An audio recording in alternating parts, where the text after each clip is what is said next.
ya Mama Selina, Bantu Warriors wengine.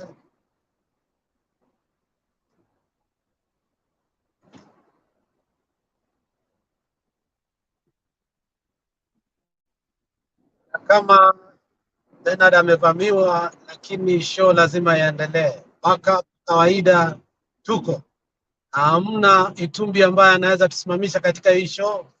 Wazi wazi tumeshaona nini imefanyika katika ile debate ya one man.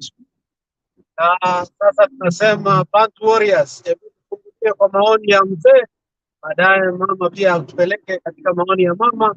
Baba na mama atufungulie show. Karibu sana. Asante sana bwana Bernard, na wasalimu ndugu zangu wote huku, mama Selina, kaka Alex na wengine wote walioko hapo kwenye pano. Huko nimeona mambo si kidogo mama Selina, huko si kidogo kabisa, watu wanapelekana huko ile mbaya sana. Hata mtu mmoja Bantu Warrior, hakuna watu kupelekana, ni mtu anapelekana na maswali na TV, hiyo tu ndio inamsumbua. Hey, tumefurahia aje? Mi nafurahia sana, hata naona baba yuko katika hayo mambo kama hayo, ameachia wao wafanye mambo yao wao wenyewe. Pia nimefurahia sana. Mama Selina, ngoja Alex niko hapa kando dakika hii sasa, bado mi na observe hii what is going on in this world now. Baadaye nitaingia tena, mi niko hapa nawasikilizia, niko na nyinyi hapa. Asante sana Alex.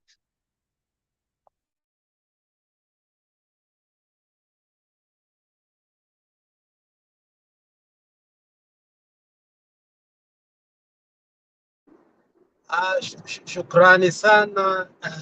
Tuko hapa bado, na kama Bernard amevamiwa, lakini show lazima iendelee. Nami niko kazini bado, lakini singeweza kuacha show iendelee. Sasa Mama Selina, tupe mawaidha yako, habari ya leo. Yes, Alex, kwanza nataka kushukuru Mungu, atuchakula tumekalia kuona maneno, tukaona ya Pastor was a gentleman. That guy alijibu maswali yake bila hasira, akasema polepole, akauza manifesto yake, akasema vitu angetaka kutufanyia, tukasema yes. Now ikafika the man of the day. Lakini Alex, ukiona watu ni kama unajua usuni, unajua saa ile mnaenda funeral na lost the real, yani ile mtu unapenda. Those guys were like they were going to funeral. Ukiona sura ya vice president, mwenye ule anaitwa Gachagua, yes, sura ya mtoto yetu imebadilika, sijui imekaa aje. Aya Hussein, kila mtu ni kama, unajua ukienda mochari ama umeenda kuona watu na unastuka. I'm telling you, wakati niliona wameshuka hivyo nikajua kwisha. But kama unaenda kuuza manifesto yako, you are not going there because of Raila anyway. Raila was coming for his own na Azimio, na ause mambo ya Azimio bila ametuhusia. Wewe deputy president umepatiwa 90 minutes. Uchiseme, uchieleze, useme manifesto ile ujai kutuambia. Now unatuambia unakuwa punish. Ati wakati unaenda kupeana marisurface, unapeana punduki, watu wamekufa 100 sijui na nini. Na wakale wamekuwa wakilia, wanasema upande moja wako na mapunduki na wengine hawana. Unatuambia Kimwareri ulipangiwa 7 billion, unasema hapana, nilisema iko mahali. Unaulizwa tena unasema itapotea. I'm telling you Bernard, I'm a Kalenjin, ninasikia kuingia chini ya mesa. Kama ningekuwa msichana, kutoka leo ningeitwa Mora, niitwe Wanjiro, niitwe Aisha. Oh my God. We are really tumewekwa ile mahali moja alitulete, saa hii tuko chini ya carpet. I'm really telling you. the man amekuwa kingpin yetu. Oh Lord, kuna mama nasikia Mkale moja aliolewa na mtu. Amewacha bwana yake na kumwambia mimi sikujua ndugu yangu atafanya hivi. Hiyo mama imagine anatoroka bwana yake kwa mesa kwa sababu ya aibu. Unajua hata kama mimi ni strong asimio, but niko na damu, mimi ni Mkale. I feel for my fellow usuri mimi ni mwanamke na sasa Msungu, Mulauya, Mjaluo, vile niko na wachukuu Kenya dunia mzima. But Alex today na amerudi hapo nje anaulizwa. Anasema you know my competitor akukuja, so I was not even able kusema manifesto yangu ya Kenya Kwanza because my competitor was not there. What is the problem? Raila was not there. You were given chance. You could have tell us all the mountains you want to do it for Kenya, but you are going to tell us mambo ya Uhuru na kutuambia wewe ni deputy president.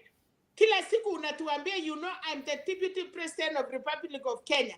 Today unasema kumbe deputy president bila Martha Karua anasema being a deputy president you are not the original man.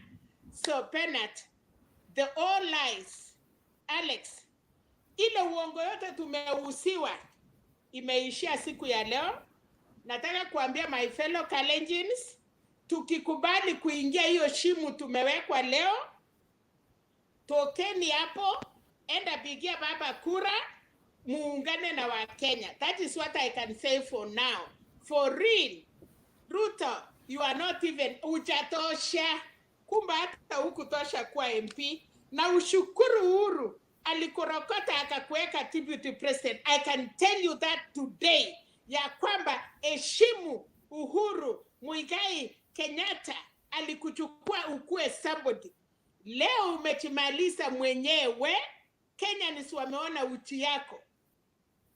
Kama ni ile watoto ya Pukusu, wale walikuwa na tairi wametolewa nguo wa mama wanamchapa ndio wasipling macho.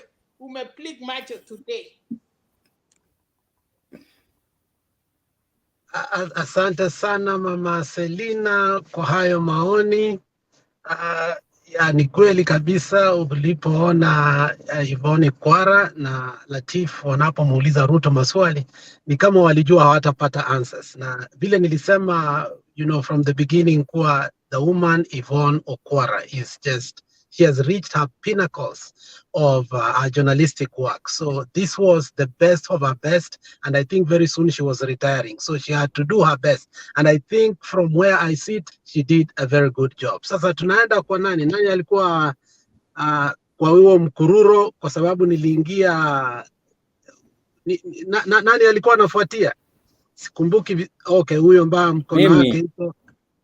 Hapana, inaonekana huku chini wewe uliingia baadaye. Nelvin uliingia mbele ya Ashiali wa Ashiali. Melvin ni wewe ndio. Washiali. Melvin ni time yako Melvin. Sisi wote tumute alafu tuende huo mkururo kabla Bernard hajaingia. Nimewasalimu wote, mjambo. Mimi niko mzima hapa. Nimeshukuru kwa siku ya leo. Nimejionea huyo mganda akiojiwa, kwa sababu William si Mkalenjin. William si Kalenjin. William hawezi simama na msimamo kama ya kina Isaac Ruto, viongozi ambao tunawatambua, marehemu Kipkali Akones, viongozi wa kusimama na msimamo mmoja. William anaulizwa swali kuhusu pesa ya Arol na Kimwarel. William anasema pesa hakusema zimepotea. Na leo ningeomba Bernard tutafutie hiyo clip yenye alisema yeye mwenyewe pesa imepotea peke yake 7 billion. William anataka kutubeba kama sisi ni watoto. William kwani yeye alizaliwa wapi? Kenya gani? Hii si ile Kenya ya maisha ya ukoloni. Hii ni maisha ambaye kila mtu anajijua. Hii si ile miaka Wakalenjin walikuwa wanaitwa mafala ati waizi tembea. Tumetoka mpaka Rift Valley, tuko Nairobi na tunaishi na watu wengine, na tunawajua. William tumemjua yeye ni grupu ya kina Oscar Sudi, grupu yenye ina mwelekeo. Anaulizwa maswali anajibu kama mtoto mdogo. Alafu alikuwa anaangalia chini, hata anasikia aibu. Amekuwa kama mwanamke ambaye unatongoza yeye, anaenda akigonga chini miguu. William amekuwa fala. Usituite wanawake, we are very proud women of Kenya. Wacha kusema kama mwanaume, asema kitu kingine. Mama Selina anasema mwenye anatongozwa, Nimesema ukiwa unatongoza msichana. Anaangalia chini ni kama unatongoza msichana, wale wasichana wadogo wale. Sijamaanisha wanawake, pole. Lakini leo William amenifurahisha sana. Ameulizwa kuhusu serikali ambayo ilikuwa imeleta ile gurana ile ya shamba ya mahindi ile ya serikali. Ameshindwa kujibu kabisa. Yaani William amekuwa kama mtu mwingine, hata sijui ni wa wapi. Mkora. Kitu yenye ningefanya aulizwe, na aulizwe vizuri sana na ajibu wa Kenya na Wakenya wasikie, ni kwamba zile pesa ambazo alikuwa anasema 7 billion zilienda kwa mfuko ya nani? Zile condoms ambazo zilikuwa zinanunuliwa na pillowcase na pombe ambazo zilikuwa zinapelekwa Kimwarel zilikuwa zinapelekewa kina nani? Na hiyo contract nani alikuwa amechukua? Kwa sababu pesa zote tunajua William ndiye alienda na pesa na akapatia msichana yake akaenda nazo Italy. William haizi tudanganya, hii si ile miaka ya kudanganywa. Pamoja tushikane, tupige huyu jamaa, huyu mganda huyu aende nyumbani. Huyu anafaa kuenda asimamie kwa boda ya Busia. Aende Uganda asimamie kwa boda ya Uganda, angoje Museveni afungulie mpaka. Ama apite kwa vichorochoro aingie huko. Hiyo ndio ndugu yake. Sisi hatumtambui. Akwende kabisa. Kitu kingine ningependa kuongelea Chebukati. Nimeona kuna mahali ni kama ana plan kuinua. Nimeona Chebukati anapanga mahali kuinua. Hiyo ndio nilikuwa nakuja kwae. Anaenda Uganda. Nimeona anakimbia hivi karibuni. Leo amejitokea anasema wale 3 Venezuelans ni genuine. How? Wanaweza kuaje genuine na wale watu tumeoneshwa ya kwamba mpaka passport zenyewe ziuko kabisa valid. Kitu ingine nimekuja kuona hii Kenya, na sijui kwa nini hii serikali imekuwa ikizembea upande hiyo. Sasa Chebukati anafaa kuwa rumande. Angoje siku 7 ziishe, apelekwe kotini. Chebukati ni mtu wa kufunguliwa mashtaka, si mtu wa kungojea hapa tunapembeleza yeye, tunapembeleza. Mimi kama kuna mtu ambaye isipokuwa Wajakoya ni hiyo bangi yake na nyoka. Isipokuwa ni bangi na nyoka. Lakini ukisikiza vizuri Wajakoya ako juu kushinda hata huyu William. Ako juu mbali sana kushinda William. Kwa sababu kitu cha kwanza, yeye anaongelea kuhusu maisha yake, anaongelea kuhusu venye anaweza pigana na corruption, anaongelea kila kitu. Na leo venye ameenda hata kwa hiyo mkutano ya debate, amesema waziwazi, mimi kama mtu anishikanisha na hawa ndio ligi yangu, niwachambue vile inafaa. Niwachambue kabisa, niwapige kabisa. Ni kama vile unangoa kweko kwa mahindi, unapepeta kabisa. Ya? Ingekuwa debate mzuri sana kama wangemruhusu pia yakue hapo. Kwa sababu huyo ni ile punch anakupiga moja na wewe unapiga yeye, si ati ni ile ati nini. Na tena anaweza kupiga 3 kwa moja. Huyo jamani mwanaume, isipokuwa tu ni hizo nyoka zake na hizo mabangi, hizo ndio tutaki. Lakini huyo Wajakoya ako juu hata kwa siasa zake, ako juu sana. Alafu kitu kingine ningependa advise hawa watu wa nyumbani. Waache kuingiaga kwa platform kama hii. Mtu anaingia kujipiga kifua. William hata hajai muona. William ameanza kusalimia watu na mkono juzi penye ameanza kuomba kura president. Nelvin, unajua mimi na wewe tunakuanga tukujange at the same time. We have to unajua ile balance. Siwezi kuja same time na wewe. Ni tu leo tu ni leo tu tumepatana. lakini mimi nimekuja kujionea vitu zingine za kimaajabu hapa, mpaka naona ni maajabu kabisa. Mtu hata ajui William anatetea William, anasema bottom up. Ukiuliza hata Alice Wahome kuna siku amehojiwa bottom ups inamaanisha nini? Hiyo pesa itafikiaje mwananchi? Ukiwa mtu mwenye una reason vizuri, wewe kama Mkenya ambaye una reason vizuri, na wale watu wenye wanabeba ujinga, bottom up ni kusema nini? Hiyo pesa itakufikia aje? Laptop ilifikia wanafunzi, tractors zile zilikuwa zinasemekana wanawake watapatiwa Rift Valley, walipatiwa hiyo tractors. Kwa hivyo watu waache hiyo ufukara, na Wakalenjin wetu wako kwa pole kwa kukukata. Alilete mama mboga, akalete kijana ya bodaboda, alikuwa akuja awausie bottom up. So kufika nje akasema hata hakusema maneno ya bottom up na hiyo. So endelea, pole. Sasa hiyo bottom up ndio mimi nilikuwa nashangaa. Leo ndio unaona nimeleta hiyo mjadala hapa. Hiyo bottom up sijaisikia mimi. Sijaisikia kabisa.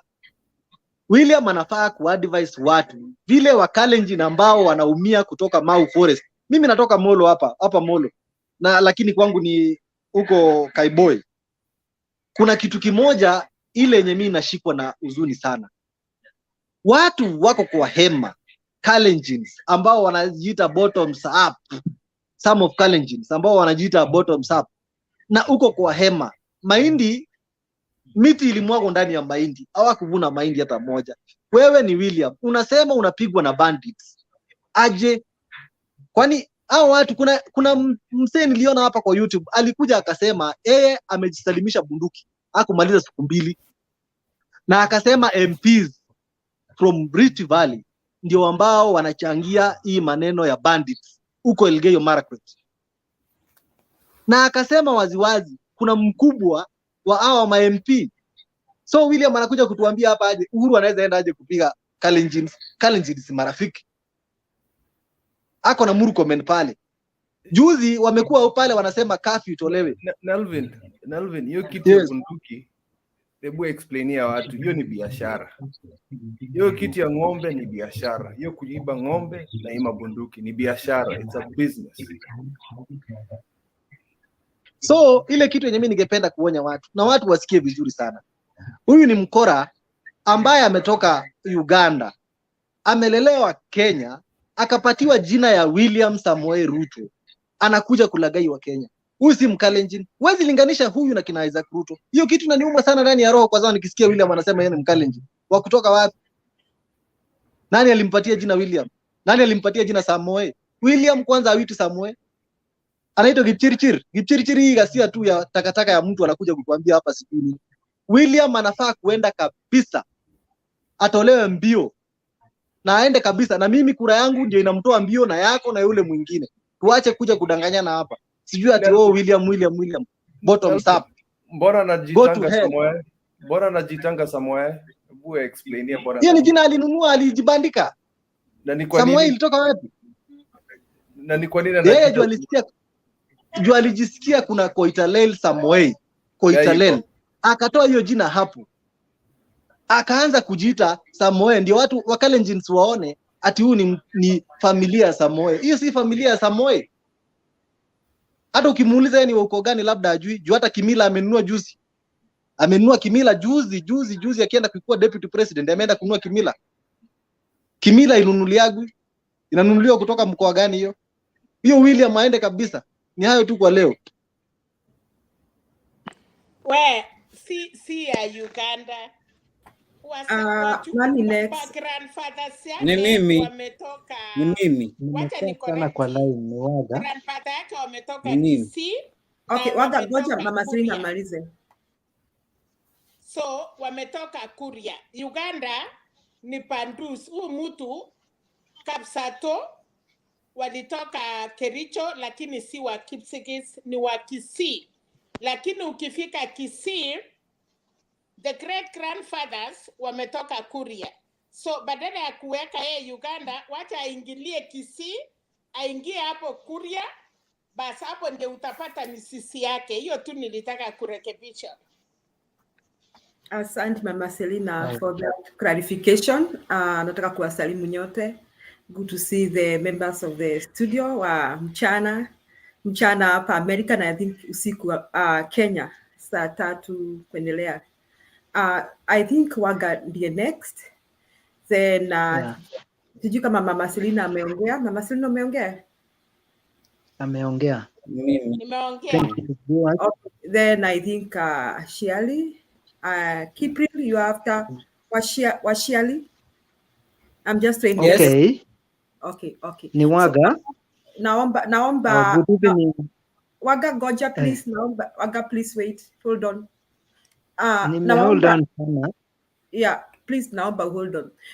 Naomba we don't interrupt each other. We allow mtu malize presentation, and then if we have to ask a question, tuinue mikono so that we make sure everybody presents at their time. So that's the request I'm giving. Kwa hivyo Waga, karibu.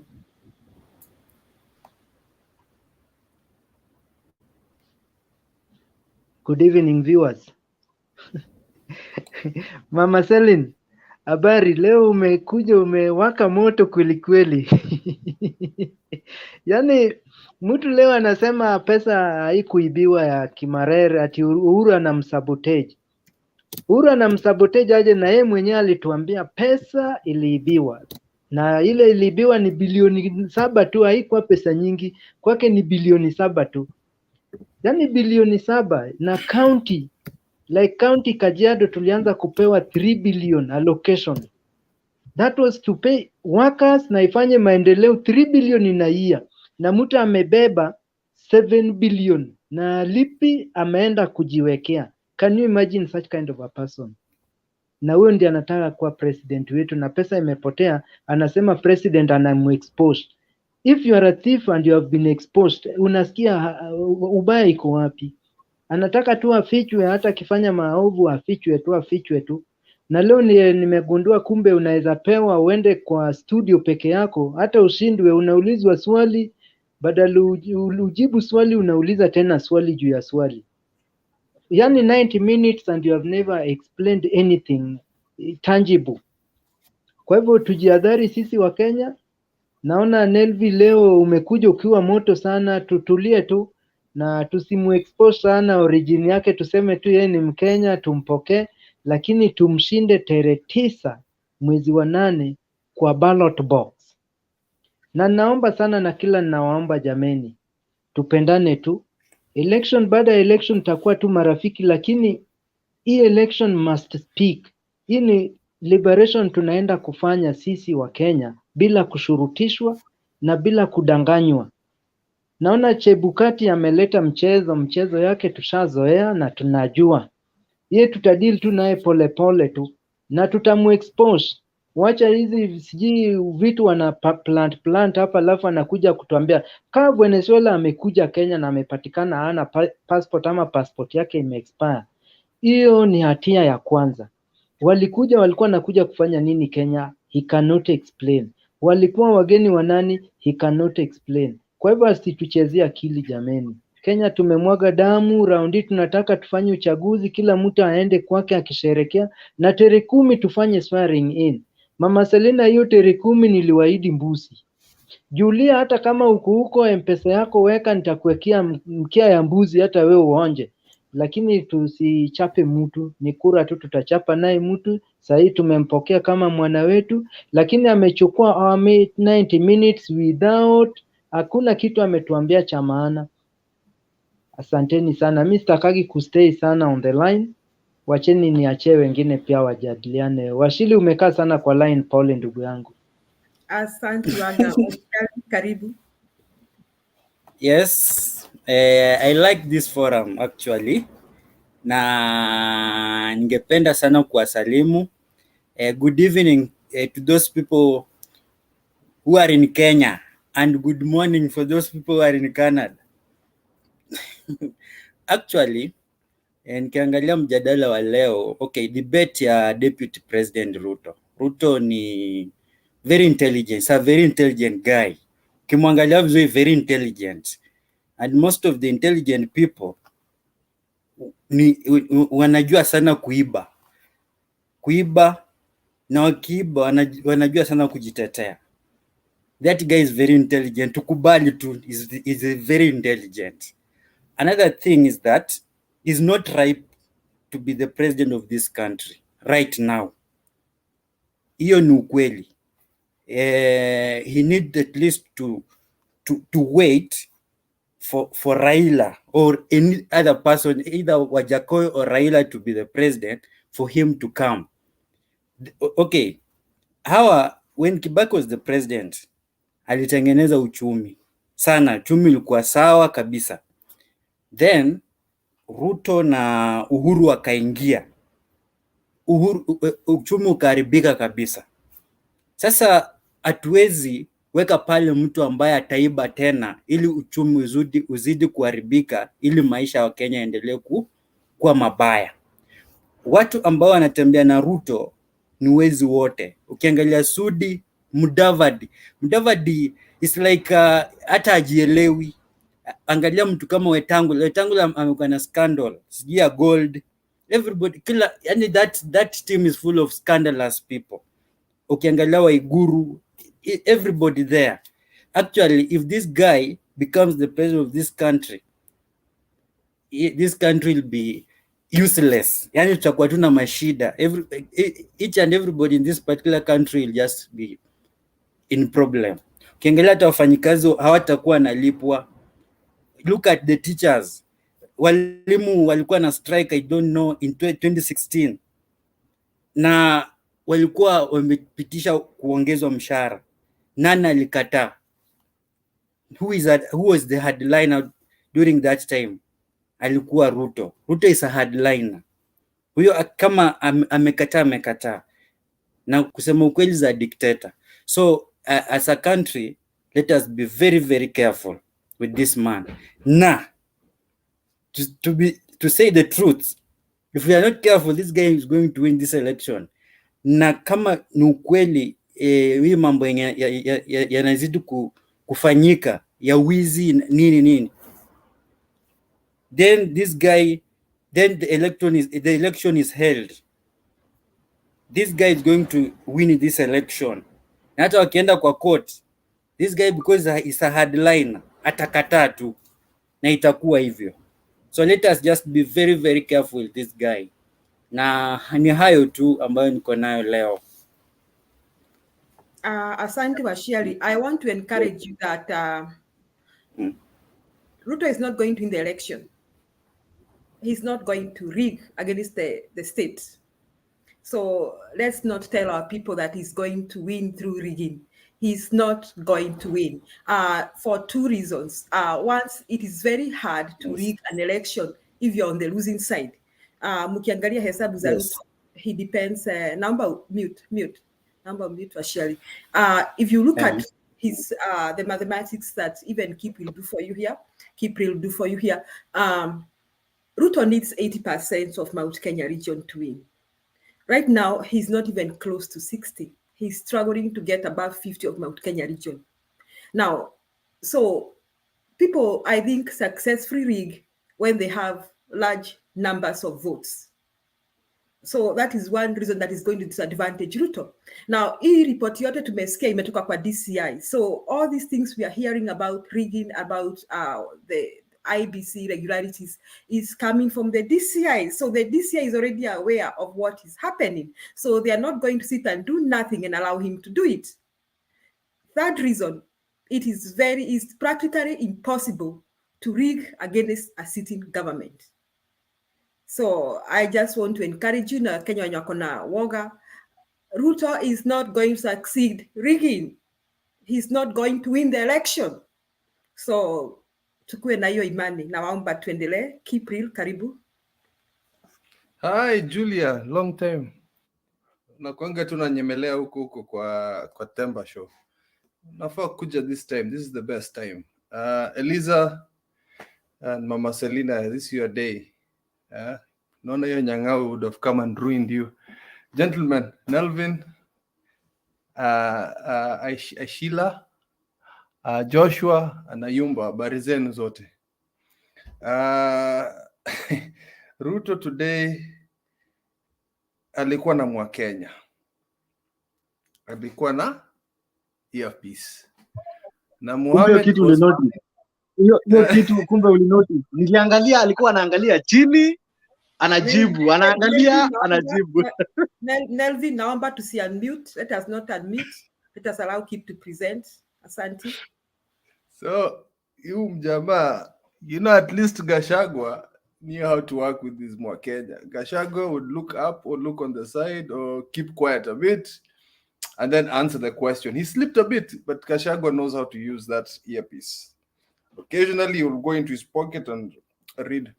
But this man, because of Ruto's arrogance, I think even when Mohammed was telling him things on the back of his ear, he refused to listen and just went his own way. Now, what I believe happened is he should have not had the earpiece because he should have come freestyle. Because the Ruto people are used to, which is even when he's having one-on-one interviews with reporters, is the person that is very brash.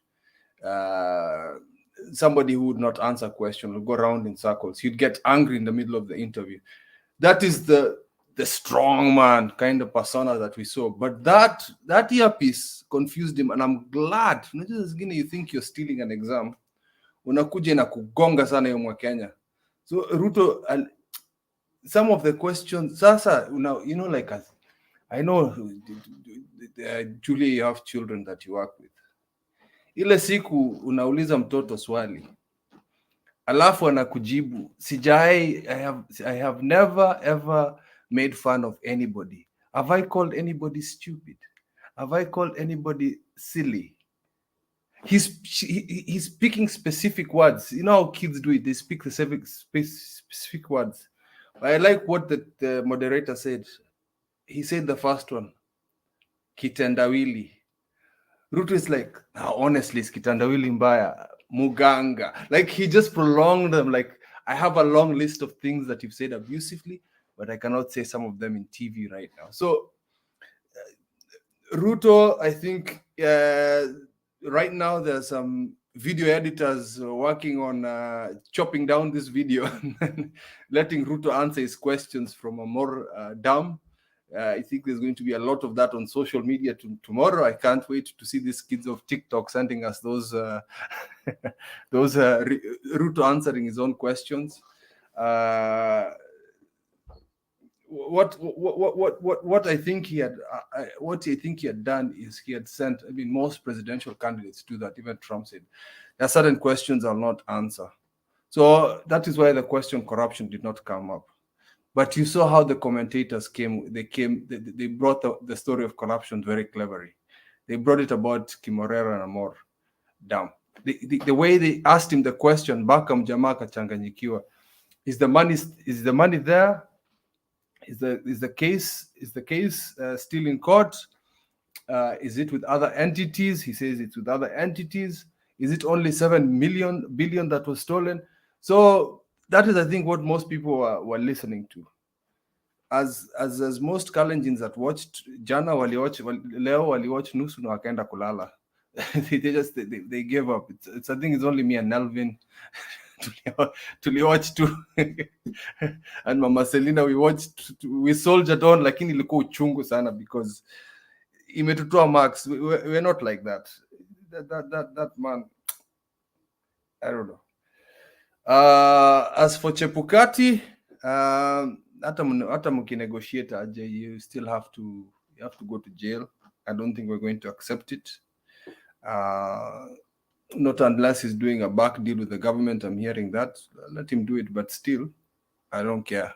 He has to go to jail. We have to set an example for the next few presidents of Kenya that rigging is not allowed, because kitu yenye inanistua sana is how Ruto would have the audacity to go to court while the kit and the servers were found in his office, in his former office. How are you going to argue that out?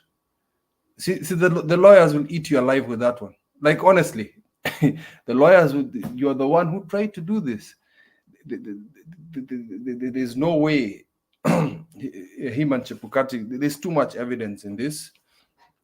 But at the end of the day, I don't know. The guys who know law is planning yeah, it's like planning a murder is the same as murder.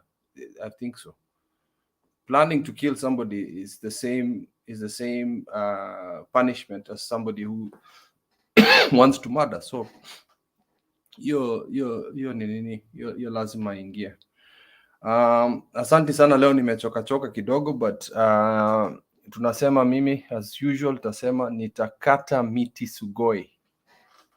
Tutakata miti sugoi kwa sababu najua sasa it's becoming more and more apparent huyo mtoto atajinyonga. So tafadhali go vote. Don't listen to Chepokati. Thank you very much, Julia. Asante Kip. We don't kukata miti kwa sababu that is deforestation. So maybe the best thing you could do, Kip, is ensure that Ruto is arrested online so that he doesn't kill himself. In that case, no, I'm saved a lot of trees. No, Julia, mimi ni mtoto wa Nyayo. Tulikuwa nakunywa maziwa ya Nyayo. Najua Nyayo philosophy, unakata moja unapanda mbili. So I'll plant 2 trees on the top of the ones yenye ilikatwa. Yeah, so uniachie hiyo. Nitakata miti. Nimekusikia. Bonnie, karibu.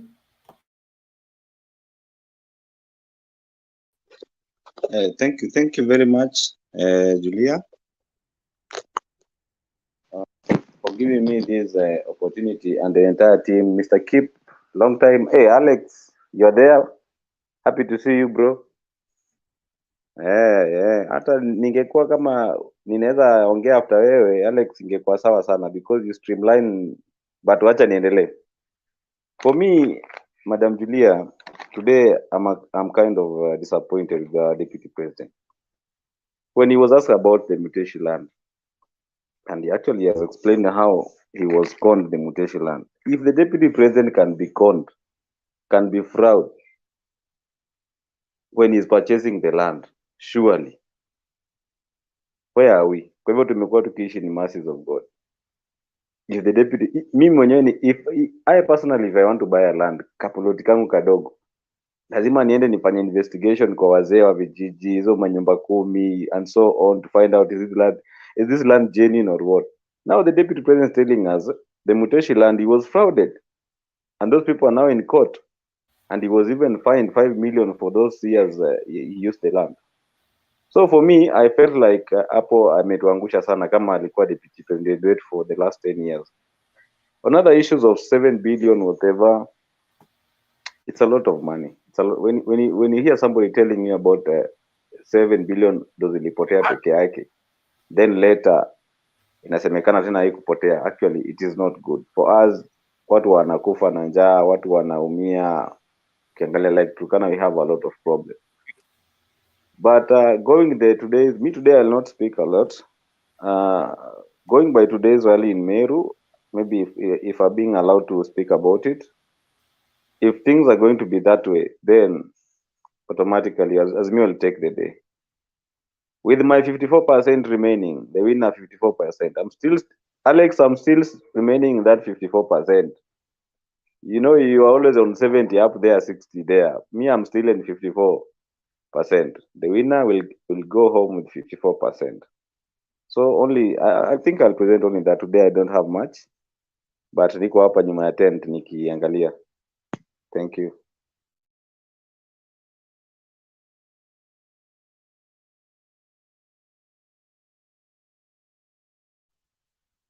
Thank you. Nimemaliza. We've heard, for example, that the government has lost 21 billion in Kimwarer and I don't know, Aror Dam, which is a flat lie. The money in question is about 7 billion. And for every coin that has been paid, we have a bank guarantee.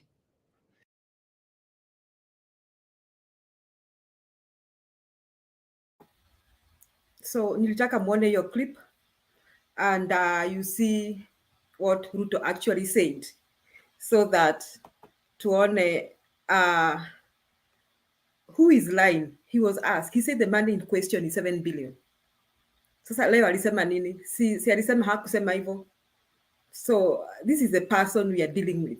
That is the person we are dealing with. And good for technology because it is good to connect technology. It is good that we can revisit everything somebody says, and maybe this is a warning to everyone, even to each one of us. Kuna kitu nimesoma, and let me share this with you, especially those of you who have children. Na when you are aspiring in your careers, be careful what you post.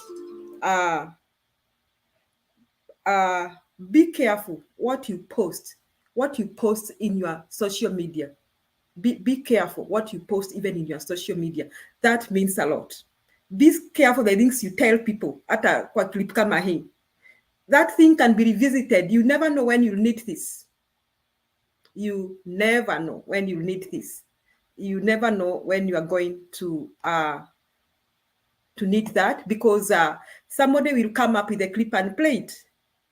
Ama utaenda kazini alafu natolewa Facebook yako wakati fulani ulitukana watu kawaita majina, ama watoto wako. Just talk even to your children, because now Ruto is trying to say I didn't say this, yet we can pull out. Even when alikuwa naulizwa unatukana watu, he was saying I don't call people names. We can pull out even the clip aliita Wamala wa mwanamke that alisema Ngilu sijui hana bibi hana bwana. You know, we can pull out all those insults, even the ones against the president. So it's good. Technology is helping us. It's just that the moderators did not want to go to the details of his insults and abuses. So that's, I think, is a good lesson for each one of us. I think the next person is Joshua Mark. Joshua, karibu.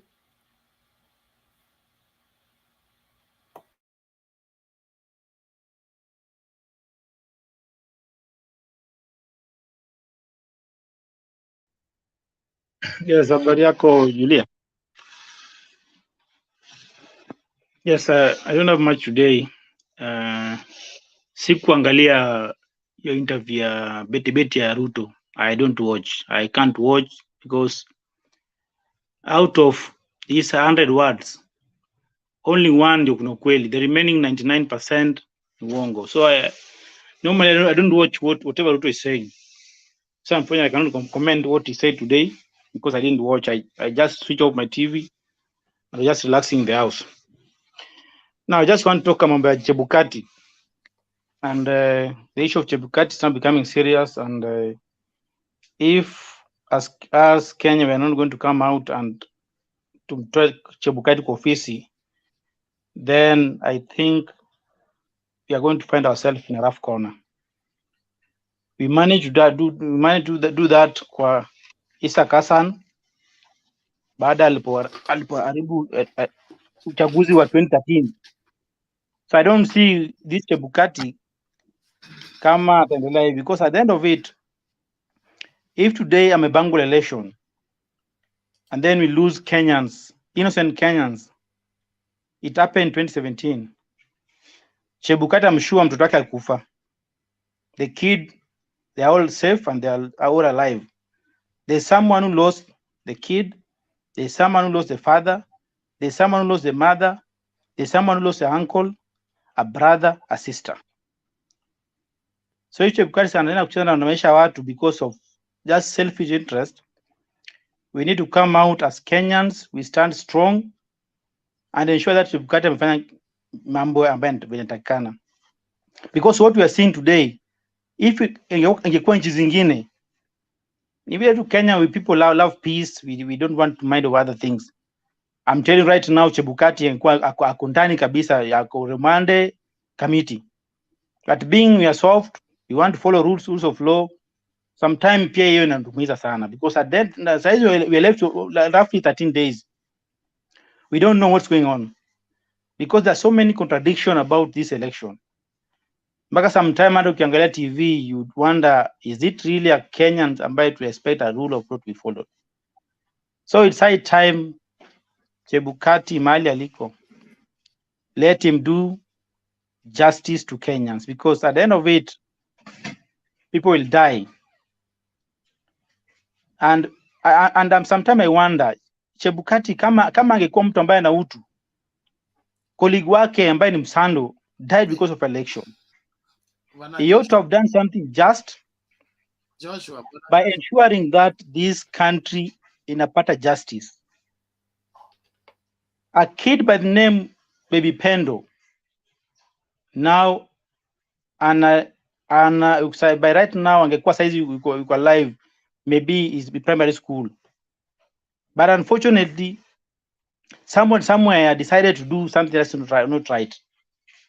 So I'm just requesting that Chebukati mali aliko, whether is ananisikiza ama anisikizi, but I want this, just to get this kindly, Yesu angemjia kwa roho afanye yale mambo yatakana fanye, because at the end of it we cannot lose more bodies, souls because of just one person. I always am saying it's better we don't do this election, afadhali uchaguzi kae, than losing a single person. So I'm still saying that let us come in large number. There's Bwana nothing has been Joshua, lost. Yes. Bernard, nakusikia. Bwana Joshua, Yes. if you can get me. Yes. Yeah, I'm getting you. Sorry for the interception, but our advocacy for justice must not be based on who died or who did not die. The right thing must be done because it is right, whether people can die out of it or not. We must have elections that are right, and because if we go your line of thought, it will be just taken as an emotional, sentimental agitation. We don't want to avoid what is wrong, because if we do, we will die. We want to stop what is wrong because it makes this country look bad. It eats up the future before it arrives, and it proves that we have wrong people in wrong places, which we must remove them. So without the aspect of saying people will die, I don't think anybody is going to die out of this. We just need to get rid of the bad elements in our midst so that our country can take off. We've been mark timing for close now to 60 years. We can't take that anymore. And so anybody contributing to the mark timing of the country, get rid of them. Story, if you don't do this, people are going to die, in my opinion, should not be the premise upon which we are agitating for what is right. Thank you. Thank you, Bernard, for that. It's just that I was trying to say that Chebukati should realize that the reason what he did 2017, that's what caused some people to die. That's what my point. So I don't have much to say. I'm just appealing to my fellow panelists. Let us spread the news that let's come out a large number so that we can vote a right person in the office of presidency. Thank you very much. Asante Joshua, sasa nataka kukaribisha Bernard. He's back. Thank you, Bernard, to see you. It's good to see you. Before nimkaribishe, there's somebody called PK saying that I think I can show this and then briefly that if 7 billion is it is guaranteed, so why would the government be in court yet there was a guarantee to pay off the contractor? So I don't know whether I'm getting this person.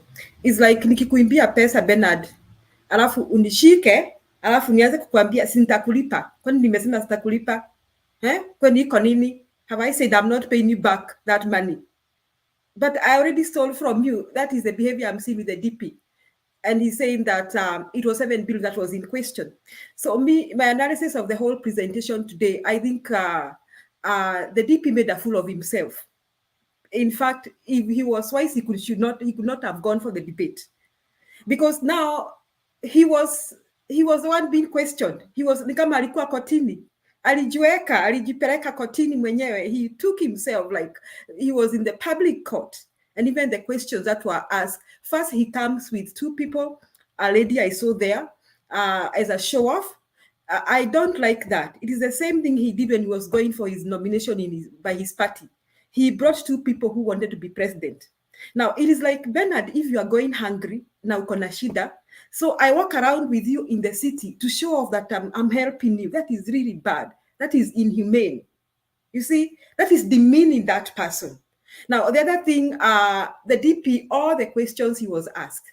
Now, he tried to bring in the government na dhambi za serikali, na kila saa aliulizwa, wewe ulikuwa minister, ulikuwa assistant minister, ulikuwa minister, uko deputy president, umekuwa deputy president for 9 years, umekuwa assistant minister, umekuwa minister. He said he was asked, he is not able to separate himself from the government, which he claims is not performing. That one too, he made a fool of himself, because if the government has failed, then you are part of that government. Now, at one point he was asked, wewe unasema you influence this to happen. Another point you are saying you cannot influence this to happen. Where exactly were you? In fact, today I saw a DP who poses to be very eloquent, as being very incoherent in his responses. He was so incoherent that you could see he was becoming darker and darker in his face, and he was losing it. He was losing his temper. And at one point, he began bringing the issue of Kimorel. He talked about the dams and all that. And even when he talked about the security, he said, at ni serikali inanipinga. So he was asked, so 150 people died because serikali inakupinga? So 150 people were killed so that serikali inakupinga? The man, I think, took himself to a slaughterhouse, and now we were able to see who exactly the DP is. So that's my take, Bernard. I think we'll continue talking. Karibu Bernard. Naomba uendelee. The next person who is supposed to speak is Eliza. Eliza hajaongea.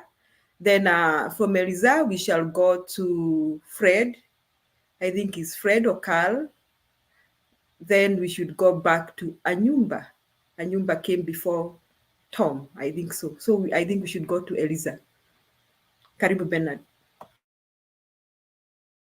Okay. Thank you, Julia. Thank you, everyone. I really appreciate all of us. And thank you, those who are inviting people to watch. We are really grateful. Apologies, I had hiccups as we started the show. In the previous show, there was a show for prayer that was here, and power went off while we were clearing the prayer session, and then came back, and the same thing happens. I don't know whether it's part of the strategic frustrations, but we are above them. We will make it to the far end. Now, let's keep it clean. Let's keep doing what is right, because it is right, and we love this country enough to lay down our life for the same, just to make it a better place for our children and our children's children. That's the whole purpose of our debating and talking here. And we need to scrutinize everybody. We will not go house to house looking for somebody to scrutinize. But when somebody offers himself for public office, he has offered himself for scrutiny, and we must scrutinize them until we will not be like that marijuana man who says he was given a document and he followed the document without doing background check. That is irresponsible, and we'll revisit that later. Naomba tu tumkaribishe Eliza atoe mchango wake, alafu tutasonga mbele. Asante sana. Eliza, karibu. Asanteni sana. Nashukuru kwa siku ya leo. Nashukuru kuona Julia. Julia, nimekuwa siku mingi nikikuona kwa background. Mostly ndo mmekuwa pioneer wa hii channel. Many people, even kuna wengine bado kina Guru, sijui wameenda wapi siku hizi hawaonekani. But nashukuru Mungu, pia hata wageni ambao wanakuja, at least tunajua kuchangia. Unajua mimi nilikuwa nasikizanga hii huku chini, ndio at least pia mimi naye mdomo yangu ikue, at least ichukue words from the people. So for me, I'm happy and nashukuru Mungu kwa siku ya leo. So yetu tu ni kuomba Mungu Baba akalie kiti. Hiyo ndio tunataka, kuomba Mungu watu wasipigane, watu wapige kura kwa usalama. Mimi huwa naochi huyu Nelvin mara mingi nimekuwa nikifuatilia vile anaongea. Nelvin, mimi ninatoka Tarbo huko kwenyewe kwa Ruto kwenyewe kabisa. So huko watu wa Tarbo ndio wameamini Ruto sana. huwezi watoa Wasiningishu. Lakini ukienda upande wa South kuna wale watu ambao wamejaribu kutoka, kwa sababu sisi watu wa Turbo tunasema tu ni Ruto kitio, Ruto kitio. So mambo ya Ruto leo, uzuri Julia ameongea kitu yenye nilikuwa nataka kuongea, hiyo yenye walikuwa wanamuuliza mpaka nikacheka. Imagine nilikuwa nashangaa akisema he has never said about 7 million got lost. He did not say. Mpaka nikajiuliza, nikawa naongea peke yangu, nikasema I wish angekuwa anaulizwa maswali alafu anamwekea hizo video yenye alikuwa akiongea na ana watch ni nani alikuwa anaongea, ni yeye ama sio yeye. So alikuwa anaulizwa na yeye anasema no. So mimi ninashangaa, how can you say something then when they ask you, you said this, you said I'm not the one who said that. So who is the one who said? Ni nani? Ni Raila ndiye alisema ama ni Uhuru ndiye alisema? So hii maneno ya Ruto double speak ndio inamaliza. Even now huko Wasingishu kuna watu lazima wameanza kujua who is Ruto. Wacha anadanganya watu. Sasa hizi watu wanaanza kujua, na hiyo siku ya tarehe 9 ndio atakuja kujua kumbe hata pale Eldoret kuna watu ambao watapigia Raila kura. Vizuri sana.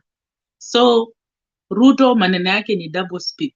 Hata before aanze kuulizwa story ya Kimoreri, yeye mwenyewe ameanza kuongea story ya Kimoreri. Wakamwambia no, we are going to come for that. So unakimbilia kitu before uanze kuulizwa. Na mimi chenye ninashangaa, nasema government imekuwa ikimpiga. How can government vote you and you are in that government? That one is a big lie. Is a big lie. Yeye ameumiza watu, na most the people ambao wameumia sana ni watu wa Uasin-Gishu. Because yeye amekuwa akidanganya watu, na hao watu waoni kama Ruto na wadanganya. Lazima hao watu wangu waamuke wajue ya kwamba hata kama ni mtu wa kutoka nyumbani, waangalie. Si lazima tu ati huyu ni mtu ametoka nyumbani, unaona huyu mtu anaenda kukuweka kwa moto na wewe unasema tu ni huyo. Hapana, watu wafungue macho, waangalie. Ruto bado anafaa kukaa chini, angalie vile siasa inapigwa. Hii siasa ipigwi na nguvu. Mimi ile kitu kwanza nyingine nikashirisha sana the other day wakati amekuwa kule huko sijui Kimaketa ama alikuwa wapi. Niliona Nelvin alikuwa anajaribu translate vile alikuwa anaongea. Aliongea maneno makubwa sana. Hiyo maneno ambayo imenifanya mpaka nikashangaa. Why unaenda kwa hiyo inji mali unajua ni stronghold yako, unaenda unaongea kwa kilugha. Unaambia watu mnipigie watu wa UDA. Mkishapigia watu wa UDA mimi ndio nikuwe na kamba ya kuweza kunyonga hao watu wengine. Msiponipigia mimi nitanyongaje wale watu? So yeye alikuwa anasema hivyo ili yani yeye kumaanisha yeye hata yuko pale, hata wale watu wengine wanamfuata nyuma wanajaribu kumsupport watu wa Mount Kenya. Ruto is not with them. Ruto yeye anataka tu ashike hii kiti, then he'll show them dust. So long as atawapatia hii atashika hii kiti. Lakini mimi naomba Mungu hawezi kupata hii kiti kwa tayari Mungu ameonesha nani ndiye anachukua kiti. Sisi tunaomba tu tupige kura kwa amani. Chebukati yeye pia naye kama ameshindwa resign na toke. Mimi naona kama ameshindwa kufanya election, na I think there is many people wanaweza kucontrol hii election Bernard. Sio lazima ikuwe ni Chebukati. Chebukati ni kama amesukumiwa pressure mahali. So ameshindwa. Na asituweke kwa hii election ikuwe election ya shida. Sisi hatutaki election ya shida this time. Tunataka election ya amani, election ya uhuru, election ikuwe open kwa each and everyone. Mtu aende apige kura yake mali amepiga, akijua hii kura ninaipiga kupitisha mtu fulani. Si apige kura ya kufanya watu waanze kuhangaika. Mimi nilihangaika 2007, nilitembea kwa barabara sikupata gari. Hiyo tusirudi kwa hiyo wakati. Watu wanajua tulikosa mpaka airtime. Na wanajua hotspot huko kwetu ilikuwa ni mbaya sana. So tafadhalini ninaomba watu ambao wanatoka Uasin-Gishu tusirudi kwa hiyo wakati. Wakumbuke inji yetu vile inaenda. Wakumbuke wakiingia waanze kufanya ufuruko. Hawajue tena ndio uchumi inarudi kukua mbaya zaidi, kwa sababu the moment wanataka kutengeneza uchumi haitatengenezeka kwa sababu tayari wameharibu. Watu wasijaribu kupiga mwenzao kwa sababu amepigia fulani kura. Mtu atapiga kura kulingana na mali roho yake imetaka kumpigia. Mtu asipige mtu mwingine kwa sababu amepigia amepigia independent kura. Mtu asipige mtu mwingine kwa sababu amepigia Azimio au kupigia UDA. Hapana, mtu anapiga kura kwa kulingana na anaona kazi yenye huyu mtu atafanya nini, atatufanyia. Nashukuru Bernard.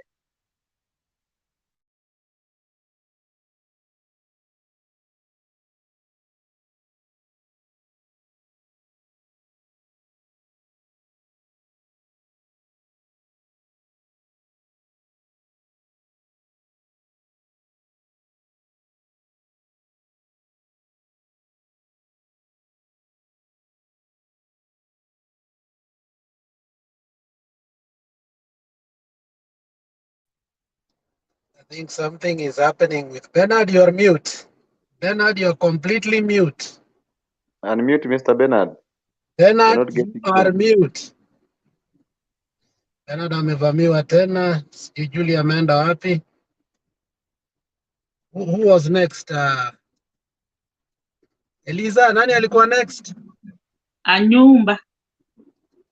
Anyumba, karibu sana, utoe maoni yako. Naona Makiadi kule katika Makiadi, hebu ingia ndani tusaidie. Yes, yes. Alex, my buddy, jambo nyote. Yes, first, before I contribute, I would like to send my condolences to the people who got accident. I mean, the day, I think, what was it on Sunday evening? Anyumba, mtoto akubali kwa screen. Mtoto akubali kwa screen. This is my wife, not sio mtoto. Eliza, huyo ni babe, sio baby, huyo ni babe.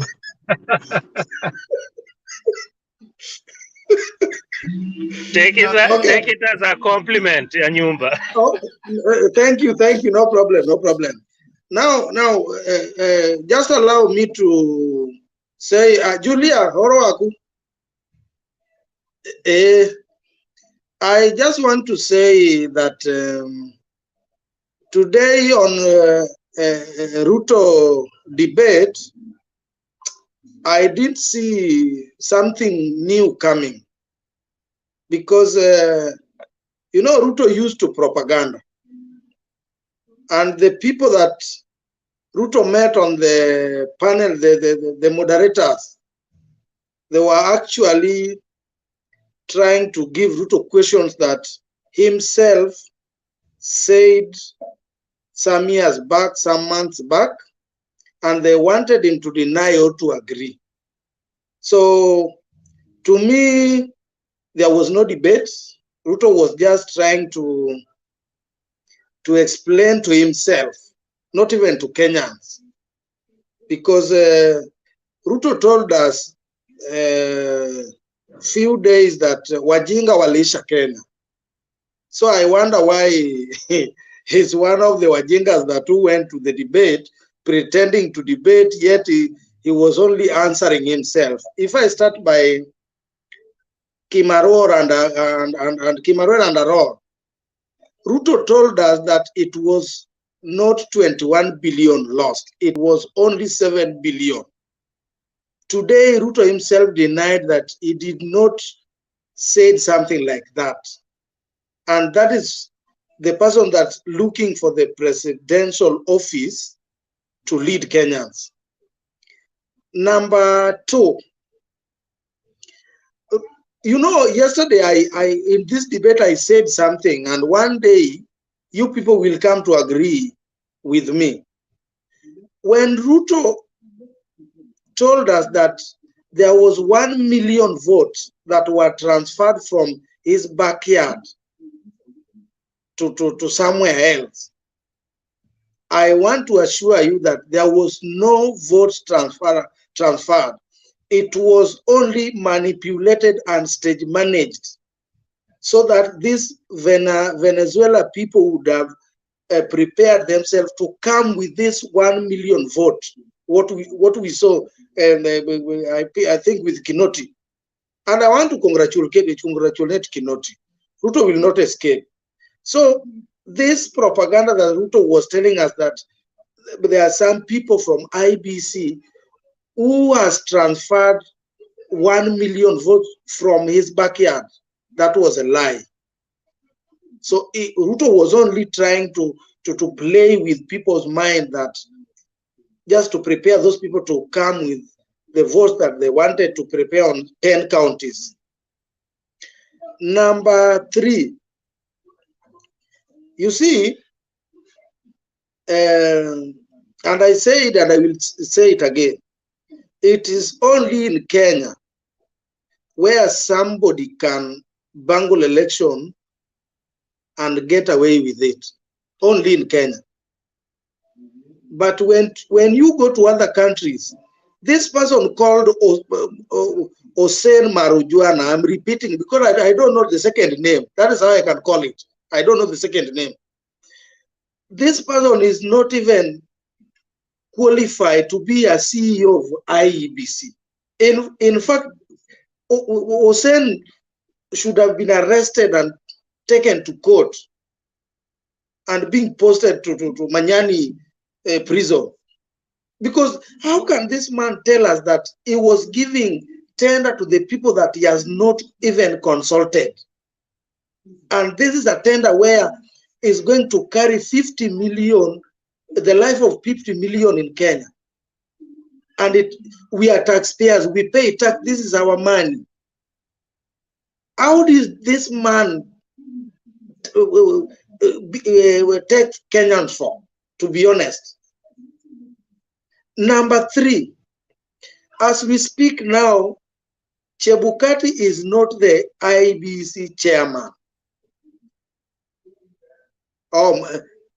Marujuana. If I say that it is just like that, Marujuana.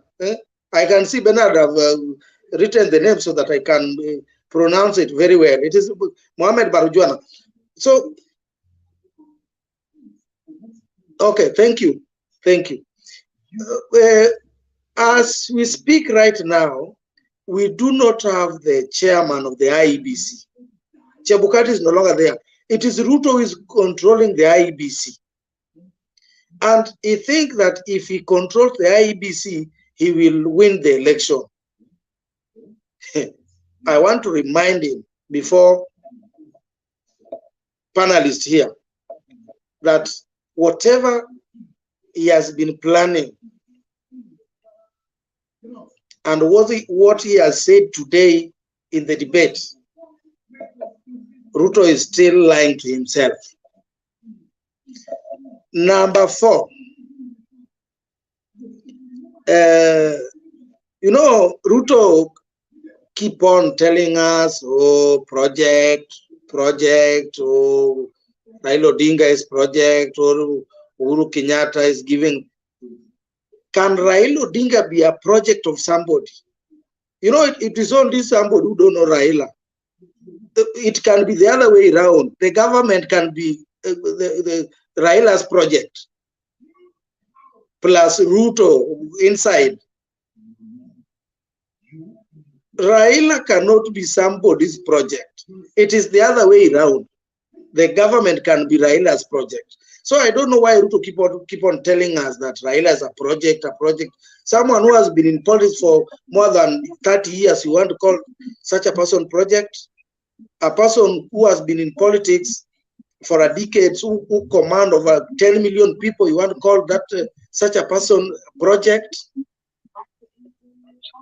Ruto is used to propaganda. That is why today, when he was in a debate, he even lacks words to tell Kenyans. He was only going round when he's being asked this, trying to dodge. And I thank God today, the journalists from Spice FM and Okwara, they did give him time. When Ruto trying to walk away from the line that questions were being asked, they hijacked him and asked him, yes, sir, answer this. So Ruto did not get time to give that propaganda they used to do outside there because there was no space for propaganda. You remember the CJ Kome told Chebukati, if you don't clean your house, when you bring this matter to me, I will nullify the election. So I do not know where Chebukati wants us to go. Does he want us to go the nullification way, or he wants us to remain in an election that is verifiable, credible election? I do not understand. So it was a warning from CJ that if you do not clean your house, you remember 2017, the election was nullified because of some irregularities and others. So the same thing that if Chebukati is not going to give us a credible election, the election is going to be nullified. And you heard what Ruto said. Ruto said that he will go to court, which means he knows very well he's not going to win election. That is why he's going to court. Somebody who is capable and knows that he's going to win election cannot say that after voting he will go to court. What will you going to do in court if you are capable to win election? So he knows very well he's not going to win election. Number 7, Ruto was talking about, he was asked about security. When some policemen were withdrawn from Ruto, it was all over the news. Yes. There is a squeaking voice behind you that is making you not very audible. Can you turn it off so that I think our listeners can hear you, please? Thank you. Okay. Thank you. Now you can hear me. Yeah, you're more audible now. The squeaking sound has... Okay, thank you. Now I was going to number 6, that Ruto was asked about security. And Ruto you are told number us 8, that, don't go back. You are number 8, don't go back. Number 6. I'm in number 6. I'm almost finished. So please, he was let's stay, Anyumba, let's stay within the standing orders. 2 to 3 minutes, please. 2 to 3 minutes, please. Whether you have 10 points, you can share them 3-4 times. Okay, thank you. We can't give you all the hour to share the 10 points. Thank you. Okay, in 1 minute, I'm almost finished. He was asked about the security, where also he was dodging, not telling the truth. When some security were withdrawn from his home and whatever, he keep on lamenting everywhere that they are withdrawn my security. Now, what about the people that lost their loved ones there? Who has been complaining? Ruto has never stood up to speak about that one. So how is he going to lead the country if this small he cannot be able to answer? My last is about chapter 6 of the Constitution, integrity. Ruto himself is very corrupt. He has been mentioned in so many corruption cases, like land, like money and whatever. There were some people withdraw money from banks, 12 billion. The second running mate of William Ruto is also corrupt, is in court. For God's sake, how is Ruto going to lead people in this country with this such a mess that is following him? That is my contribution. Thank you. Thank you very much, Anyumba. Bernard, you can take over, but I think you're dragging, you're a little bit slow, but hopefully you're okay. Thank you, Bernard.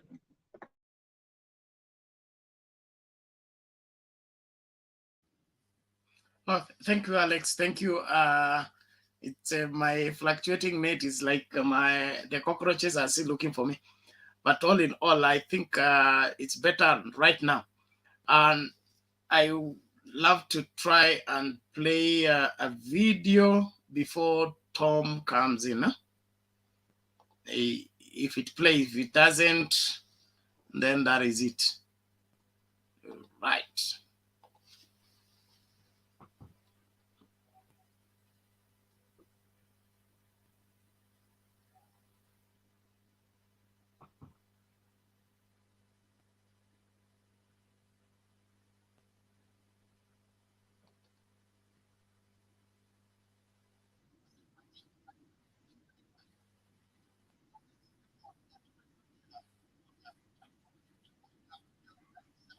Kenya inahama. Kuna mmoja wetu hapa atahama baada ya uchaguzi ati ameenda pahali ingine kwa sababu kumekuwa uchaguzi. Si zote tumezoea.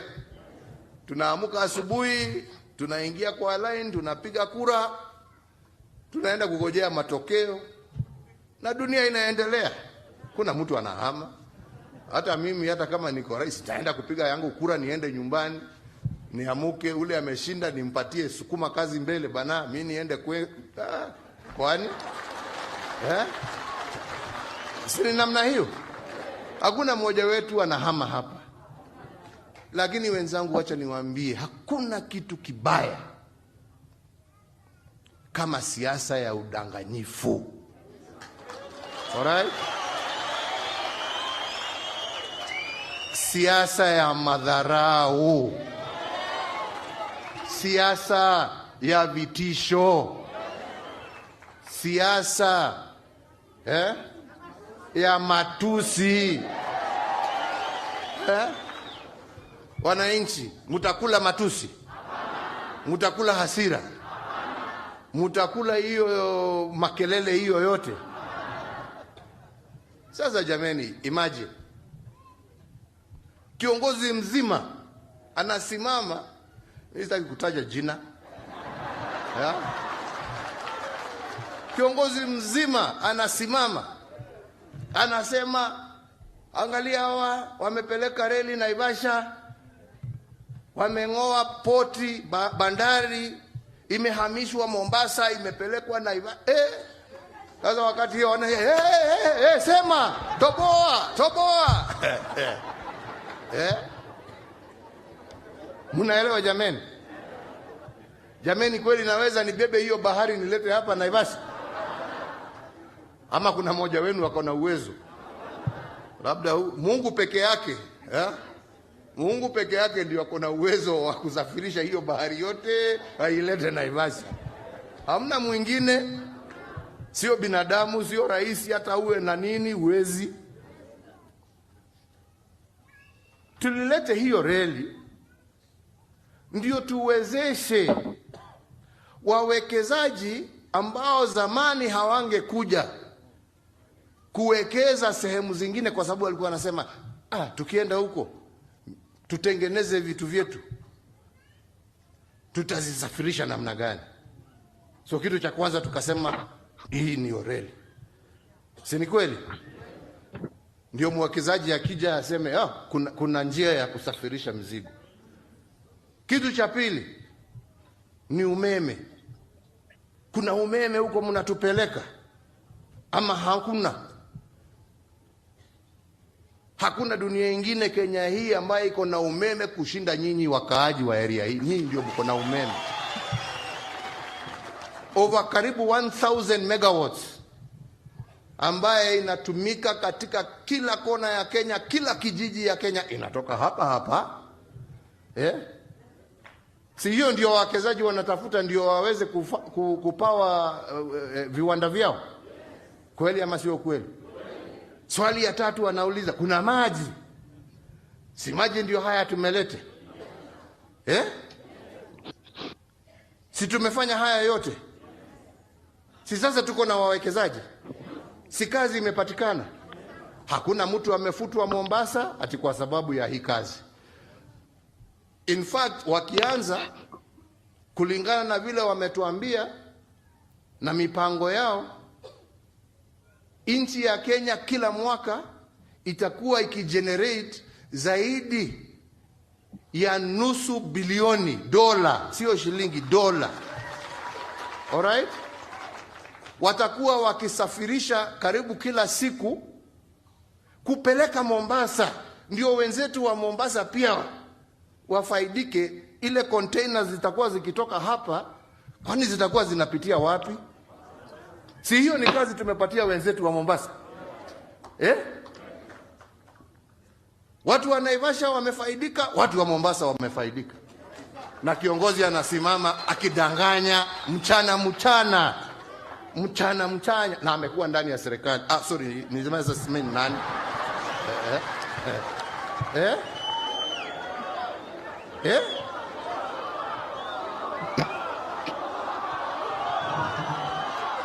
Hiyo ni haki kweli jameni? Hiyo ni haki? Wale wa Masai wanaishi hapa, Wakikuyu wanaishi hapa, Waturukana wanaishi hapa, Wakalenjin wanaishi hapa.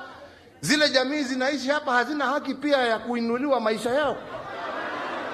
Si mko na haki ya kuinuliwa maisha yenu? Si nyinyi ni kama Wakenya wengine jameni? Ama ni namna gani? Si ni hivyo? Tuache siasa ya kudanganya Wakenya. Tuache siasa ya kugawanya Wakenya. Wakati huu ambapo tunaongea na tunafanya hapa Mombasa, Dongo Kundu, tunatengeneza barabara ya kuunganisha Dongo Kundu, na ndio pia tuwe na special economic zone kama hii iko hapa, iwe pia Mombasa. Alright? Na hiyo ni kazi ambaye inaendelea. Leo hii tunajaribu kutengeneza na kuunda special economic zone upande ya Nyanza.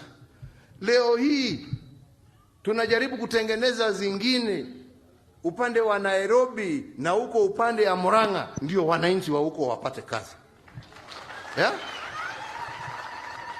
Usiwe mtu ule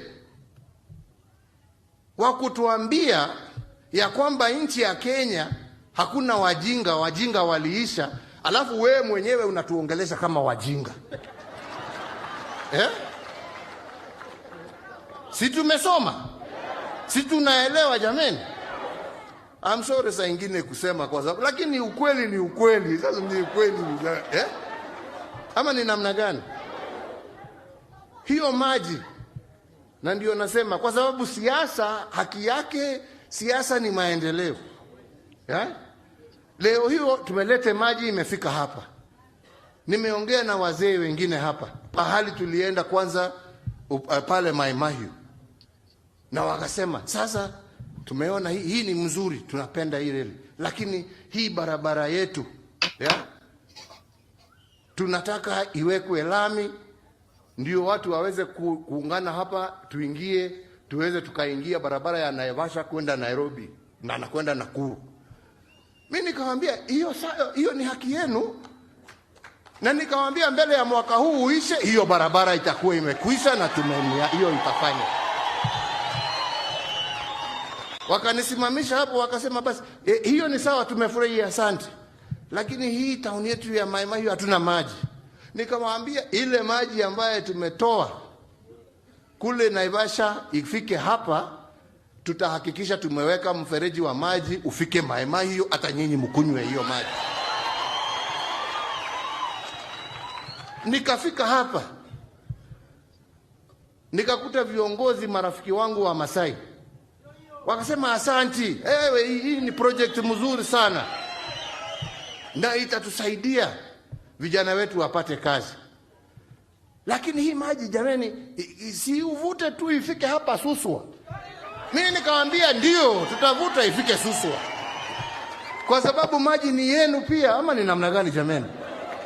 Na tunataka kila mtu afurahie na kila mtu awe na bahati ya kukula matunda ambaye ndio ya nchi yenu.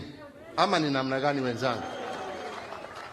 Na hiyo ndio siasa ya maendeleo, sio siasa ya porojo. Unakuja huku unadanganya huyu, ukikuja hapa unasema unajua nyinyi si mahasela, sisi tuko huko. Hapana, sijasema hiyo.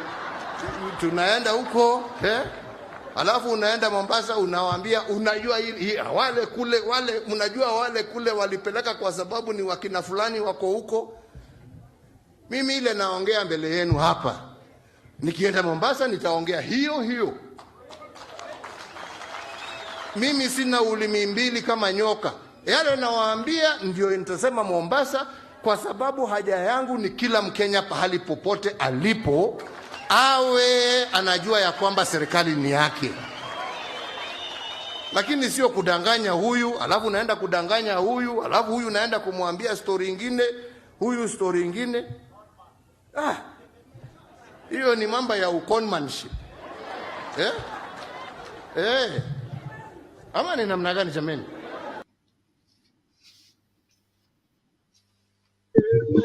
But tumeikata. The end part is the best.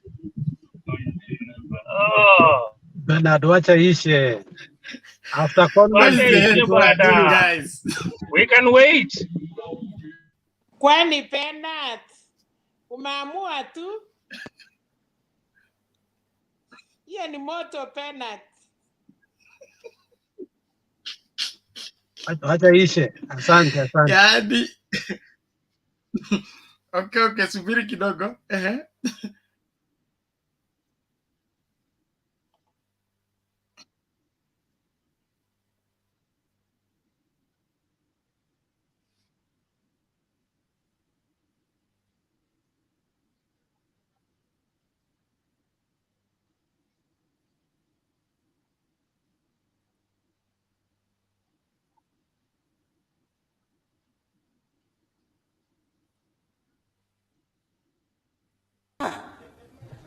Hiyo ni mambo ya uconmanship. Ama ni namna gani jameni? Ukienda hapo unasema hii, ukienda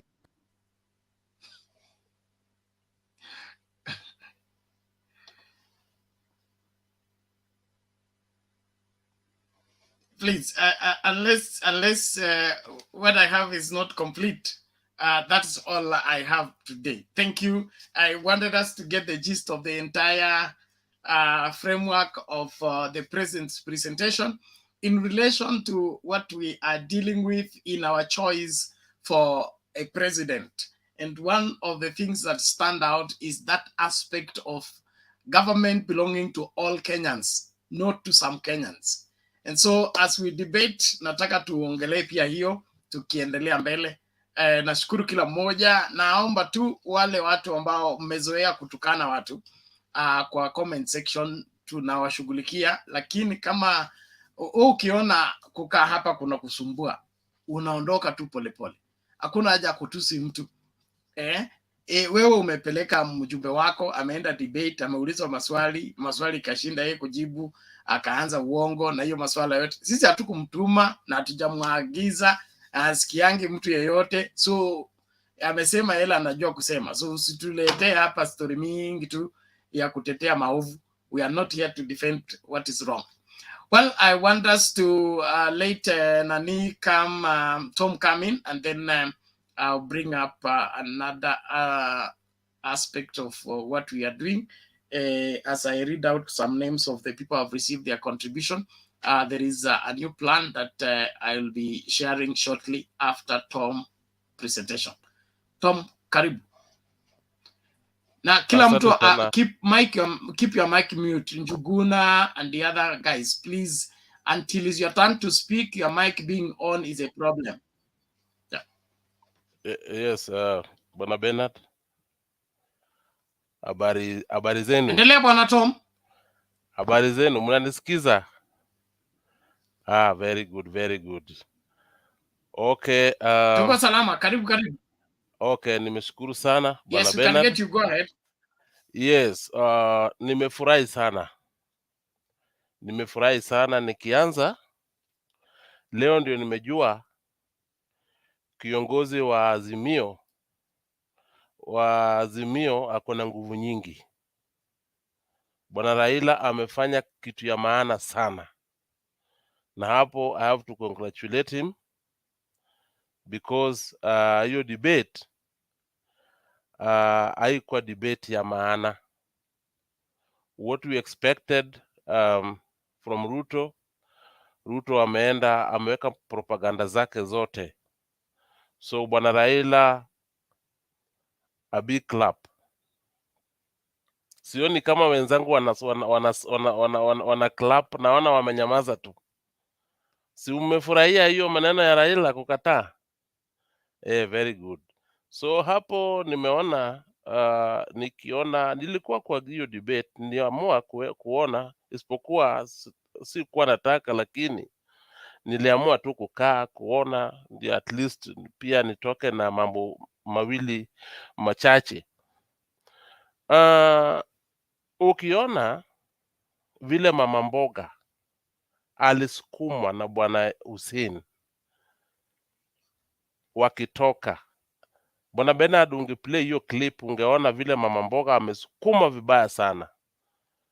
Na huyu jamaa huwa anasema mama mboga serikali yake ni bottom up, atashughulikia mama mboga, mtu wa bodaboda. Mama mboga amesukuma vibaya sana, hata hapo mpaka nimekasirika kabisa. Yvonne Okwara msichana yetu pia amefanya kazi yake vizuri. Yvonne, kama ananisikiza, I hope pengine kesho atasoma, pengine ataplay hii nini yetu aone. Amefanya kazi ya maana because maswali zake kwa Ruto ilifanya Ruto aweke propaganda zake, because huwezi kuwa kwa serikali na unasema ati ulikuwa kila kitu, project zote zilikuwa political, ati ungeweza kusaidia. Ungeweza kusaidia kwa nini? Na wewe ni deputy president So hapo niliona ni propaganda zote. Kuna jamaa by the name Professor Awiti. Huyu Professor Awiti sijui amesoma shule gani Kenya, sababu somebody like Raila is not his equal.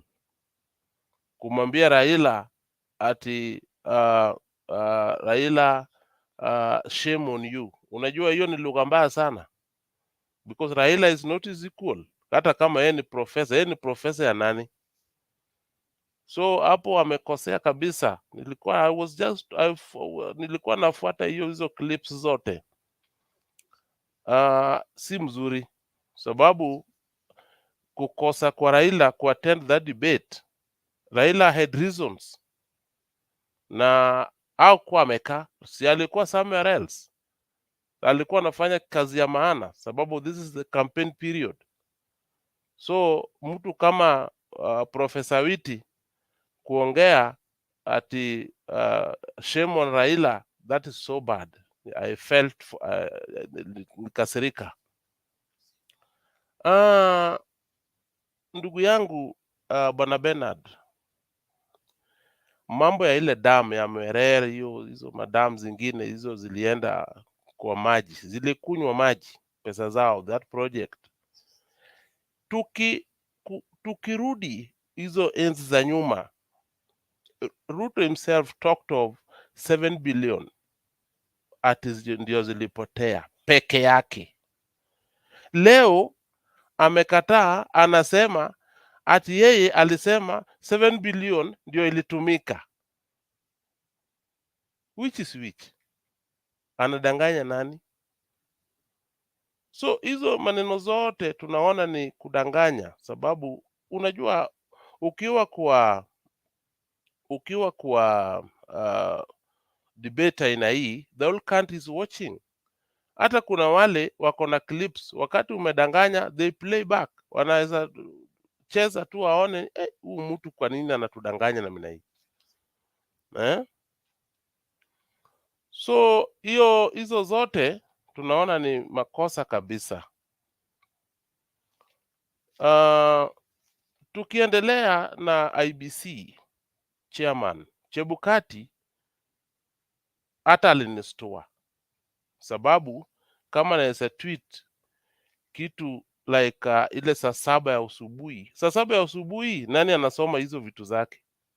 Ati ndio anatoa listi kubwa zenye ati yenye ilifanyika kwa wale walishikwa, wale waliotoka nchi ya nje, kusema ati hawa watu wako na sensitive documents, so Kenya should not worry, election itakuwa sawa bila wasiwasi. Kwa nini anatangaza kitu kama hii usiku? Nani who was ready to listen for that? Unaona? So Bwana Chebukati naona is a confused man, because naona hata ajui anaelekea wapi. The only option for this guy, this man, is just to arrest him. Kenyans will arrest him. Akiendelea na hii tabia, we will just pick him from the office, because hii anaenda kuharibu hii nchi. Mambo yake tumekuwa tukisema, lakini tunaona now is too much. Unaona, hatuwezi kubali vitu kama hizo. Unaona? So propaganda ndogo ndogo hii haitasaidia. Mimi kwa upande yangu, I will just tell my fellow Kenyans just to be strong, to be vigilant, because it is our turn. It is Azimio's government now. Najua hiyo siku tukiamuka tu mapema, tutaweka kura zetu kwa ile debe yetu vizuri, bila maneno, na tungojee matokeo. So Bwana Bernard, naona Bwana Bernard hayuko. Hapo ndio nitamalizia, na wacha tuombe Mungu. Ni hiyo tu, ni hayo tu for today. Asanteni sana wenzangu. Asante sana kwa hiyo kitu. Mimi ni Abuya, nimeona Bernard hayuko, na wote ni jump in. Your contribution was very very good.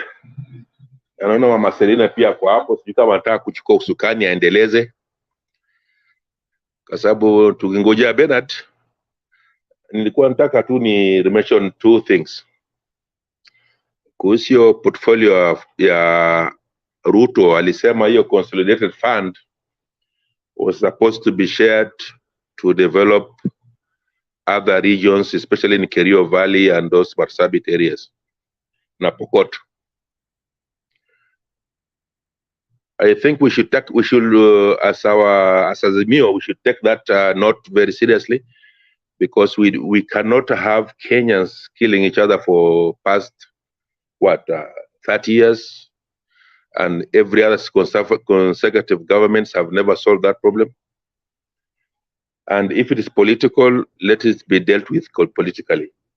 And if part of the problem is Kimorer should be funded in the next 100 days, should be the first Kimorer should be funded, because people are suffering there. And it's only fair that we quell down those struggles in that area. Alafu the other thing which also caught my eye kuhusu kwani Bera Jarudi is making submission. Okay, can I continue? The other guys, Yes, can I continue? Continue. Yeah, And yes, then, just continue. Continue, Mr. Abuya. Just continue. Okay. The other part is, which caught my eye also, because what caught my eye is always the truth. I don't want to propaganda about it. Hiyo ni party ya security ya those 14 counties. The other thing which also caught my eye is the publication of treaties that the government takes loans with, because we don't know the terms, we don't know the collaterals, we don't know that. So it's only few. And today I saw Ruto was almost saying there's something which is being hidden, and he wanted us to see it. This is something that when Baba takes over, all treaties going forward should be a public domain. It should be in the CBK, and and treasury websites. We are paying this much to this side. Alafu, to support that same theory, because 2 days ago, Maina Wanjigi, Jimmy Wanjigi came up with a very good illustrious, like a sort of his own presidential debate, and he spoke of that thing. And I want to link it with what Ruto said today. Ruto said today that there is an unbudgeted for projects. And I think he's speaking from inside. He knows exactly what he's saying. And what Wanjigi said, our debt, which we paid for around 5.6 trillion. But the index is saying we are owed more than 4 trillion. So he's asking where the 4 trillion went for. And I think unbudgeted for projects, this is something also Martha and Baba should come clear that. And of course, corruption is reigning high. He didn't speak about corruption. I would expect also our conscience also saw that Mr. Ruto did not want to talk about corruption. He wanted to politic around it. And Baba escaping today's debate, I think that's where he would have hit him harder. And today we can even expose him more. I don't have much to contribute now. If somebody has to rebut, I'm ready to listen. That's my sincere observation. Mama Selena, you can take over. Okay, thank you so much.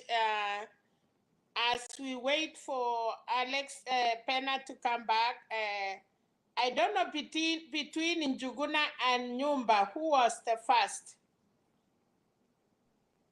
It is Njuguna. It Okay, should then be Njuguna, Njuguna. you can continue, and then we come to Nyumba. Okay. Njuguna, nini imefanyika? Ametuonyesha blackout. Njuguna, watu wanasema wanataka kuona picture, na kama Njuguna amedrop out atitengenezea rudi. Oh wow. Okay, Nyumba, you can continue.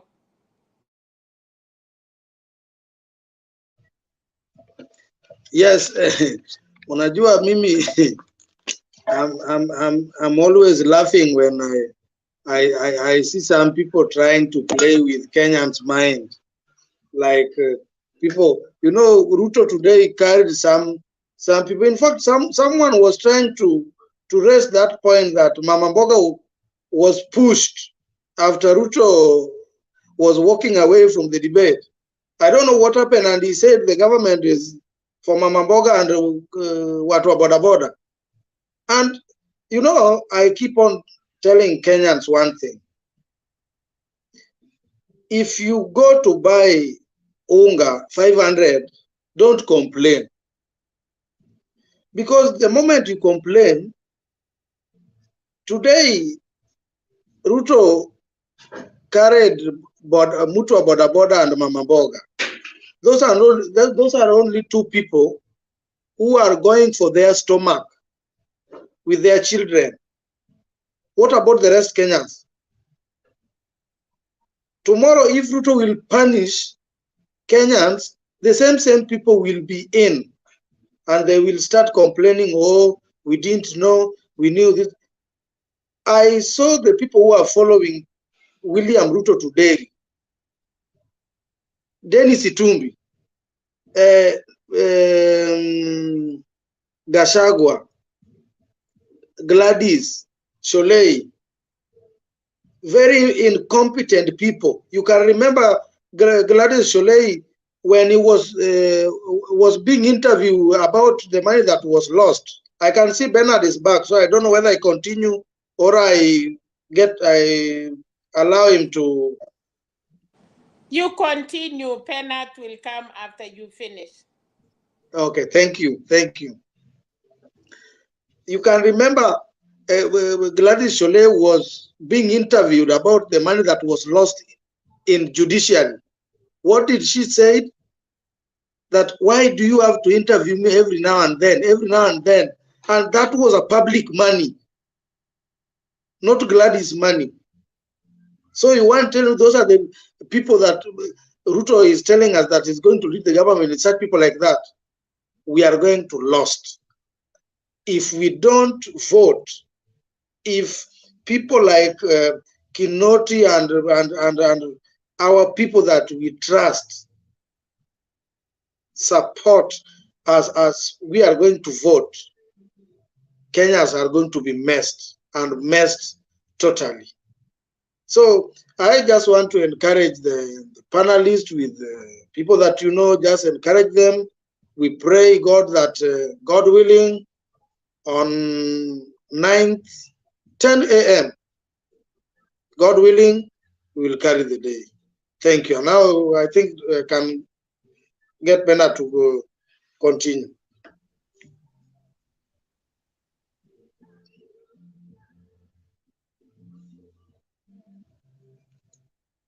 Yes, Penat. If you are not ready, tunaweza enda kwa Njuguna. Okay, thank you, Anyumba. Thank you, Mama Selina. Thank you, everyone, for holding on. Yeah.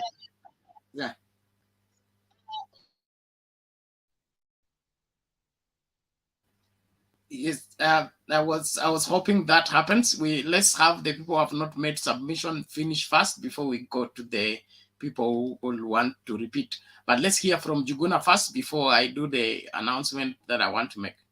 Carry on, Mr. Njuguna.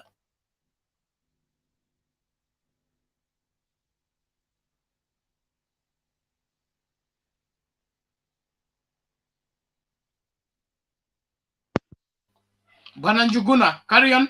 We can't hear you. Yes. Check your audio. Okay, thank you very much. Okay, thank you very much. And good evening, everybody. I think, and good Njuguna, morning you have an for issue the with others. your audio. Work on it fast. We can't hear what you're saying.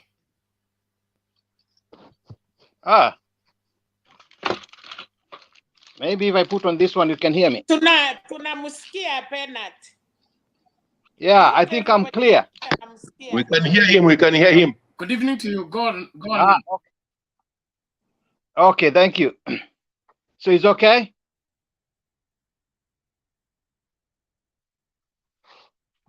Okay, thank you. About the presidential debate. I was forced to watch it, although I didn't want to watch it because I wanted to pick up some few things that I could talk on this evening. But I don't want to do too much on it because to me it came out as too much ado about nothing. And we saw Ruto for who he is, a con man. He's nothing more but an educated con man, and that's what Kenyans should know.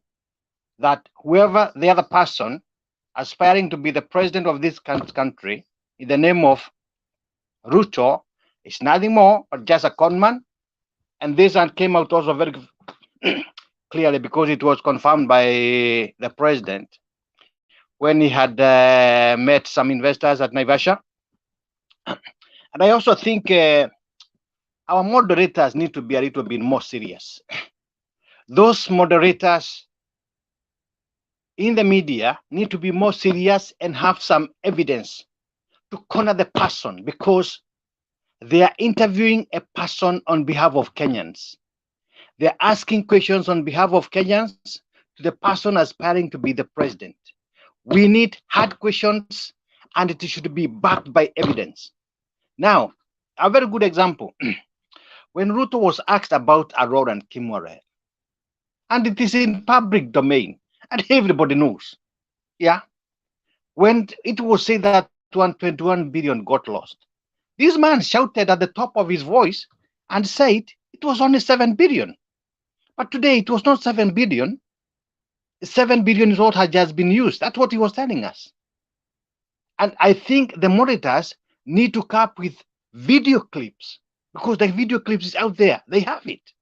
And they could have played for him to see. And those who are there and the people and the Kenyans at large for them to see. This man is dangerous for the country. He's a liar. He's a conman, just an educated conman who want to lead the country. And anyway, I don't want to do very much on that. Today we saw the president in Naivasha doing a very important job, meeting with investors who are going to invest where Ruto is saying the Kenya government took away the Mombasa port and took it to Naivasha. Yeah, which is a total lie. And we have seen the investors who are there going to invest in Naivasha, whatever they are going to be doing and produce will be exported to Mombasa. And we have had in 1 year, Kenya, they will be exporting goods or services worth $500 billion. $500 billion is a lot of money in Kenyan terms. And we heard he's going to, there are various places where we have going to have those economic zones, including Dogokundu, there's Naivasha and Murang'a. And that's a very good for the country. Well, this man, the person who is supposed to be helping him, is loitering around, making noises and becoming abusive and very angry, doing nothing. So I think this is a pointer. The debate today is a pointer to Kenyans that they should not think of this man at all. And the only person who is going to take this forward to the next level is nobody other than Raila Odinga. That one I can say without a share of doubt. I think let me touch on this issue of the IBC, because this gentleman called Wafula Chebukati, who has been defending the Venezuelans, all of a sudden has gone mum, and they seem to have disappeared out of the bruise. Nobody knows where he is and what he's doing. And I think as times goes by, this web, the leaking web, is coming out very, very clearly. This was a very, very well orchestrated web to rig the election, because they knew very well Ruto there is no way he could win the election. And this is how this web is. This is my understanding of the web. This Smartmatic company, yeah, they have got a country representative in Kenya. There is a country representative in Kenya who used to work for IBC from 2013 to 2018, and this was the gentleman who was named as Mohammed in the transnational offices somewhere, where the Venezuelans were coming to see, and to whom they would have delivered the IBC materials we had seen. So it is very, very, very clear now, the way it is coming out, is that this gentleman, who is Mr. Mohammed, had some connection with Smartmatic in Venezuela. And having some connection with Smartmatic in Venezuela, he is one of the link leaders who were to provide that leaking part of it. And that's why the people who are there in Venezuela who are doing all these things had sent these guys with these materials, yeah, the IBC material, to come to see this guy, to come to see Mohammed, whom we have been found with the two servers. And these two servers were to generate election materials, and they'll be sending to the IBC center. And this is what happened. And because this is exactly what happened in Philippines. There were some private servers by Smartmatic people which had started sending election results 2 days before the election. And that clip, I hope at some point, Bernard, you get it, because the the CEO of Smartmatic, Mr. Garcia. Mr. Garcia is being questioned by a parliamentary committee of Philippines, and he had agreed that 2 days before the elections, some election result has already been started, been sent, which were false. There was no election, but they had made this in such a way that the opposition candidate was to be ahead. I hope you get that clip because it is there. Yeah. So this was an elaborate plan to rig the election. And that's why you find where Wafula Chebukati has gone in the hiding. He's not there because he should be updating us what is going on. We got only 13 days to go. He need to tell Kenyans who are these 3 guys who are neither working for IBC, they are not working for Smartmatic, but these were agents sent to deliver these materials so that there could be some leaking. And we have seen they had places they had selected 10 polling stations where these materials would have been found their way. And I agree with some of the panelists. Wafula Chebukati should be held accountable, and he should not be here. He should not be allowed to conduct this election at this time. The person below him should do it because I don't think Kenyans have got faith with him again. I close my submission for now.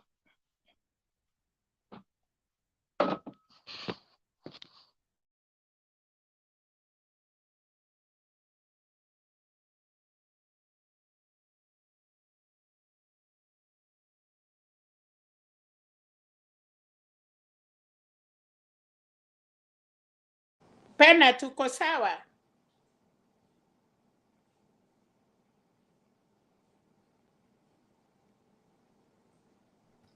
Amani, Thank I you, have something Bwana for Juguna. Chuguna. I hope you are able to get me. Yes, Pena. Confirm if you're able to get what I'm saying. I have something for Juguna. Okay, asante sana.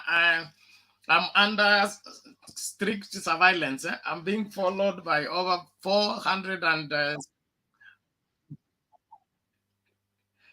you have a question for Njugu. Who is that? Or Lara? Make it very brief. Make it very brief. It's very quick. It's just another question of Lara, kuna conscience. swali. Uliza swali, please. Mr. Njuguna. Quickly. Habari ya leo. Asante sana for your submission. Though you took us back. Quickly. I'm coming back very quickly. I have to make a common sense to him. I just have to greet him. But Mr. Njuguna, I just want, this is a general question, not for you literally, because you talk about people are having private servers. So we need the official servers to be open too. And those official servers, especially of 2017, should be opened. And I want IEBC server to be also to be suggested to be opened this time round, not on the election day. It should be open like 2 days before. It's running. No votes is being counted. Nothing is running. This way, we will counter the argument you put here. This way, we'll circumvent the arguments that Philippines are having, because you said Philippines have brought the same company to question. So now, this time round, if IBC is using the same platform, we need to have this IBC website, or was it called, it's called what, whatever it's called, to be open 2 days before election, so that we can see all on sundry that the first vote is actually in the same time. Nothing is being posted there 2 days before that, and for verification purposes, every other person can just check if he's voted a day before election. Thank you, Mr. Njuguna. You can continue from there.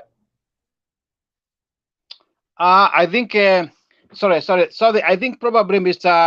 Orara, you never got me right. What I said, I never talked of IBC servers.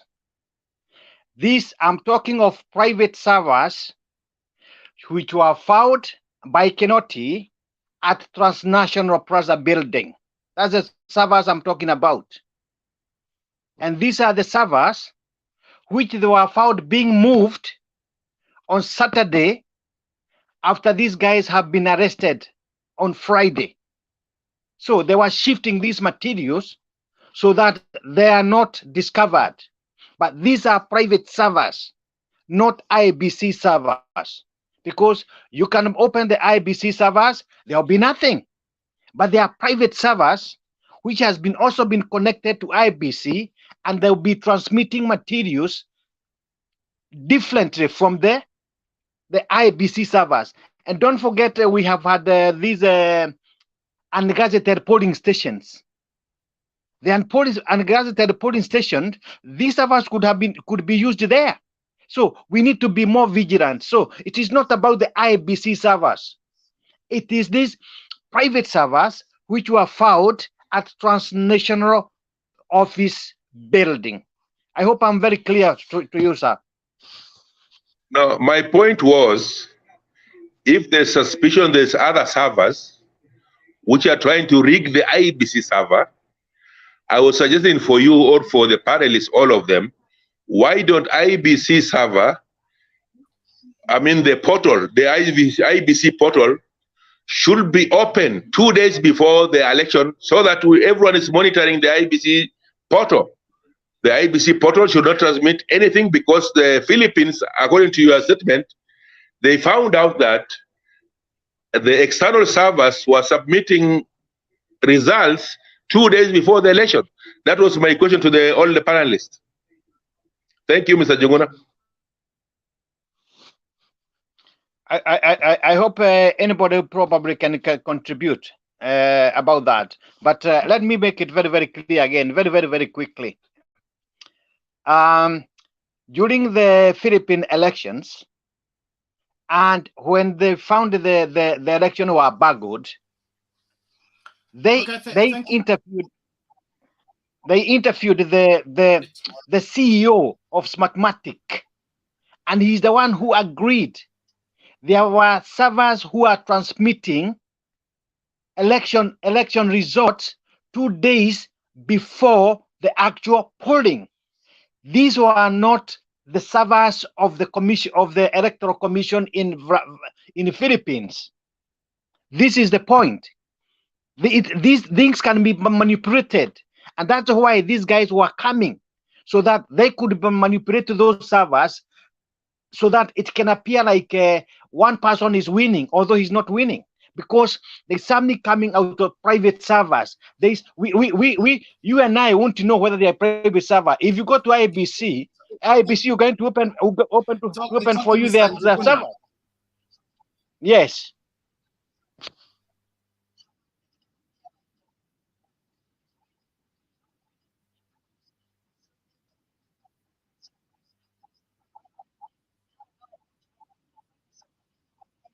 Tunaenda aje? Mkenya Spain, unaweza ongea kama Penat amekutwa ama aje?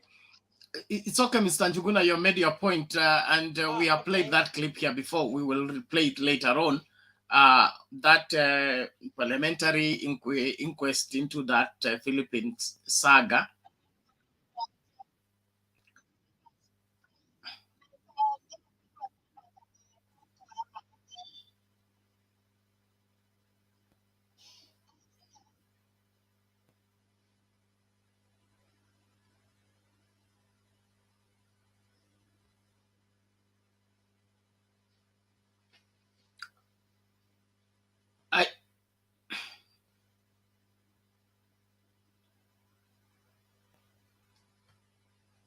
Are we able to communicate? Are you getting what I'm saying, you guys?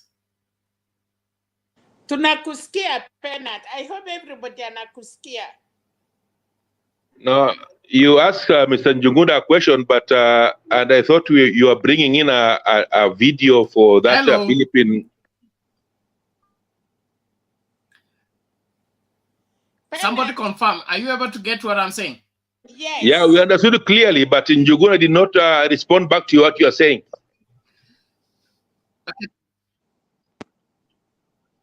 I can hear. I can hear. I can hear you. No, okay, it's okay. So I just wanted to confirm that I can speak in the same timeline when you are hearing, because there has been delay on my end. Hold on. It's okay. Thank you. Thank you. I want us to have a conversation, not an exchange match. Okay, thank you. Now let's do this. Hey, there is somewhere there is a delay. I think it is at Njuguna's place. I can't. It seems like he's getting what I'm saying later on after I have spoken and finished. So he needs to refresh his browser. Njuguna, if you can get me refresh your browser so that you're on the same timeline with us. It is difficult for us to converse when we are at different timelines in our conversation. Beside that, I want us to try and move forward because my internet is still unstable. Like the hackers have decided today to concentrate here, but all is all. Nataka tusonge mbele. Naomba nicheze video moja alafu niingie katika masuala ya mchango wetu alafu tuendelee na debate. Just for now, let's get this. Due to public demand.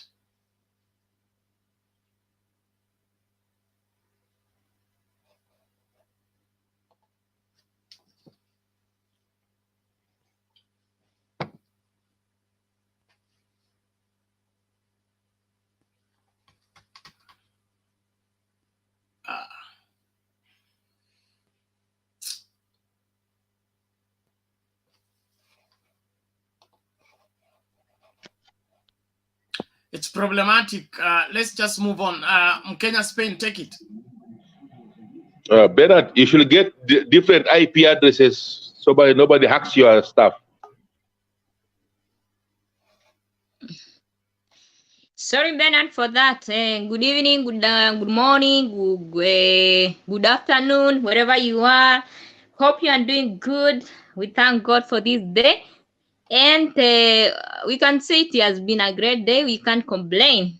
Okay, to the point. We start from today's debate. It was not a debate exactly. It was like an interview. But we have seen what has happened. So far, so good. We can say that the Azimio presidential candidate was very wise for choosing not to attend the debate. He did the best. Though people might say people were waiting to hear. Those who go to the rallies, they have heard the manifesto. The manifesto day was there. We all heard what Azimio had to for us as Wakenya, Wananchi, and that's what we needed. So today it was a debate. And maybe people could have gone there na watoke hapo kama wamekasirikiana, so it was good for him not to attend. We can congratulate the citizen journalist. She has done best, and she has shown that she is very prepared and she knows her work. And those who might say that she did that because she's from Citizen, and blah blah blah. As we know, that lady has done what it was supposed to do. She was supposed to do, because most of question as we Kenyans we wanted to hear, we have heard, and we have not even gotten the answers. So what I can say, we know propagandas, and we know we Kenyans, we have the responsibility. We have heard the president. I listened to what the president saying today, and it's like our president is trying to warn Kenyans, and he's trying to send something, to send a signal. You know, sometimes those who work with machines, they know some of these technological instruments, how they do work. Sometimes when it is almost either to go down, it is sends you a signal, a sign. So we can say our president, because is retiring. We can't say no. He's trying to send us a signal, we as Kenyans, to know who our deputy president has been and who he is. The only person who can tell more about the husband or more about the wife is either the husband or the wife, the vice versa. Why? Because they are the two who are there to decide, who are there to converse, who are there to debate, who are there to plan everything they have, and who are there to rule the family. So we Kenyans, we had two of them. That is our president and the deputy. And then the president knows more who is the deputy he had in the office. So he's trying to send a signal. He's trying to warn we as Kenyans not to throw what we have. We have the responsibility with us in our hands. And 9th August is the day when you will cast out that responsibility, when you will go down and say, this is my responsibility, and here is where I lay my responsibility too. So if we go and lay our responsibility bad, we will complain for the 5 good years to come. But if we choose, we do good, we will thank our president, that is the retiring president Uhuru Muigai Kenyatta, for the rest of 5 good years. Because what we need is to build our country. We don't want to destroy what has been built for the last 20 years. We want to go ahead. We want to, you can't tell me that I want borrow, then within 3 minutes, you repeat again saying what you will contribute to the counties, you will borrow. From where? And you have said that you will never, you will not need to borrow money from outside, so as our country to go on. Then after, when you are being asked, how will you control the counties, you say you will borrow. That one does not make sense, because what we know is that a person who has been in the government, whatever he wanted to do, he could have done for those 10 years. And we could have seen what he has done. And if he had done something for us Kenyans, we could at least say this person can do us better, and maybe we can give him responsibility on being our president. But we can't trust that responsibility on person who is using propaganda, who is using lies, who is using insult, who is trying to give tenses to the DCI, which is an independent department. That is bad. And dictatorship is bad. And those who might hear saying that Venezuela's, I don't know what, those who watch news, those who know the history, those who know how different countries are, you go read news how Venezuela at this moment is. Venezuela is not good. Venezuela was good 5 years ago, but now Venezuela has become one of the poorest countries we have in South America. Why? Because of bad leadership, a place where there is no democracy, place where there is nothing they can say that our country is going ahead as a democratic country. So we Kenyans, let us think, let us not be brainwashed, let us not be carried by propagandas. Thank you, Bernard, for the chance.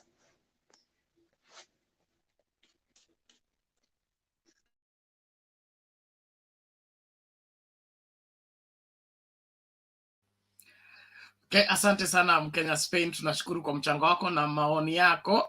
Naomba tusonge mbele, na bado niko na problem ya video, lakini naomba tu ita succeed kucheza, na nikitupwa nje mtu akwe standby ili tusonge mbele bila kukosea. It's important. I just want us to ensure that we are making Kenya better in our contributions, and tuchunguze kila mtu anataka kuwa kiongozi wetu. Tusiruhusu mtu awe kiongozi kwa masuala ambayo haya nini. Hey, God have mercy on me. Okay.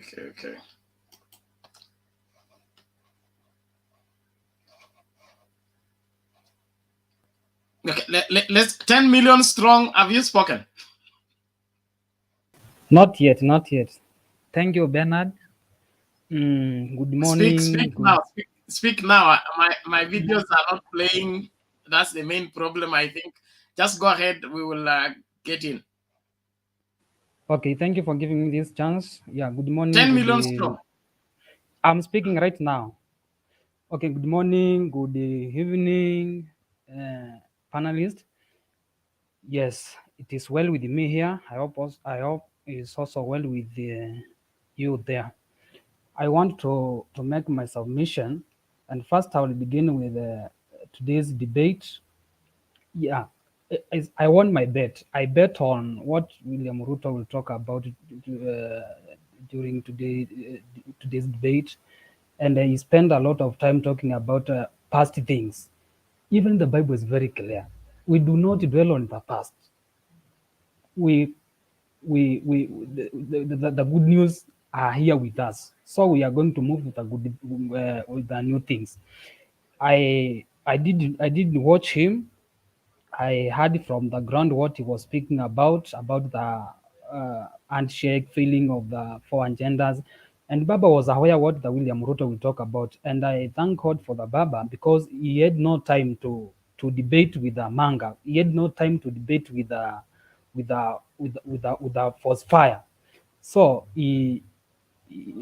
alichukua mwelekeo mzuri na wa kujiondoa katika hizo mazungumzo. Again, there is no a better person knows more about William Ruto than Uhuru Muigai Kenyatta. It's like a marriage. Nobody can tell me about my wife. I know about my wife. I know how she is. The same thing to Uhuru Kenyatta. He knows how his deputy president William Ruto who he is. So the platoons of this Kenya Kwanza spreading angit-probe to Kenyans about who's do this and that.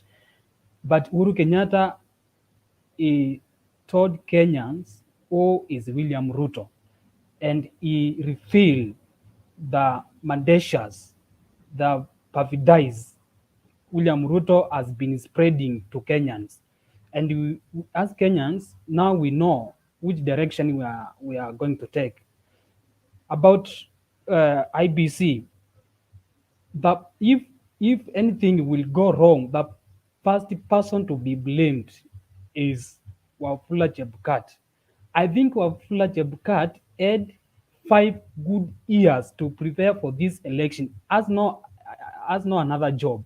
His job is to make sure we have a fair and credible election. He had enough time from 2017 up to date. Now, what about these things about Venezuela? We know Venezuela in the year 2018, 20th May, there was a presidential crisis about there is a guy, this is a presidential candidate by the name Maduro, that was his name, Maduro. In 20th May 2018, Maduro was declared a winner.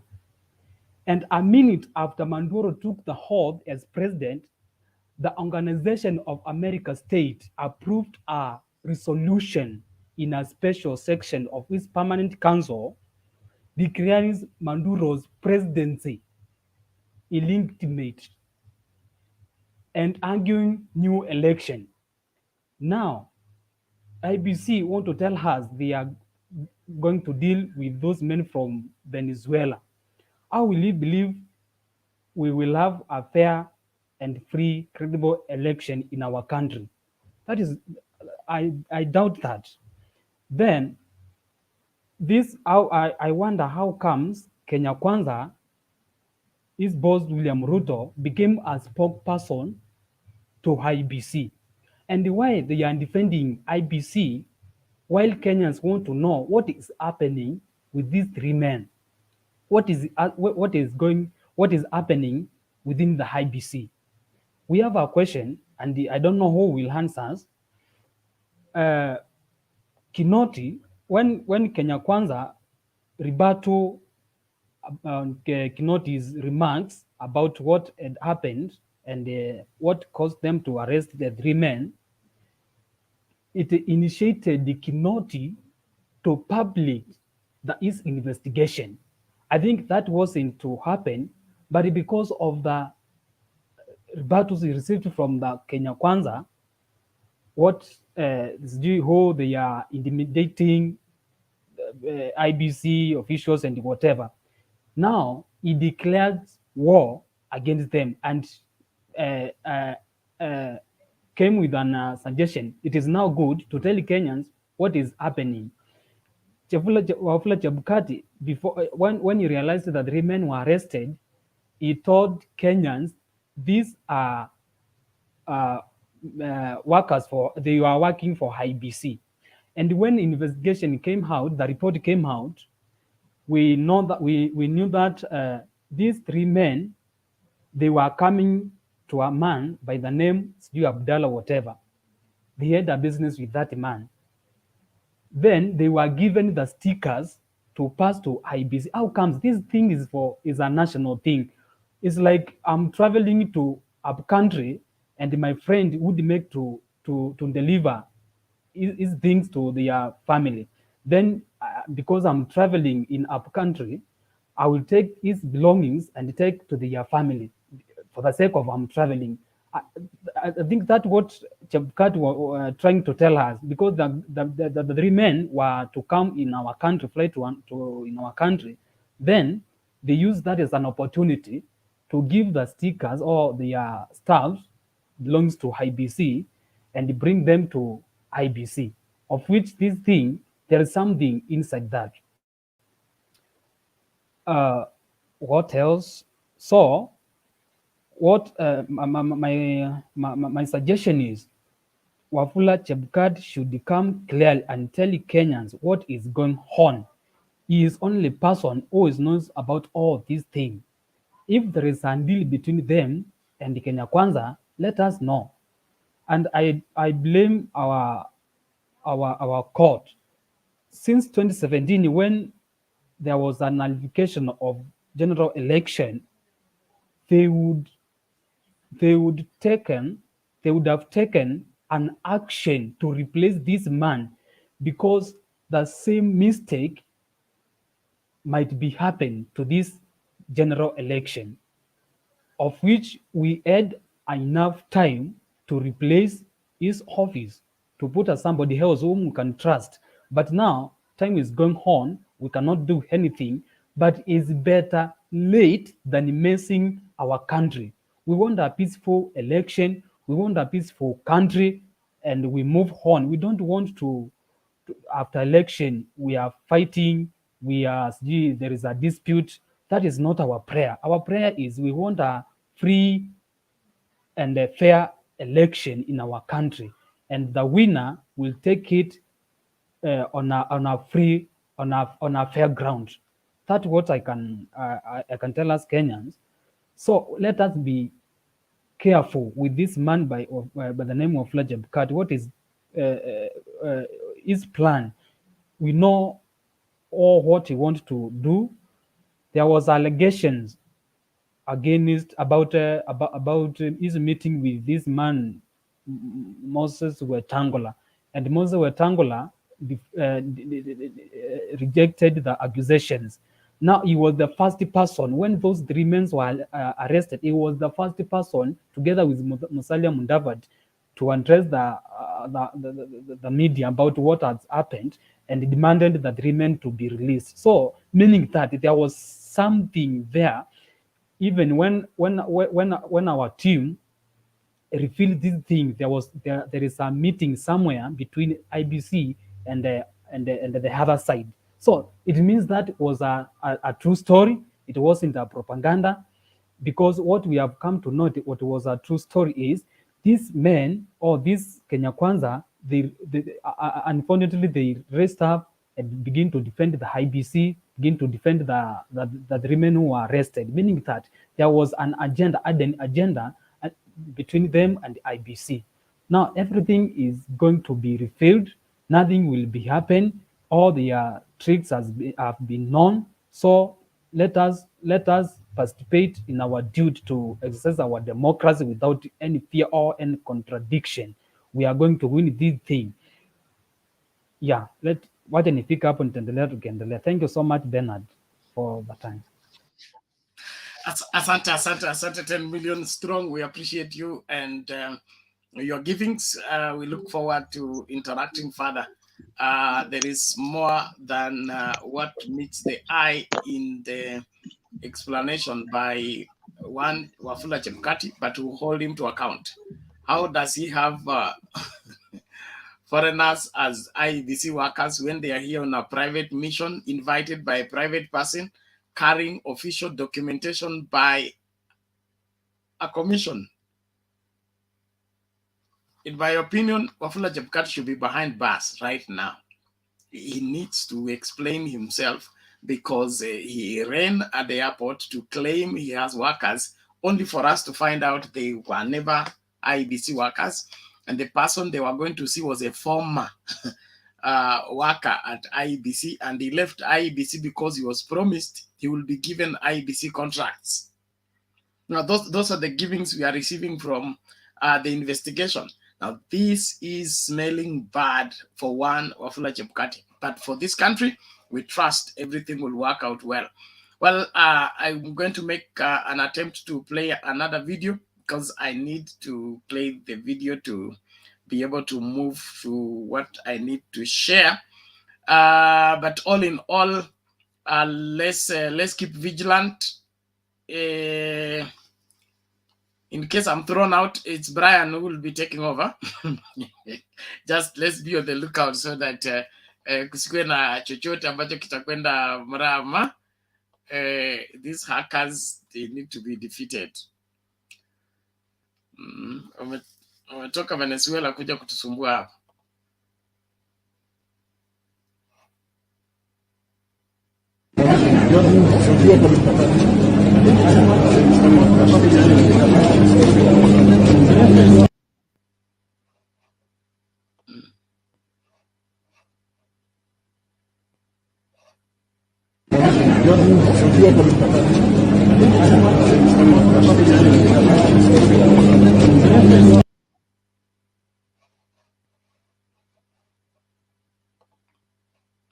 Okay, let's have this.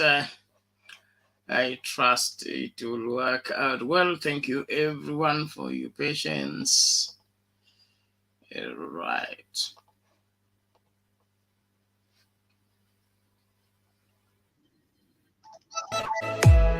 Kwa muda sasa, runinga ya Mtembei imebobea mtandaoni kwa taarifa na uchanganuzi sahihi. Kumbuka tuko live pia kwenye Mtembei TV. Once again, congratulations to all concerned. Thank you Mitsubishi for your trust and confidence in Kenya. Wengi wameipokea na kuienzi. Wakati wa kihistoria umewadia tena tunapojisatiti kuingia maeneo tofauti jijini, mijini na hata vijijini. Tunaomba msaada wako, ufadhili na uwegezaji. Katika safari hii tuvute pamoja kuingia digital TV broadcasting space. Give us wings to reach every home locally as we do internationally.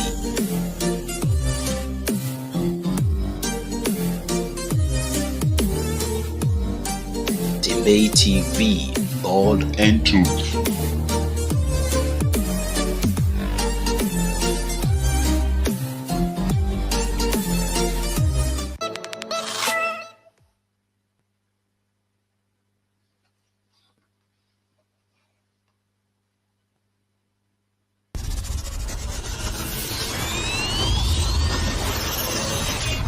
Mtembei TV, bold and truth.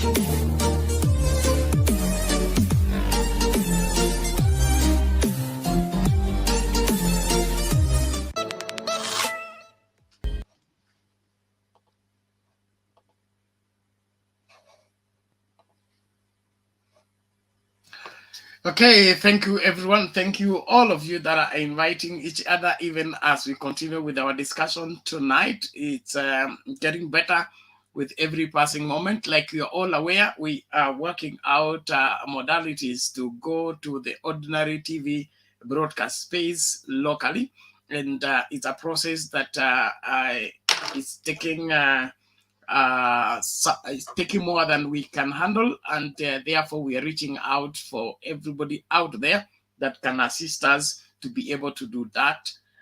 We need to meet a budget of 1.6 million, and in the course of our appeal for contribution, so far, according to my records here, I have I have only 11 people so who have made their response, and I just want to shout out their names and then make an explanation of what we seek to get out so that we are able to meet that target within the shortest time possible, and that is to get 100 people.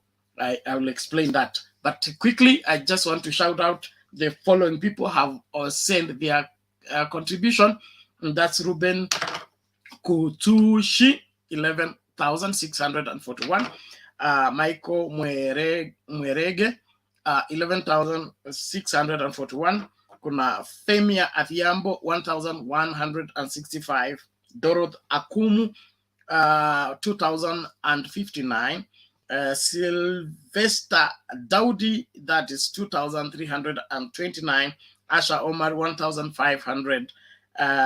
Darius, 5,826. Linet Wambomba, 1,956. Thomas Babu, 5,360. And then Salome Nduta, 1,404. Then Millicent Atieno, 2,000 Kenya shillings. Now, that is a very good gesture from your end to help Mtembe TV translate, or rather grow into the ordinary TV broadcasting space as we sustain the online broadcast space. And so we are reaching out there. We're looking for 100 strategic partners who would want to invest or give us $200 to be able to meet this particular budget, to be able to transist to ordinary TV broadcasting space within the shortest time possible. And so the campaign now, as much as everybody wants to contribute in their small or big way, that is still open for everybody to do as they wish to do. But we're looking for this 100 people, and I would want to have somebody say, I want to be one of the 100 people who can raise that $200 to be able to meet this particular budget within the shortest time possible. So between now and let's say Monday, to be able to raise that. So it's free will, and is by your capacity according to what you can do and what you can handle. So as we continue with the debate, we'll be reaching out for that particular people to say, I want to be one of the 100 people, 100 people who can give $200 to help us get on the ordinary TV set within this shortest time possible. Thank you very much. This other avenue is working, but at a very low rate. But if we go these strategic people, they will have a strategic position within the framework of the Mtembe TV management, and probably will be given the first priority when the shares are being floated out, because you are part of the starting block, or rather laying down of the stone for the local TV broadcast space. Asante sana, naomba tu tuelewane na tufuate kulingana na vile tunawezeshwa, lakini nataka wao watumia ni wapate leo, kesho kutu, lakini najua tunao uwezo wa kufanya hivyo. Naomba tu tujitahidi na tufanye yafanyike. Nashukuru sana. Brian, karibu, toa maoni yako.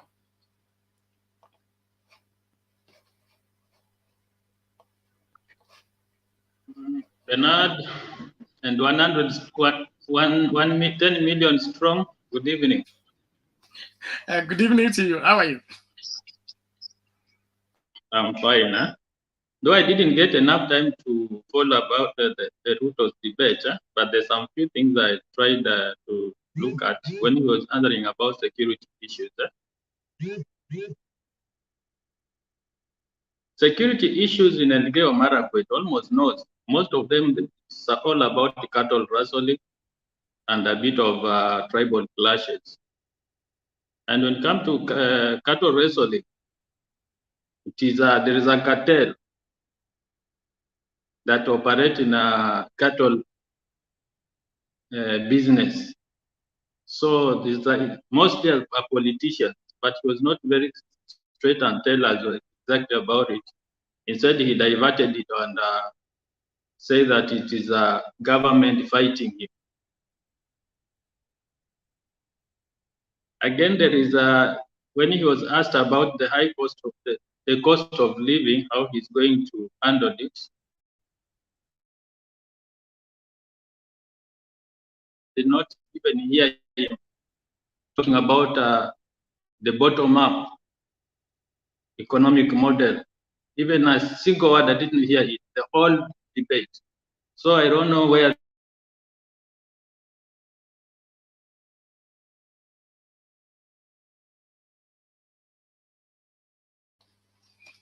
Samahani bwana Brian, inaonekana neti ya kwako imefeli.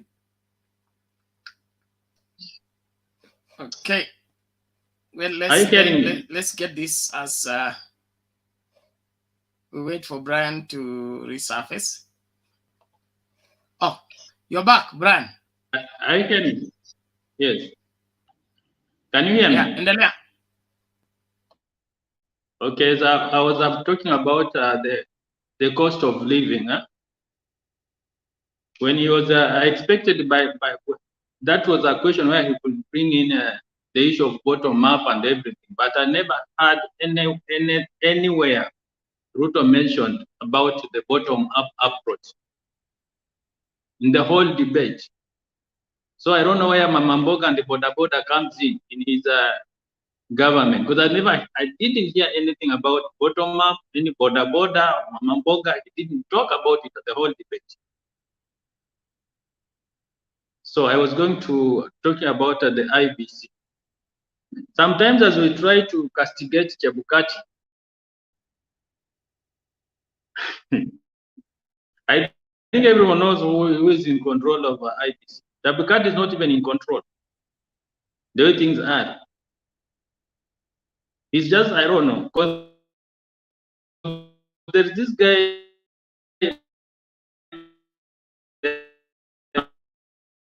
needs to and when you go back to when the report that Kenoti gave out, you could hear that Maruja is the one who got to the airport when there was a call from Smartmatic CEO to Marijan. Then Marijan sent Chebukati. And before the call, the Smartmatic CEO called Chebukati. The Smartmatic CEO also received a call from Seamless Company, which is owned by Mohammed Abdahil. Abdahil. Mohammed was a former employee of IBC who resigned, I think, in 2018. That's when he left IBC. And he was working as an IT officer in IBC. Going back, there's also a relationship between Mohammed and Aden Duale. I think they're the business partners. So this is a cartel and is a plan that has been formed for a long time ago. But I think by this time, after the Kinoti dealing with them and even taking some sensitive paraphernalia like servers and those other electronic material, maybe the election will be free and fair. But everything falls on who? Marijan. And after all truth coming out, Chebukati has not come out and told us exactly what happened. Then he came out in the middle of the night yesterday night to give us, after 3 days, almost three days or 4 days, he kept quiet. Then he came out at night. And from that, after that statement, we not even heard anything from him. So we don't know exactly what's happening.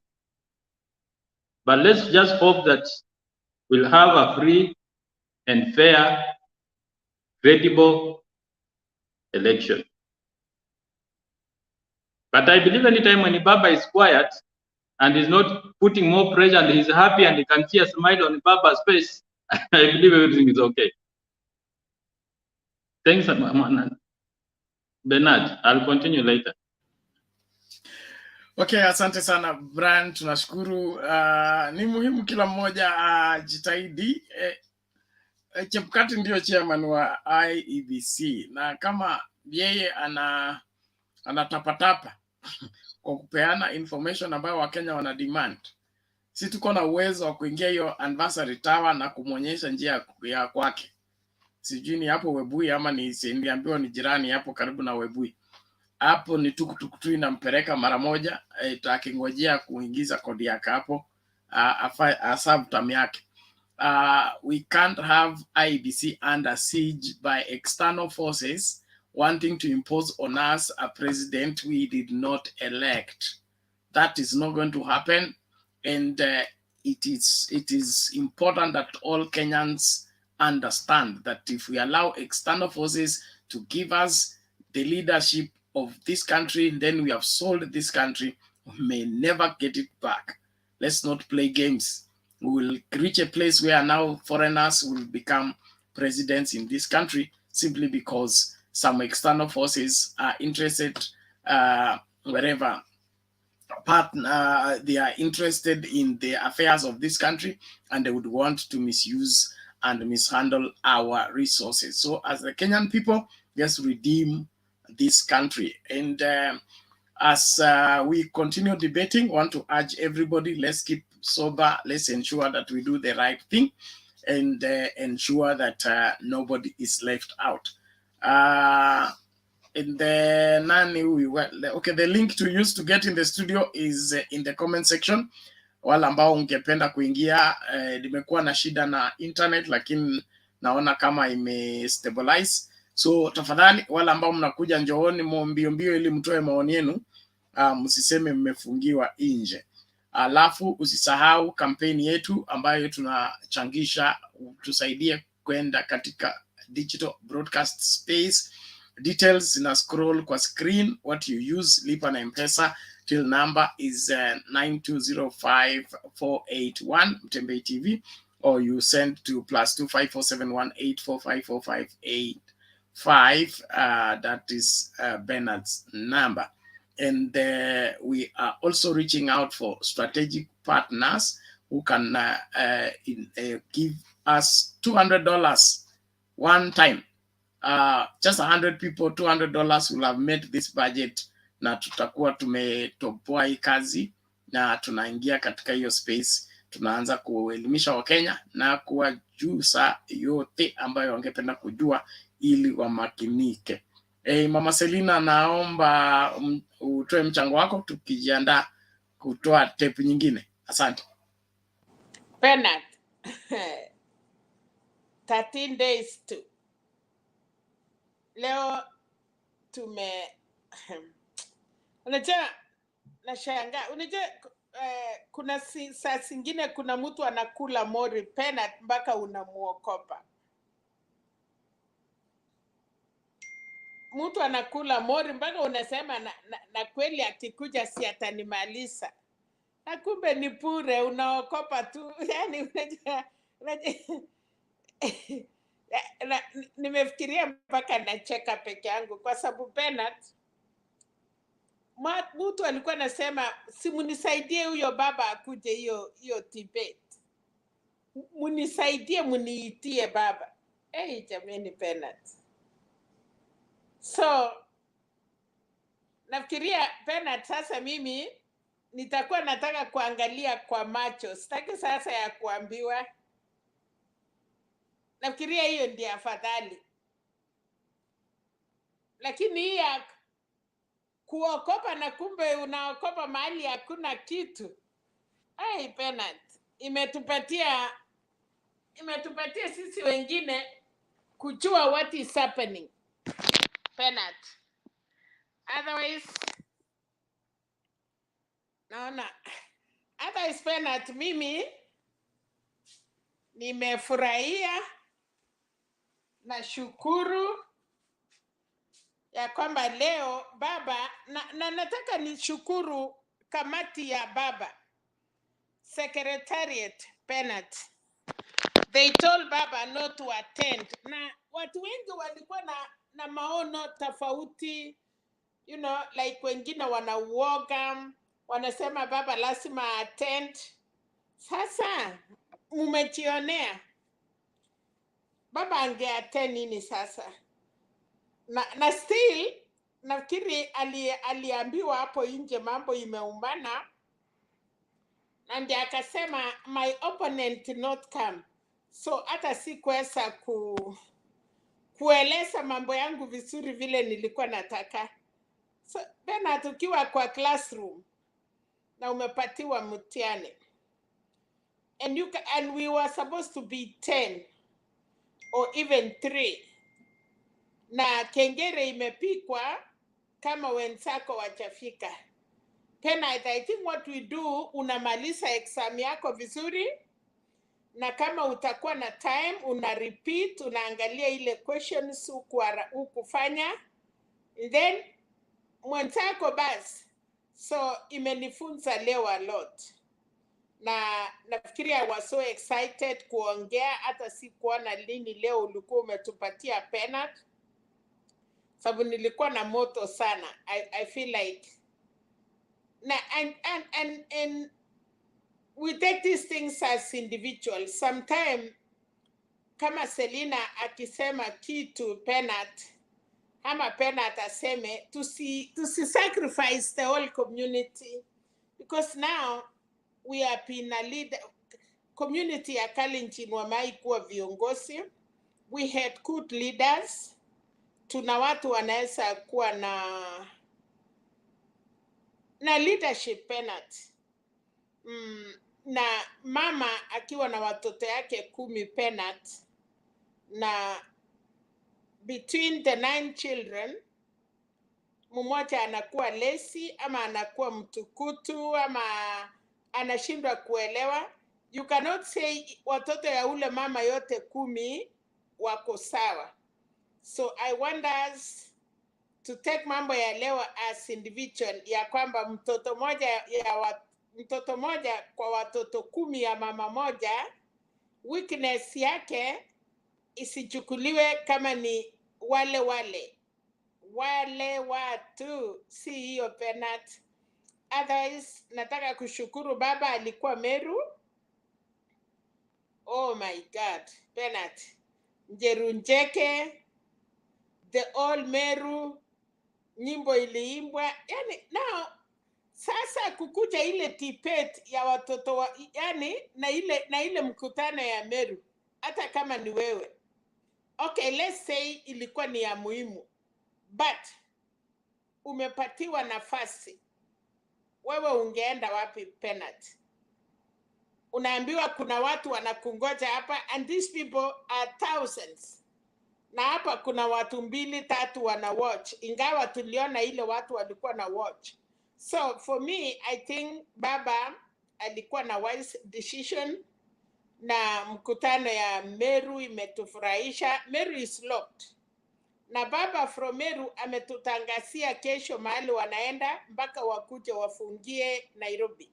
So Bernard, hiyo sawati baba na uongozi mate, na mtu asikutanganye Bernard, iwe ni traditional, iwe ni maombi ya kanisa, mahali popote kulikuwa na blessings. Mahali popote Bernard unaenda na watu wanakubariki.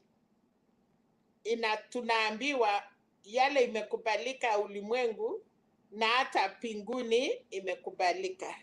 So baba, hii wiki mbili imepaki ni ile the last minute yenye watu wako kwa wamedecide, so anapata blessings everywhere. So nataka nishukuru Kiraito Murungi, na unaona na hiyo watu yote kumbe viongozi. Na sasa Penat, kwa nini mimi sijaiona hii watu ya Kenya Kwanza, kina Kindiki, kina nani? So nafikiri hii kitu ya Njeru Njeke si kitu unaweza enda kujiita tu ati hata mimi ni Njeru Njeke, kwa sababu I see Munya is a leader ya Njeru Njeke. Nimeona Kiraito Murungi and some leaders. So I think that decision of community is very important, Penat. Kwa sababu hii watu wote walienda Kenya Kwanza. I think I'm not sitaki kutout vile wengine, but I feel like sijaiona. And Penat, I want somebody to correct me. Tangu baba wakati ameanza kupanda mlima, all the blessings amepata, isipokuwa ile ilikuwa na kasi ni ya Uhuru, but that was not a leader. Hiyo ni ile wasee walijifaa tu hapo, na hakuna hata mtu amepinga because it was nothing. Ile ilikuwa Kirinyaka, it was a old man of 100 years and it was pleasant, na hatukusikia watu wakipinga. Wameenda Embu, wameplesiwa, so today tumeona Meru. So na kesho Penat, kwa sababu nilisikia baba alitutangazia, ni vile tu utatuambia vizuri, otherwise alituambia mkutano yake mpaka anakuja kufungia Kasarani, I think so, tarehe 6. So Penat, sisi tumefurahi, tunakimbishana na hayo mambo. Ukiona saa ingine tuna dose ni ile you want to do all, unataka kuwa kasi na bado unataka kusikiza baba, na bado unataka kukua na Penat. So actually tumetoka mbali, but tutafumilia Penat. Some of us tutajaribu kukua yote, because sitakangi kuambiwa mambo ya baba ama nisikie vile kulienda. Nataka niwe kama vile leo niliona ule lawyer pastor, ingawa kuna swali moja alishindwa, but alisema ukweli kuhusu mambo ya kanisa. Atafanyaje mambo ya kanisa na leadership, but he tried. Ingawa alisema wale watu wananunuliwa, wale mapastors, those churches, wale wanaenda kufuata pesa. Alitupitisha pia ya kwamba si makanisa yote. So Penat today, kwa sababu tulikuwa na watu wawili walikuwa kwa debate. Hii mtu yangu ya Pangi alikuja seriously kufika nje, akasema yes, if everybody is not in, I'm not going in. And actually I hope kama hiyo aya. So watu wawili waliingia na watu wawili wakuingia. But Penat, kwa hao watu wawili, for me, huyo pastor alikuwa na aliwin because maswali yake alichukua for 90 minutes, alichisema. I hear others were saying I'm married with my wife, my children, and I'm so and so, and I'm the deputy president. Yes, it is good to be the deputy president, but deputy president given by Uhuru Muigai Kenyatta. I think, Bernard, if I'm Ruto today, nitarudi nyuma nimwambie Uhuru asante, because without Uhuru, I think some people were nobody, because alichapa kijiti wasichana. Okay, Brian, I'm finishing, I'm sorry. You know, wamama tumeseeka na maswali yetu si chap kama ya vijana, lakini hata yetu saa zingine inashinda yenyu, kwa sababu sasa nyinyi mnakuwa na BAT na mnaenda kuanguka. So I think the kina Mama Selinas, kina Chombas, Kindupe and the old people, wale sisi tulisoma ndio na tukaambiwa wisdom penat. I think wisdom ni kitu ya maana sana, kwa sababu you see things, na kwa sababu vijana wetu wanakuja wanatupatia makaratasi ya madigrii, that is where you guys you go. I wish kama ni mimi ungekuwa wisdom, mtu angesema hey, mimi na compete na baba, kama baba amekataa I'm not coming. Atungejua, tungesema leo baba ako juu na Ruto ako juu, kwa sababu angekuwa amejificha kwa nguo ya baba. Pa tunasema hiyo msee hawezi simama for 90, ilikuwa nini pena? Hiyo msee hawezi simama hata 9 minutes hata 10 minutes. So you have stood today 90 minutes na yote ni zero. So afadhali ule msee. Alafu chenye umeita umetusi watu. Umesema Mama Ngilu hawezi olewa, amekuwa msee, umemuita machina na ni mama. Umeita CS wa Malwa mama. Umeita baba hiyo makitendawili mamsee ana akili, and then today in front of everybody unaulizwa integrity. Unasema mimi sijatusi mtu na sijasema kitu mbaya, na wakati anaulizwa kitendawili alisema kitendawili is it lani, kwani kuita ya kitendawili ni mbaya? Yani penalty. Yani kabisa ile wanaume wana lie. Unaona ile mtu amekutwa na bibi na msichana na anakataa kabisa, anasema hata na umempata direct red-handed. Badala ya kusema sorry, badala ya kusema mama pole, nimefanya makosa, anaendelea kusema hujaniona na msichana na umewapata. Hey Bernard, and today I'm happy but I'm sad, kwa sababu yale nimeona siku ya leo. But 13 days to election, Uhuru Muigai Kenyatta amefanya kazi yake. Amejaribu kusema alifanya yes, Martha Karua ametuambia being a deputy president unafanya delegated duties, umepatiwa na rais. It is for the first time. I'm not, kila siku tulijua presidency ya Ruto na Uhuru ni equal. Today kwa sababu anasema mpaka 2017 alifanya kazi mzuri, then akaulizwa anashindwa, but I like something that alikubali kujua ya kwamba being a deputy president you are not equal to the president. Lakini tena ya mwisho ndiye niwajie niwajie watu ya makaratasi ya kama Ruto wale wamesoma, na sisemi kwa ubaya, msiseme ni nyinyi, you know we are proud. Kama mimi nimesomesha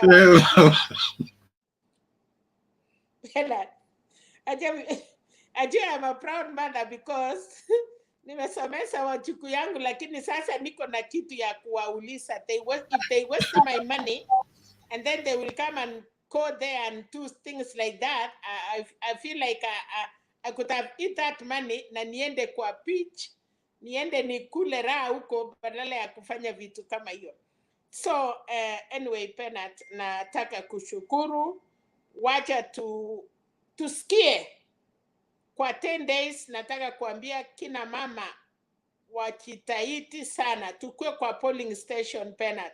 And then the last word, what happened to Chebukati?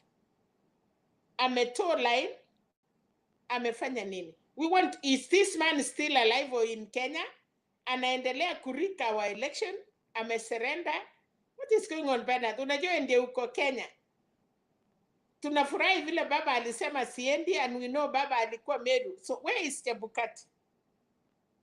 And again, Bernard, we want to know the 10,000 polling stations. What happened with it? Na ni wapi na wapi? And we even say Sagargarian sa Venezuela, you know those people wanatoka wote at the same place. Venezuela na wale wengine walikuwa natoka there in those countries, hiyo nchi za Europe, ile wasungu wanaendanga na slippers kama sisi. Na Chebukati aliona sura white, you know, you cannot just go Venezuela mahali hata Kenya ni tajiri kushinda hawa. Au kutiu Kenyan watu wamekuwa wanaendelea, mnaenda kutuletea wasungu wengine. Simutuulize sisi yenye tuko kwa wasungu. Tuambie nyinyi watu nyeupe ni which are the right people anyway. Najua ukiona msungu tu unasema ni kama wanawake. Ati akiona msungu white anakimbia ati aolewe. Kumba hata hana nyumba, kumba hata hana nguo, kumba hata huko kwao anakulanga vitu vingine inaitwa Bernard, anakula vitu vingine inaitwa food stamp. So hii Chebukati alienda kutuletea wasungu ya food stamp. Mama Selina. No, Enda pole. It is true, Bernard. You know, we are not atusemi kwa ubaya. We msichana atakuletea msungu, unafikiria sasa nimepata ile madola ya kina wasungu. Na kumbe unaenda kuleta msungu anakula food stamp, ati anakula chakula ya msaada. Anakuja kuchukua pesa yetu ya Kenya, ndiye aenda akuwe mwanaume. You know, we need to say the truth. Ukiona kala, pana kimbilia msungu, kwanza Spanish. Usienda kimbilia watu hata wanaomba msaada mpaka kwao. Can you imagine Kenya and Venezuela, Bernard? First in corruption. Hata hiyo inji uwezi enda usimame. Yani, Chebukati, you need to tell us nini aliona. We need, alafu, mwisho, Muslim ama Waislamu. I have never seen, and Waislamu ni watu wanaaminika, they were good brothers. Lakini naye Waislamu lazima wajue na tunataka Joe. Kwa sababu kumbe tuko na corrupt Muslim. Wanajificha. Unajua Bernard, it is good tuna complain always, pastors, wamekula, ni wakora. Kumbe tuko na crooks. Wamejificha kwa jamii ya Waislamu. We don't want them to be quiet. Tunataka wa-expose hiyo, tunajua watu ni relatives, yes. Hata mimi ni Mkale na tuko na Wakale huko Kapchor wa Uganda. Na tuko na Wakale Tanzania. Na tuko na Wakale Egypt. Hii yote wanakimbia hii kutoka Ethiopia. Those are our plan. Lakini sasa hii watu wameshikana hiyo line yote, unaona vile imeenda. We also need these people to tell us. We are not saying community, but tunataka kusema ya kwamba hii IPC mulienda kuamini hii watu mpaka nafikiri ndio wamechaa kwa IPC Bernard. Yani mnaenda kutuwekea masagargarian kwa IPC alafu sasa kimeumana. Badala ya kulete Mcholuo moja, lete Mturkana moja, lete Mkisii moja, lete mtu sasa mnaenda kutusanyia wakora. Hata Wakenya tuko na makosa. Because tunataka nchi yetu ni ya sisi wote wa Kenya, kabila 43. So we thought some people wamesoma. Na kumbe ni hii watu tu Bernard, wacha niwatie hapo. Unajua wamama wakikasirika tena tumbo inawaka na si mzuri. But today, after election, Bernard, we really need serikali ya baba na mama. Tunataka watu wakuje na real papers. Hii makaratasi yenyu mumeenda kuipa, mutarudi shule. Ama muwache, msituambie ati ya vijana tumesoma hatupati kazi. Nani atapeana kazi kwa wakora? Serikali ya baba ikuje ilete watu ya maana, ile kina Kiptum. I recommend that Inspector General of Police, wale watu walitrainiwa Israel, warudi hata kama ni wasee, because we need quality leaders. Hatutaki makaratasi yenye wanasema wasee, kina Mutaura, kina ule msee alikuwa anaitwa nani, Murari, wale the old people walisimama na serikali Bernard. Serikali ya baba, I will also say this. Vijana kama hamtaki kuchunga nchi na ni yenyu, wacha wasee waende wachungie. Siku ile hatutakuwa kwa dunia mkitaka kuuza nchi yenu kwa makargarian na hiyo Venezuela yenye hata hawana suruali, itakuwa ni shauri yenu. Asante Penat.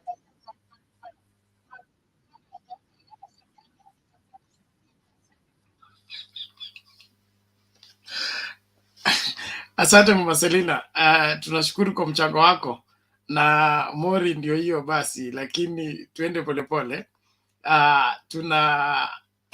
Tuna wajibu wa kuhakikisha kwamba tunaelekeza kizazi hiki ili kila mmoja ajue majukumu yake, na tukisonga mbele tusiwe na wale ambao wanachagua kufanya maovu na wengine wanapenda maovu. Ni muhimu tujue kwamba ni ukweli tu ambao unaweka watu huru, na huo ukweli unatokana na kuwajibika kwa kila Mkenya. Brian seems to have a question, but before Brian comes in, just hold on, Brian, one moment. There is this person called Caris. Caris is bordering trouble with me. If you mind your language, number one. Number two, if you're here, you want to praise the deputy president, praise him on points, not on why Raila missed the debate. Let's talk about the people who debated. Raila was not there. So if he missed the opportunity, what opportunity did he miss? What did William Ruto gain in Raila's absence? Did he articulate things better because Raila would have distracted him? You need to tell us that. But telling us Raila has missed, Raila has done that is not helping much. And it's even selling you that you are missing Raila in the debate when you had your own candidate on the podium. You need to be proud of your candidate if you have him as your candidate. But the business of carrying Raila's name so that you seem important or relevant, it wachane tu nayo. And like Mama Selina has said, the younger generation needs to learn a great deal from the older politicians. The politics that the young people are playing is unhealthy and uncalled for this country. And if we plunge ourselves into it, we choose to forget this country, because you cannot hold the country together by lying and playing with people's minds and being irresponsible. You say one thing, then you jump it, and then you say you did not say. Who is fooling who? So anybody who is supporting what is evil along with that evil he's supporting. Anybody supporting what is wrong with that wrong that he's supporting. Simple and pure. And so let's stand strong and do what is right, insist on what is right, because that is what is required for the country to move forward. Brian, what was the issue at hand? Kuongezea tu kwa Mama Selina, kwa familia tukiwa wezi wawili na kuna mahali tumepanga kuiba, mara ya kwanza twende tuibe na tufaulu, kisha sisi watu wawili tukosane. Tukishakosana mmoja wetu aokoke na mwingine abaki akiendelea na hiyo biashara, kuja kuniibia mimi na najua mbinu zenye kutumia kuiba, haitakuwa rahisi. Na baada ya mwenzangu kutumia hiyo ujanja, kisha najua na niende ni dismantle hiyo mpango yake, kufikia saa hii anajua sasa nikutafuta mbinu nyingine ya pili. That's what is happening. Back to debate. Naona Azimio alikuwa na mpango na tukatuma pia mwenzetu Babu Wino kuwakilisha kule. Babu was there but he was not allowed. But tulituma Babu because hiyo ndio rika ya Ruto. Ruto cannot debate Baba. Baba is beyond Ruto. Baba sasa anacheza Champions League. Ruto hapa kwa ligi ya Kenya hapa ya Gor Mahia na FC. Sasa wachezee pale na Babu na Ruto, but it was not me. Hata Wajakoa is I think what was the same thing, but kwa sababu hakumkubalia na kama kujiondoa. Ni hayo tu.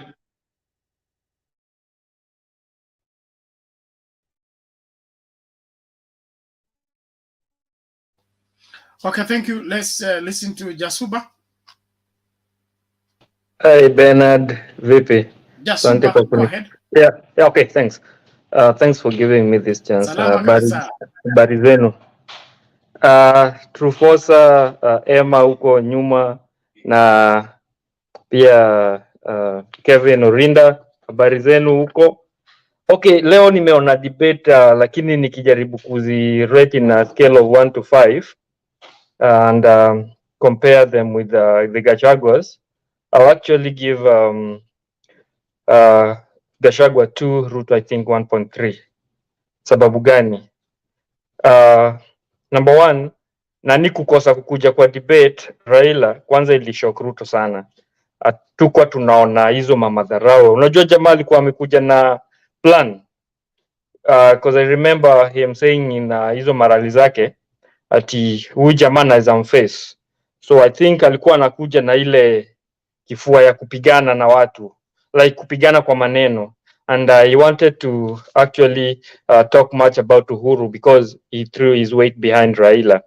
And unaona Raila made this tactic, actually it was tactical because naona number one, tungewapea audience like space, wangeanza kuongea maneno ya deep state, Uhuru the first family na nani state capture, of which those were their agenda, na hizi zenye hizi vitu zote wamekuwa wakiongelea kwa rali zao ati yo mama mboga. You guys saw how mama mboga was brought in for PR. Maneno ilikuwa ya PR, watu waone kwa picha ati ni mtu wetu. After hiyo picha, what else happened to that mama mboga? You know, she had no role there after kutoka kwa hiyo picha. So my first submission is on the first question he was asked, and it was about subsidies. The guy, instead of, you know, like to any person who has done the aptitude test, you know, there's something called speed in terms of like each questions has it's timed. I mean, so let's say if Ruto was supposed to answer that question in 2 minutes, is there anyone who could have understood what he said? Because the guy, I really timed him. Jamaa alisema kitu ya kupoteza wananchi, and in those things yenye nilikuwa naongelea, I only picked 3 things zenye nashindwa. Subsidies, what is the role of subsidies? Is to make it less expensive. Jamaa alikuwa naongelea maneno ya production, marketing, kutafuta market na fertilizer. Surely is this just a way of solving production issues, like I mean agricultural issues, maneno ya njaa? Another thing, alikuwa ameulizwa maneno ya Kimwarer and Aror. The guy answered this question, anaingiza maneno ya bandits.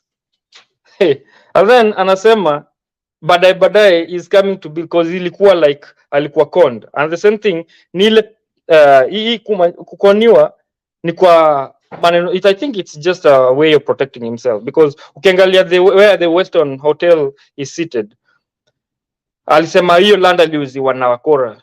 Hii maneno ya Mteshi land wakora, maneno ya Kimwarer tena nakuja wakora. Surely is that a leader mwenye anashinda with this influence? Wakora wangapi wanaweza kuwa waende kule wajidanganye mtu kama Ruto? Surely at that status, ama ni kujificha tu? Cha tatu, niliona vile he was actually responding to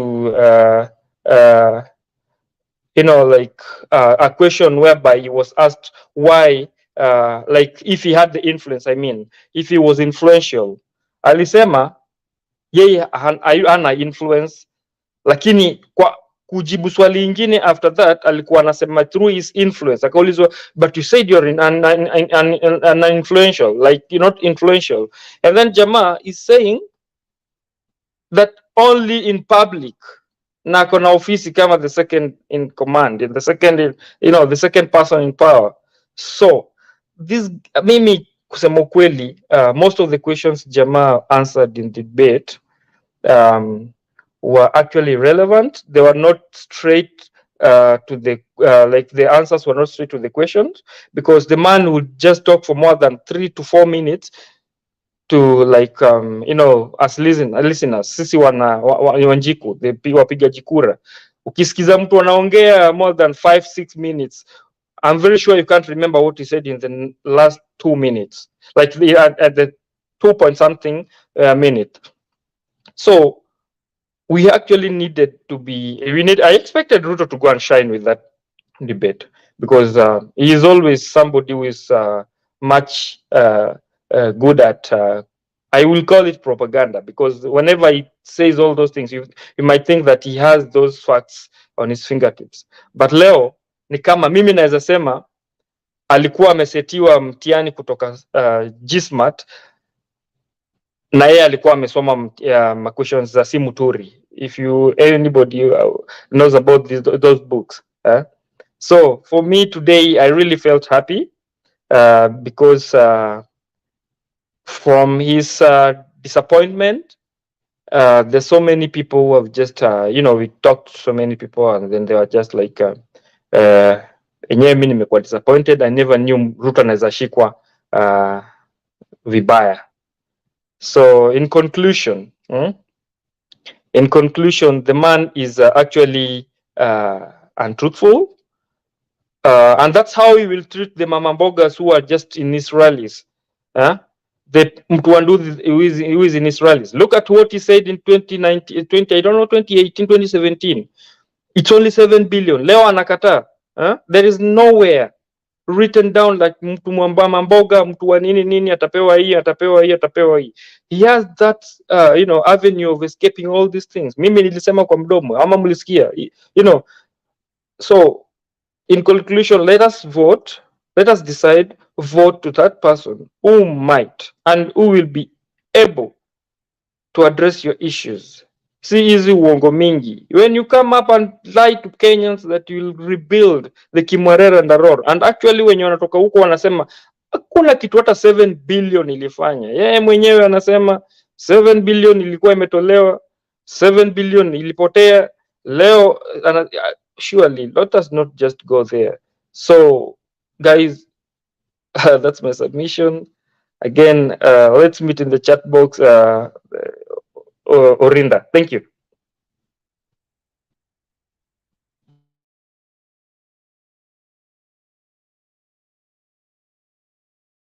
Naona Bernard yako busy. We can continue.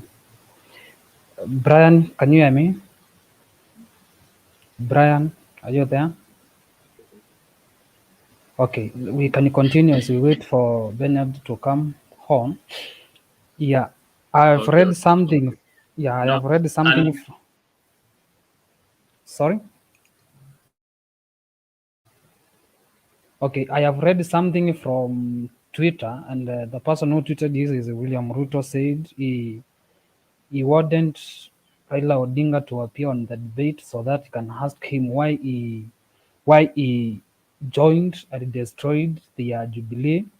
I don't know whether he is on Jubilee right now, but I want to make a submission by saying William Ruto cannot accuse Baba or cannot say Baba initiated kutoka kwake kwa Jubilee ama kutolewa kwa Jubilee. I think Ruto ran away from his shadow, of which it is impossible. If we can go back a little bit, while he was in Kano, do you remember William Ruto was a member of Kano?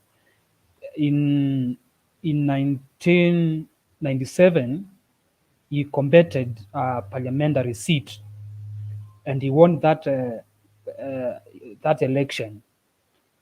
And Moi, late President Moi, abreast with William Ruto and made him a Secretary General in 2005. Before that, he was appointed him as a Secretary General election about the election. Then later, 2005, he was elected as a Secretary General while Uhuru Kenyatta was a chairman.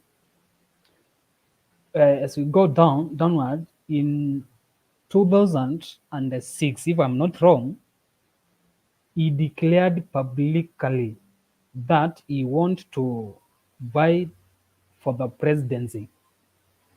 in the next year. The following year was 2007. But majority from Kanu was against that declaration. Even Moi was against that, because we know Moi wanted Uhuru Kenyatta to succeed him. Then that action of the former late President Moi, Ruto resigned from Secretary General of Kanu and ran away again. So it's like he's trying to tell us, even that time, Moi chased him from Kanu, or rather, Uhuru chased him from the Kanu, because Moi preferred Uhuru Kenyatta to succeed him, but because of the gluttonous of William Ruto, he ran away and he resigned from Secretary General. Then he joined Baba, because Baba was vying for the presidency in that year 2007. I have asked myself, why did he why did he resign from Secretary General of Kano in that year, 2006? Why? Because he was greedy for power. The same thing he did to this year. So we know that man has no ile ako nayo ni ile tamaa ya uongozi, has nothing to do for Kenyans, has no human inside himself, because we know his history. Then when he joined ODM in that year, again he ran away from his shadow and came out from ODM and claimed Raila Odinga has chased him from ODM, and he came to unite again with Uhuru Kenyatta. It was not his first time to work with Uhuru Kenyatta. They were in the same party, that is KANU, 2005. Uhuru was chairman, Ruto was Secretary General. So in 2013, they came together and formed a coalition government, Jubilee. In that first term of 2013, something happened, and the person I said it earlier here, the only person knows more about William Ruto is Uhuru Muigai Kenyatta, since they worked together from the 2005 up to 2017. So he is the only person who can tell us about William Ruto. In that 2013, I think something happened in their government, and a wise man, this Uhuru Muigai Kenyatta, decided to take on another way. And Ruto ran away again from Jubilee, ran away from his shadow. No, Fogani, let me finish. Ran away from his shadow and again begin to accuse Baba he has chased him from Jubilee, of which all this is agitprop. We learn from history where he began his political career. He didn't finish, or he didn't stay in a particular party for a long while. Why? Because of he is greedy for power. If he denied a chance, or if because he want to be in a certain power, but the political party was against that for some reasons, so he decided to run away. He decided to run away from Kano, decided to run away from ODM. Now he ran away from Jubilee.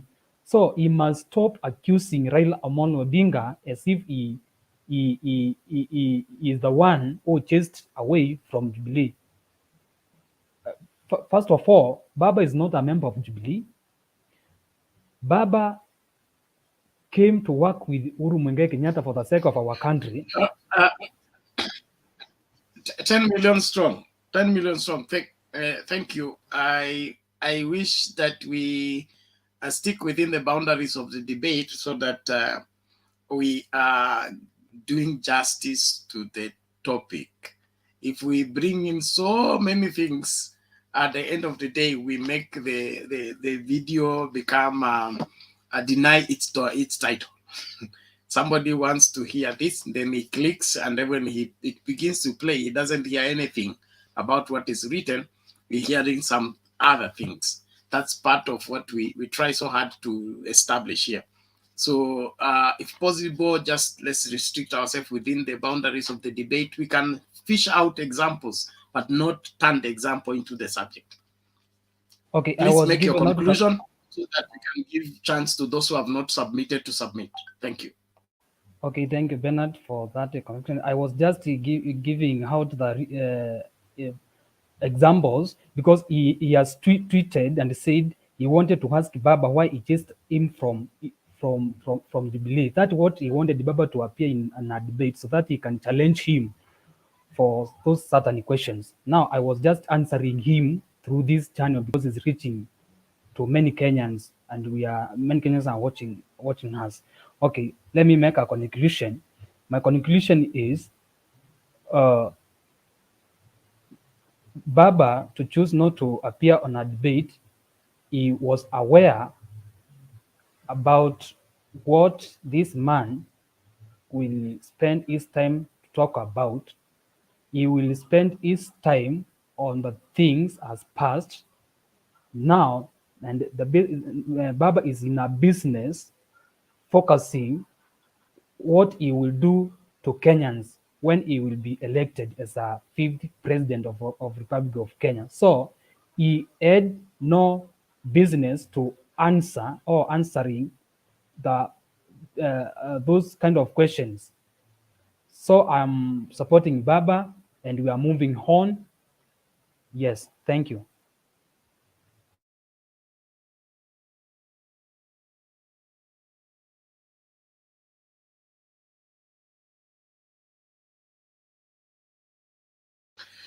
Okay, thank you so much for that. And just to clear the air, the people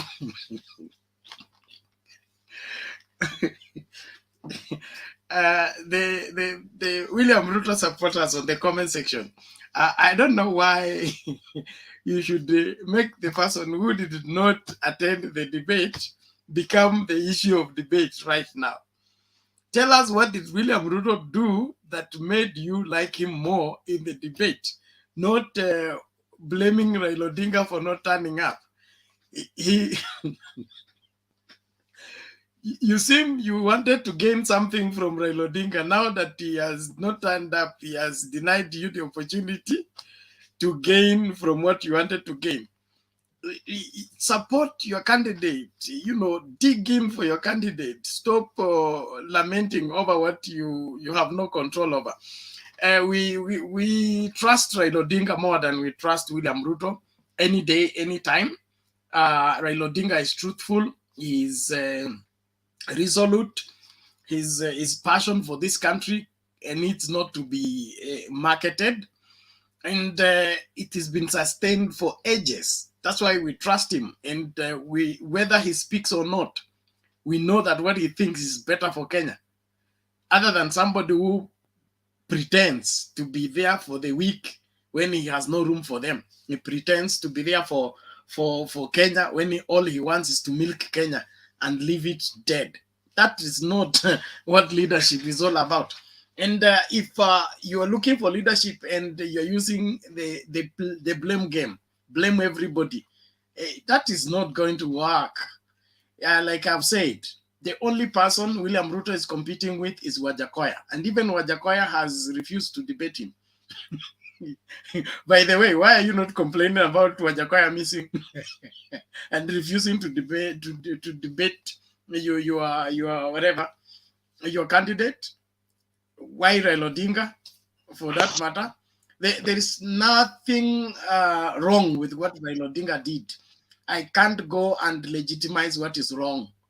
My presence is selective. I don't take it everywhere. I don't attend every meeting.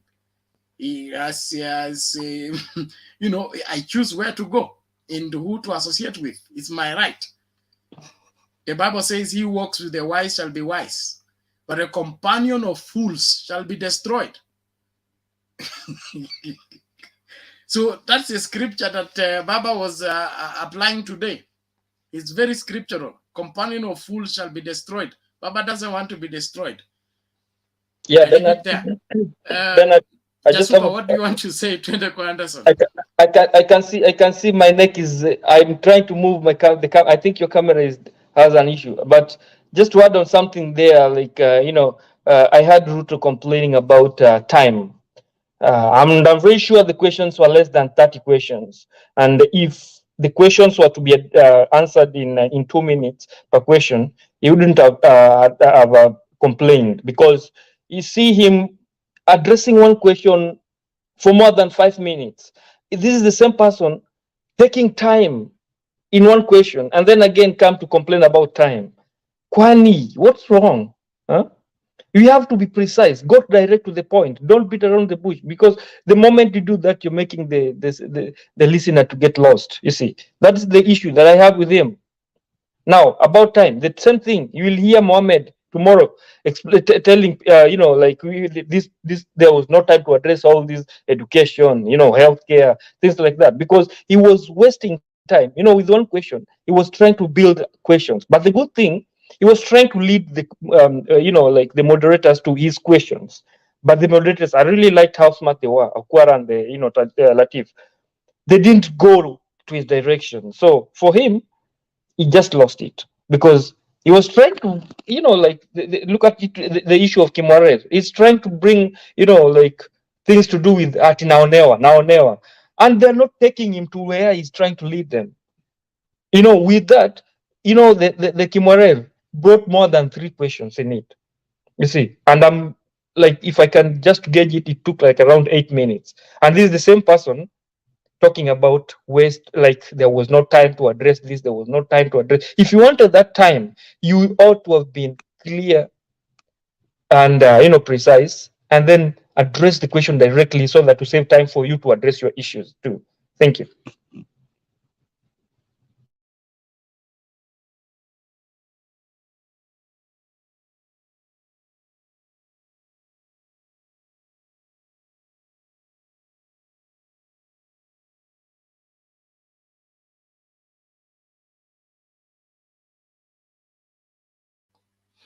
Okay, asante sana Bwana Jasuba. Wanasema mchagua jembe sio mkulima. Na mbaazi zikikosa kuzaa uzingizia jua. So now it is time, now it is Raila's absence, now excuse after excuse. Kama umeflop.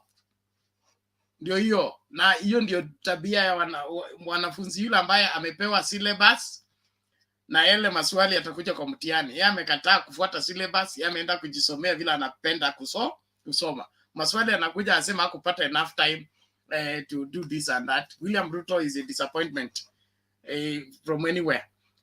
Anderson, huko? Bena, mambo?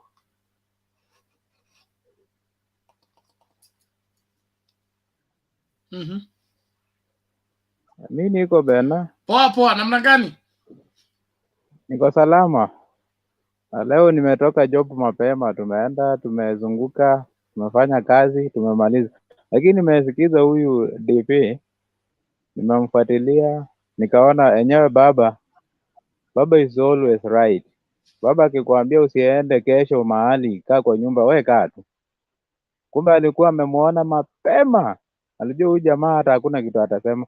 Sasa hiyo nani Ruto angeongelelea tu handshake. Unaona? Alituma Gachagua kuongea tu Uhuru. Sasa yeye alikuwa amekuja tu handshake. Hakuna kitu angeongelelea. Na baba alijua mapema handshake ingekuwa tu hapo. Lakini nashukuru moderator wa leo. Kwanza Okwara. Kwara ameweka huyo jamaa. Bena siku ingine Ruto akienda mahali kama hapo na kuomba tu, naenda hapo unapeana maji, at least Ruto anakunywa. Wewe unaona Ruto leo angekufa. Juu maswali ni mabaya, yaani anauliza swali mpaka anaanza kustamara, yaani jamaa mpaka ameshindwa kuongea. Unajua alikuwa anafikiria au wako kama wale wengine, anaenda kuambia muulize hii swali. Unajua yeye anaambianga wanahabari, mngeniuliza hii, msiulize hii ingine. Sasa alikuwa anafikiria ni hivyo, alafu alikuwa na Mwakenya, ukumbuke, na akaambiwa mapema hapo hakuna kutumia hiyo vitu mbebe kwa makoti zenu, mnakuja kusoma hapo, hiyo sio shule. Sasa walimzima mapema, lakini najua alikuwa amebeba Mwakenya tu hapo kwa koti tu vizuri. So leo wamemweka vizuri, hata mahali ameenda wameenda na wakina Kojako kusema hii ni Raila tu alipanga, na si Raila, ni Mwenyezi Mungu anataka akuexpose, yaani anakuweka wazi kama siku zimebaki 13. Sasa ujanja wake imejulikana leo. Hata Raila alifanya vizuri, ndio jamaa jiweke wazi. Sasa Wakenya ndio wale hawako wanajua Ruto ndio wamejua Ruto. Unaulizwa mambo ya Kimarel unaruka, unaulizwa hii unaruka. Jamaa hata hizi sema vitu yenye iko yeye ni kuruka tu. Sasa alikuwa anangojea baba akuja hapo ndio apate nguvu ya kuuliza maswali ya handshake, hiyo ndio angeuliza tu lakini amebaki peke yake, ameshindwa hata kuongea. Mimi leo nashukuru sana jamaa leo amepatikana. Kwa hivyo Wakenya, it's high time Wakenya ule mtu wako amedecide, ameshajua huyu jamaa kuna mahali anaenda. Huyu jamaa tumtengenezee wheelbarrow zake vizuri, tupake rangi yake. Unajua ulipaka mapema, sasa imefed. Tupake sahi mapema yellow pure. Huyu jamaa tunamsukuma tu hapo tu pole pole, na atuoli ndio anampeleka nyumbani. Unajua mzake kuambia kitu lazima ataheshimu wazee. Ile madhara walianza nayo mapema ndio inafanya unaona sasa na huyu jamaa hata hakuna kitu, hata akiongea sasa watoto wanajua huyu jamaa ni muongo.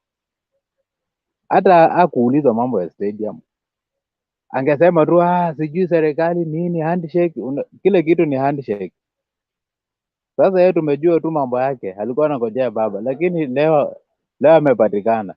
Siku zimebakia tu 13 tumpeleke huko Sugoi, aenda relax huko. Hata ukiangalia kwa comments wakati tulikuwa tunafuatilia tu Citizen, venye unaongea tu au watu wana support Ruto, story yao ilikuwa tu baba hajaonekana, baba sijui ni wangekuwa wanasifu Ruto hata sasa wasifu tu Ruto amekuja, baba hakukuja. Hata wasiongee mambo ya baba, waseme tu Ruto amekuja leo, amepata sijui percent ngapi. Lakini unaona hata kwa ile percent tulikuwa tunampea nani Bena zimeshuka leo zimeshuka juu mwenyewe amejiexpose, ameongea tu vitu zenye hata haziko na uzuri. Hata baba alimuona mapema, Unya alimuona mapema, Unyaka akamweka wazi kabla akuja kwa mjadala. Uhuru alikuwa ashaambia Wakenya mambo yake, huyu jamaa huyu ni muongo. By the way, jamaa alikuwa anaambia watu amepeleka nini, ati walipeleka nini poti huko nini ya Mombasa, wamepeleka Naivasha. Huyu jamaa anabebanga Wakenya wajinga sana, na ndio kwa sababu Uhuru alimweka mbele ya umma kwanza. Kwa hivyo alikuwa anakuja kudebate kama ashawekwa wazi. Sasa mambo yake ilikuwa imeshajulikana. Sasa unaona leo hata hana kitu ya kusema, lakini hawakosangi maneno. Ngoja utaona kesho wakina nani Ndindi Nyoro wamepata sasa story. Sasa tumepata 65%, Raila hakukuja sijui nini, na wajuu wamepoteza tu 5% leo, zimepungua juu ya ujinga yao. Sasa ile kitu iko, sisi Wakenya tukae rada, tujue huyu jamaa ameisha, tumemshika. Walikuwa wameleta watu angetaka atuweza, angeleta wale watu wa Venezuela, at least wangemsaidia, lakini juu hakuna watu wa Venezuela hapo, jamaa ameisha. So sisi tukae rada, tuangalie hizi votes, tumalizane na huyu jamaa wa Sugoi. Na baba haezi enda kudebate na mtu kama hata Wajakoya. So unasema Bena Wajakoya haezi debate na huyu jamaa, wataongea nini? Fadhali Wajakoya anakuambia ukweli, tufuge nyoka ni kitu anakuambia ya ukweli, ukifuga na anasema utauza. Lakini mtu anakuambia sijui, yani anakuambia vitu hata haziko. Anakuja Western anatuambia sijui ataleta sijui Mumias ataamusha. Mumias ataamusha aje na ako kwa serikali? Mbona hakusaidia ma DVD waamusha? Saa hii sasa ndio wataamusha Mumias. Akwenda na huko. Sisi tumemzoea hiyo mambo yake. Tunaenda kumnyorosa kwa votes ndio ajue Wakenya hatutaki mambo yake. Hiyo mambo yake ya wizi si tulikataa. Sasa yeye aendelee tu hivyo, siku zimepaki 13, aende tu polepole, na kabla aende Sugoi aombe wazee msamaha na wamama, yale matusi amewatusi bure. Huyu jamaa atakuja tembea uchi, na mimi sikudanganya. Ni watu wamemlaani, unajua amelaaniwa na hata ajui. Hii mambo ya kujipiga kifua hapa Kenya ati sijui lazima ukuwe president. Hiyo president si lazima. Raila amesimama mara ngapi na anashinda? Anashinda na ashindi. Wakati Raila alitulia, unajua Raila anaonanga mbele.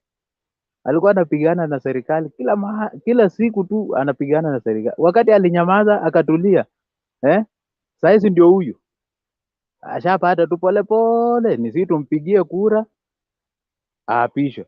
Sasa jamaa amerudi, wakati Raila amerudi ile nini ya Raila, sasa yeye ndiye amerudi. Sasa anataka sasa apigana na serikali. Mwambie atulie. 2057 hapo atakuja tu na apate polepole, lakini kwa saa hii asahau. Asanti Bena. Alafu nimeona Kibu leo, nimeshukuru nimekuwa naye, sijai kuwa naye kwa panel. Asanteni sana Bena.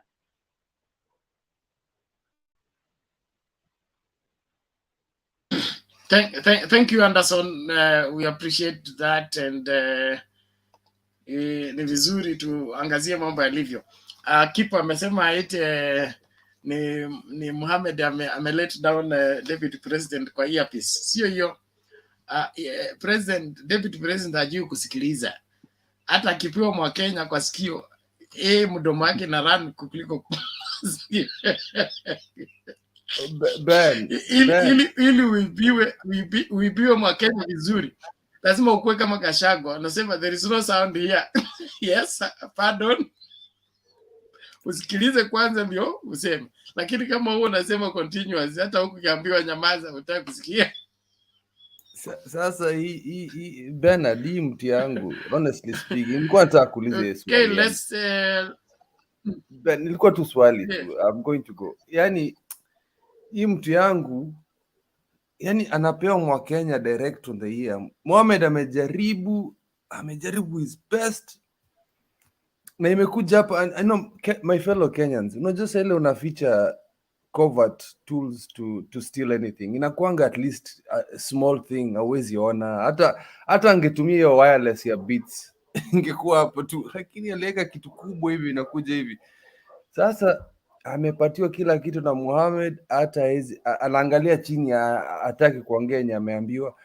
I'm just confused about Ruto. Unajua Gachagua, Gachagua, at least Gachagua was responding to what Mohamed was telling him. Mohamed alikuwa anamwambia kitu and then Gachagua repeats the same words.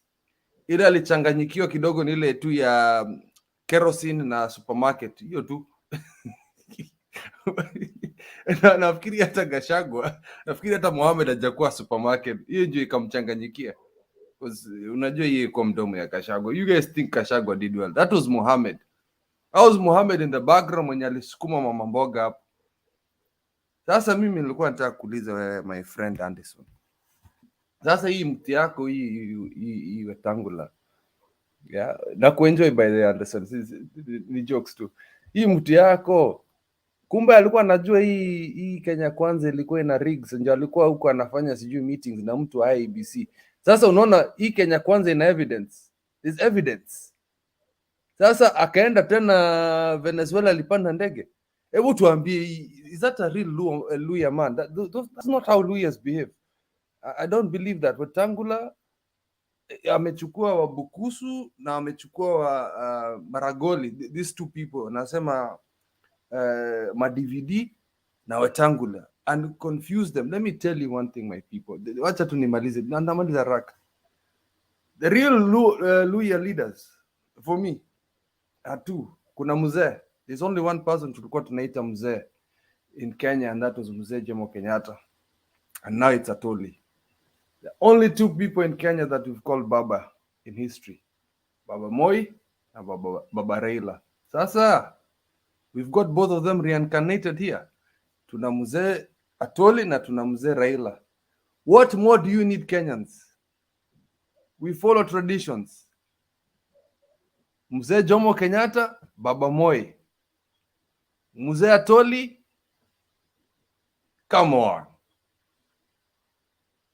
Sasa mnatuletea Wetangula hapa mwenye anaenda kuongea na rigging bwana. You know, there's so much evidence. Sasa nikuulize, mkienda high court will hide what there?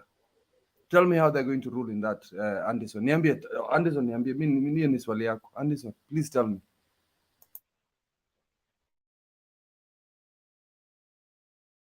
Unajua umemute Anderson. Naona Kip, hata hiyo lile swali unauliza bado hata sisi huku Western tunajiulizanga, kwani hao majamani Waluya kweli? Hiyo ndio swali tunajiulizanga na tutapata jibu soon. Mluya hawezi behave hivyo. Bebu unanunuliwa na pesa kidogo ndio unashinda ukifuatafuata Ruto kila mahali. Hatuendangi hivyo. Ndio kwa sababu Mudavadi tunamwambianga at least angekuwa mtiriki. Angalia kama huyu seneta wetu nani Khaniri. Hawezi nunuliwa hivyo, hawezi. Unaona wakati alikuwa kwa gava ya Moi anafosiwa salitoka, unakumbuka salitoka kwa KANU. Hawezi lazimishwa kuenda huko. Hivyo ndio watiriki tunakaanga. Sasa saa zingine tunaambianga Mudavadi ungekuwa mtiriki, ungekuwa na msimamo. Na Wetangula naye huyo jamani Muganda, huyo si Mbukusu. Mbukusu hawezi behave hivyo. Ni watu nimekaa nao miaka kama 10 na wajua. Huyo jamani Muganda huyo walitoka Uganda wakakuja huku wakanunua mashamba wakajiita Wabukusu. Huyu jamaa si Mluya huyu. Na kama ni Mluya, ni Mluya wa Uganda huyo. Kwa hivyo hao watu wawili si Waluya. Si ndio nakwambia huyo na Samoei Ruto wataenda pamoja Uganda. Najua tumepatia historia hapa na Marcelina. Wote wawili waende Uganda. Wetangula na Ruto waende Uganda. Warudi huko kwao. Wakaenda Museveni. Asante sana Bernard for entertaining my rant. It's okay. Thank you very much. Let's get a video before to let Troy teach.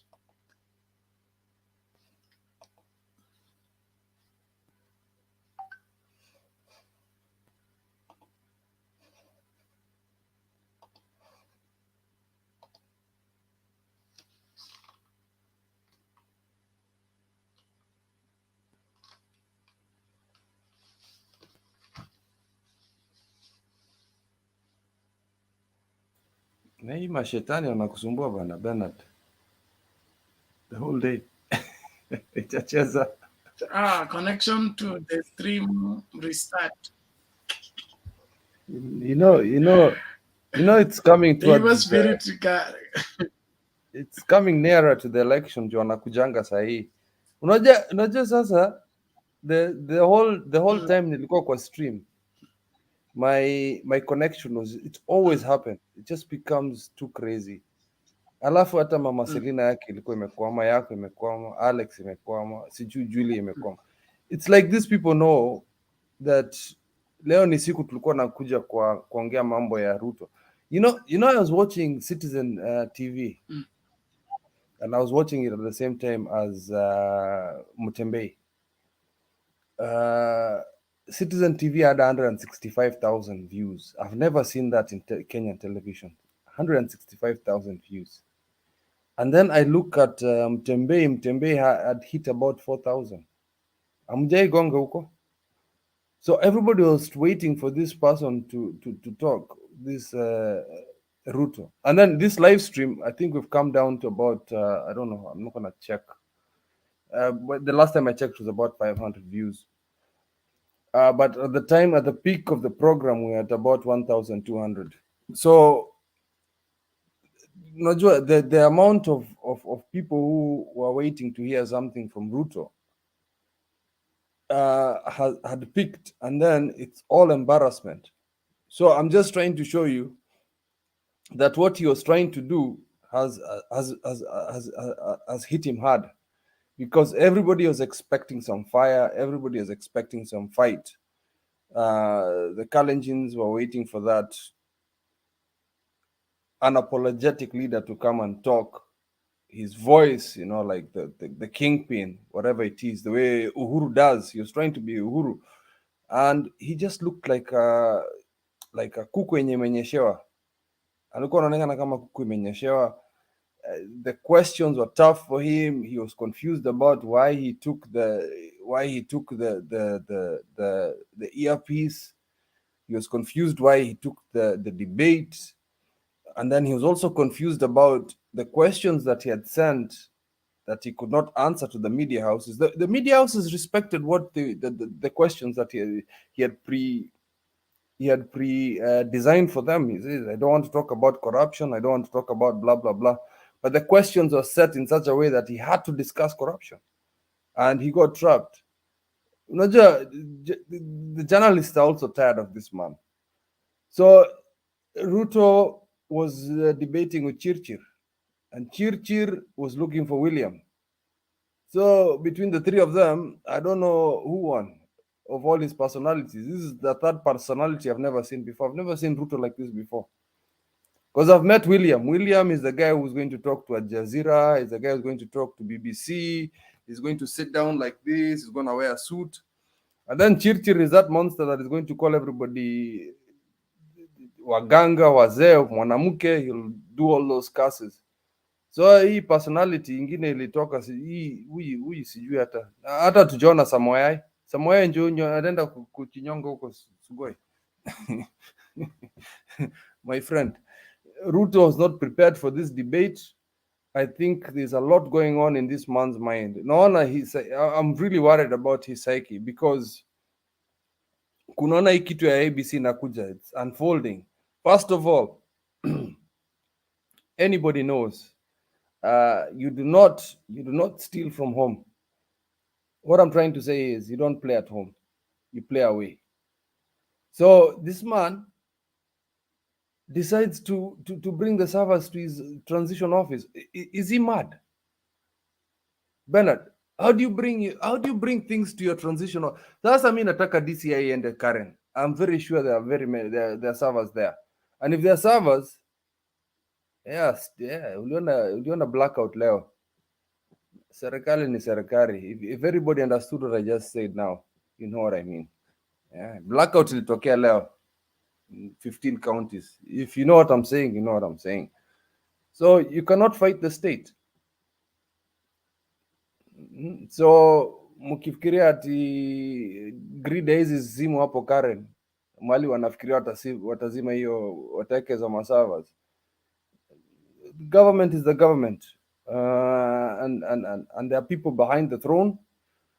And if you see that, you know, usually what I saw in the past was Raila was the one who was shouting the loudest. In 2000, I remember this because I cannot remember about 2017, 2005, 2007. I was not in the country.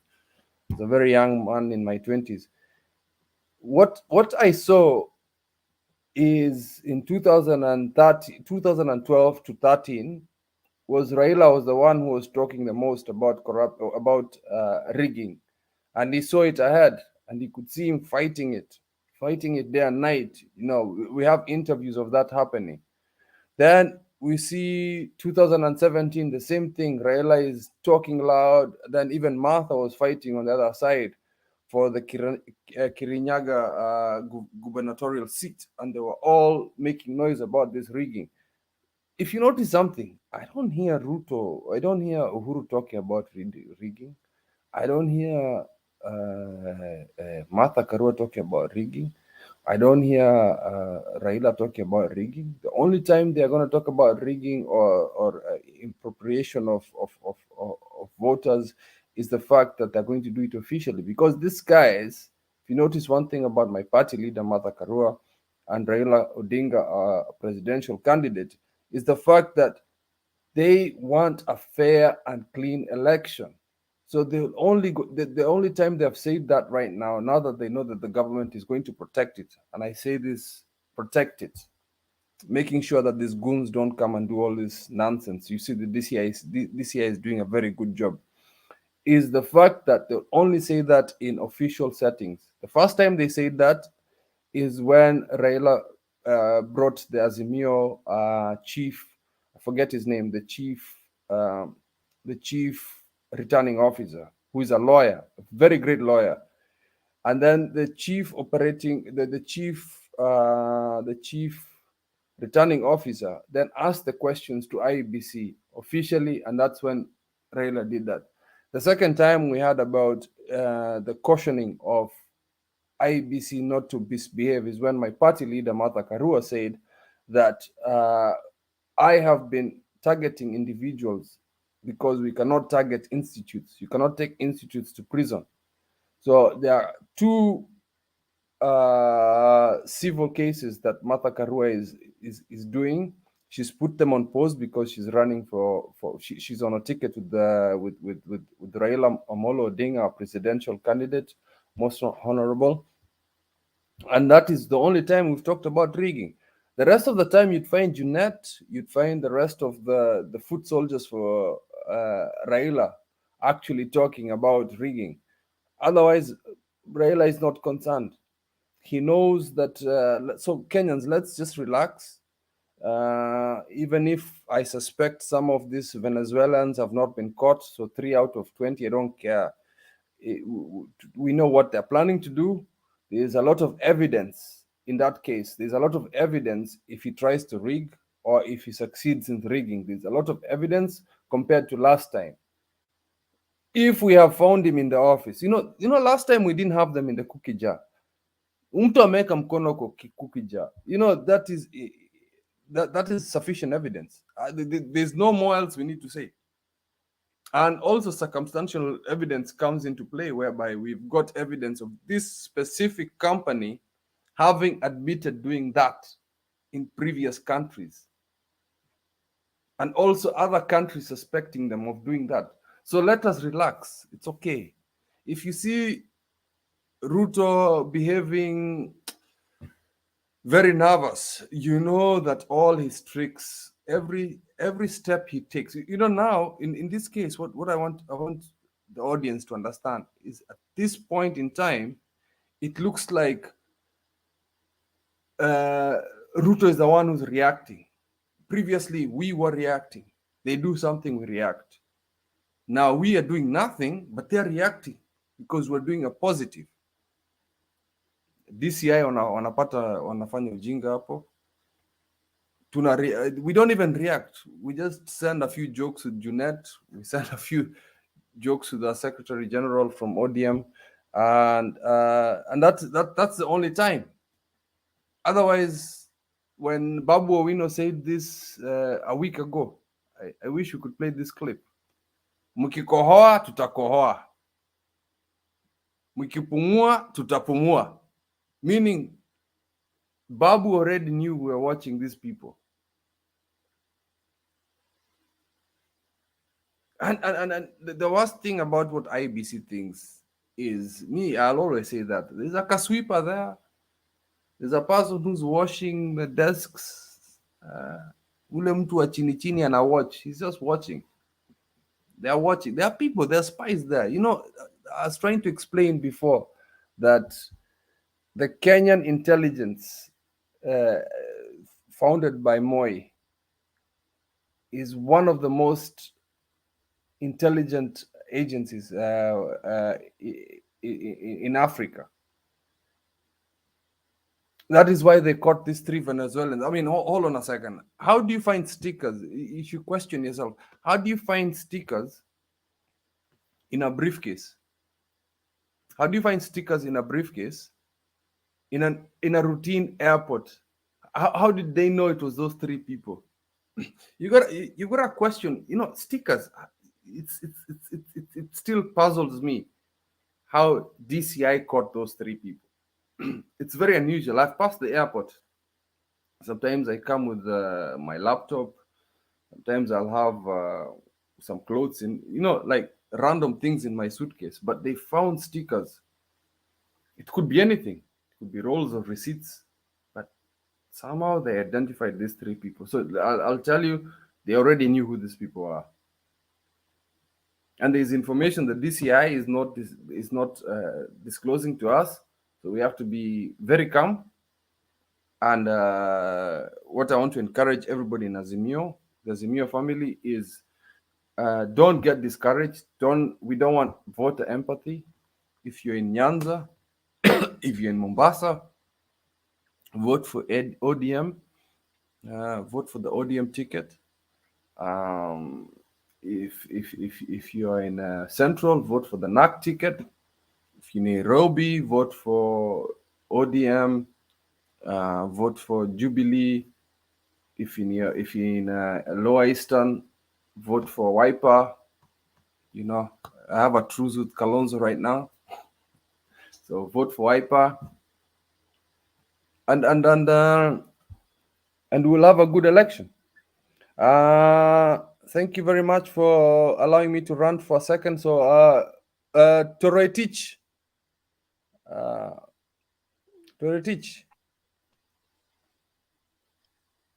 is not there. So, Alex, unaweza nigonga sasa. No, mi sikugongi. Mimi nimefurahi leo, hata siongei maneno ya Ruto. Ruto is a non-starter. I said it here and I still repeat, Baba made a mistake to not come to that debate. People overrate Ruto. Ruto only thrives in lies. He has no facts on his finger points. Ruto cannot debate anybody. He can't even do an interview. If he can fail on an interview, that was a simple interview. So I don't think Ruto can debate Baba at any point in his life, unless he uses only abuses. Na ulisikia leo Rais alisema ukweli kabisa. Ye ni mtu wa madharau, mtu wa kelele, mtu wa matusi, mtu wa ujinga, mtu wa upweke. I think the president used all the adjectives that you can use against that guy. Maybe there are more that are coming. So I think anybody who has been rating Ruto that, he's eloquent, he knows what he does. I mean, that's a hogwash. Ruto can't debate anybody.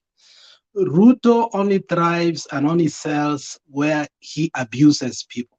When he goes to Kambani, unasikia, Sikalozo, ako na kichwa nywele nyeupe, ule mama, ule mama, alienda Bondo, akienda kule Western, Wetangula alipigwa na bibi, huyu jamaa, huyu mwanamke, akienda Coast, huyu jamaa ambaye akusoma, that's all he does. I mean, there's no facts that he talks. He thrives in lies. Not only lies, he can't even articulate lies. There are several types of lies.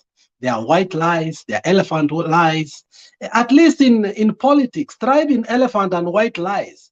But the guy only does, dark psychology lies, things that do not exist. I can say like, ule kip, mwenye anacheka kama dem, at least nimekuweka karibu kadem. Unaelewa? Si ati not from nowhere. That was a low. You ilikuwa uko chini. Ulinigonga uko chini bana. No, when you are saying a lie, say something that is almost true. Yule keep mwenye ule Ndeto mwenye ya Ndeto nikisema saa hii ndatoka panel kwa sababu unajua tu Ndeto ataniua. So kwa sababu tuko wachache tu nda maintain tu niseme yake. Meru was good.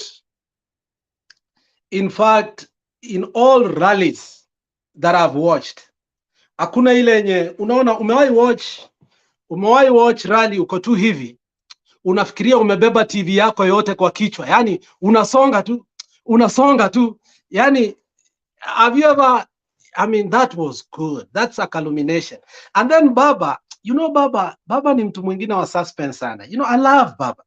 Baba anasema tukitoka hapa tutaenda huku, tutaenda huku, tutaenda Suswa, sasa mpaka baba anafanya, yani you're waiting in anticipation. Okay, hii kitu bana tu hao watu wajinyonge, kwa sababu imepangwa kupangwa na kupangwa. You know, it just makes me just wanna relax, but I can't relax. Unaelewa, the way baba launched his manifesto, unveiled Martha Karua, does his things. I mean, you can't imagine siku atakuwa raisi, you know, the glamour and the happiness. Kama hii swearing in ya Uhuru Park ilishtua watu, you can imagine sasa. And you know, they are building the momentum. They are building the momentum. So the thing is, we are in a culmination, but not yet. Every day we are going a notch higher and higher and higher.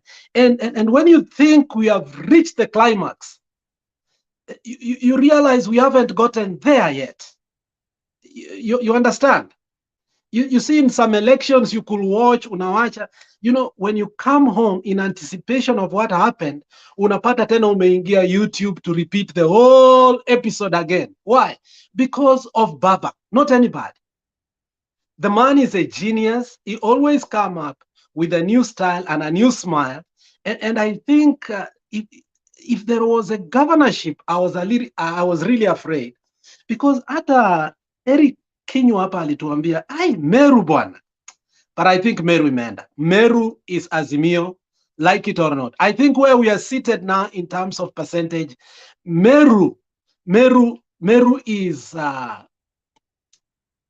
for me, I don't know, maybe I'm overrating it, but I think Meru has surpassed 55% where I sit. Because at one time, there was no time Munya and Kiraitu could even sit down and have a cogent conversation. But now, 3 months ago, it's only 3 yeah, months I mean, ago. you look at the magic and the wisdom of eldership. No forced thing. But now Meru has agreed to a point that now their tradition. I don't know how Ruto is going to abuse the inaitwaje wacheki ama nini. I don't know. I've never known how to pronounce that word. But that Meru clan elders who come together in order to bless their leaders.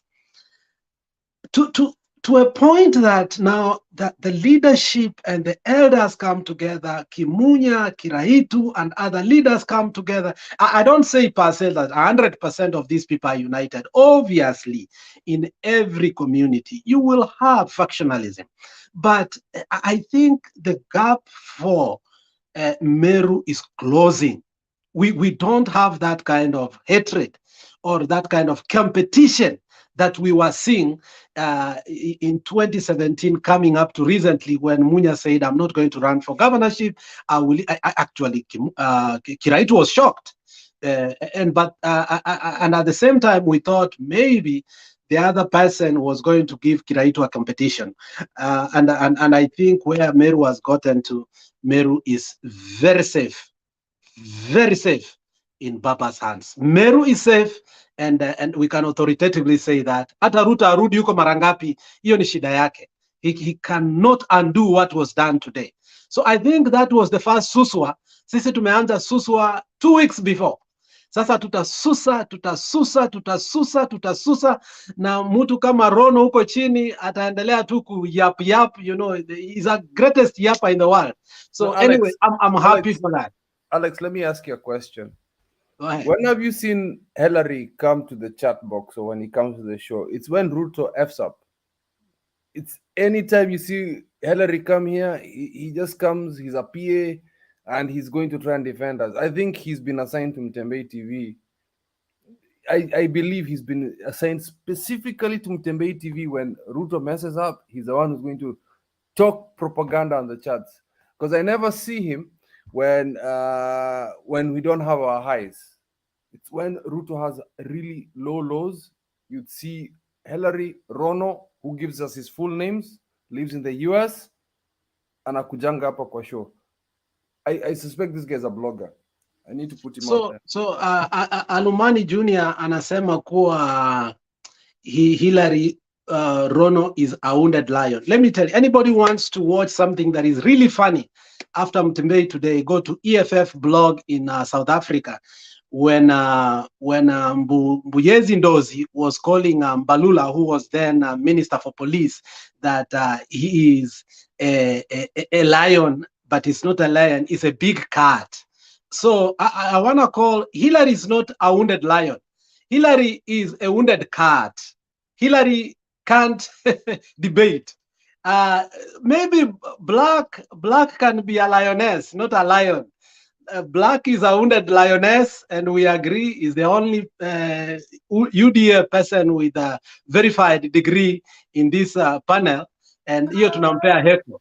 But for Junior, for Aluman Junior, that guy is not a lion.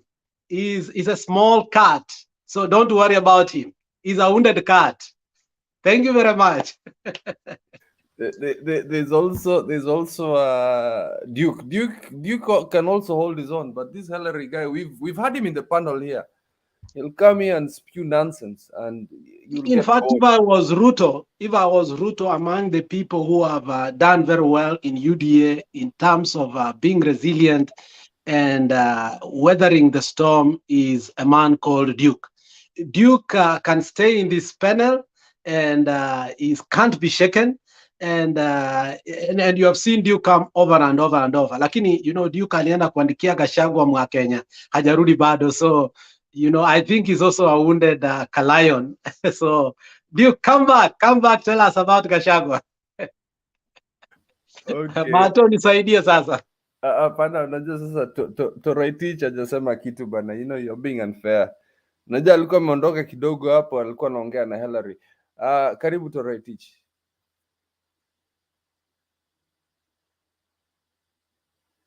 Hello.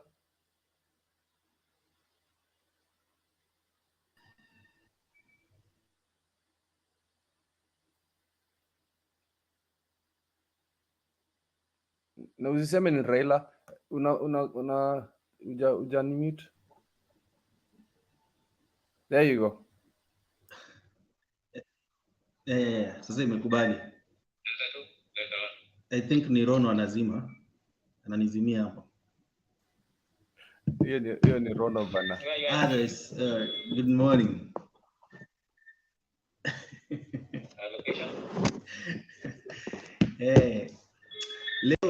Leo Ruto wetu ameachiwa kiwanja mwenyewe. Yeye na referee, goli iko wazi. Akapenduka na mwenyewe. Na it's interesting kwa sababu vile alikuwa ako peke yake. I think according to me,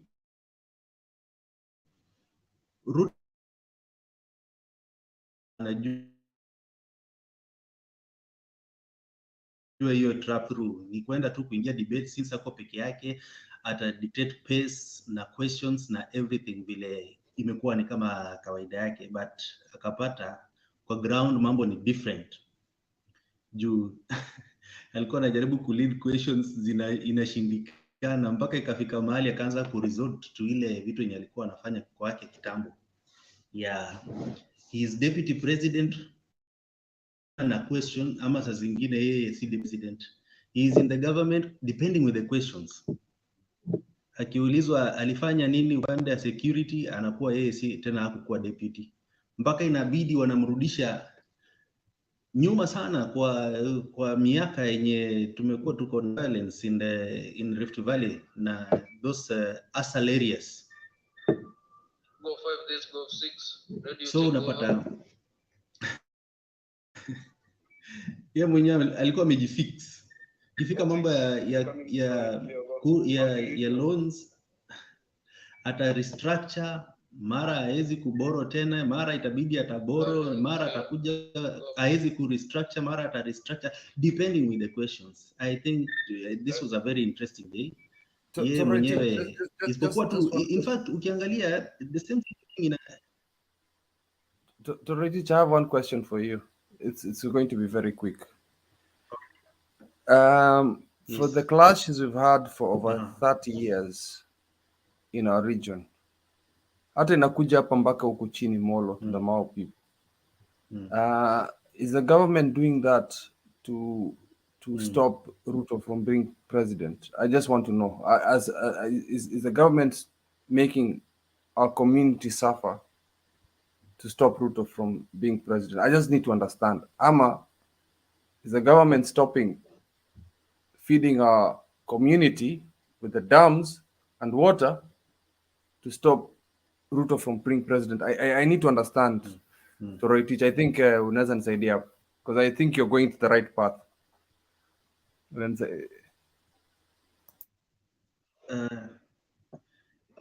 Hiyo I think itakuwa answered na pia kifo ya Kenei. Did Kenei was Kenei killed to punish Ruto?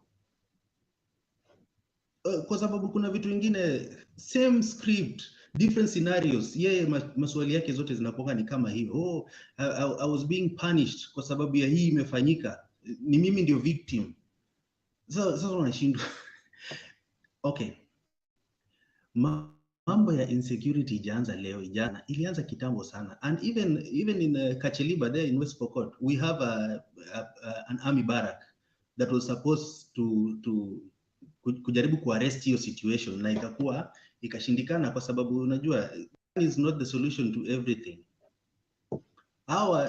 This mentality ya wheelbarrow is very sickening because it's now encouraging them to think backwards to bring solution to futuristic vitu yenye inaenda into the future, like hii mambo ya insecurities. Everything else yenye watu wanajaribu ni kujaribu, every time walileta polisi kujaribu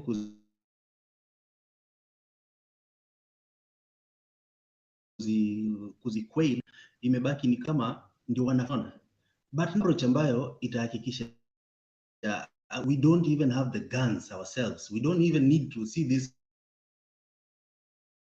direction. I could be having same thing that is protecting the family could be the one that will be used against me when tuko tuna differences tu kidogo, mbona ukuja na kitunguu, vitu kama hizo, unaona. So according to your question, vitu yote imefanyika kudhulumu Ruto ama kuzuia Ruto kuwa president. How? Because this is the first time Ruto amesimama kama president, anataka as in amesimama kama aspirant. This is the first time. So does it mean in 1994, 1984, hizo miaka zote hata tujafika 2000, who was he or what was he yenye itakuwa hizi vitu zimekuwa orchestrated, yeye hawezi ascend to power? Do you know hii kwa sababu ya kujifanya kuzenye in the second term of Uhuru government, Uhuru has not actually stepped in Rift Valley. Wachana hii yenye amekuja mpaka Naivasha. Have you seen Uhuru coming to Eldoret for anything else? Juzi alikuja kuzika Moi. Apart from that, imekuwa ni hii project ya SGR na imekuwa coincidental, ilikuwa ina land iko Rift Valley. Other than that, Uhuru hajakuja. Why? Because Ruto ameweka watu wake strategically, au kila mtu towards the government and specifically towards Uhuru. Who's suffering? Ni sisi wa Kalenjin ndio hatuna maji yetu kwa mashamba yetu. Dam zote za nini ziko zinaendelea na zingine zimeisha nyingi. In fact, I think like 80% za projects za Uhuru umeona zikiwa unveiled juzi. Dams zimemalizika, Mau roads zimemalizika. Ni kwetu tu sisi ndio tuko tunasuffer because of one man.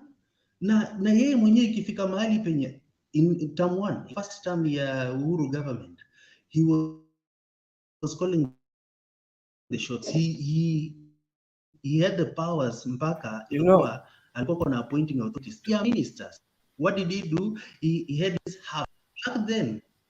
Alimaliza mara moja na hiyo story ilikuwa imeisha, so that ikianzishwa sasa hivi tunaanza kusema we have this date ambayo vitu yenyewe ilianza, so that tunaweza sema yenyewe nao zimeanzishwa ili kujaribu kummaliza. Like kama saizi anaweza sema hao watu wa Venezuela wenyewe walikuja na wakawekelea to teach my brother. So let me tell you something, yeah. Before I can get Bernard to get Martin Ndeto to ask you a question, then contribute. Najua kuna Wakikuyu wamezaliwa. I'm not being tribalistic. This is just a statement, and it's a fact. There are Kikuyu children that have been born that do not know what a Maram Road is. Yet tukikuja hapo Rift Valley, naweza kuja nyumbani ama niende Kisii, and I'll find a dusty road. I'll find a dirt road. But you know, Kisii I can understand. But in Rift Valley, there should not be a single Maram Road. When the people who are above 35 would know what I mean, on the 4th floor. Na ukienda Central, I don't think you'll find any Maram roads there, unless it's going to your own private property. I have never seen a Maram road in Central. Martin Detobul is to teach one question, and then you can contribute, and then Alex, I'll let you lead the Mkururo. I really didn't have a question, but it's just that you just brought up that your last statement. I was in Central about, I think now it's been 4 months or something. Bro, ukiingia Murang'a pale kuingia Nyeri, you don't understand. Are you still in the same Kenya that you think? And I think where Kip is going and is being very shy and stopping very shy of going there is of the years that Kip, should I say it or just keep it? Unajua siku nyingine niliambiwa nitulize. Mama atakupatia permission. Ukiona Mom, can I go for it? Yes, go for it and then we will talk. Yeah. Okay. Alafu mwache to reteach to contribute on top of that, please, yeah? Call it as it is. Go for it. Okay, and this is not my contribution, but since Kip is, Ichokoza, and he knows why he did that. Anyway, he's my good friend, my childhood friend. I love him. But Nani, the only thing I'm saying that is when you walk into Nyeri, actually it starts when you, like last time I drove from Nakuru, going through my Mahio to come out to Utoke Nyeri, coming out hiyo side ingine, that route hapo vya kutoka Nakuru ndo utoke Nyeri huko. By the time you get into Nyeri, my friend, hakuna mahali unapatana na matope. In fact, you look right, left, and you look at the houses, and you're like, glass houses. You're like, and especially me, I know that stuff. You look at that and you're like, where are we? Where is this place? Now, where Kip wanted me to go, and I'm going to go it because I've been given permission, is that there was 24 years of power. There was also another, since even after that, unless we just had a break a little bit when Nani Kibaki came in, we've had another 10 that really everything looks to Kale. Now, I went to school in Rift Valley, Nakuru. I've traversed everywhere from Nakuru to Kericho to, Eldoret and everything. The development that you get in that area, my friend, is nothing close to what you get from that other side. Well, they only had what? The time before forefather died, and then after that, Kibaki. But they've always had to be there. But the Kale side of it, and I'm so sorry, I'm not a tribal person, I'm just talking about it because I've been given permission, has been there in power. And so when you look at this thing, you wonder, kutoka Kabarak, going that side, there's a Kabarak Uni, and there's all that. But then when you look at even the last 10 years, if we were going to talk about it, what is it that being so close to power like that has changed? Because there's even rumors that sometimes kuna barabara za lami zilikuwa zinawekagwa mahindi kukausha mahindi, because hakuna watu wanapita. I know it because I've lived that. Hakuna mahali Kenya unaweza niambia. I know everything because I've been there, done there. You know, I've been everywhere. So I know it was, and Kip will tell you, Mama Selina will tell you, yes, kuna barabara za lami zilikuwa zinaenda somewhere, lakini zilikuwa zinatumiwa kuweka mahindi ikauke. So basically, I think what Kip wanted me to come into is that we need to watch what leaders we are, and we need to be hiyo ni story yenyu wakalenta acha. So just before I leave, nilikuwa nataka mama aseme, alafu Teacher ongeze, alafu tuingie kwa Alex. So mama ongeza, alafu Thank you so much, and you can do asante sana Kiprotich. Martin, you have said, Kip, you have already talked. Okay, wacha nikuje hii barabara ya lami yenye waliweka mahindi ama mbusi ililala. When Moi was the president, alichenga mashule, and that is one Baringo. Kuna lami ilikuwa inaenda Sacho, na kuna moja kutoka Marikat to Baringo, kwa sababu hawakukuwa na makari mingi. So people is like, kwa nini hiyo barabara silikuwa na malami? Kuna kitu moja nataka kusema, and then I want to see kama Kiprotich atanisaidia ama anajua. Wakati Uhuru mara ya kwanza, wakati ya Kibaki, kila mtu kwa Kenya, Kalenjin and everywhere in Kenya, walipata development. Ruto amekuwa MP, amesema tangu 89 or something like that. Constituency yake mpaka leo Tarubo, barabara ya kwenda Kitale, it was really terrible. Mpaka malori, hiyo mabasi yote ilikuwa inaenda, ilikuwa imeisha mpaka wakati. So but walikuwa nasema Uhuru amekataa kupeleka development central. So kuna siku wakale walikutana Eldoret na walikuwa wameita Uhuru, na walikuwa nataka kuuliza Uhuru development. But Ruto stopped them and say, don't ask anything. I'm here. Kama vile watoto yetu walifukuswa kazi.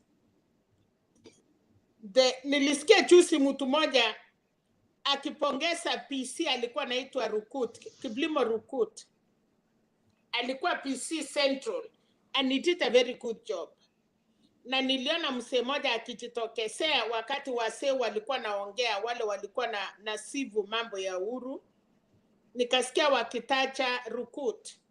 So wacha niwaambie, aliwaambia wa Kalenjin, in case of anything musilaumu Uhuru, it is me. So there is no development. Hakuna delegation watu wamefanya for 9 years, for 10 years. Kusema leo the Kalenjin community wako na delegation kwa deputy president. Anajua, hataki kuambiwa, na alisema, kwa sababu nakumbuka wakati watu walifutwa sana, alisema hiyo ni yake na asiulizwe. Wakati watu walikutana na Uhuru for the last time kwa State Lodge Eldoret, watu walitaka kumwambia raisi kuna barabara, kuna ABCD, akasema msikuje kuniaipisha. From that day up to day, Wakalenjin wachamuaipisha. Uhuru has never go back to Eldoret kusikia maoni. So wakati Uhuru ana visit, alienda Nyanza, akaelewana, akatengeneza Nyanza, alikimbia kuambia Wakalenjin Uhuru ameenda kupatia watu wenye wako tupigia kura.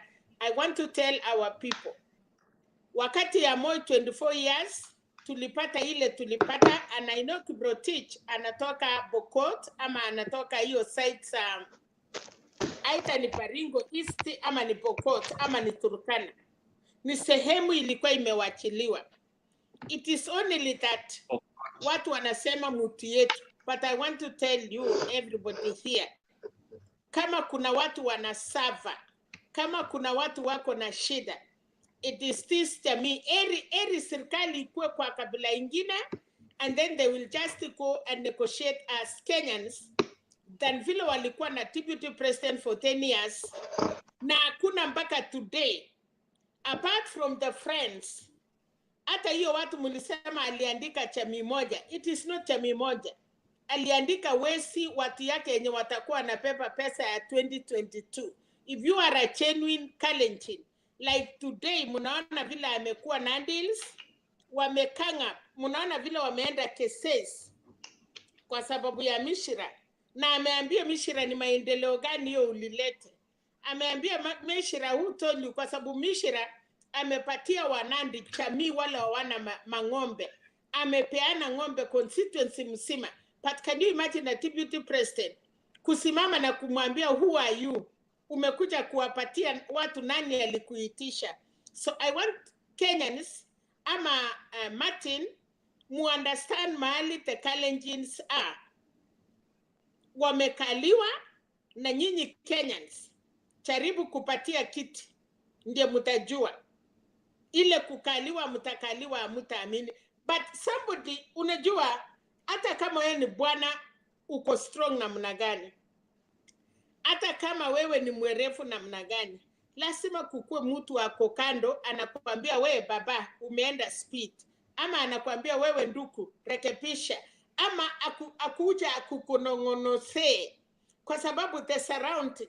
Unaweza kuwa na the few people wanakuambia kila kitu. Samani walikuwa nasema watu wakienda Kabarak wanamwambia Moi chamegeka, nyumbani iko salama, ng'ombe iko salama, watoto iko salama, mabibi wako salama. So kama utapata mtu anakuambia hapana, hata hiyo ng'ombe yetu leo haiko sawa, keep. Nyinyi kulikuwa na Ngoroko, watu wajui Moi, watu wajui kina Chelangat, kuna mambo mingi inafanyika sana. Nikiona leo Ruto akiongea ati alikuwa amepeana police reserve 5,000. Abu simama hapo kwa Chelangat. Hapo nataka watu wajue about that lady. No. There is Chelangat Mutai and there is PC Chelangat. So we are talking of two people. Chelanga, in fact, walianguka na ndege pale whatever. Alikufa Chelanga. He was a PC. And Chelanga was a Marakwet, yes? Yes, so kuna mambo mingi sana people don't understand. Na watu but from Kapenguria. Yes. Na kuna wakati ya Lototo, the strong pillars of Kalenjin. So as we are talking all these things, pile leo ameenda kutianika na kusema kama alikuwa na police reservist, tulikuwa na equal kama I want to ask Rotich, because I know Rotich may be Pokot. Kama wangekuwa police reservist, kukue kwa Marakwet, kukue kwa Pokot, kukue kwa Turkana, vile ilikuwa samani. But unaenda kunyang'anya one community punduki, unawachia one community. Alafu hiyo mambo ni mambo ya ng'ombe. Kuna ile chenwi ati vijana ya Wakalenjin, hata kama wameenda shule, ukitaka kuoa lazima ukue na mali yako. But hiyo mambo karibu imeisha. But hii ni biashara.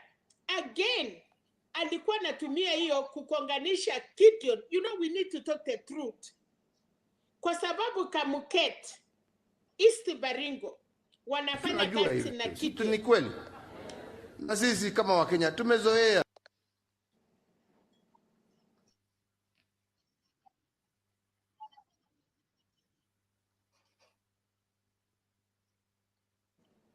Nimemaliza ama imekuaje ama hapana? No. Mama, unajua kuna konga zile mashetani. Endelea, please continue. I was thinking Bernard ameona this one anaenda out of order. Hapana. Endelea. No, it's okay. So mimi as we are, kuna mambo mingi wa Kenya wajui, and even these young people, nilikuwa nimesema mchana, kuna watu wengi wangetaka kujua the real life history of people. Kuongozwa na uongo na cartels. Jamii yetu ya Kalenjin to protect and keep from today. Sisi, we are a talk of the people. Na kama wanaume hamtasimama na kudefend the country, na kudefend jamii ya Kalenjin, I think hiyo China itaruti tuwe Wanandi ni Wanandi, Kipsigis ni Kipsigis, Tugen ni Tugen, Keyo ni Keyos, because there is no need of that Kalenjin name in a name of kucheni tukae pamoja na munaenda kusanywa kama ng'ombe. And then today we have been in leadership. Tunajua kuna mahali Moi alitoa Kenya kwa usuri na kuna mahali alikosa kama binadamu, but ile yote mazuri ilifanyika. Kama kuna President Uhuru, Mwai Kibaki, they have never, hata Uhuru hawaja concentrate na kujenga mashule, but serikali ya Moi alimake sure Kenya mzima watu wako na mashule, isipokuwa hiyo mashule ya sijui wherever hiyo yenyu ya Tarbo, manyumba ya manyasi.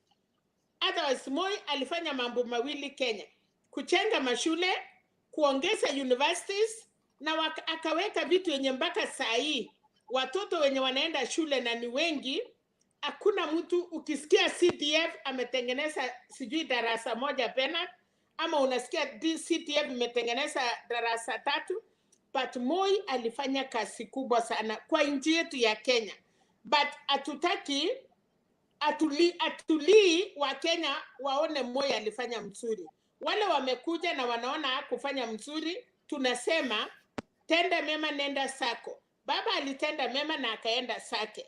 Tumekuwa na a deputy president, he has been there, amefuta watu yetu yote, walikuja nyumbani hawana chakula, anatuambia leo ati kulana ati tulikuwa na phase 1, sijui tulikuwa na phase ngapi, sijui tena tuende. We were talking about 1 ile muliweka pesa. Na unatuambia wakulima ile ya kolana ati wakulima wangekuwa wanapata machekula, na uliambia Wakalenjin wapande avocado. In what time uliruti tena ukawasaidia Wakale, ukawapatia fertilizer na ukawaambia muruti kwa mashamba? You tell them, isipokuwa walisema wakitairisha watoto yao wawezi kula avocado, you had tell them wawache kulima mahindi. I think watu wanatakikana kufikiria. Unaenda unasema Mombasa, I agree with President vile anasema ulimi mbili, kolana, alafu unasema sijui tulikuwa na ingine wapi, sijui tulikuwa na ingine wapi, sijui tulikuwa tunafikiria. Umeulizwa swali moja, hiyo ya kolana kulienda aje? Yes, tulikuwa tutengeneze 10,000 acres. Hiyo 10,000 acres mulipata kiasi gani? Tulienda hasara kiasi gani? But don't tell us tulikuwa tuende 10,000 na tuende ingine milioni gani? How many hectares? How many acres? You know, I'm talking like this as a matter of a Kenya, but still in my heart I feel so painful, kwa sababu mimi ni mama na mimi ni Mkalenjin. I cannot change. My children can change kwa sababu nitasaa na mtu yeyote. But for me, nilisaliwa na Mkale. But today, tunawekwa chini mpaka huko kwa viatu. Because of one man, Wakalenjin wamekubali. Wanasema ni kiongozi yetu. He's running a show, he's running an interview by himself. Na alikuwa naambia watu muniitie Raila. Ule msee wa kitendawili. The msee ya kitendawili was not there. Ulikuwa 90 minutes ya kutuambia mazuri yenye unaweza kufanyia wa Kenya.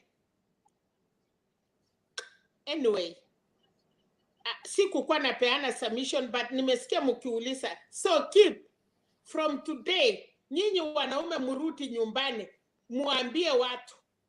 Msianze kusema ati watu wanapikwa. Msianze kukuja kulalamika na kusema tumeuawa.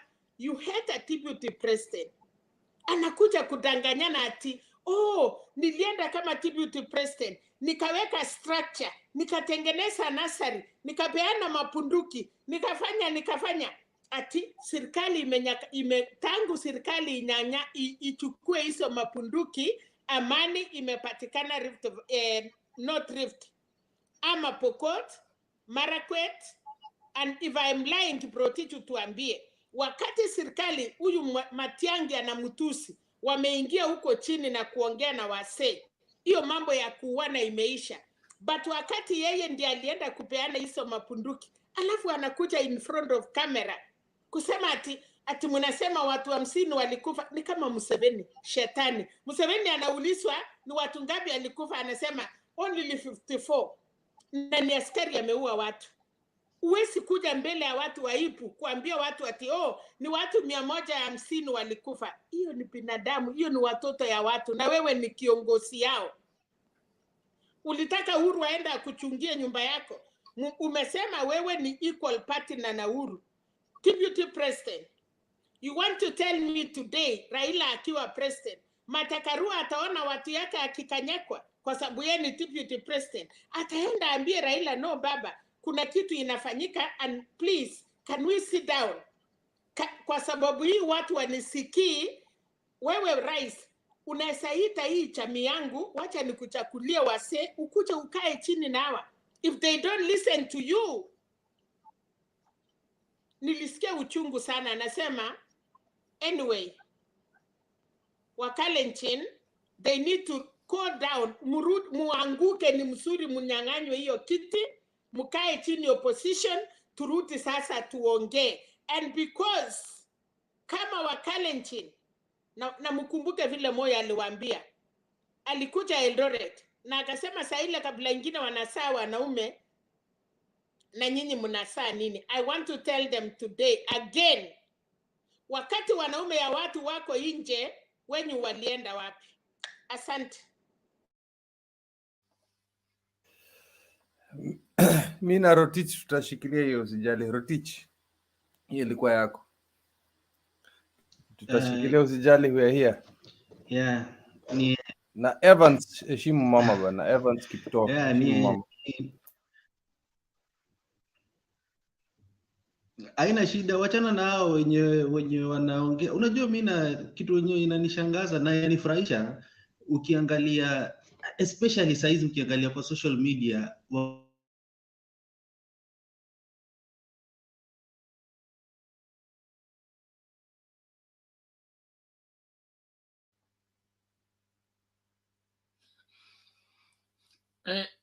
Toroitich ni kama ameangukiwa na internet. Naomba tu ni I make my announcement. That's why they're trying to sabotage this reasoning hapa hivi. So let us disregard them. But ukweli ni kuwa sisi Kiprotich, hatukusikia maneno mengi ulisema. Kiprotich, at some point we lost you. Maybe you will start over again, but wacha kuna something Bernard wanted to say and then you start over. We lost you like 40 seconds. And he's still buffering. Alex, lakini mumenishambulia alafu mkanitoa nje. I think I was the next person, lakini Martin, relax. Martin, relax. Relax, Martin. Naomba kwa jina la baba. Okay. Since my network is not behaving today, I think I will need to clean this machine by tomorrow and look for an extra VPN. I think I need now to have like 10 so that I'll be safe. I just want to remind us about the campaign. We need to get back. We need to get to every home in this nation, and we need your support. There is a new initiative I've initiated. I'm looking for 100 people who can give me $200 only. And Alex must lead that way. Yeah? I pick on him. I have received already one person who has committed to give me that 200. So nataka hao watu 100 between now and Monday. 100 people to give me $200. Na mimi ni next time unaniona nitakuwa kwa TV set kwako nyumbani, bila matatizo ya buffering, bila hii matatizo ya kuvamiwa na hawa, sitaki kuwaita wajinga, lakini wajinga bado Kenya. So let me see if this will accept to play, and then you see what I'm talking about. And Bernard, why can you keep Kiprotich because he has come back? Subiri kwanza mami, mi nafanya tu Bernard, announcement na waachia hii show, mtaendelea Bernard, when I am full. Bernard. Sorry? Yeah, you don't need Kwa muda a sasa, 100, runinga you ya need Mtembei 99. imebobea mtandaoni kwa taarifa na uchanganuzi sahihi. Kumbuka tuko live pia kwenye Mtembei TV. Once again, congratulations to all concerned. Thank you Mitsubishi for your trust and confidence in Kenya. Wengi wameipokea na kuienzi. Wakati wa kihistoria umewadia tena tunapojisatiti kuingia maeneo tofauti jijini, mijini na hata vijijini. Tunaomba msaada wako, ufadhili na uwegezaji. Katika safari hii tuvute pamoja kuingia digital TV broadcast space. Give us wings to reach every home locally as we do internationally.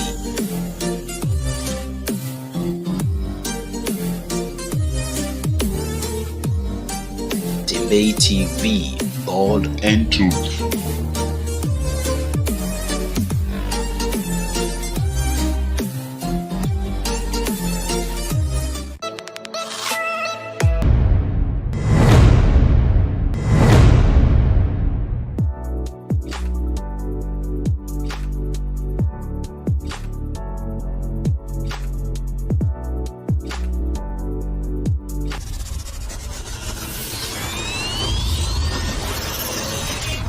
Mtembei TV, bold and truth.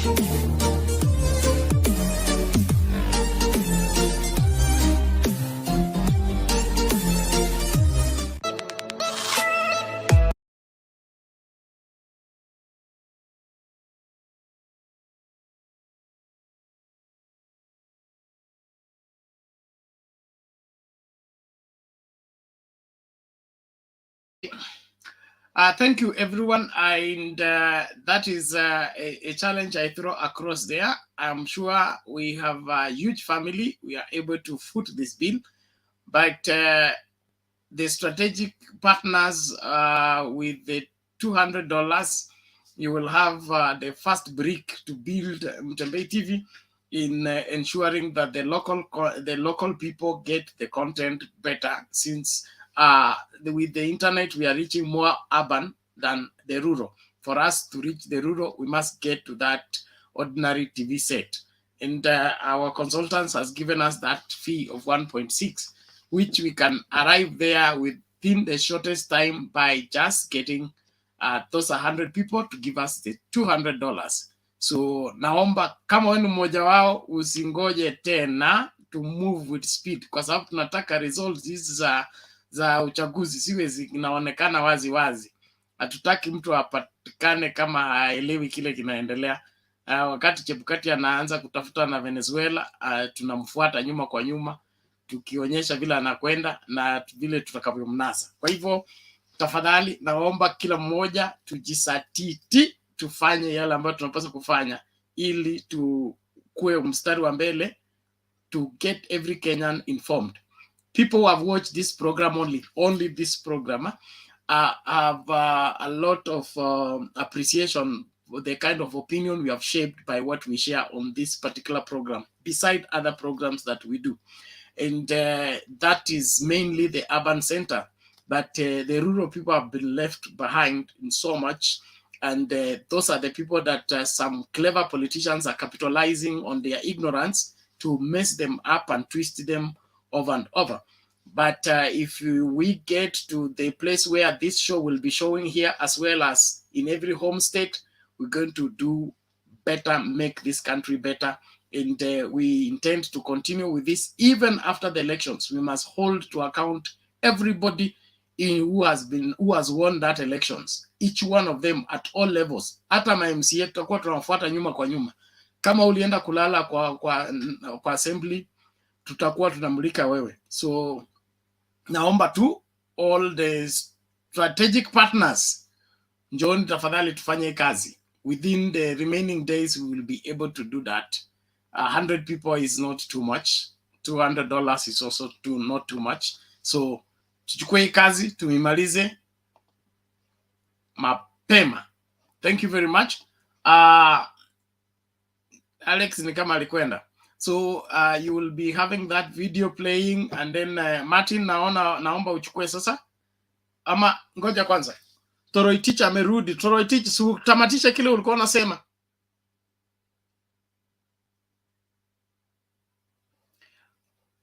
Nani Sylvester, nimekurusha wapi? Mimi sijarusha mtu tafadhali. ni internet, it's not me. Although I want to acknowledge Sylvester sent me 1,050 as the contribution continues to build up. I have so far received response from 12 people. Okay, so I want us to keep updated. Ndio msianze, I mean kusianze vitina na story, and that is what is coming to my that number. Then kuna ile ya PayPal. There's somebody who asked, just bear with me. This is housekeeping. Niko vile internet imeruhusu sahi kuongea. Bernard, I tried my best yesterday. A PayPal link is corrupted. Oh, Pole, Paris J is corrupted. How? Okay, I'll check it and then get back to you. I trust. Let me just check that and then I'll report to you. Tumsikilize Toroitich amaliza, alafu Martin, and then tuende kwa Collins. Tufuate mkururo tukitegea mapya. Asante.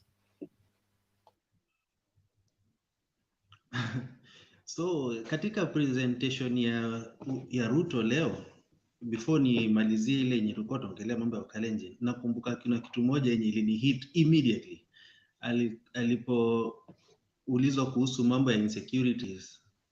Akawa hapo kwa ndege long time, akaona shamba. Sijui kama mlinotice hiyo, kuna mahali penye alisema aliona shamba na ilikuwa imepandwa mahindi. Ameona tena haina mahindi leo, juzi ama sijui ni leo, akipita hapo hakuona kama iko na mahindi. Kaona huyu anataka kumteshi hiyo shamba ama nini tena, kama kawaida yake, sticky fingers. So unapata Ruto kuna shida ile yenye iko. Now let me go back to sisi maneno ya Kalenjin yenye nani alikuwa anasema. I think she had taken it up from me, na Mama Selina pia akachukulia hapo na alikuwa anaendelea kuibuild on it. Unakumbuka on the build up of this BBI thing, there is this time yenye baba alikuja West Pokot. Mimi ni wa West Pokot by the way, Mama Selina. Mimi ni Mpokot. Damu tunaitwa Kasauria by the way. Ni kwa watu kama nyinyi tunasema Pokot, lakini sisi tunaitwa Kasauria huko kwetu. So baba alipokuja huko hivyo, Lonyangapuo, my alumni, akasema tunataka kukuwa recognized as Pokot, because you know tuseme mtu kama wewe Bernard unakuja huko Rift Valley, it is very confusing for you. In fact, the only person wenye unaweza kudifferentiate ni Mturkana, but Wapokot, wanani, watu wote from Rift Valley you will think ni Mkalenjin. As in, to you I know Kalenjin and Nandi is one and the same, but it's not. It's just the same way tunaweza cluster like Gema is Kikuyu, which is not. Unaona, what Professor alitaka kufanya, Professor Lonyangapuo alitaka kufanya ni tuache kuwa na hiyo broader view when you are coming into Rift Valley and thinking that since Pokots are clustered into Kalenjin, and also Sabaots and Marakwets and then James and all of others, kina Kipsigis nani wote, we share shida the same ama tuko na matakwa the same. Alikuwa anataka ku differentiate. Some of us, largely Pokot, we are living in isolations. Shida zetu ni very very unique, na yeye alikuwa anataka hivyo tuko regarded vitofauti so that ikuwe rahisi ku differentiate. Ukikuja Rift Valley unajua tuko na hawa watu wa Highland ambao ni parts of Pokot, parts of Marakwet, kina Sabaot, kina nani, and then tuko na wale wenye wako huko hivyo lowlands, penye hakuna mvua, penye hakuna nini. But you see, mtu kama Professor Lonyangapuo alikuwa anafikiria because alisomea uprofesa, si kwa sababu alitaka kuja ku leadership tu ilimtafuta mwenyewe, and that's why he's coming back. By the way, ameunda chama yake, hahitaji kutegemea kingpin. ati ainuliwe na Ruto kama wengine kina Kachapin. Those people are not coming back by the way. But Professor hata Nanoka rudi. By the way, Nanoka ametembelewa wako na wageni wake wa IEC, inaitwa nini? EACC. Wametembea huko Turkana kwa sababu after kukua shaped politically na Raila, yeye akajiona amesimama kama Amason Kingi, akaamua atalut na atasimama kama vile Ruto ameamua atalut, alafu atajisimamisha na Chafos, which haiwezekani. Lakini Lonyangapuo aliona no, tukijaribu kuangalia around tumebaki na almost defunct chama inaitwa KANU, so the best thing ni kuunda KUP ambayo itakuwa ina address shida ya Mpokot na tuseme na Marakwet na Sabaot, mtu yote mwenye atataka kuja huko hivyo ndani, of which ni poa by the way, kwa sababu at the end of the day hii mambo ya Ukalenjin, so that tumebaki na mtu wetu Ruto ambaye ameturudisha nyuma. In fact anatutumia sisi kucheza games zake, so that everything else yenye inatupata mbaya inakuwa ni yeye amekuwa victimized. Ati sasa kama saizi 150 people are dying, anasema ni yeye wanataka kumpunish for what? Ati kwa sababu ati ni yeye. So hata hakuwahi leta ile reason ya sababu yeye anataka kuwa punished, hakuwahi leta reason.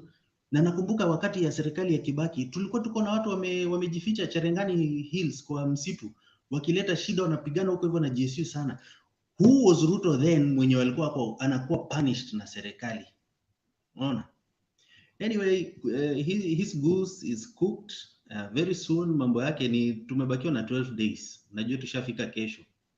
Na tumebakiwa na 12 days tuende kura, and then from there tukiwa tumenyang'anywa hii kiti itoke kwa Uhuru na itoke kwa Ruto, then I think sisi as Kalenjins we will start thinking, at least tutaanza kuwa na rational kiasi. Lakini kwa saizi you will excuse watu kama kina Evans Kiptoo, don't expect them to think now. Their brains are on holiday. Wacha tu watarudi after 9th, they will start thinking again, because I know ile wakati yenye tulikuwa tuko na Kibaki watu wengi walikuwa na bash Kibaki, but when Kibaki went, that is when everybody became sober and started to analyze things. Emotions went down and logic went up, and people started to think again, and they were like by the way. But right now hakuna mtu hiyo kaliba kina Kiptoo wenye utatarajia akwe anaweza ona hata anaweza sikia kitu mbaya yenye Ruto amefanya ama yenye amekuwa akisema. Juu we cannot live on promises, but your history na kukataa. Do you know when God went to meet Moses, when Moses asked, nitaambia hawa wana Israeli ni nani amenituma? Mungu akamwambia I am. Kwa sababu in a span of for many generations, almost like 400 years, siku lenye Israelites walitupwa Egypt, kulikuwa na silence. God was not talking to them, but they were talking about God amongst themselves, mpaka ikakuwa ni a distant memory. So when Moses alitumwa na Mungu, alafu Moses akauliza nitaenda kuambiana nini, Mungu akaambiana elezeana, ni mimi I am. Wacha kufikiria, msikae mkafikiria ni kama niliisha. I am. Unaona? As in niko na historia yale yenye nilifanyia Isaka, Yakobo, Abraham, maagano yenye nilimake na wale. I am here and I am here to make sure that it will come to pass. I am not talking na sijaribu kulinganisha Raila na Mungu, but what I'm trying to say is Raila has a track record yenye ukiangalia kuanzia nyuma mpaka juzi tumekuwa tuko na ile article yenye ilikuwa iko kwa Nation yenye ilikuwa inaongelea kuhusu wealth na businesses ya Uhuru ya Raila, huku kando yake iko juxtaposed na ya nani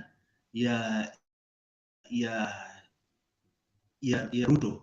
Na ukiangalia vizuri unaona Ruto has been dealing with the government all along akijiita hustler. So of the two ikaonekana it's very open. The true hustler isipokuwa mimi nachukia hiyo jina by the way because it's brainwashing our children, our youth. The true hustler ikapatikana ni nani? Ni Raila. It's no longer Ruto because Ruto amekuwa fed, amekuwa round au jui mbele na nyuma, kama amekuwa kama ule mtu wetu mwenye profesa anasemanga huko hivyo nyumbani, amekuwa round akienda na akikuja uwezi jua. So tarehe ni chache tu imebakia na tufike wakati ya kura. Walijaribu kuiba na ikawa imewashinda kidogo.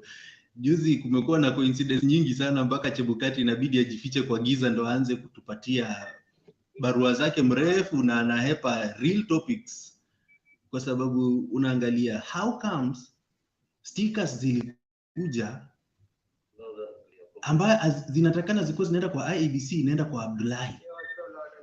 At the same time, baada ya wale watu kushikwa na kukuwa interrogated na inasemekana kuwa walikuwa deported, kuna kuhamwa kwa transnational office. How?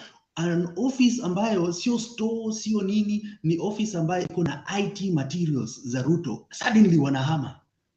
Ai manze, hata kama ni sadfa na hiyo ilikuwa ni Ruto knows something na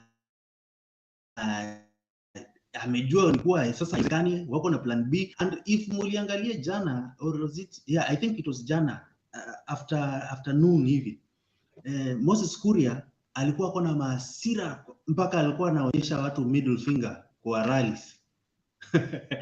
That shows you vile sasa kwenye imefika, kichaka imekatwa, sasa kiwanja ni tambarare, hakuna mahali pa kujificha, ni either huko na mbio ama unashikwa. So mimi naachia hapo kwa sasa, lakini tuko pamoja mpaka asubuhi. Na sisi as Kalenjins, please, I want you to vote for Ruto, but first think before you do it. Vote for that Ruto, but think before you do it. Usiende kufikiria ni kuwa yeye atakubenefit. Never. Sisi tuko na Moi for all that while. Sisi tuko tu ndio hawa, sisi bado tuliachiwa. Nakumbuka Pokot tuliachiwa hii kitu inaitwa department ya prison. Ilikuwa hata ukisoma namna gani sawa. Toroitich unafungua tena. Unafunga ukifungua. You have confirmed when you are a member of KANU. Okay, let's do this please. Order. Thank you. You will get another chance to make submission. Mama Selina, if you are please, let's communicate. Order. Thank you. I'll give you a chance to respond to Toroitich. I just want us to do it orderly. Toroitich, mute your mic.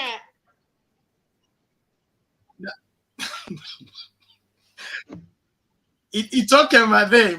I'm giving you a chance. Lakini nataka Toroitich mute mic yake kwanza. Yes. Thank you. Carry on. Mama Selina, you can now respond. Nilitaka kumwambia Toroitich ya kwamba ukirudi nyumbani Pokot, salamia Monges, kijana ya Lototo. Tulikuwa pale kwa funeral na Martha Karua, na Monges alikuwa running mate ya Martha Karua. So nilikuwa nataka tu kukwambia Toroitich, sisi tumejua Kabenguria na tumetembea huko sana, na usalamie Monges, deputy running mate ya Martha Karua. Thank you. Hiyo tu, kijana ya Lototo.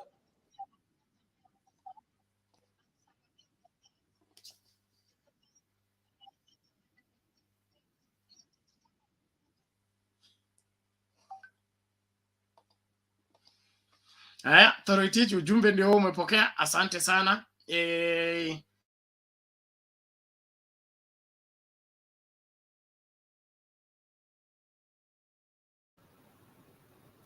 Well, Bernard amevamiwa tena. Siwezi endelea, nitachukua usukani kidogo. Nani Mr. K, Collins na Mr. K, nani katikati yenu? Thank you so much. Ngoja. Mr. K, bado Mr. K uko alive? Niko sawa. You can hear me, yeah? Okay, wewe na Collins, nani alikuja mbele ya mwingine? I think I was the first one. I was after Toroitich, but I don't know how long it's going to take, so we can give him. Just a minute. Mimi sina mambo mingi leo. I will just amerudi mwenye chairman amerudi. Nilikuwa nimepita nayo Bernard. Pole. Asante kwa kupita nayo. Bi chairman, inaonekana leo niende tu kwa sababu nilikuja kuaga. Leo umeamuliwa, leo wamekuja wote. Unajua kulikuwa na debate. I think vile debate wamefail, wamerudia wote hapa wakunizuia mimi, lakini wacha tu nitachisote. So what is Pole there kaka, is pole kaka. Makede is around the corner. Just you people continue with the debate. But don't forget the campaign ya $200. Nataka hiyo $200 between now and Monday. I am serious about having this TV running on terrestrial channel before the elections. That is my job, and I want if I walk out of Mtv TV or I get promoted elsewhere, I want to leave this channel working in every home where every shosho can watch it. Then I can go to join CNN or the other platforms later. Sawa sawa. So please, na kuna watu wanauliza if they are part of the strategic partners. It is by free will. Wewe unaniambia tu niweke kwa hiyo list. Kikwete Vengers amesema nimweke kwa hiyo list. So nataka useme hivyo nikuweke kwa hiyo list na hiyo hela ianze kuingia. By Monday we contract the person, fixes the thing. Tunaanza mazoezi. Tufanye pia sisi tufanye road test kama Chebukati. Bernard. Ndio tusikwame njiani. Asante lakini. So Bernard, unakumbuka Nicolas alisema ndani kabisa. So wewe wacha kusema tu I mean 100, say 99.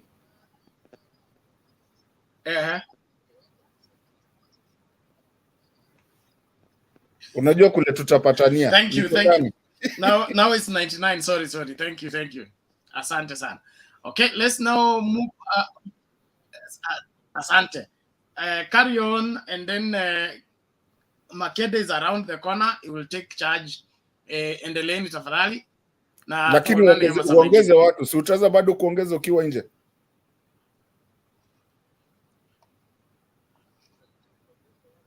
Yeah, Mr. K, then me.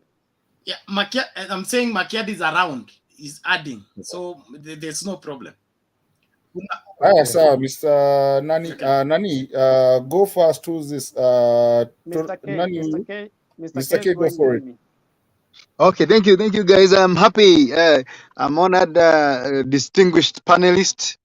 Nashukuru sana kwa sababu you've decided the 12 days, the home stretch. Lazima tupeleke ujumbe ifikie kila mtu. And we pray and hope that we're going to be on the lead TV as Bernard is talking about. So mine is to talk about what Ruto today. I think Ruto debate was very shorty. Kuna mtu ameandika kwa Twitter akasema William was defeated by Ruto. So hata huwezi jua, because how can somebody say that the people dying in the North Rift, it is because of him? They are being sacrificed. Is he the Messiah? So you wonder, how do someone in this country say that in front of people? I think he's confused. I think even when God, they say when the gods want to destroy you, they make you mad. And what I saw today was just madness and a lot of confusion. And I think what he had prepared to answer is not what he was asked. And that is why there was a lot of confusion. Having said that, I want to say that I'm happy that that Baba did not go to that place. You know, you don't go to start a fight with a pig, because you know pigs enjoy mud. Now, the more you fight a pig, the more the pig enjoys, but the more you get out of that place very muddy and very ugly. And therefore, Baba was strategic. We are happy that he didn't go there, because sometimes we have to get to a point in this country and not glorify thievery and corruption and life of lies. Because what Ruto is let me put it this way: he has a talent of lying, and he has a tongue that makes good things look bad and bad things look good. Because there are people who believe that corruption is good because Ruto he has been corrupt and he has, nothing has happened to him. And he speaks about the things about church and you look at the things about church and you see he's a good person. So he's he's an interesting man. But having said that, I want to say we are ready now to usher. I think we're going to be swearing Baba to Uhuru Gardens, because that is a symbolic place now. Because even he spoke about Uhuru Garden was about to be grabbed, so it's a symbolic place. So let us wait and pray for Baba's presidency. Those who don't believe me, let them waanze kuzoea picha ya Baba mapema. Baba is the 5th president of the Republic of Kenya. Joy on the comment section. Thank you for encouraging people. We are voting blue. And if you can, Joy, please also come into the panel and give people encouragement. Kwa hivyo kwa hao machache, Mungu awabariki. Screen yangu bado iko na ka problem kidogo, but I'll be back with, when it is okay. Thank you.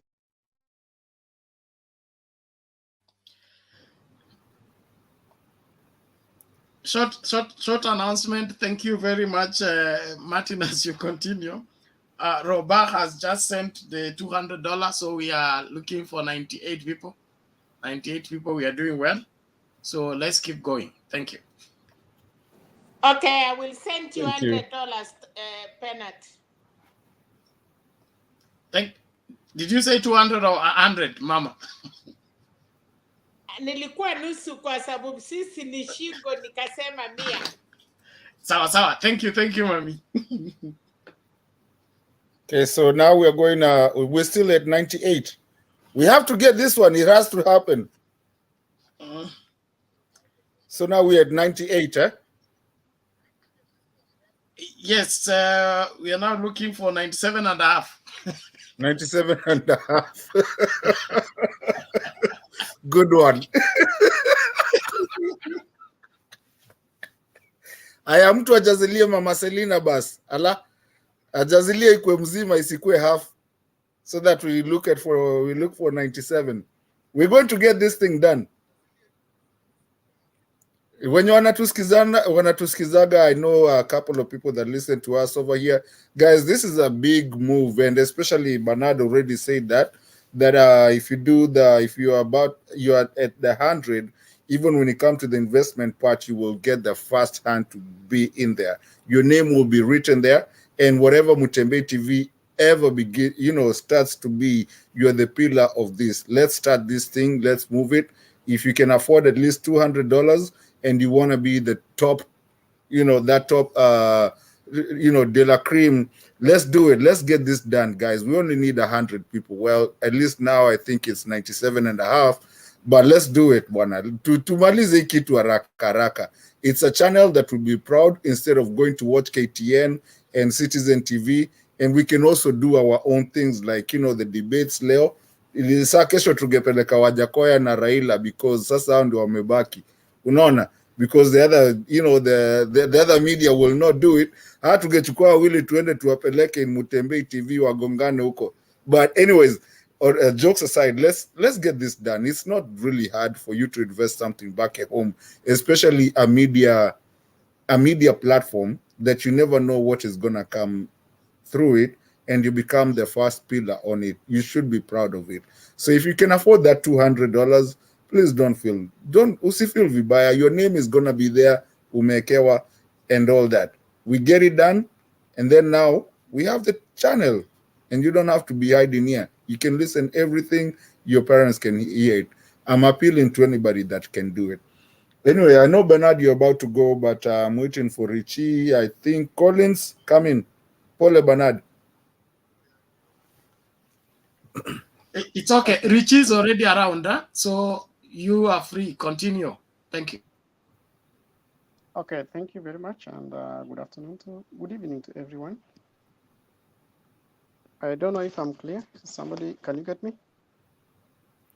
Yeah, you're clear, but if you can put your mic closer, you're ukombali kidogo. Are we able to hear now? Yeah, you're good. First and foremost, I would like to thank you so much, Bernard, because this thing, when it started, I was here. When Mutembe TV was started, I was here. And Bernard joined us, I think. You joined us in some. So I think it has moved in my absence. It's now becoming a TV, a real TV. So that means there is the trajectory is good, and we can't wait to congratulate you because it's going to be done. Always, when you put your left feet forward, just know that it's the best. And once the best feet is put forward and is the best, the next thing that comes to your mind is no journey has ever failed when it's in the right direction. So just add the fuel. Step not onto the brake, but watch your future because the past is already good. That's it, done. We go to the next. There was a lot of lies today, but it's not a surprise because we already expected it. I said this in September last year, and I'm still saying the same. Ruto's presidency lack or miss is a death blow to Mudavadi, but not Wetangula. Today, he buried 3 people, and people don't see that. The debate did not bury Ruto. The debate buried Mudavadi because most of the messes he is doing are the same things Mudavadi was fighting when he was in NASA. The first thing is Galana Kulalu. Ruto behaves as if he doesn't know how Galana Kulalu came into being in the Republic of Kenya. Let's revisit a bit. On 26th of November of 2013, the Food and Agriculture Organization advised East African countries of food shortage that was supposed to be there in 2014, 2015, and 2016 for the 3 years. That is why the government, the Jubilee government, sat down. The Ministry of Agriculture was led by somebody called Rotich. I think that was the Minister of Agriculture. And the meeting was chaired under William Ruto. That is how Galana Kulalu came in. The budget was supposed to be 5,267,000,000. And they were supposed to target 2,000 acres of land that was supposed to provide 41% contribution of food into the country. If Ruto doesn't understand that, then he was not in that meeting. Because according to how he answered the question today, it's like he doesn't understand what happened. William Ruto came to the debate with the mentality of defaming the Jubilee government in their second term. It happened that most of the questions he was being asked was coming from the first term of the government. Most of the questions were being set by William Ruto himself, but his answers were not as he was setting the questions. For example, Ruto came with a question of Kemwarer. He was the first person to mention Kemwarer Dam. And Eric Latif told him, we are coming there. It's like he's used to setting all his own questions and he wants to answer in his own way and expect the Kenyans to mark and give him 100%. No, we are not going to give that. I like it how Eric Latif was doing it. I think I tweeted Yvonne Okwara during that time. And I said, Stop the questions. You are killing our doctor. Yvonne Okwara in the first 5 minutes was killing William Ruto. He was really slaughtering him. She was really slaughtering William Ruto. But it's unfortunate that the Daktari was not so clever to understand that he was being taken to a direction that Kenyans wanted.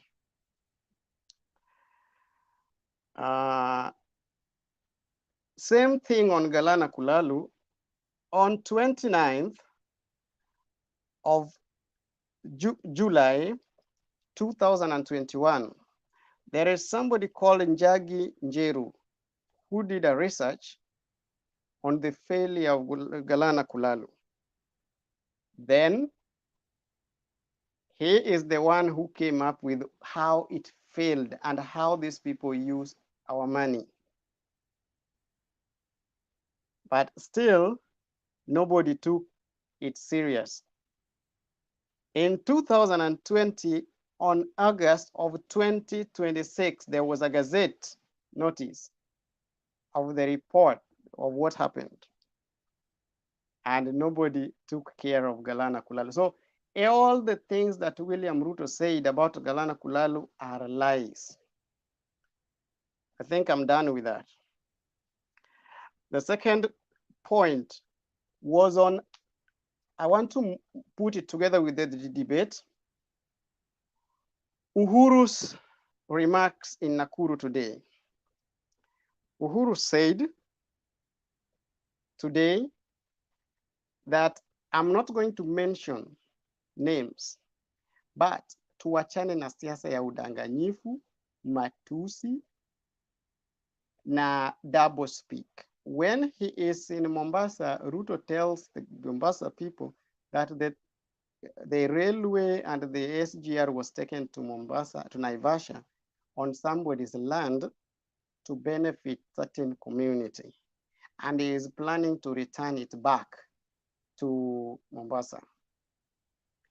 When he is in Naivasha or in Rift Valley, he's telling them how he wants to build the economic zone, the EPZ.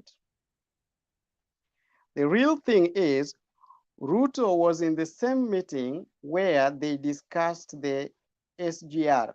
I can mention and I can quote Jimmy Wanjigi. On his launching, he said, I was there when the SGR was costed. They did a study. And what happened is the meeting that was chaired by the cabinet, was done by the cabinet, they ended up increasing the prices. William Ruto says that he's not part of the increasing of those prices. Today, Ruto confirmed that he has influence in the government. At the same time, he said he could not do much. So which influence did he have to stand the BBI as he says that he fought so hard? Which influence did he have to mobilize resources in the West Pokot and Baringo? Which influence did he have on the judiciary? He said that tulipiga kelele nje ndio watu wakaona ndani. Is Ruto in the opposition or in the government? Introductory speech of Ruto, he said that I am a husband, a father, a deputy president, and a presidential candidate on UDA party. That introduction, if it negates his position as a deputy president, then it should also negate his position as the husband. If it validates him as a husband and a father, then it also still validates him as a deputy president. The functions of a deputy president, he said, is to advise the president. If it's true that he's still a deputy president of the Republic of Kenya until yesterday or today, that means he is either abdicating his duties or he has failed to advise the president. And if not, then all the mess and the gains should be shared equally. Next, Uhuru says, I'm not going to tell you who to vote for, but I'm telling you that we must elect somebody that I'm going to hand over for, who is also somebody who understands our people, maintains peace, and na pia ni mzee, kwa sababu hapa hatutaki mbio ya vijana, because he says even Kipchoge can run. Tentatively, Uhuru Kenyatta campaigned for Raila Odinga. Unknowingly, he called somebody like you want to call yourself hustlers when you are in Nakuru, and when you are in Mombasa, you say a different thing.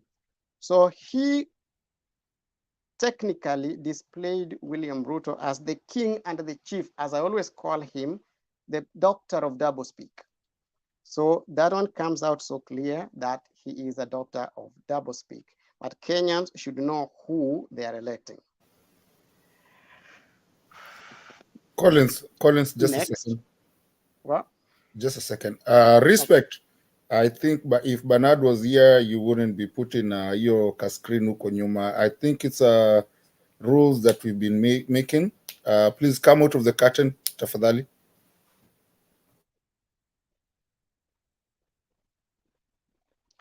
Okay, good. I'm going to the preparation for election because I would move a bit faster so that we make things easier.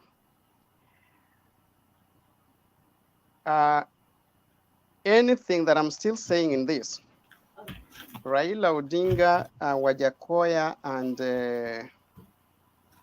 Mwaure must insist on the use of the manual register. The Constitution of Kenya says that elections will be done and there must be a provision of the registers, both manual and electronic. That is the law. So if Chebukati comes up with a thing of no manual register, I don't know which law he reads, but let's remember that Chebukati was one time a candidate in the election. He never won. And we know that he went to court. If these are the kinds of things he was fighting for, then what next does he want? So he should tell Kenyans why. I would give a prepositions of what he thinks on the election with the register, with the electronic register. An addition of 120 votes per polling station times 10,000 polling stations, as I said yesterday, was going to be an equivalent of 1.2 million votes. So that's why not Kivuitu, but Chebukati is very comfortable with the electronic register because there is no verification. So he thinks when it is relayed as that, then those 120 votes will go straight on those 10,000 polling stations. Why is he so much obsessed and accepting that even the journalists now can relay their things?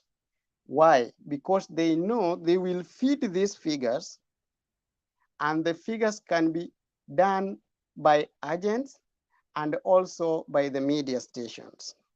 What he's trying to do, he's trying to make a higher population of validation. Because if Raila Odinga refutes the election, he knows, Chebukati knows that they are going to use the one from the media, the one from the parties. So these two parties from the media and the media, when they have the two electronic transmissions, then we are going to have a question of how can two be wrong while only one, which Raila thinks is right.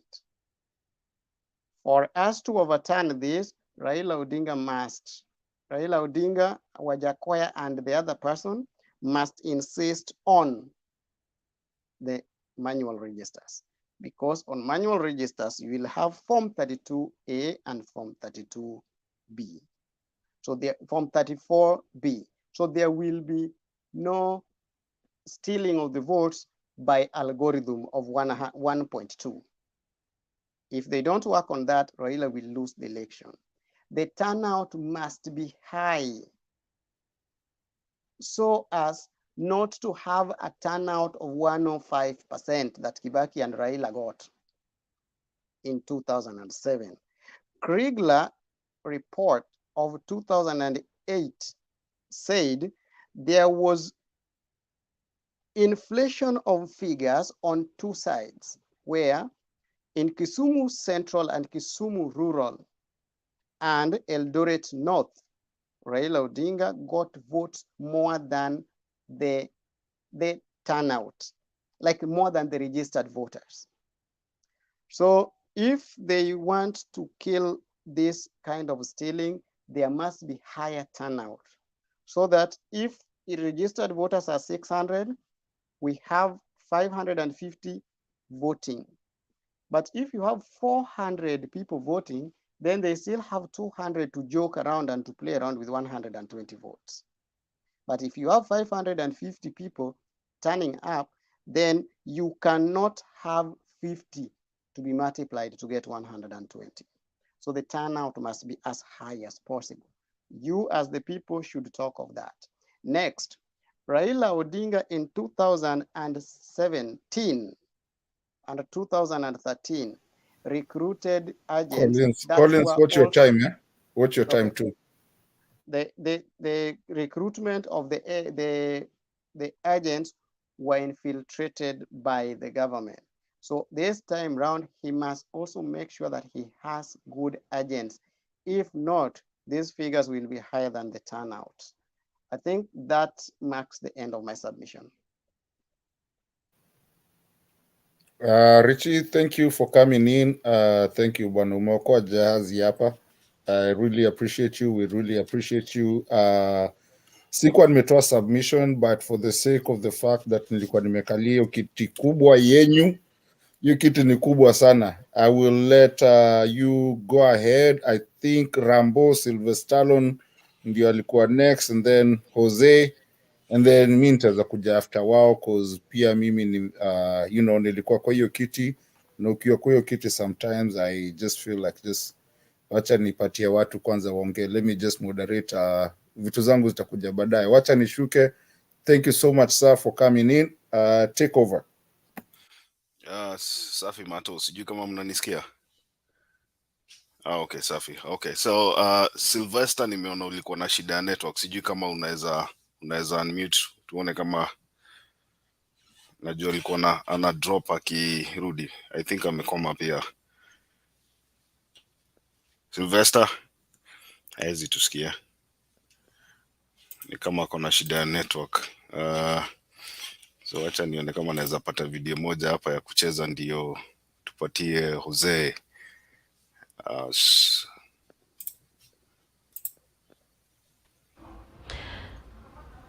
Let's now take a look at the controversy pitting the DCI electoral body, IBC, and 3 Venezuelan nationals in the middle of the saga were today grilled by anti-terror police unit over the issue of IBC stickers found in their bags. This after the electoral body issued a statement explaining the circumstances under which the Venezuelans found themselves in the country with the election stickers. Emmanuel To with that story.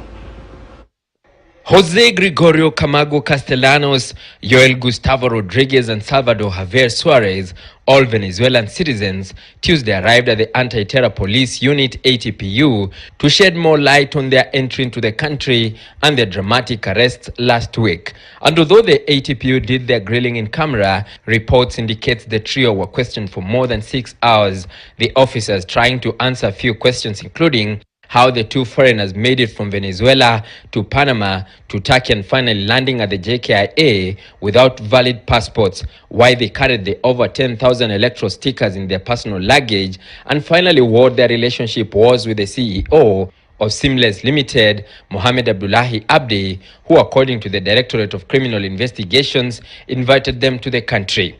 ATPU has not yet made public their findings from the interviews. Police spokesperson Bruno Chioso also confirmed the trio are still in the country dispelling rumors the three had been deported. But even as the Venezuelans appeared before the ATPU, the Independent Electoral and Boundaries Commission (IBC) broke its silence over the matter.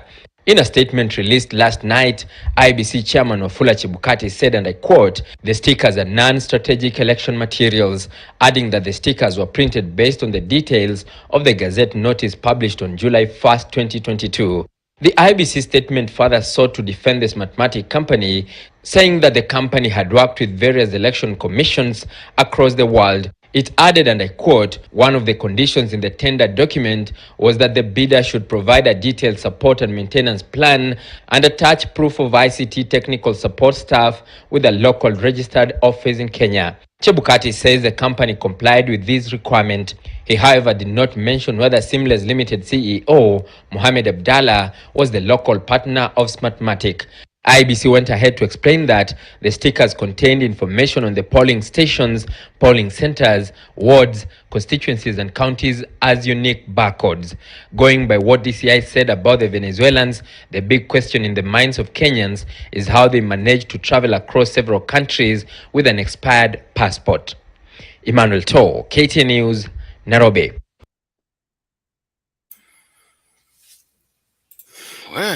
History ya Venezuela haiwezi enda, iko na sisi kila siku. Ose Sylvester, umetengeneza nini yako, device yako? Can you talk? Sylvester, uko unatusikia? I think he has an issue. Ose, can you adjust your camera so that we can see you? There's a guy here anaitwa Jose, pia ni Venezuelan, sijui kama mnajuana.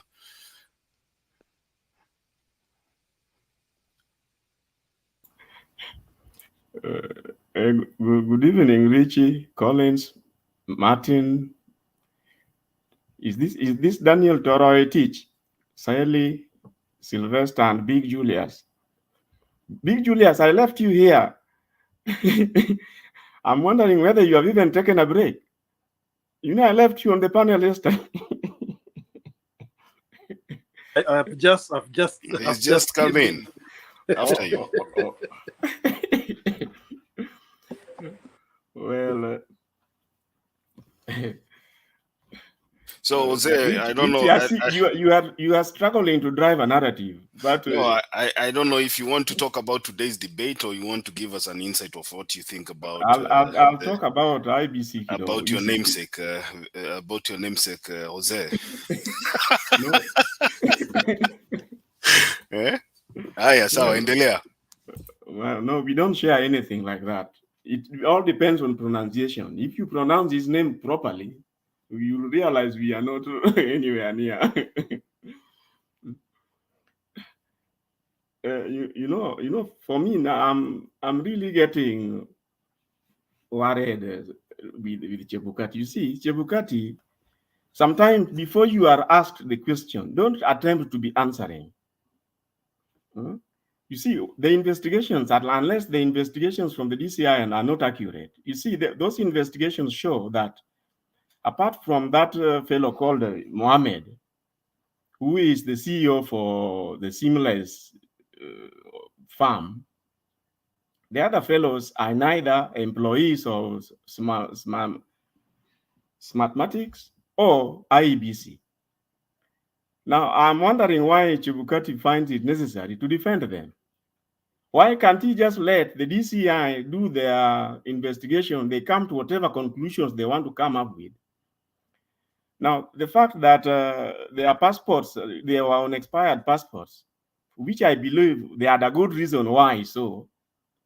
And they didn't just travel direct to Kenya. They had been to other destinations with the same passports. So the fact that the passports have expired, they have a good reason why the passports are expired. And that is actually, I would say, is none of our business.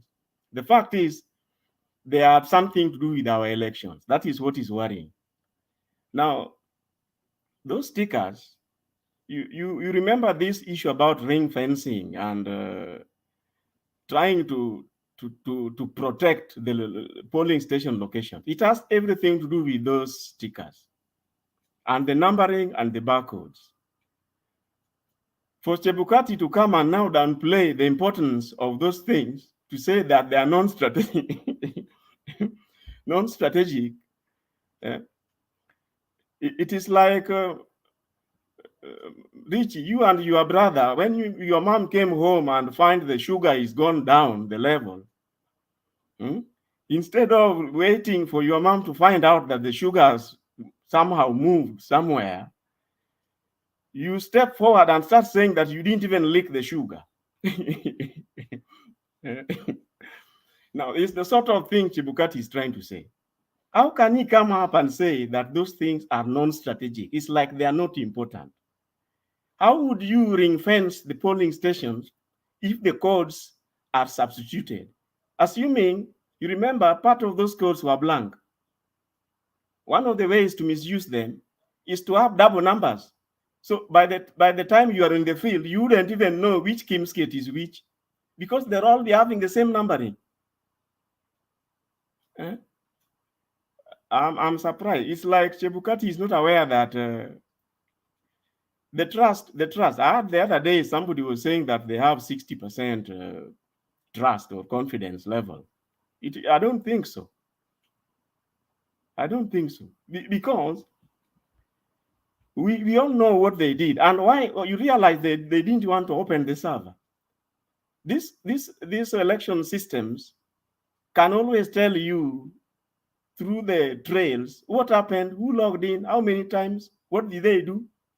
Whether you are doing anything illegal or not depends on the level of password you are using.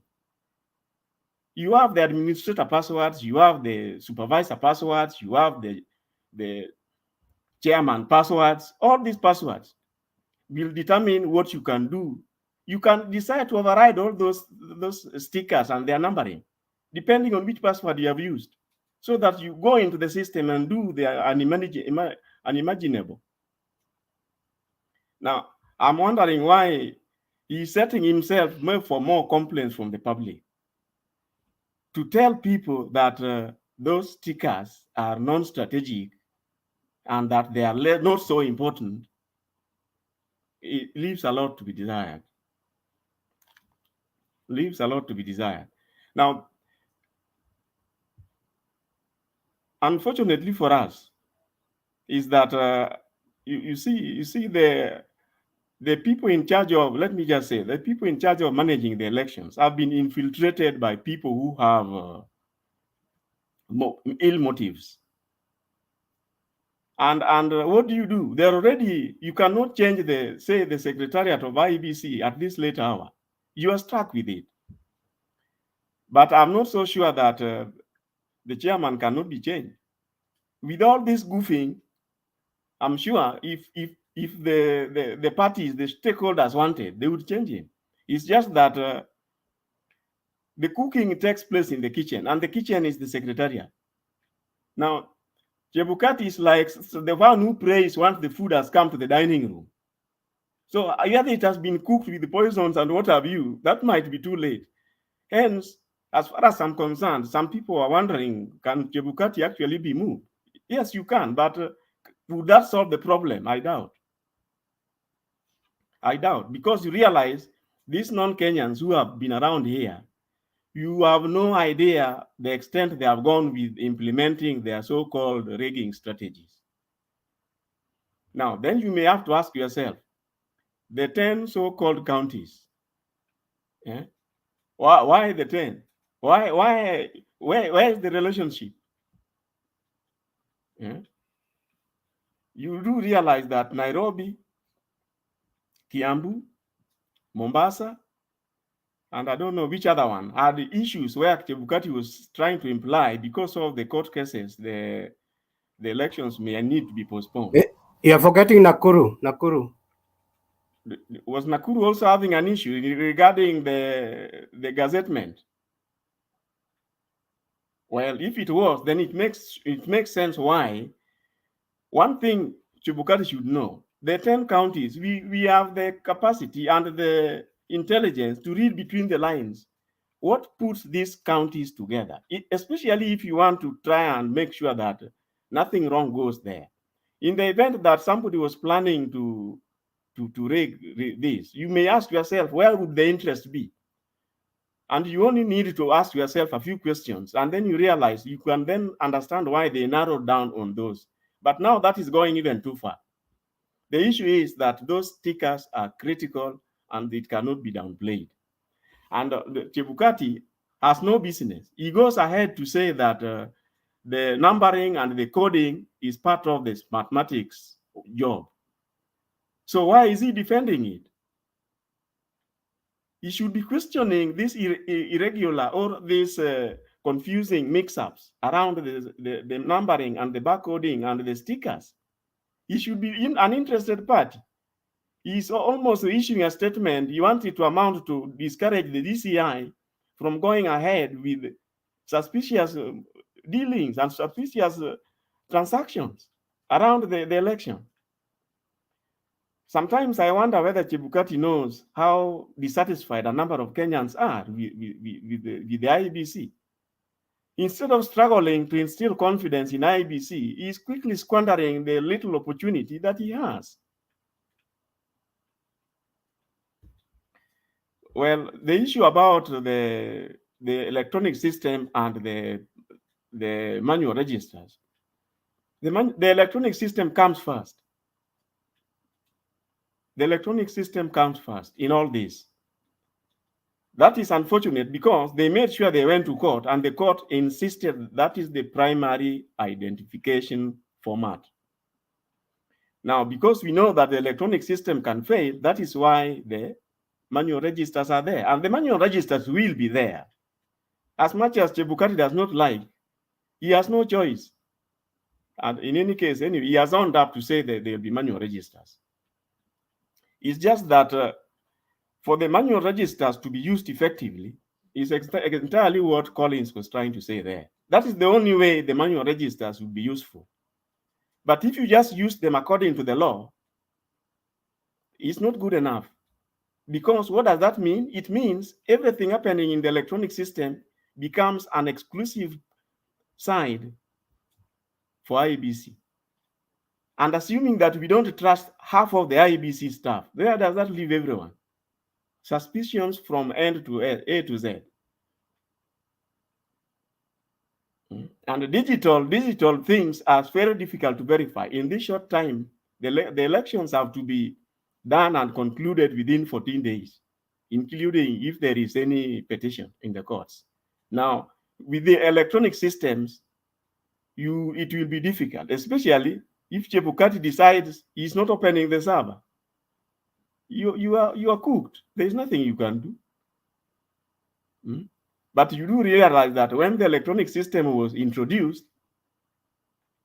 it was, I think it is NASA and their affiliates who pushed for it to that extent. Now, the improvement on that electronic system now is the idea of sending images instead of texts. Now, that means the work ends at the polling station level. Anything not happening, if the rigging does not take place in the polling station, it will be easy to counter using the other parallel tallings which have been allowed. It will be easy to counter it. But nevertheless, remember that with this barcoding and having some stickers not yet to be printed, you remember the blank printing, whatever forms, assuming the forms, the form 34As and Bs, which surfaces at bombers, now comes from changed barcoding and changed stickers. That one, even the Supreme Court will find it very difficult to unravel. You can only rely on those stickers if it is the one and the only one. Number one is the only one and the only one. In the moment you have blank ones, that is room for duplicating these numbers. And what does that mean? Duplicating Kim's kits. If you duplicate the Kim kits, our agents don't have the technology to check what is in the Kim's kits or what is added. That remains a preserve of the IBC, and that is where all our worries are. Now, let me talk a little about our debate today. Now, I must say that our moderators really tried. And the fact that every time you are asked a question and you are timed, you know, in the past, whenever the DP hold the interviews, he will spend 3/4 of the time that off tangent, and only about 10% or 15% on the question asked. This today he realized that if he was to do that, soon he is out of time, and we are moving on to the next one. Now you realize the way he was trying to deal with the Galana Kulalu issue. Now he says that their big four was the solution for everything. Who said so? Now I'm so happy that at least one of the moderators told him that, remember, in 2013,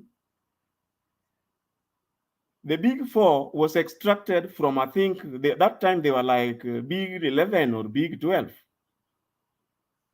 They had about 12 huge promises, including the laptops and what have you, in 2013. Now in 2017, they just narrowed down and whittled it down to 4. But nevertheless, food security and water were all there in 2013. Now, we remember the amount of money which has been lost in all this. Now, he's asked again a honest question, why food security, as we have gotten to where we are, especially in terms of agriculture. Then he says that the handshake and the big four, the failures of the big four. Now, the Galana Kulalu project was over 360 billion. Now, as he says, it was supposed to, it was earmarked for more than, I think, 1 million acres. What happened? They did 10,000. And he says the 10,000 was like a pilot. Now, the 10,000 consumed all the entire money project. Kuseo, I'll give you another chance to do your submission. I've given you more than 10 minutes. The DP, okay. Yeah, we are going round. You'll get another chance. No problem. You should have restrained yourself my from point speaking. before Black, but don't mind. you should have restrained yourself from speaking on the IBC issue, because that's the IBC issue is important one. You know, it is why everybody is here. All the others are side talks. IBC now is everything. Okay. I'll come back to you. I don't mind coming back later. Yeah, I'll come back to you briefly. Let me do this. Martin was here now, amepeana submission, and then I know Martin is always brief. No, Martin has done so. No, he was holding the moderator's seat. Bernard alimwachia hajapeana submission, so let him do his submission, and then we can go on to Julius. Moderators always have advantage, you know. No, he was not speaking. He has not spoken. So let's give him a chance. Kwanza alafu tuende kwa Big Julius. Martin. Well, Jose, I thought you gave your submission letter the other day. Sasa umeanza kuleta shida hapa tena. No, that was with a light touch. Don't go to moderate and you punish me. No, when I moderate kidogo, unajua, I try to just let people talk. You know, I lose all my topics because I like people. I know. I was just trying to hear what Richie would say.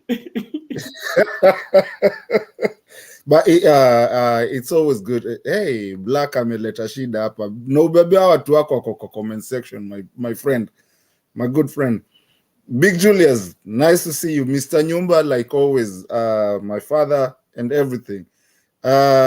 Guess how ingine tushapatana, yeah, kuna moja amehepa.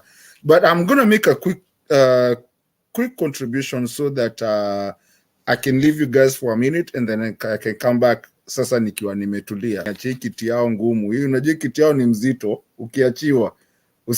Usione vizuri. Watu kina Themba kina the moderators. Ukiekewa hiyo kiti bwana, unachanganikiwa kidogo, sasa unajua mtu atakugonga ile pande nyingine tena ujue ndeaje. So I put my points away mpaka nirudi sasa nikiwa mwenyeji, sasa nikiwa mtu wa kucontribute.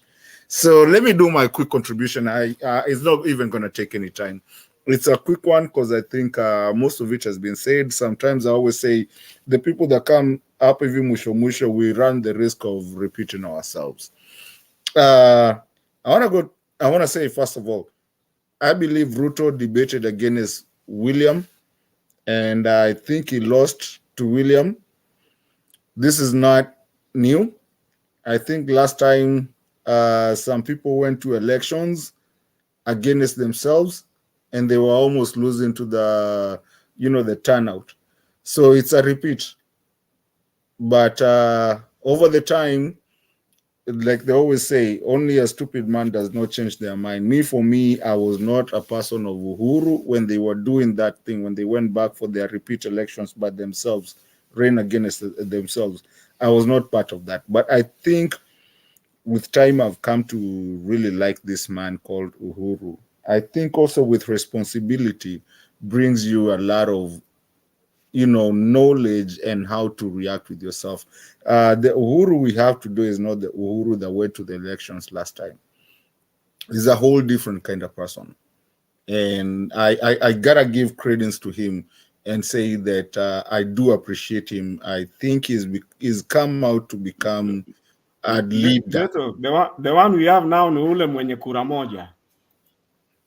Na sijui ka ni kura moja. I think ni kura moja, power something for the mathematicians.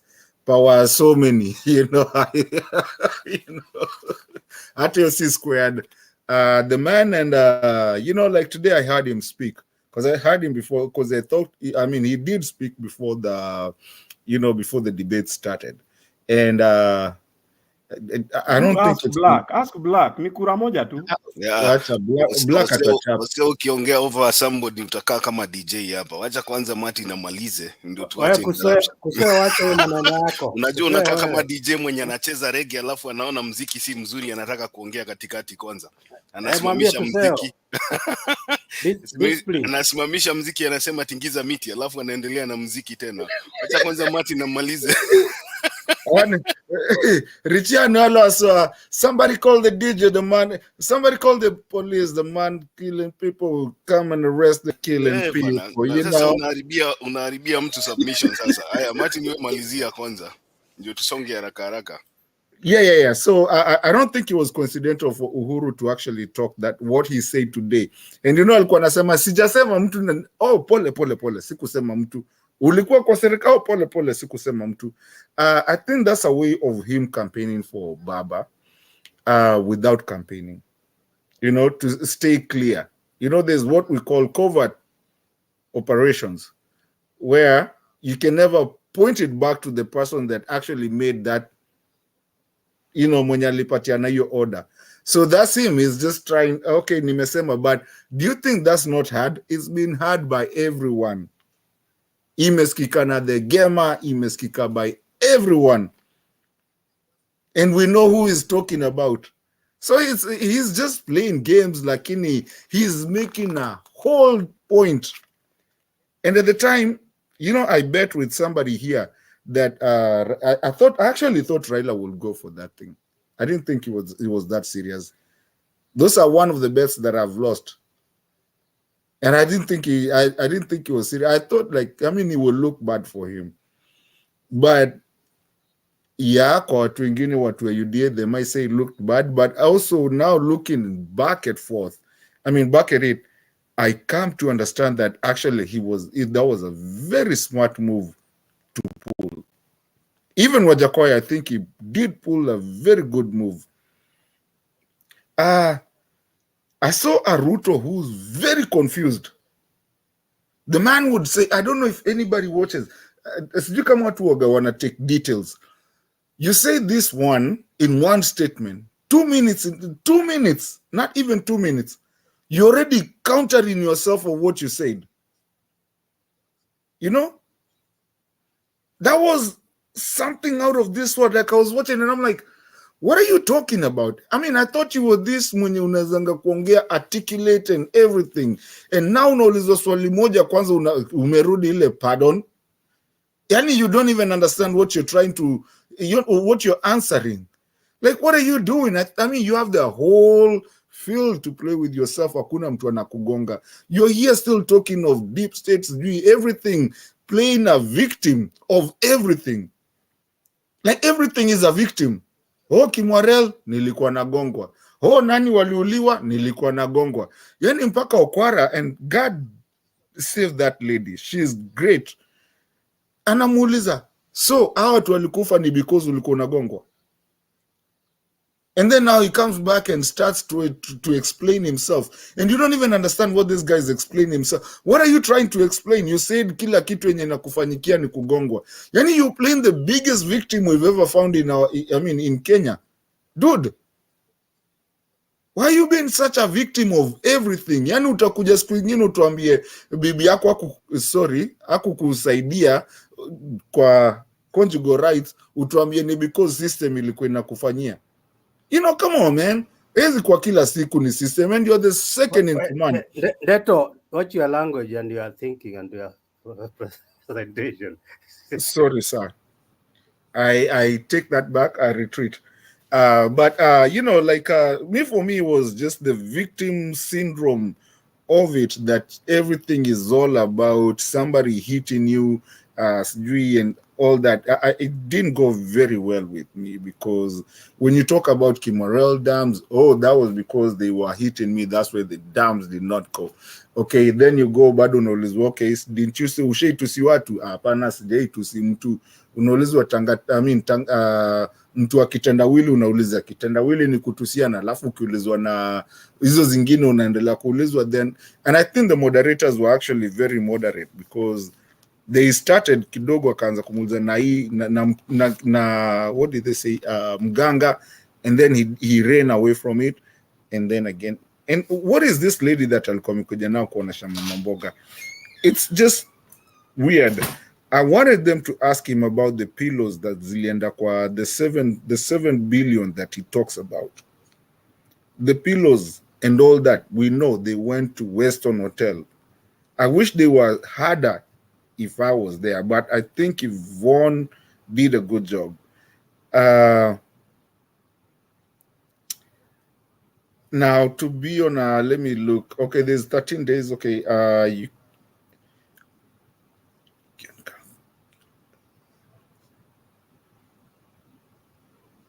okay, so you cannot. Unajua kuna kitu moja inakuaga, this is psychology 101 for the people that have done it. You cannot defend yourself or articulate yourself if you are a reactionary person. If you react to everything, you will never be able to actually articulate yourself in your own ideas, and people will never understand you, or you will never even be able to do anything, because what you're doing, you're just listening to what somebody said so that you can react to that. So you use your mind so much in thinking of that reaction. It's like a liar. If you're a liar, if you make one lie, you have to create another 4, you know, because you have to lie to keep your other lie sustainable, and to keep those other 2 lies sustainable, and all that. And that's what I saw in Ruto today. I'm just gonna say it. If anybody understands that, kama kuna mtu akona swali ataniuliza, I'm still here. Now the last one I'm going to say, this is now on the lighter note. Now back to Mato. Unajua Azimio mkono mama. Whoa, Mama Selina, sijasema hivyo. Whoa. That was a figure of speech. Mkono ujinga. Sasa leo nimeamka naangalia kila mahali. Kajiado I told you to watch your language. That's not yeah. Mama Selina, hiyo sijaongea mimi, sikuwa huko. I didn't mean anyway. I respect women. I respect everybody. You know, like I always say, I'm a father of a daughter. I have a sister. I have a mother. I'm a person brought up in a single mom family. So I do respect women. But there's some figure of speech that, yeah, it's hard nowadays to talk. But maybe inaweza kuwa tu watu wengine wakiongea. No, basically what I wanted to say, I was trying to be a jokative person on this last one because I'm finishing up. I'm winding up. You know, Azimio has become a bully.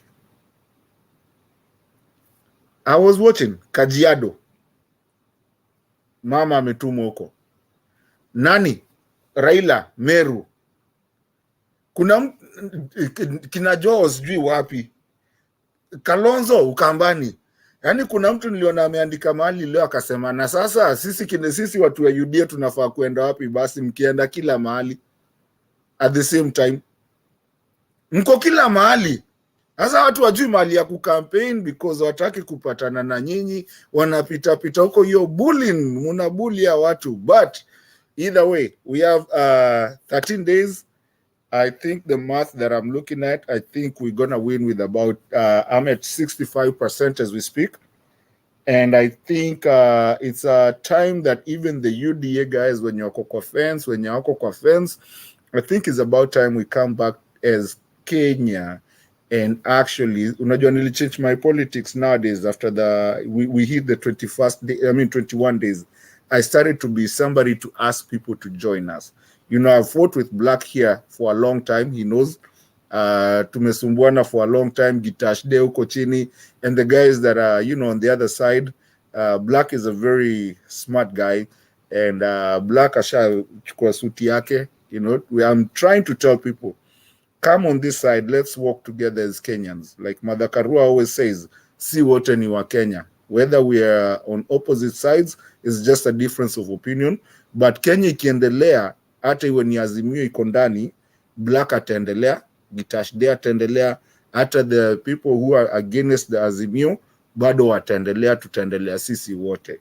Now, should Ruto apparently aingie, bora asitufukuze atuende exile, wengine kama sisi tunaongeanga matope hapa, as long as he doesn't become a dictator, and asaidie Kenya iendelee, si wote tunaendelea, lakini tungeweza penda kuona mzee baba, kama Uhuru alisema, na mama, and a new generation of way of looking at politics, how it can work.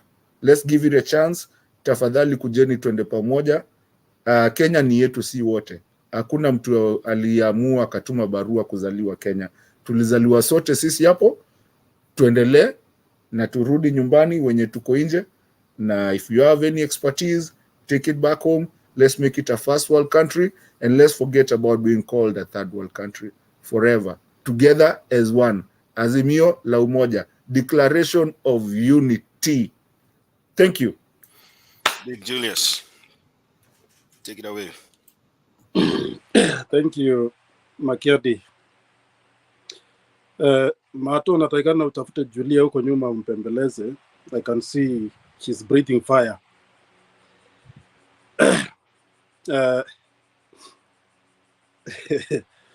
Mimi siongee kuhusu IBC.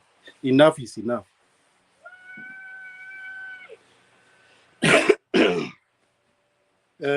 By the way, Makiadi, there is something I want leo kwa sababu nani Black aka hapa. Black how can I say, tunachangisha saa hii TV kwe digital mpaka mama washago waone. Black alisema is one of the best earners in Mutembei TV. Kwa hivyo nataka Black atoe 10%. Because alisema is one of the watu wangu wanatupwa nje.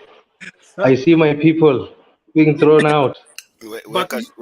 Painful. Let's just move. Black weka shareholding hapo. Hakuna mtu atakutupa nje. Wakikutisha unatoa share zako. Black aende kama in current residence alete kitu. I've seen my people go down like I don't know what. Ukitishwa una withdraw share zako, so wewe peana hiyo 200. Tutume Black current resident. Naongelea kwa niaba ya watu wangu. Hapana, kila the likes of Duke, the likes of Atuya, the likes fallen soldiers. Si mimi. Kila kwa sababu kila mtu ana enjoy kivyake. Anyway, that's a light note. Mimi sitaongea kuhusu IBC. Enough is enough, vile Ruto alisema. Sikuwatch debate. I was watching Inspector Mwala vile alikuwa anashika watu kwa barabara kwa traffic. I really enjoyed because I thought Inspector Mwala, you know, by the that guy is very talented. He's a very talented police officer, traffic inspector. So mimi nilikuwa hapo nikiangalia I was really happy. And by the way, yesterday I was watching something on the about Korea. It reminded me something the year 2000 and before 2000 and it was 2007 election. Before that, I was in I was in Kitengela by then. No, I went. I was in Japan, but I went back in Kitengela. One of my friend alikuwa na party, so we had a party in Connection Hotel. I think Ndeto anajua Connection Mlolongo ya rafiki yangu mwingine anaitwa Mwangangi.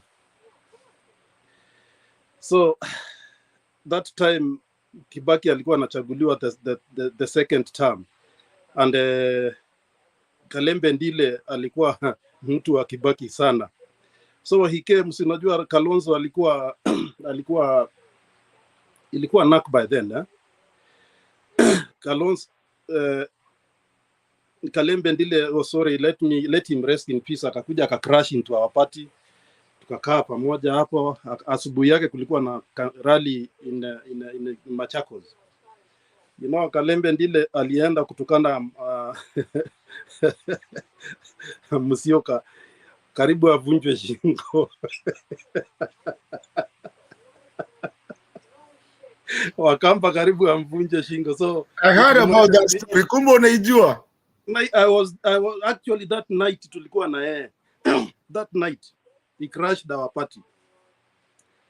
Na akanyang'anya rafiki yangu mwingine msichana. Siwezi sahau. So I remember it very well.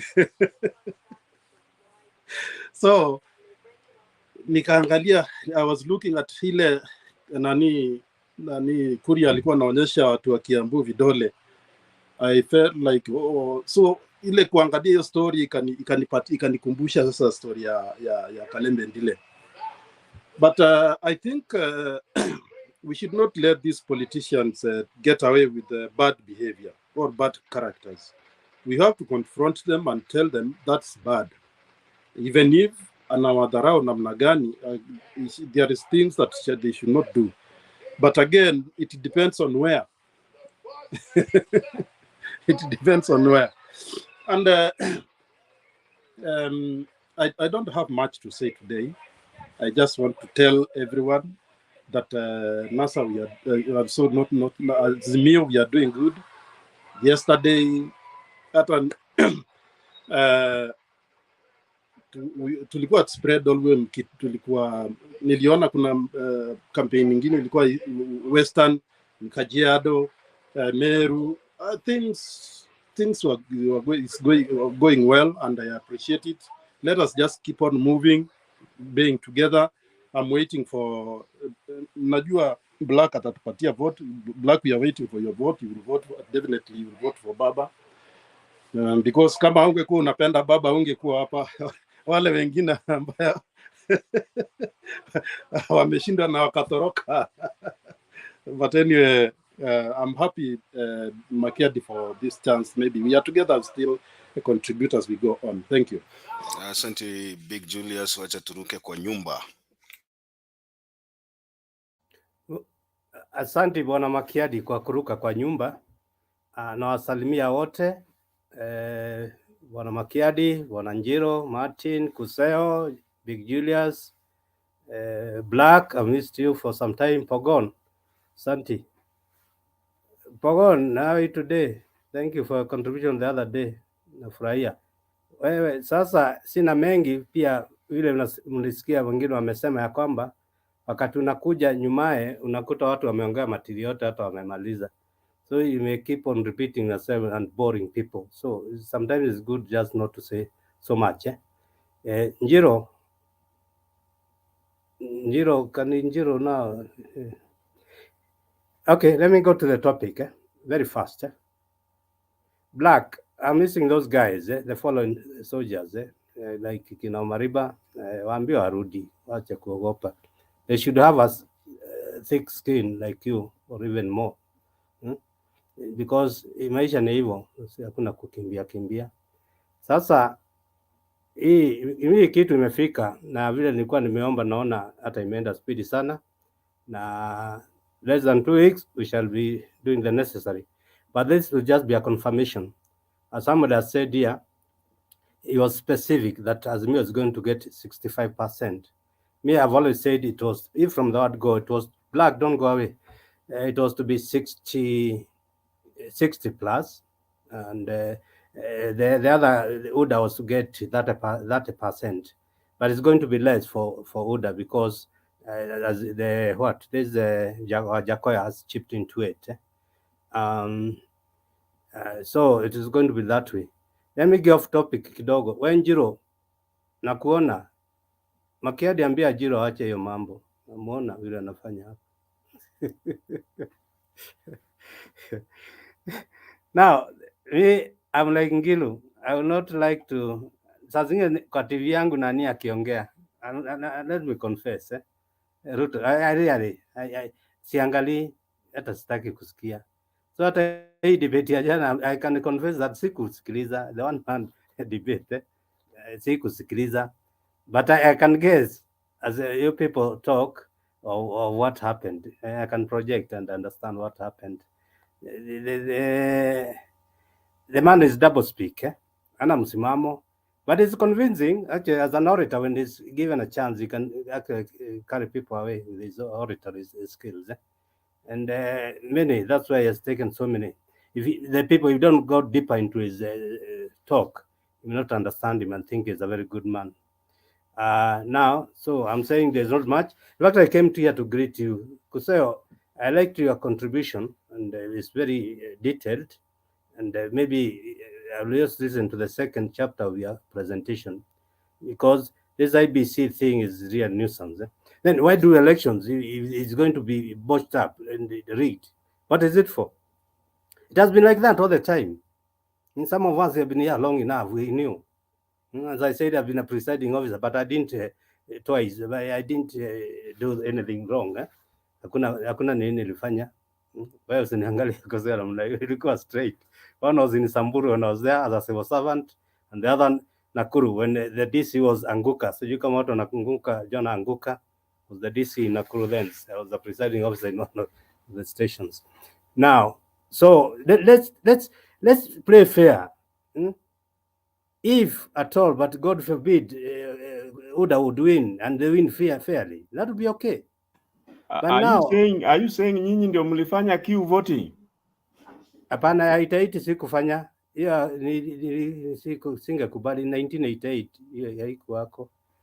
Kwani Black ameenda wapi na nitaka kuongea naye sana. So mimi namaliza, sina mambo mengi ya kusema, wacha hii ikuje na hiyo rigging yote iishe.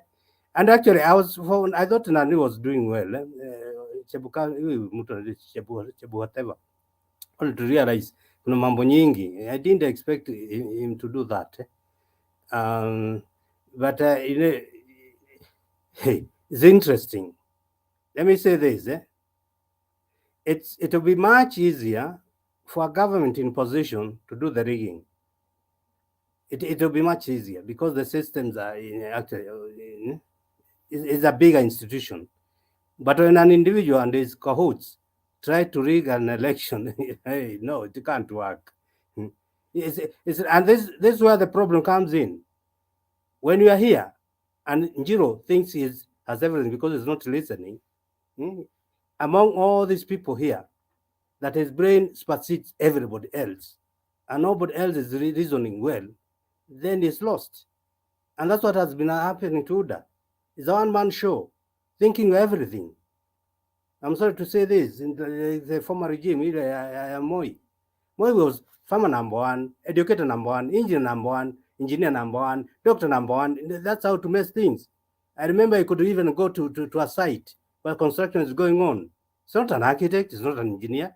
By the time you are designing these things, there are so many things you are considering. Lakini engineer number one amekuja kwa site. Hii dirisha hapana, fanya hivi. And there's a ratio used to get the size of windows.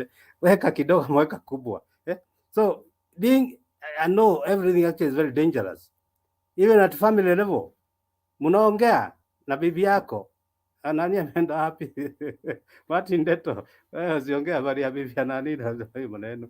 Lakini I'm talking generally, even as a family, your children, they are grown up. You start reasoning out. Now, kwa hivyo wacha nimalizie hapo. Naona Black, sijui ningependa sana Black kama angekuwako. Na naona Nandi is very busy, I want to finish and go and do something else. Mnajua mimi nafanya nini ikifika saa hizi. Oh, thank you Black. Black. Aro Makiadi, uliza Njiro listen kidogo, nataka kutoka. Can you listen? If he can't Can you hear catch you, then Njiro's he can't attention? hear me. Njiro. If he can't hear you, I think hata hana earphones. What he does, then he should just go away. Okay, what I meant is that Black is here. Black is not black as I am. You can see even from the screen. But now there's somebody who has been taken over by Kwanza. Oh, Njiro, translate Njiro into English. Who is here? We can translate that one into English. Julia, welcome. Thank you. Akuski, Domba. Akuski. Nimeacha na Njiro. Naongea na Julia. Julia ambia hiyo mati hapa Njiro. What translate in English? Njiro. It is black. Hata hujui kizungu. Njiro ni black. So these guys nafikia Njiro amekuwa carried away. Black umepata mwenzio. Njiro means black also. Hata unaona sharing the same name. Wacha nipumzika kidogo nisikiza. Leo ni kujienjoy tu kidogo. I think he has gone to Kenya Kwanza huyu ndio atasikilize. Bwana nyumba, na pia ujue Njiro iko na relationship pia na Mbogo. They are also the same thing. Wacha tuchukue Black. You are black also. Nimemaliza mambo yangu leo. Ni sawa. Sawa sawa. Wacha kwanza Black, naona umerudi sasa. Leo unajua ni sherehe kwako. Lazima nikukaribishe. Black, Honorable Ruto, you're saying that was done to punish you? What other explanation would you have? You go withdraw security personnel in the whole of that whole region, you subject people to... How would that punish you, Honorable Ruto? Because I am the one who had led the whole, in fact, I am the one who had taken charge. In fact, I was there every 2 weeks in that region. I was there every 2 weeks. I am the one who mobilized the resources. I am the one who mobilized the security men, the identification of the National Police Service.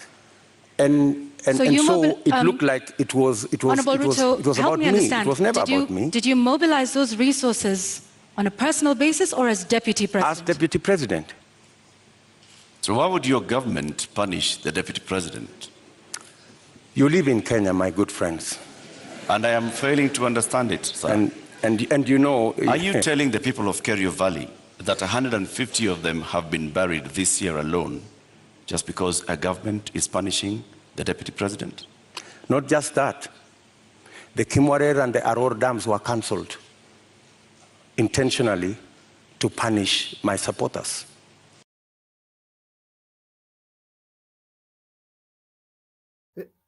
Bwana Makiadi, you bring something very irritating. Nimetoka. We najua masaa yako imefika. Niyo statement inaniudhi sana. Nimeweka hiyo kwa sababu supporter wake ako hapa.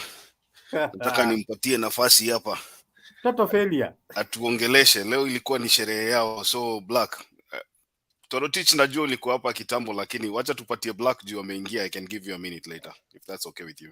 Kuna kitu moja yenye umefanya makosa kwa hiyo clip. Umeianzisha mbele sana. There is one statement yenye alikuwa bado hajaiongelea, alafu immediately ndio hii clip ikaianza. There is something yenye alisema ya kuwa alimobilize mpaka personal resources zake kwanza ndio akaulizwa na Okwara. Anyway, continue Mr. Black. Halo, mjambo watu wote kwenye panel na wote mahali mnatuangalia popote mlipo. I hope you are all doing fine.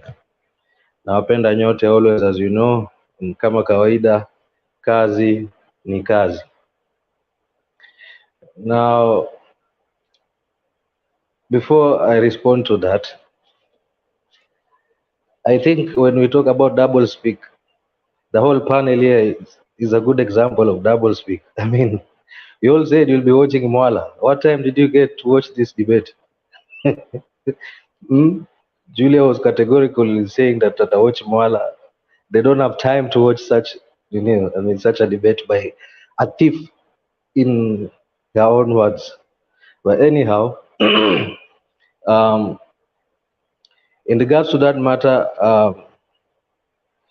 I am in no position to understand how because that's my honest response as to how that made sense, because in matters development I can relate, because it's been the tradition of Kenya, unfortunately, that areas that have been known not to have voted the government of the day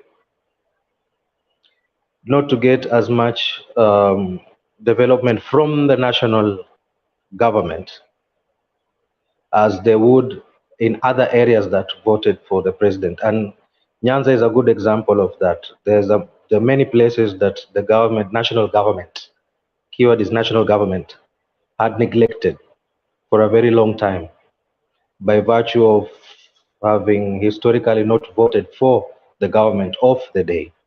But in matters to do with Kerio Valley, I don't want to say things that I don't know, so I'm not gonna respond on that.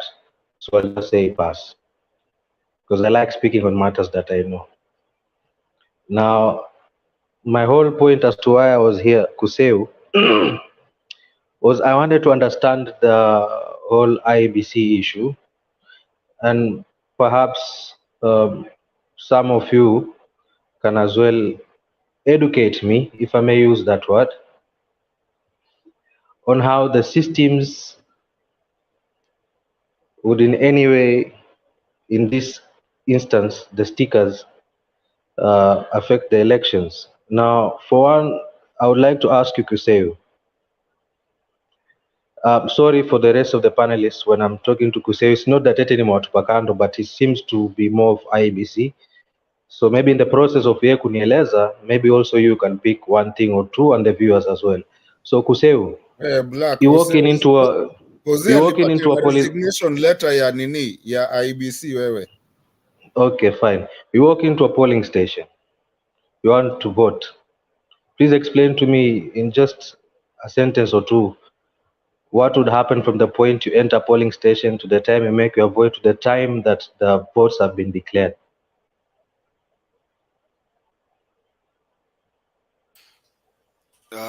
Have you finished your presentation, Black? If you are. No. Niko najaribu. Kuna kitu niko najaribu ku understand. Yeah, we will give Kuzel that time, that opportunity to respond to that. I just want you to make your presentation first. Okay, fine. Now ukipatia Kuzel nafasi ya kuongea juu ya IBC unajua amaliza. Sasa wewe maliza presentation yako kwanza. Sasa, because in my understanding, maybe Kuzel later utanikosoa if I'm wrong, because we are here to learn. You walk into a polling station, in my understanding that is, and then unakuwa identified through the register that the clerk would be having. It would be in the form of manual register or the KIMS kit, could be present from the KIMS kit when you take out your biometrics and all that. Then you're given the form, right? You go do what you want to do in regards to picking the preferred candidate you want, then you go place it in the box, correct? Now, once that is done, at the end of the polling day, the votes are counted, right? One by one, to the point they arrive to the results of who won, who got this much, and that much, right? Now, after that, the Form 34A is relayed to the headquarters, is it? Or how is it declared? The form 34 is after the counting. They have counted. And the agents have signed in their satisfaction. Fine. Yeah. One by one, right? Ballot. Next, they send the results. I thought you just go on, then we deal with it the way Richie has said. Okay, fine. Now, after they have sent whatever they have to send, they have declared and sent whatever they have to send to the headquarters. Then the wakubwa kule wana-announce hiyo fulani in a particular place got, or how does it work from that end? Well, do we go step by step ama we let you finish? Namalizia hapo, utanieleza baadaye. Niko na reason, utanieleza tu baadaye, naachia hapo. Secondly, Black umemaliza. Sitaki kwa open discussion na kuseo kwa sababu it's fine.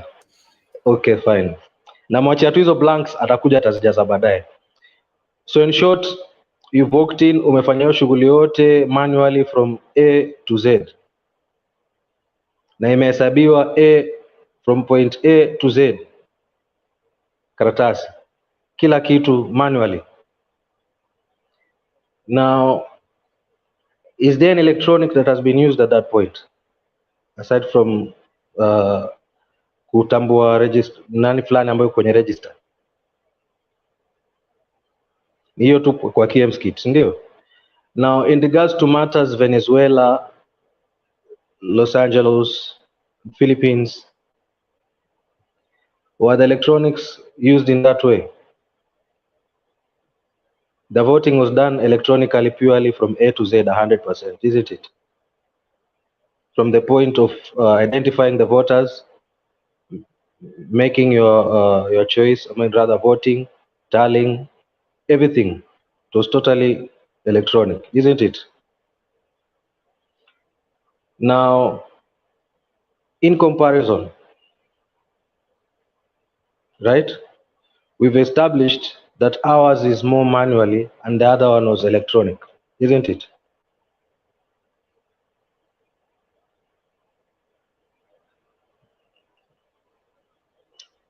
I think Macchiato is going to be hard to aid submission in particular IBC because there are some few things I wanted to get from Kuseo.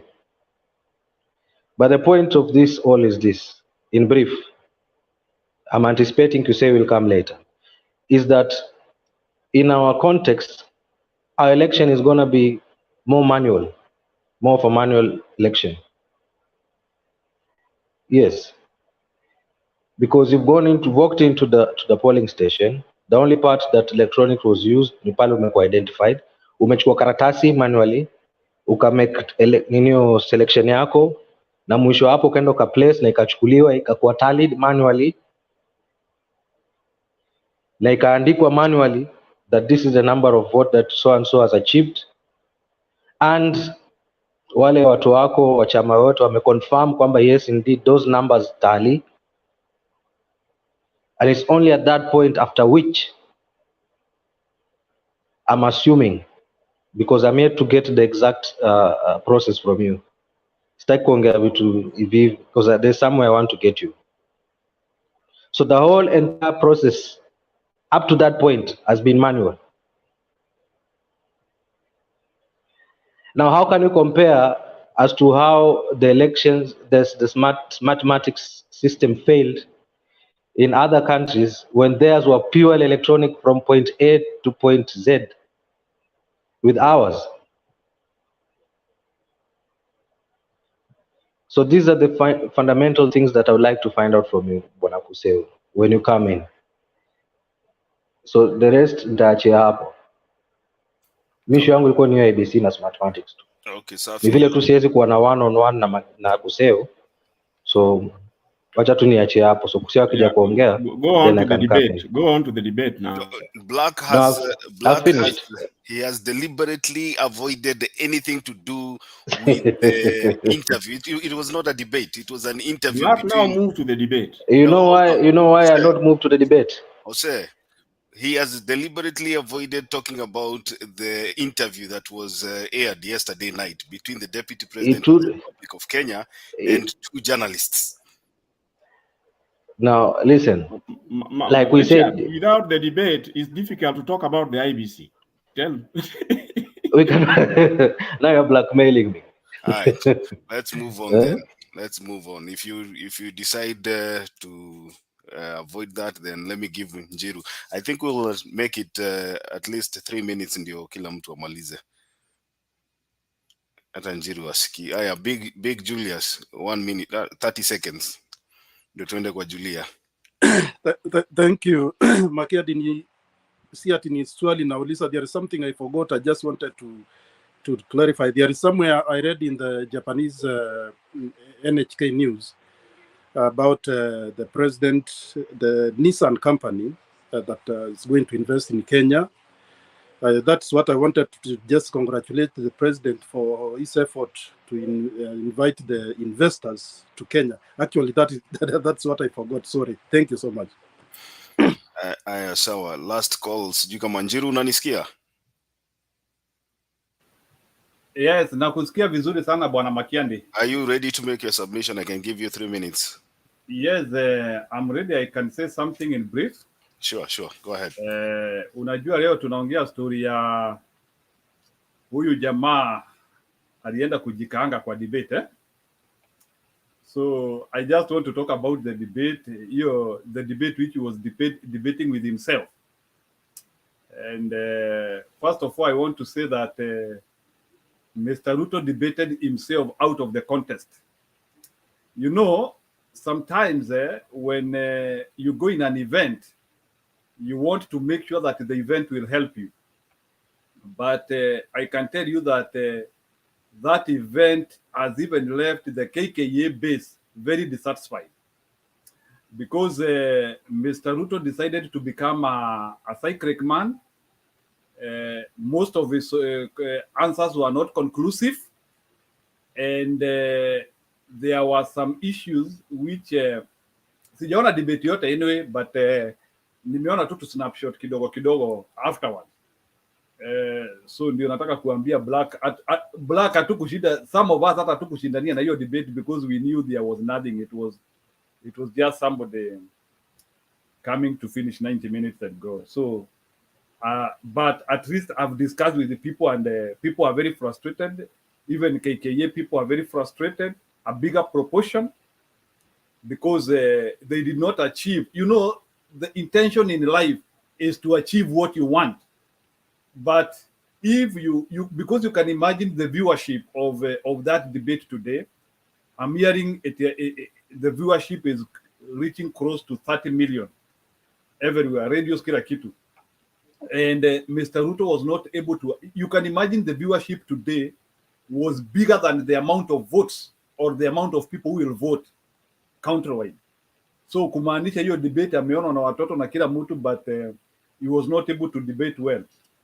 And that's why sometimes I always say in life, if you don't have a good reason to do something, don't do it. As we have been saying, Mr. Ruto candidature is a fraud. And it is I don't think how you can be able to how you can explain a fraud for 90 minutes. It is impossible. And that is why he was not able to debate well. He made moderators to look as if they are very good. But the problem is because he didn't have details. There was no meat in the discussion.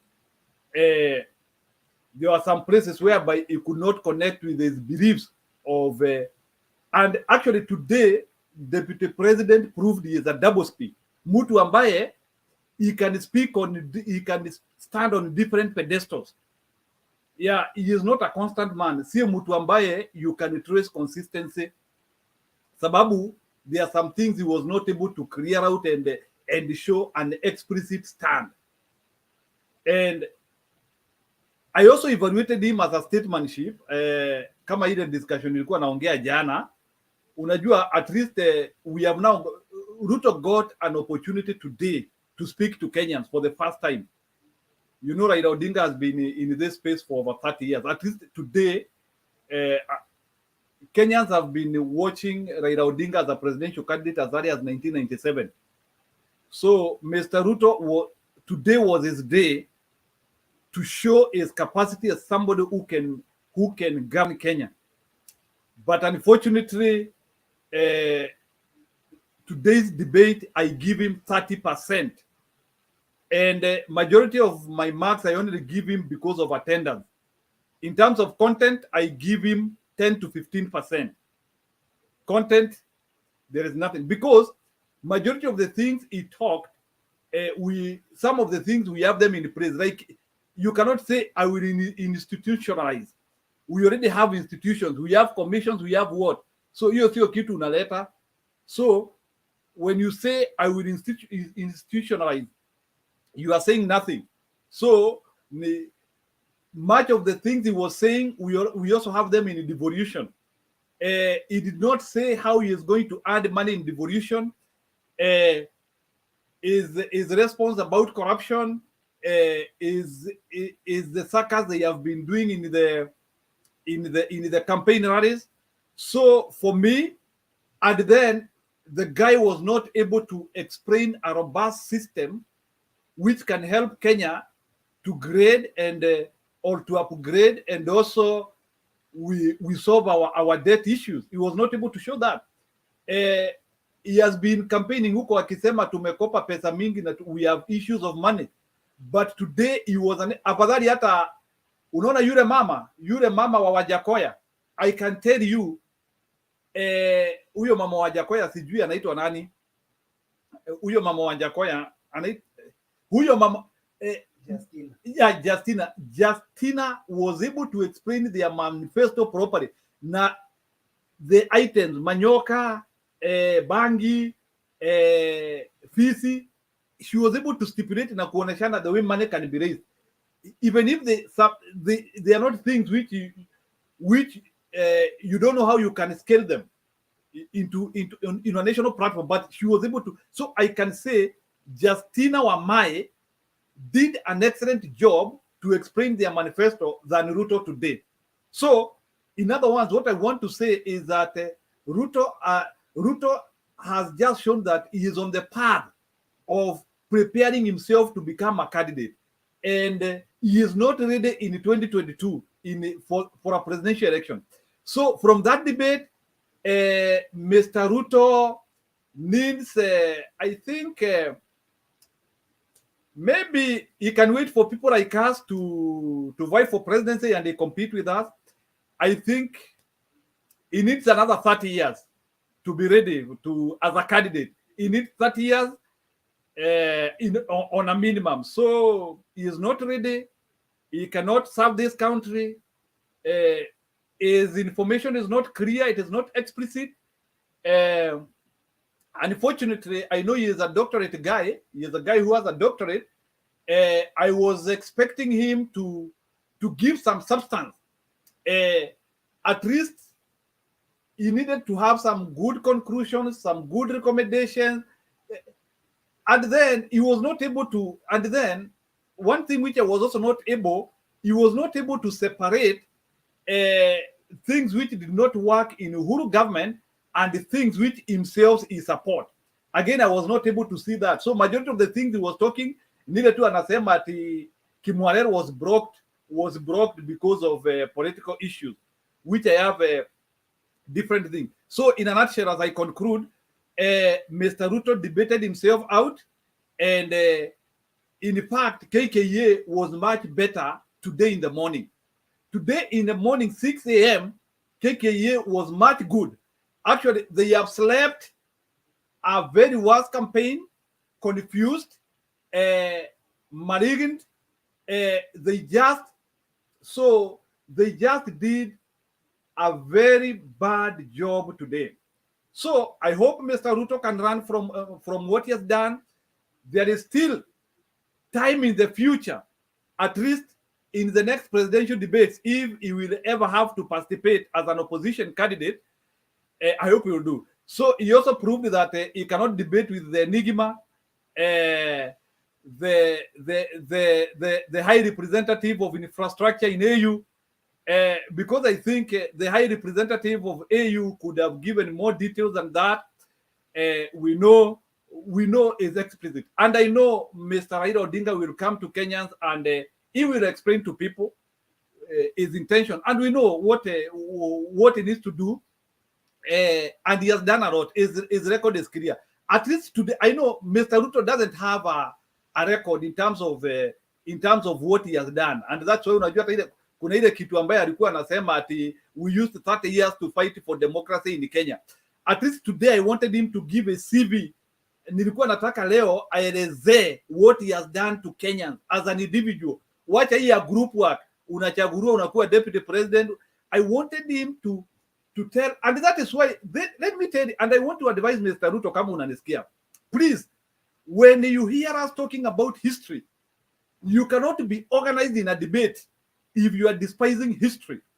In fact, if you allowed yourself to learn history and talk about history alone, today you could have performed excellent. There is too much in history, but future is usually obscured and we are only optimistic. But if you concentrated, if 90% of your information today was about history, you could have done extremely well. But it is unfortunate you have lost 30% of KKA people and you are supposed to create votes. Today, Raila Odinga was endorsed by Jorin Cheke. Wale watu walikuwa wananiambia hapa ati Raila, Jorin Cheke is the most powerful group, power custodians in Meru community. And I can assure you, if Jorin Cheke have endorsed the Baba on the other side, that by default is 70%. Sasa, Jorin Cheke and the Embu, they have some correlationship. So utakuta sasa hata wa Embu very soon, they will do some endorsement. So now, in other words, Mount Kenya East is now good. So if and ingine ya West, you can pick 20-30%. So in other words, what I'm saying is that Mr. Ruto, this election, you are nowhere. Sorry, don't waste any other money trying to campaign. Now try to do some exit. Try to look for some exit plans. And there is an advice I can tell you. Try to exit in a good way and preserve your future. Otherwise, if you try to pump yourself the way you are pumping yourself, you might also destroy your future. And in 2027, 2032, you might not resurrect your candidature alone.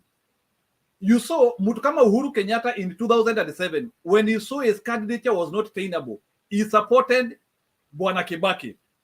That's how you do this thing. So Mr. Ruto can look for a path to create his candidature. He is not late. He can even support Baba and say, Mzee, tumeamua ni wewe. He can rescue his reputation. But the more he punches, the more he is killing his future. Sorry. Thank you. Yeah, Julia. Asante Makiadi. Hi Makiadi Njiru, Themba, Martin, Huseo, Toroitich, Black. Good to see you, Black. Long time no see. Usipotee sana. Nisikia ukisema watu wako walifukuzwa. After the election will be brothers and sisters. Even now we are. Ni tofauti tuko na ya maoni. Hi Big Julius. Hi Mise. Good to see all of you. Before I forget, I think it's a good thing we support this initiative by Bernard and Mutembe. So I was thinking that only that I don't have a record of all the diaspora. I was thinking we could attempt this $200 each. I want to say something about where I come from. Sometimes you people keep saying the government has done for us this, has done for us this. It's not really that true. Most of the projects like schools, hospitals in Mount Kenya, people have constructed them. Because we have this thing that when we want to do something, we're going to do it. And we're going to make it work. We really have, ever since I grew up, I have found people not waiting for anyone to do for them anything. So that's what is usually in my heart. And I normally think that when we have the opportunity to do a project, we can do it. So kindly requesting all of us, especially the diaspora, that let's do that sacrifice. I think many years when we grow old, we will be happy we did it. We don't have to gain from anything. We don't have to earn profits from that project. We don't have to earn any dividends, but we can do something and make a difference. That's my point. So I wanted just to support what Big Julius was saying. The other thing I want to request, Toroitich, when you have the opportunity, tell us exactly what is happening in Elgeyo Marakwet and Kerio try not to be biased. I know maybe you're a Pokot, I know that you're a Pokot or you're a Marakwet or you are Keyo, I don't know, but try not to be biased. Tell us exactly what is happening, because I watched the deputy president and I think he was lying. He was saying he mobilized resources. I don't know how he mobilized the resources. And he was talking, I don't know that he was talking about home guards, that the government withdrew home guards, but I think the government was trying to take away firearms from people. So when you have the opportunity, please tell us exactly what's happening in that Elgeyo Marakwet and Kerio Valley and all that, because I think you may have more information from the ground than we have. On to Black about the election, you said the Kenyan election is halfway electronic and halfway manual, because first the voters are identified electronically, and then the number of votes transmission is electronic too. And there's a lot of electronic work. So that's why we're talking about servers and all that stuff. So it's halfway manual and halfway electronic. So that means there's a lot of, I think Kusea will give you a lot of elaboration on that. Now, on the deputy president's interview, I want to call it interview, I'm just disappointed about one thing. And the last time I saw the deputy president going to his party headquarters, that he was presenting his papers as a nominee for that party for the presidential candidate, he came with two other people whom he was calling Mama Mboga, or I don't know, motorbike somebody, and he was presenting them that they were competing with him, and he knew he was lying. Mr. Black, I think we are in the era of where we just have to stop playing with people's minds and the lives of Kenyans. It is very inhumane and demeaning for somebody to do that to a Kenyan. Now, today he was with two people, and one of the people, ladies, I saw that lady, she's, I think, as old as my mama's age. If I ever saw someone do that to my mama, I'll sue them. That is inhumane. Because they just go to such a person and they exploit their ignorance and maybe their vulnerability. Probably they need some fancy and there. Pengine kesho hawana chakula. And then they make them appear with them to tell Kenyans, I walk around with Mama Mbogas. That is inhumane. And I don't know where this deputy president was brought up in. I don't know who brought him up. I don't know where he's coming from. That is inhumane. He doesn't have to do that. You don't have to see me with orphans for me to prove to you that I support orphans. I don't even have to take pictures. I just need to do the right thing. If I need to support somebody, I don't have to show you tough like that. And our deputy think that he can blackmail people. I mean, he can cheat us and lie to us. That's a Mama Bonga man. Just he picks that woman, and then there's a gentleman or somebody, and walks around with them, pays them lunch or something, just to show off that mi natembea mama. Hiyo ni tabia mbaya sana, blah blah blah. These people, Kenyans, please don't do such things. If you go home and help somebody, you don't have to take pictures with them to show that you help them. You don't have to. Just do the right thing. Just do the right thing. I don't know what is wrong with some Kenyans. Now, that, and really, I have found myself watching that thing Black, though I said I'm not going to watch, because I wanted to be informed of what happened, because information is power. Now, the other thing I found that I saw two characters of deputy president. I saw the eloquent deputy president on the streets spreading propaganda, but when it came to matters of substance, he was incoherent. He was very incoherent. He couldn't come up with points. He was not able to explain himself at every point he was asked. And one of the things he wanted to achieve the point that since the handshake, all the projects he started have failed. And then he wanted to paint the government that the government is not working. But he was not able to separate himself from this government, because he was reminded, you are assistant minister, you are a minister, and now you're a deputy president. So these failures we are talking about have been with you up to now. And then he was asked at one point, so you mobilize resources for Elgeyo Marakwet, on personal basis? He changed. He said, no, through the government. Then he was asked, I thought you said you have no control over this government. He was not able to alienate himself from Uhuru, from the failures of Uhuru Muigai Kenyatta, which has been the campaign platform of KKA. So today, I think the deputy was trying to prove that Baba made a wrong decision for not going for the debate, but instead the deputy simply walked himself to the slaughterhouse. because we had the opportunity, 90 minutes, to scrutinize what he says. We had the opportunity to look up clips. I even have a clip of when he said, he was asked, you said the money for Kimorel Dam that was lost for 7 billion. He said, I didn't say it was lost. He said, I said it was used. I looked up the clip. I saw him saying the only money in question is 7 billion. And I'm asking, is 7 billion pesa ya mandazi ama pesa ya maembe na machungwa? I'm not hoping I will ever have such amount of money in my bank account, even when I grow old. And he's saying it is only 7 billion. He has the audacity to say it is only, that man has the audacity to tell Kenyans it is only 7 billion in question.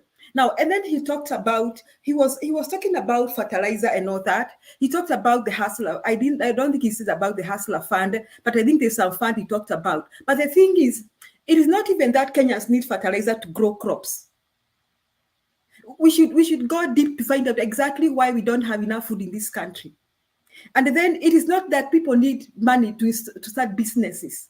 You know, I think the deputy president, they presented himself and we were able to scrutinize it. Kenyans don't need money to start businesses. Kenyans now need jobs. That's what Kenyans do. And I want to conclude by saying, if all of us here are given even 100,000 each, I'm telling you, we will not start any business. We will first sort our own personal problems. Tutalipa fee, tufanye hii, tulipe madeni, and at the end of it, we will not have started any business. So today I saw Deputy President who was unsuccessful in portraying himself, asking for sympathy, and he was very unsuccessful in alienating himself from the failures of the Jubilee government. In fact, he entangled himself. I found a deputy president who is very eloquent as a propaganda machine in public rallies and very incoherent when it came to real matters today.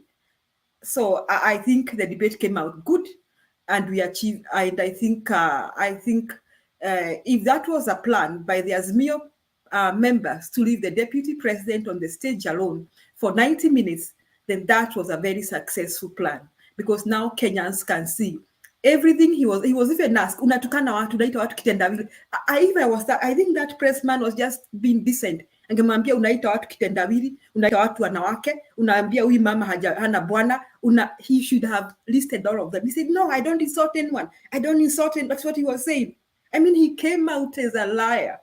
So you people now, I want to agree with Zemba when he has been saying here something that it will be so hard for me to understand you black and anybody who comes to this show to defend the behavior of Deputy President.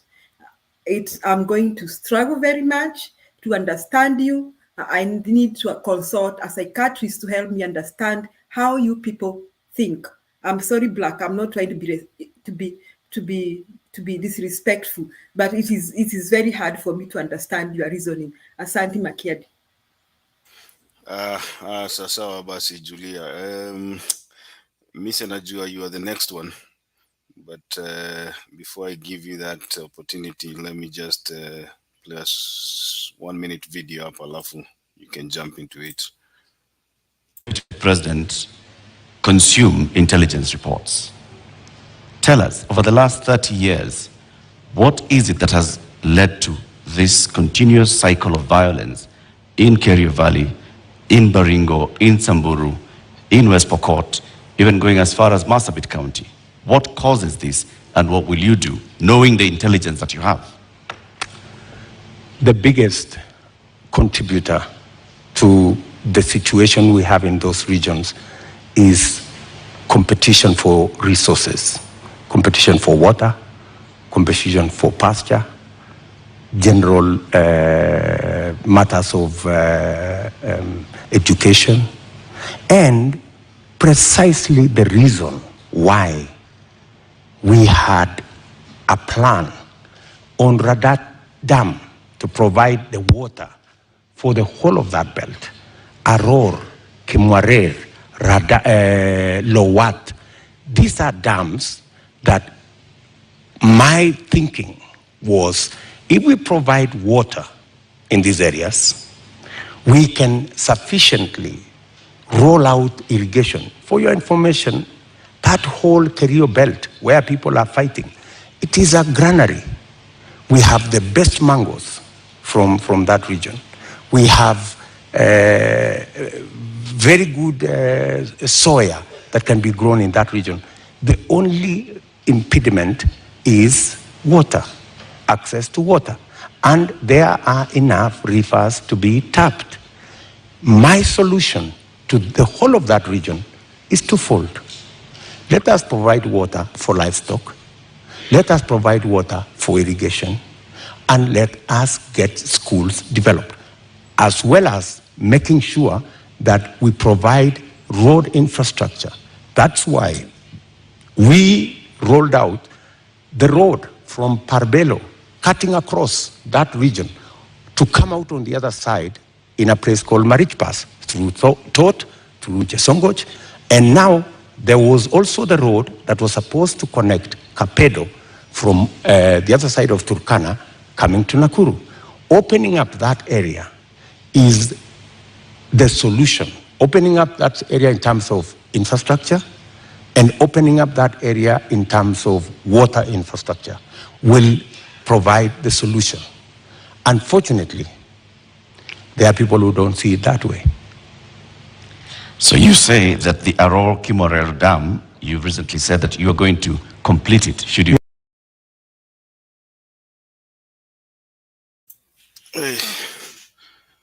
Mise, uko wapi? Unasema tunaonea ujamaa yako. Anataka kujenga infrastructure mahali watu wanapigana. Aende wajenge, yeah? May I play a clip? Somebody is asking about the 7 billion. Niko na hiyo clip ya. Sure, go ahead. Go ahead, Julia. Okay.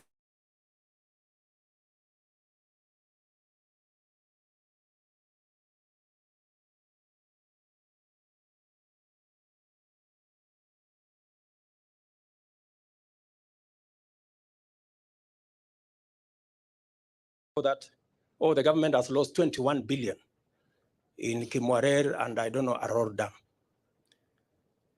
which is a flat lie.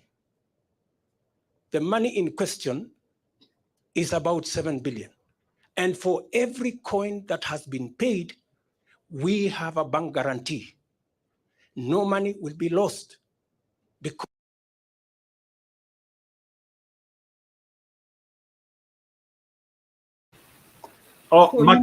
he said the money in question is why should there be any money in question in the first place? Yeah.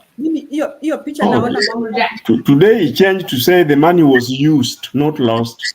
Yes, he said the money in question is like where I steal something from you kuseo, alafu ninakwambia usinisumbue nitakulipa. If it's like I steal something from you and then I say unanisumbua kwa nini, what makes you think I'll not pay you that money? Why was the money in question? Makiadi. By the Makiadi in 10 seconds peke yake alafu endelee. By the way, Rigathi Gachagua deputy did a better job than its boss. Nilikuwa tu nataka tu kusema hivyo. Njiru unaharibu kabisa. I don't think in fact today Rigathi Gachagua had a debate, you know, I can say that was a debate between Rigathi Gachagua and Martha Karua. Today was like a monologue. The only thing that made it different is we had two people asking questions, but the rest of the answers I didn't see any relevance. Mise, karibu. Thank you, Makiadi, and the rest of you are present. Big Julius, Stone PK, Themba, Julia, Kuseo. I hope Themba today is in good spirit, and I hope that he won't be offended like he was yesterday. But I'm taking my comment and observation to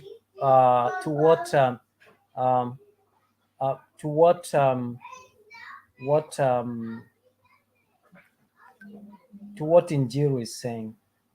Njiru, kindly allow me to address you of the things that you have said.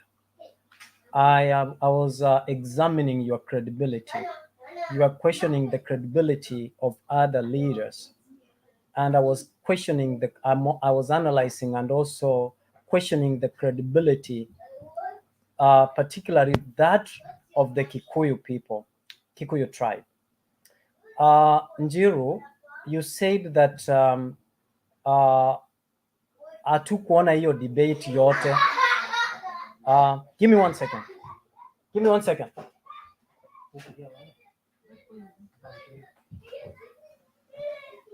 So you said hatukuona hiyo debate yote, yet you're criticizing that which you didn't see.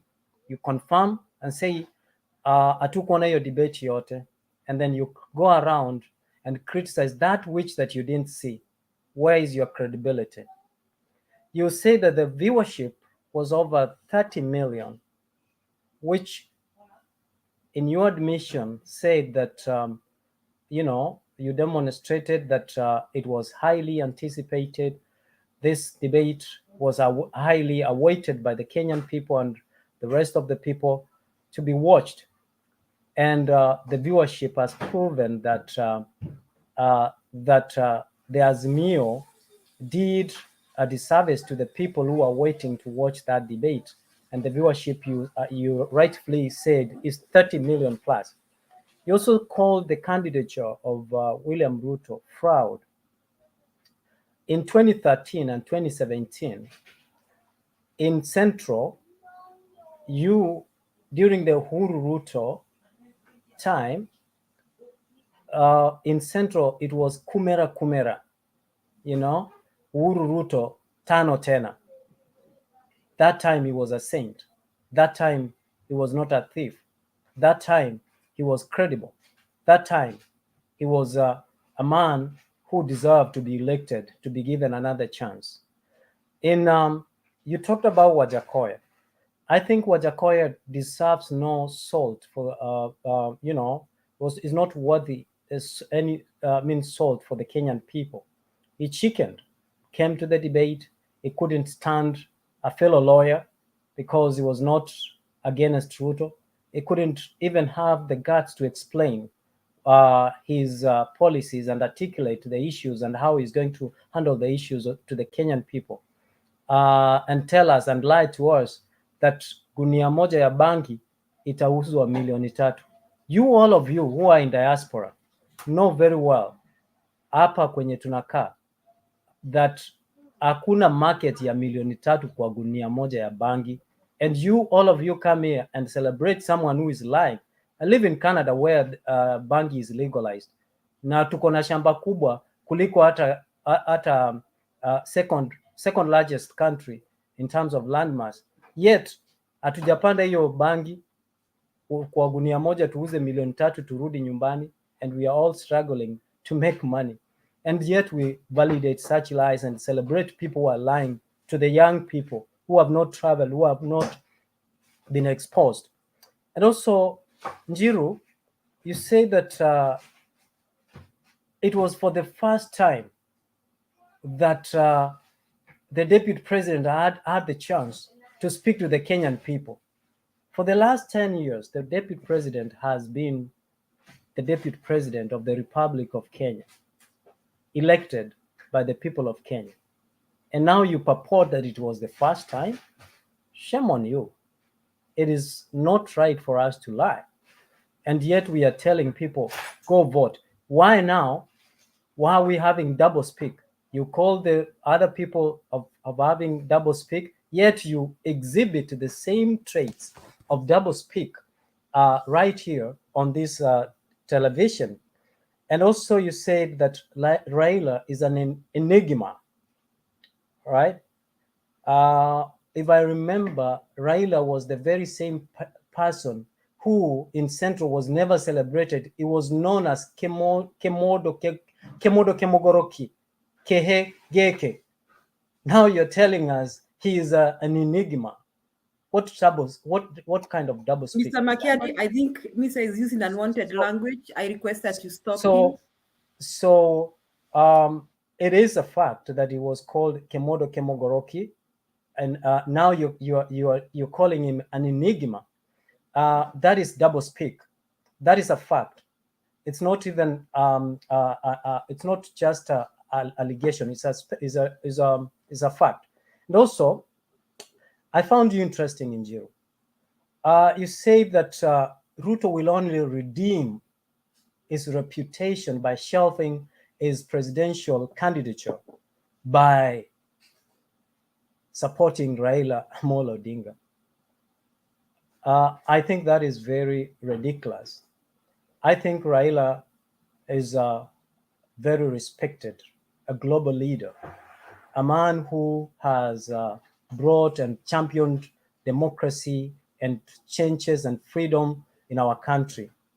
I think he deserves better, not to be the president, but to be a regional leader that we shall celebrate as a country, that who has seen the incremental changes in our country, and as also must spend more time in nurturing leaders from Luo land, the upcoming leaders from Luo land, to succeed him after this election. I want to stop there by saying that let us, the last time I checked when we left here, you all said you have better things that you will be doing. You won't be watching the debate. I am thrilled by the fact that you are able to analyze the debate. That means you are also waiting for the debate to watch that debate, that which that you are castigating. You also said that William Ruto was debating himself. He was not articulate on issues that he was asked. Well, I want to say that he showed up for the debate. We give him the credit.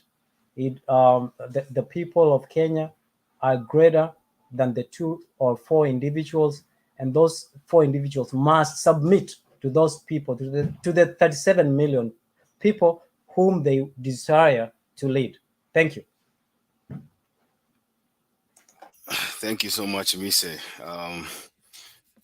I think I'll give it to Themba to make his submission, and then I think we can follow the other people who came in.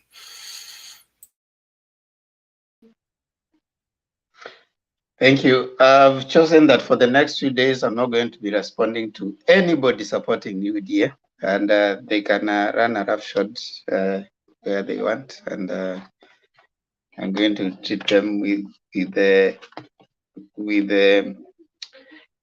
not give them time to waste my responding to them. So those who still have the time to do that, I welcome you nicely, and I ask them to enjoy.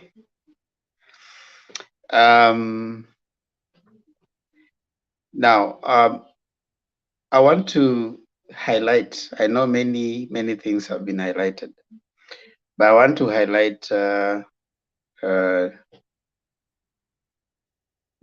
fair enough, we saw a lone ranger, and someone has said here that he had hoped, I mean, his script on what he was coming to do, they kept on imagining that at some point Raila will show up. You know, Ruto and inconsistency are one and the same thing.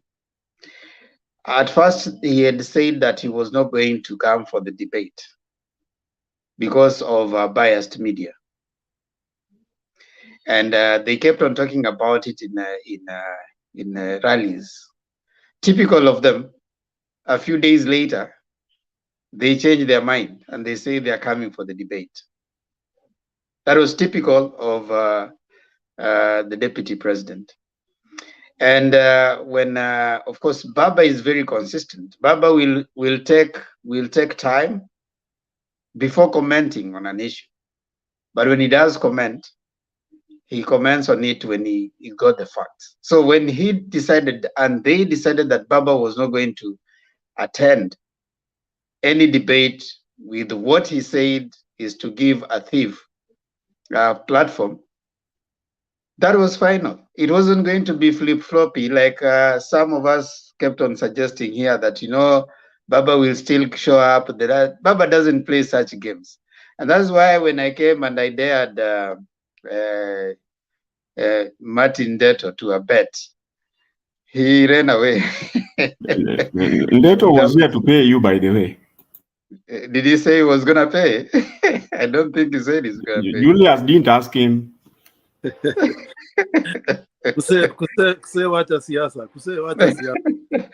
No, he wasn't going to pay because he chickened out. When Baba decides it and gives a statement like, this is it, I'm not going to attend it, there's nothing like some people are still saying, Baba is just playing, psychological games. He's going to show up the last day. Nothing like that. Baba doesn't do that. And if you can look at his history on his political statements, and if you have been a keen political student of learning Kenyan politics, you can know the behavior of some of those politicians. So one thing that these people had thought that, they're going to play cat and mouse, and then Baba is going to show up, and then they're going to come in and, harass Baba, just like they were thinking. They flip-flopped. And that is what the deputy president does. He flip-flopped on everything. Whatever he says today is not what he's going to say tomorrow. And some of these, you're getting them in the tips and pieces that are coming out right now, way past. I didn't want to watch the debate, but I'm getting some tips and whatever that are coming from the news that, okay, these are the things that people are sharing. It's unavoidable, especially when someone comes out and becomes a comedian on a stage, and he thinks that he's really making sense. So he went there to embarrass himself. The script that he had carried was thrown off the window. The questions were, I don't know if whatever exam was set, he thought that he would harass the journalist on that platform, but it didn't work. I want to pick one thing that I came across that I thought was very embarrassing to him. The one thing that he was talking about, he was asked about borrowing. And he said that at first he had said, he was asked that when Raila said that they're going to renegotiate the money. Do you have the clip? I don't know if Makiadi can access the clip. Which clip? A clip talking about what? Borrowing. The point Themba is on. So when he was asked about the issue of borrowing, he said at first it was like Yvonne Okwara asked him that, are you going to renegotiate? Then he started saying, yes, this loan, some of them have to be renegotiated and the stuff like that. That was his response. Then she asked him again that, okay, fine. When you said that you're going to renegotiate these loans, but when Raila said that, you condemned him and you said that that's a very bad thing. Then he said, exactly, I still stand by that. You're like, okay, fine. You're saying you're going to renegotiate the loans, but now when you tell you that your opponent said that you're going to renegotiate the loan, you say exactly, renegotiating the loan is. So then he was asked later that, okay, fine. Do you think the borrowing that we are having now is okay? He said, we are doing badly because of the borrowing, and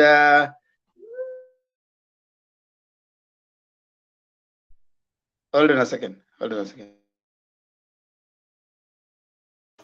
I have the clip, Makiadi. You want me to play it? Yeah, play it.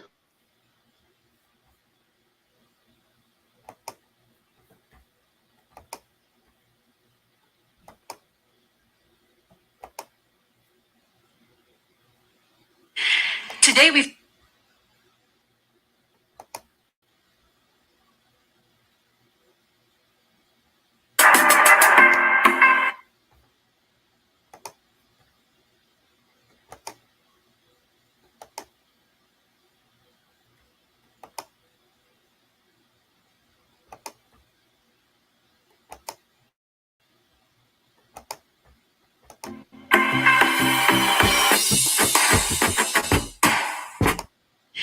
Today, we find ourselves in the exact same position with a third tranche of an IMF facility. And once again, they are calling for, the same issue that we are facing with VAT then is the same one we are facing now.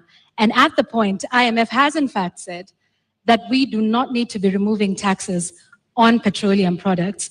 So with an IMF facility already in place, are you then saying you are going to go back to the IMF and renegotiate the terms of that loan that is already in place regarding IMF VAT on fuel products?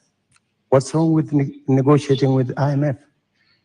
I think any reasonable government, looking at the situation where we are, looking at the cost of living, and how many Kenyans are every day sinking below the poverty line, I think it takes a courageous government to sit down with our development partners, and they are fairly reasonable people, and have a discussion.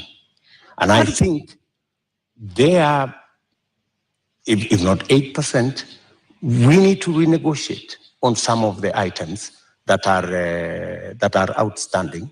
And apart from looking at that, there are other instruments that we can deploy.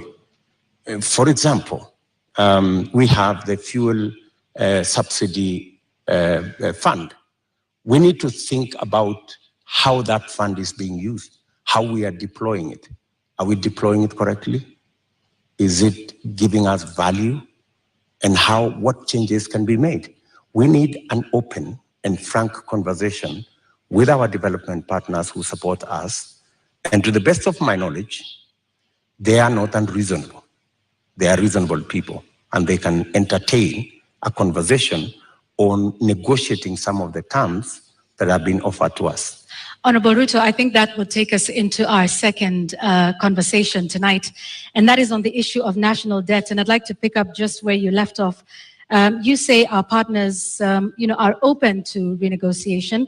However, on the matter of renegotiating our debt, Honorable Ruto, you just last week in an interview with the international press said you will not be entertaining discussions around renegotiating our debt. In fact, with respect to your competitor who is not here with us today, when he brought up the issue, you in fact called his statement on that condescending and reckless. Mr. Deputy President, are you tonight changing your position and saying you will renegotiate and seek to restructure our debt? Not at all. I still believe, as I stand here, that it is reckless for anybody to say we cannot pay our debts. I believe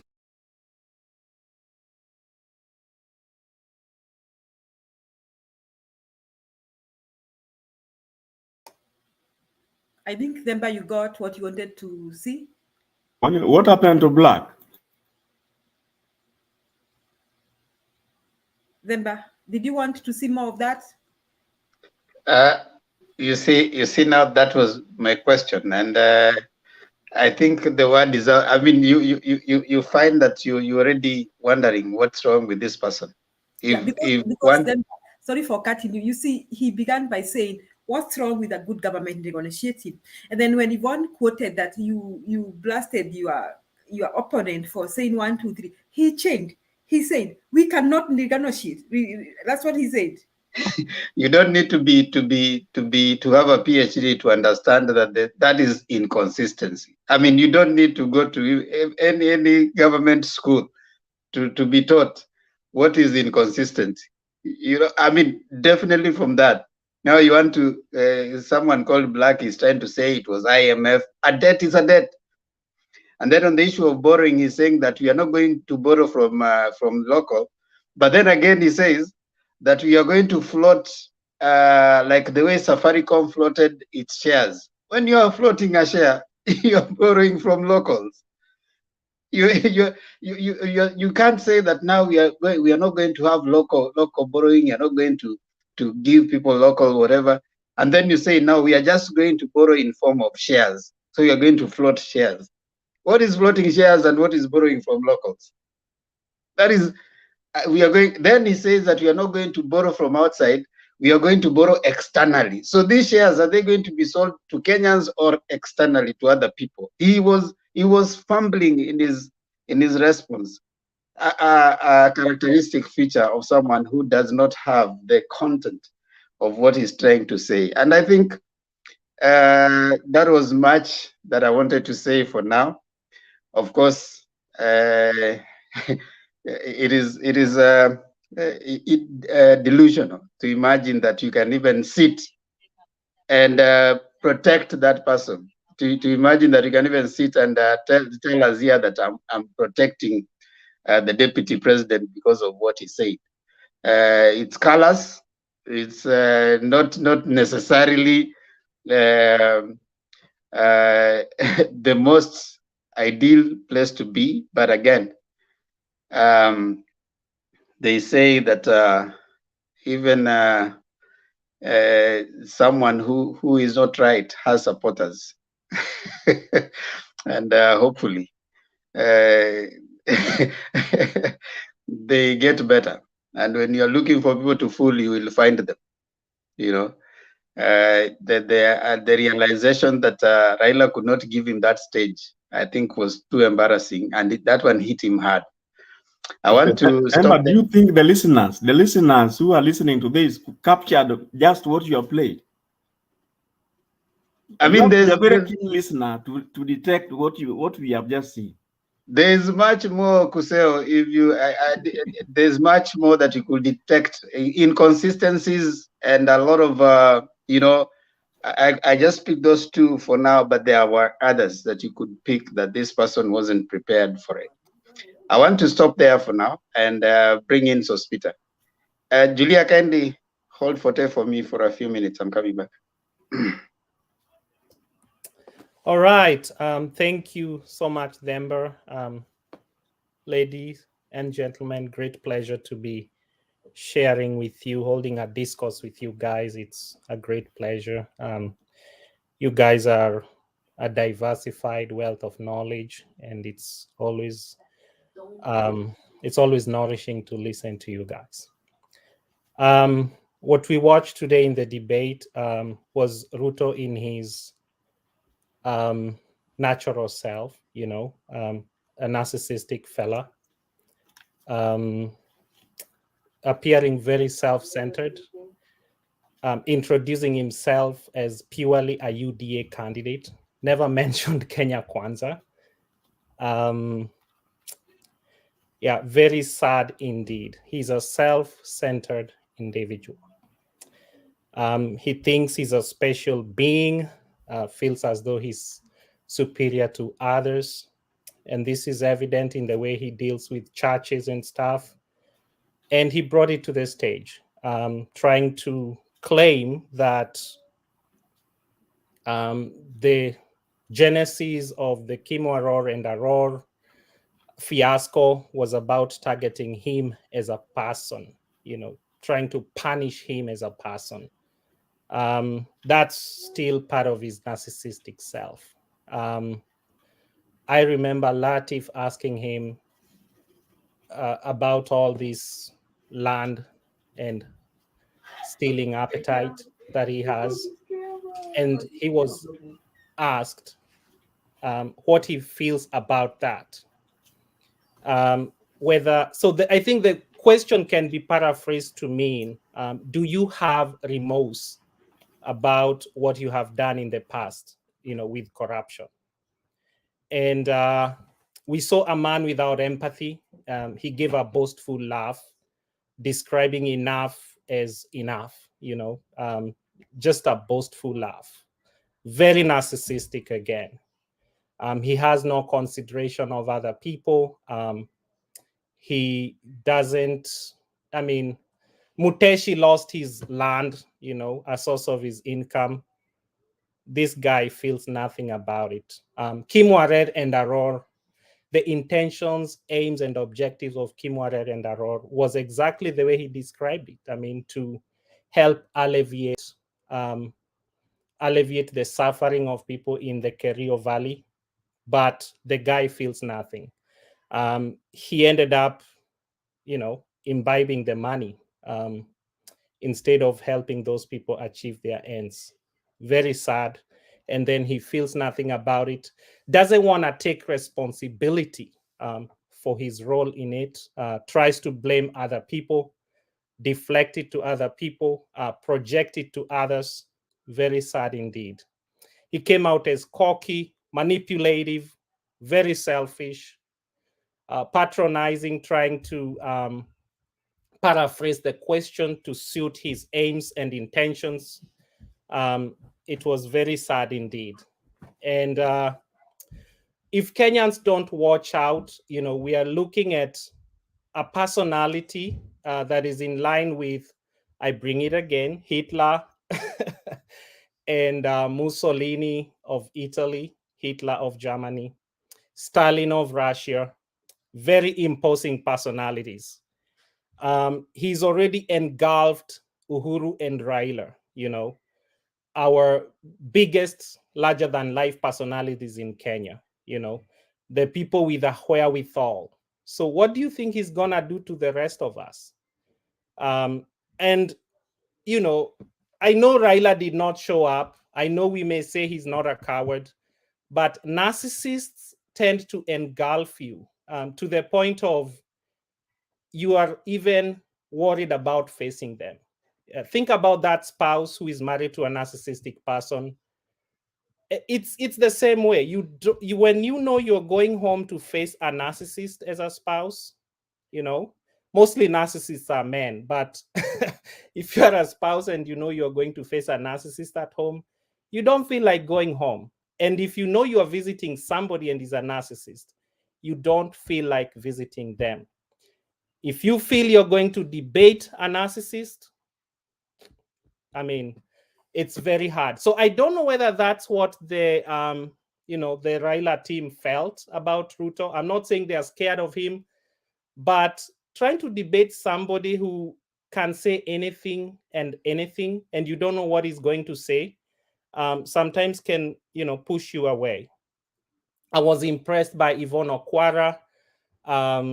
I remember seeing her joining J Kuat when I was a third year. I remember seeing her the very first day, a young girl, innocent. I'm very proud of what she's grown to become. She took on Ruto head on. And as I conclude, is that it is saddening to watch Ruto become so inconsistent on that stage and very incoherent. A person who is known for his coherence, being very confused, again, very consistent with narcissists. They become very angry, confused when things don't go their way. And that was very sad. He's a guy without principles. Like I said before, he's not been exposed to literature that inculcates ethics into you. I don't think he understands philosophy very well. I mean, he has a PhD, but I don't think he paid attention to philosophy very well. He's probably just a scientist, straight up scientist. If he really studied the PhD. So he has no true north. So unlike people like Baba, who went to the same school with Nietzsche and all those great people, this guy did not get exposed to philosophical studies. He has no true north. He has no principles that he stands for. It was a whole mess. He was doing a monologue. He was trying to speak very slow than he usually does, because unlike in a place where he's giving a speech, he could not cram his message. He could not memorize, he could not cram. So he had to speak slower than he normally does so that he's thinking. And so as we saw, he's a slow thinker, but very fast when he has memorized. Because memorizing is just unatapika tu without having to think. Very sad indeed. Very sad. I beg to step out unless somebody has a question for me. We want to go to maybe Lord Adams for him to present first before we begin the session of questions. So, Speaker, Okay. if you don't mind. Okay. Lord Adams, karibu.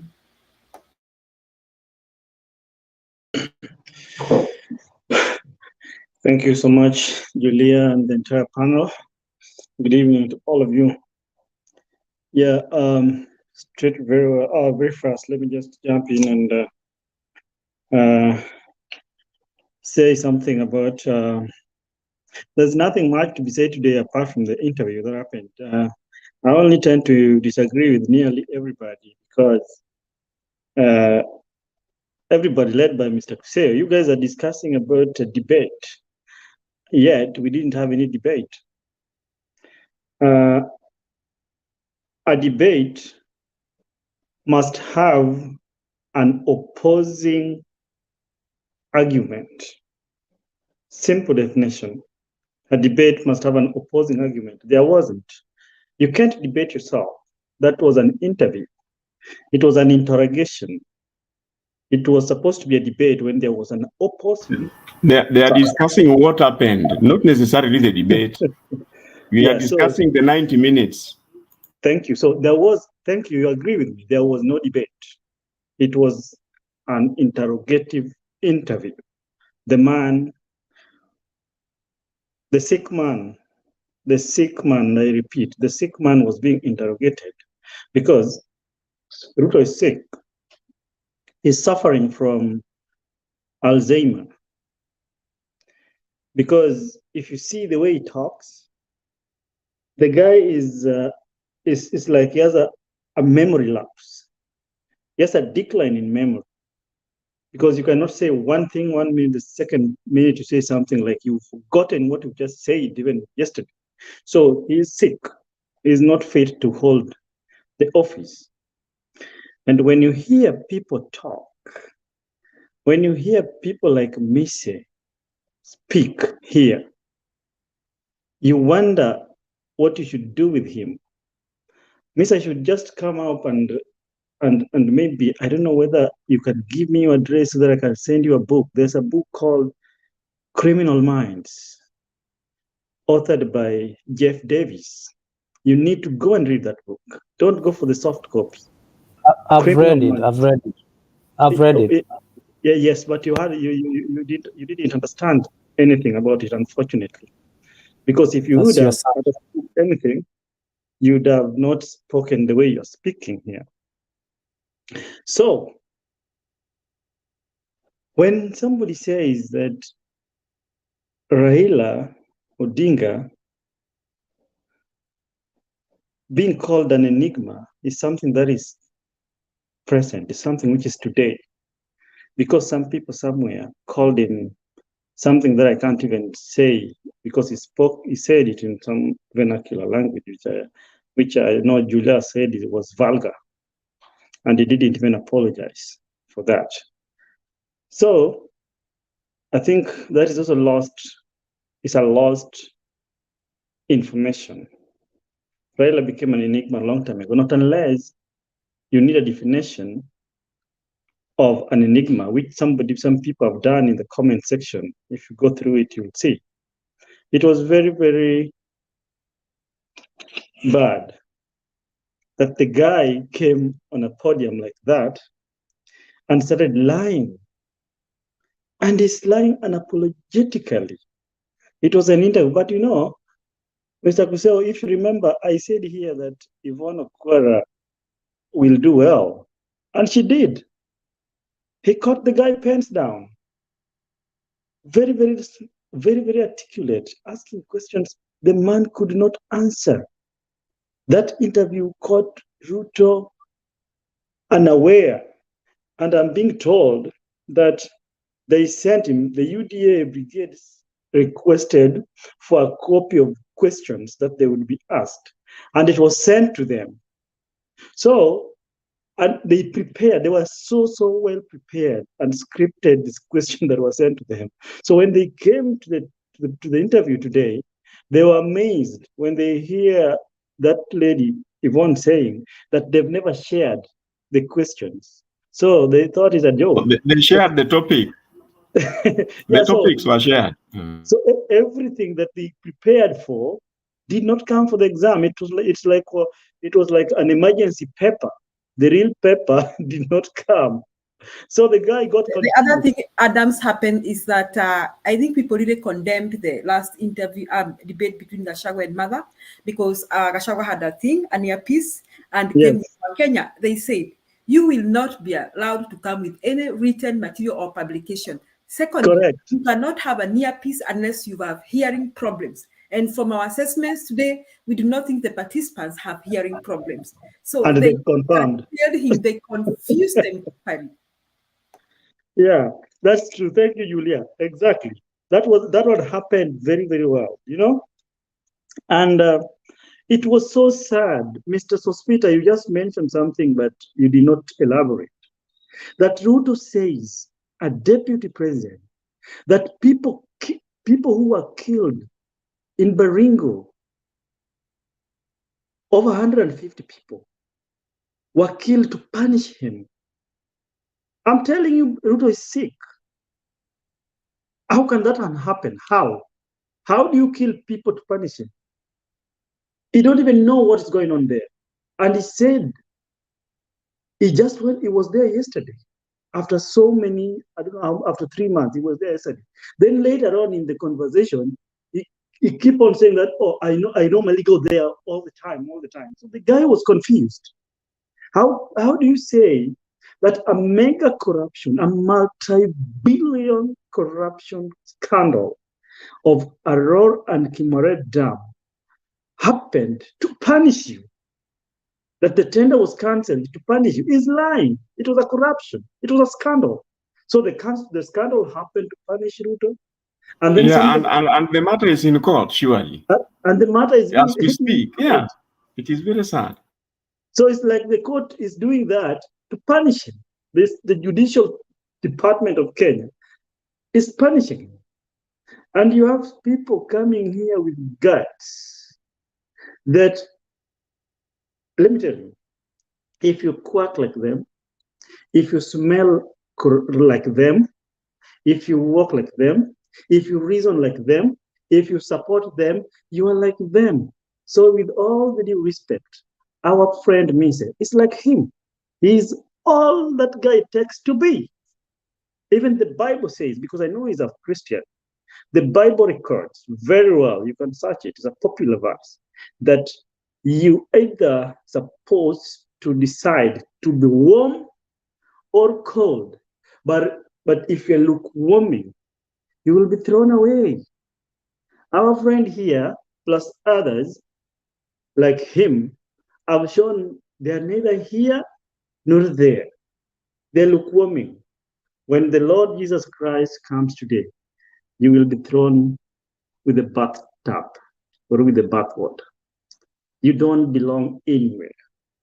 So you quack like them, you smell like them, you speak like them, you reason like them, you are like Ruto. So you don't deserve to castigate and start making corners here and say, oh, Raila Odinga is supposed to be an African leader, a regional leader. You love him what? But you're saying the opposite. You don't mean what you're saying. So stop double speaking. We need to tell people the truth. And it is what it is. We don't need to sugarcoat anything. And by so coming here and saying that people are certain leaders like Raila Odinga are supposed to train other young people from his ethnic community. And you see, Luos is supposed to train Luos to take care of leadership. You are misinformed. What are you talking about? He isn't a Luo leader. When did he start? I've always told you, and I repeat today, that this guy called Raila Odinga has never practiced politics in Luoland. He has never vied for anything, not even a village elder in the Luoland. It only happened that he's from the Luo tribe, and the Luo tribe live in Nyanza. That's the only thing. But this guy has practiced his politics entirely until now. He's 77 years old in Nairobi. Nairobi is no man's land. It's the capital city of Kenya. So it is you who have a problem, who think that it belongs to a tribe, a village tribe, somewhere in the slopes of Nyanza. That is wrong thinking. Ruto is a letdown. I wish this guy I don't know whether this guy can be taken to for interrogation and just be jailed. This guy just needs to be jailed. I don't think he deserves anything. You know, he just needs to be jailed because he has so many things to answer. But the only good news that we have is that he's not becoming the president. I'm cocksure. I'm cocksure. A cock is always very sure when you get the female hen. This guy is not becoming the president. At least we are cocksure with that. Because the country can go to dogs. Our country can just burn. But it was very sad when people die and you're the deputy president of the country, and then you say that don't happens to punish you. You are not remorseful. At least you would have just said, by the way, according to me, when he was asked that question, the first thing Ruto would have said, he would have said, first of all, just to pass even a message of condolences, just to show some, even if he's pretending, even if you are pretending, you just pretend that you are remorseful. But you don't just come and blast it out that, hey, they died because I was being punished. So who was punishing Ruto? The bandits? If the bandits killed people in Baringo to punish Ruto, it means Ruto know them. If Aurora and Kimoret Dam scandal happened to punish him, then it means he knows something about it. And then this guy says he respects the rule of law. He respects the constitution. Which constitution? It was an interview. So I just beseech those who will speak after me, and kindly, with all the due respect, discuss this topic as an interview. It was interview. It wasn't a debate. A debate must have an opposing side or opposing view. There wasn't. And by the way, before this interview happened today, I was of the opinion that Raila Odinga was supposed to attend. But having seen what it really is, I apologize and I support and join the caliber of Themba, who said that no, he wasn't worried. He was not worried. That guy is a criminal and he deserves to be with Mise in the same room in jail. Thank you and God bless. Mr. Themba, PK has not spoken. I can only see a room. I can't see him. But I think Martin Detto has a question, so Peter. So take over, Mr. Themba. Okay, Martin.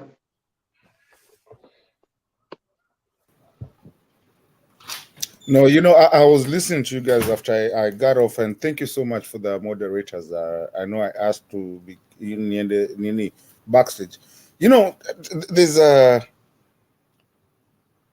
I want to add on to what Adam said and what you guys have been saying when I was gone out there. Oh my God, what did I get out?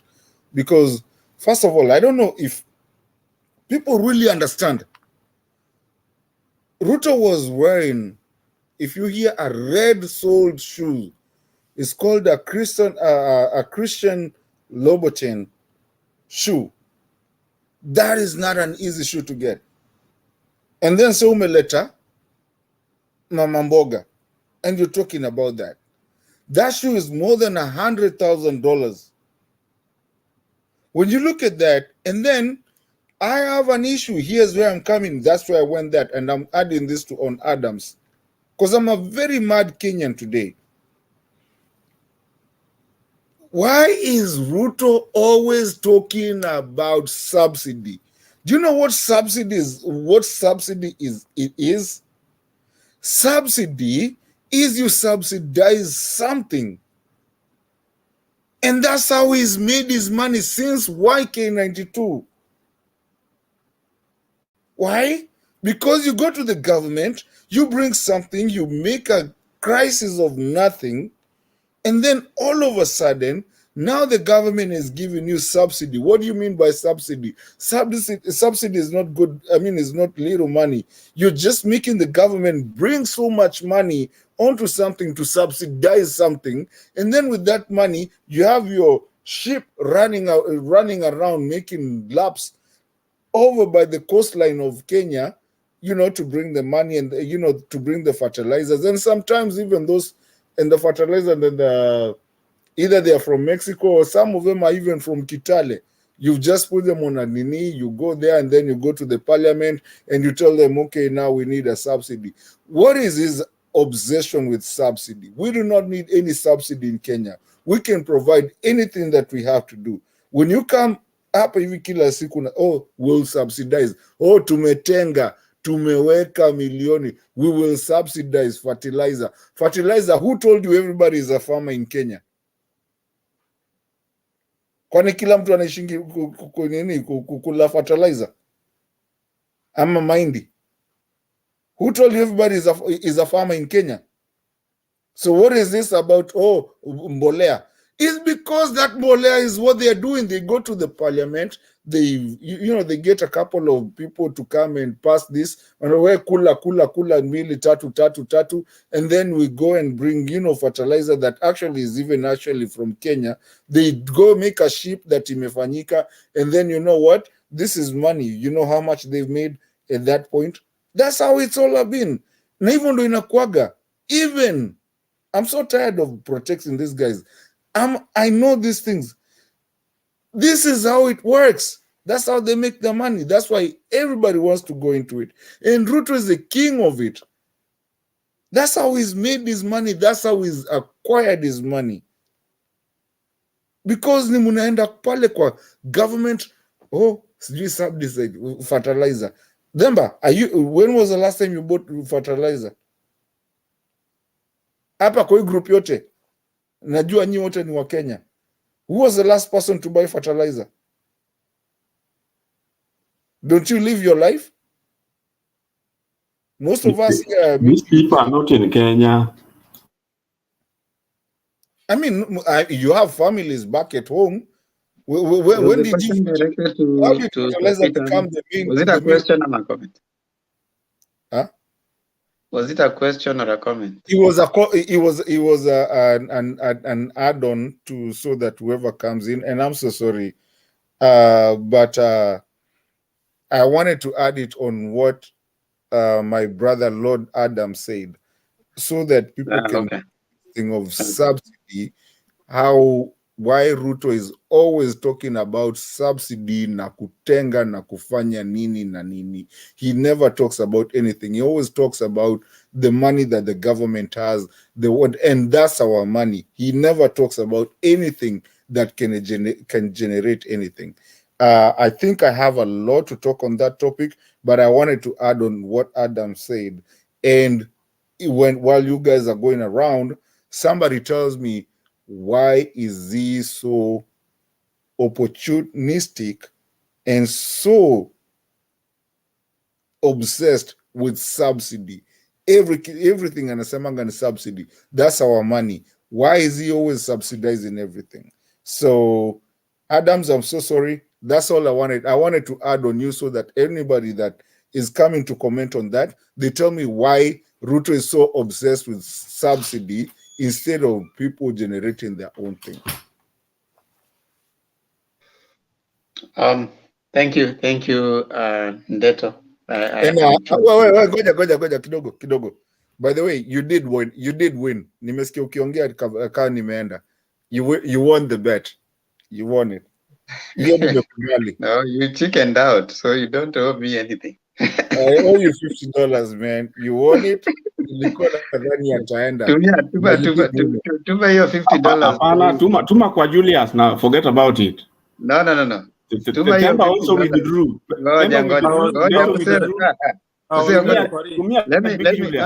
No, Kuseo, let me make since anataka kuituma. Tuma kwa hii namba ya lipa na M-Pesa kwa hiyo project ya Mutembe. So that na uandike hapo, uandike jina langu, sema hiyo ni ya Themba, utume ikienda huko, useme utume kwa Lakini sisi tulimalizia bet. I think tulifika mahali. Jose wewe tuambie kama sasa you are chickening out again. Tuma hiyo bet up. Now I want to say something that also came out for me. I got it from a clip. The issue of land. When he was cornered on the issue of land, he was asked about Muteshi. He was asked about the land that he owns. And then specifically the Muteshi one came out. This is what the deputy president said. that the people who sold to him the land, they sold to him illegally. And so according to him, the court told him to pay for the 3 years that he had used the land. And according to him, the money he was told to pay was 5 million shillings, which according to him, he had paid. Then he says that the people who sold to him the land illegally are in court. Now, remember that story, that line, that the people who sold to him the land sold to him illegally, and he was told to pay 5 million for the 3 years he had used the land, and he had paid the 5 million. The same story with Western Hotel land.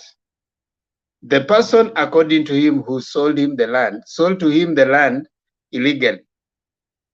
And that person is called somebody Singh, and the person is in court. What is this coincidence that the deputy president only goes to land that is sold to him illegally? And what is it with him that he doesn't do due diligence when he's buying land? Next time, Kenya will be auctioned, and he will come and say the people who auctioned it auctioned to him illegally, and they are in court for it. Themba, hold on. Themba, if something is sold to you illegally by law, if I sold to you something illegally, be it land or whatever, and the person who sold you that thing is in court, as he says, what about the thing that was sold to you, the land? That land is supposed to be as an exhibit. So you are not supposed to be using it, right?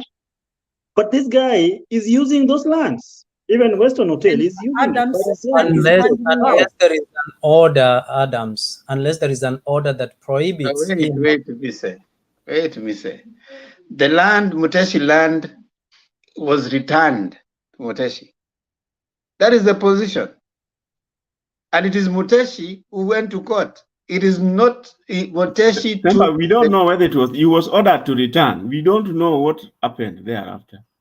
Muteshi is the one who took him to court. There's nobody. He has never been in court. That is true. He was ordered by the court to return. We've not seen anywhere where he took anybody to court for selling the land to him. There's no case that we have had. There's no case that we have. Unless Mr. has evidence. And Number Themba, sadly, Muteshi was an internally displaced person. That is what Peter was saying. This man has no shame. He laughed about it.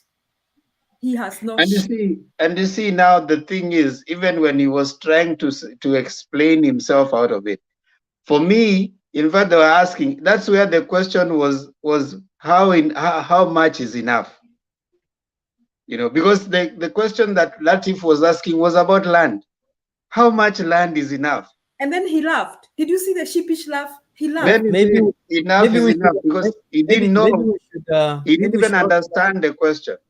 Also, we should ask the Kenyatta family the same question. How much is enough? No, Mister, you cannot talk when I'm talking. I'll allow you to speak if you want to speak. But then you allow the other people to interject you and you don't stop them. I mean, I can only stop one person. No. And I choose to do that. I choose to stop you. All right. But we should ask Kenyatta the same question, the Kenyatta family. Kenyatta was not in the debate. So I choose to stop you. And you will not tell me who to stop. And that's the biasness that we are talking about. Selective. Yes, I'm biased. I told you that. I mean, why do we have to go around it? I told you when I started giving and please mute. I told you when I started that I am choosing not to respond to UDA people anymore. I mean, that is me. While I respond, what I respond. I'm choosing to be biased for the next how many days to the election. After election, I will be very objective. But before election right now, kindly be warned, I'll be very biased. Because you cannot come and defend a liar and then you want me to be objective 10 days to an election. I'm not. And be warned, I will not be responding to UDA people. That's why I'm choosing to stop you before you speak, the Azimio guys can stop me anytime. Even Deto, you can stop me in between. Raise your hand. I will like allow the you way to you are talk candid and mute. today. But Mr. is a lawyer. He might appeal in the court of appeal. Don't. This one is a court of public opinion. You cannot take it to any court. Even if he knows court of public opinion. I like Court of public opinion has no judge. But the court of law, you have a judge. Court of public opinion, the jury is out there. And here, you know, there's no fairness in the world. There's only justice. He has a right to his opinion, just like I do. So, but not to interfere with this. Watu wa Azimio mnaweza kuinterfere. Kusema unaweza kuunmute uonge. I'm trying to tell you. Mise hakuna kunini anymore. 10 days to an election, but nataka tukubembeleze kama mayai. I'm not doing that. So when Thank you for coming out of your skin finally. Mr. is cornered. Yeah, you know, Mise has mastered this craft of sympathy. You know, just because he's having a divergent view, anataka to sympathize. Usirespond kwa ile kitu amesema, usimwambie amesema uongo. Ukimwambia hivi anaanza kusema unajua niko peke yangu. Unajua that is not, that is hiyo peleka kwingine. Hiyo we are not going. Ukisema vitu ambazo hazina mbele wala nyuma, tunakustop. The next 10 days. Christine is not there, maybe. I don't come crying. I'm very comfortable to be alone. Christine hayuko kwa hivyo. So back to achane na our busybodies. Back to the most important thing. I was actually very surprised that the deputy president could even attempt to explain away the issue of owning land, you know, and he even tried to say that, you know, there are some people, as if we cannot go and check evidence vis-a-vis what he's saying. I think that's a foolishness, and I like what the president said later. He said that these people are saying that wajinga wameisha Kenya, but when they come to talk to us, they talk to us as if we are fools. They talk to us as if we cannot go back and fact check. You know, that's the most annoying thing. You know, the most annoying thing is not necessarily someone to tell you something. It's for someone to lie to you straight in the face, while you can actually go back and counter check. Huyo ni mtu amekudharau kiasi gani? That he can actually come and lie to you straight in the face. Na anaona kwamba anadanganya. Amekufanya mjinga, you don't read, you don't go back even check. You know, we are living in the fast internet world, 5G. So easy you can Google and get any video, but he still comes and lies.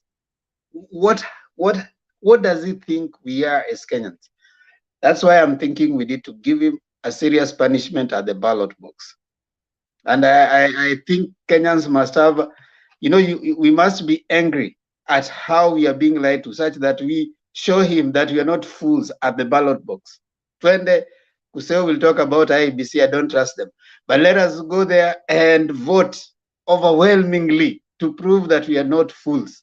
Wajinga walisha Kenya. So all the bright Kenyans, all the wise Kenyans, all the Kenyans wale wamefungua macho, wale wanaona mbele, who can read and write, who can listen to videos, who can see what the deputy president said, go out and vote.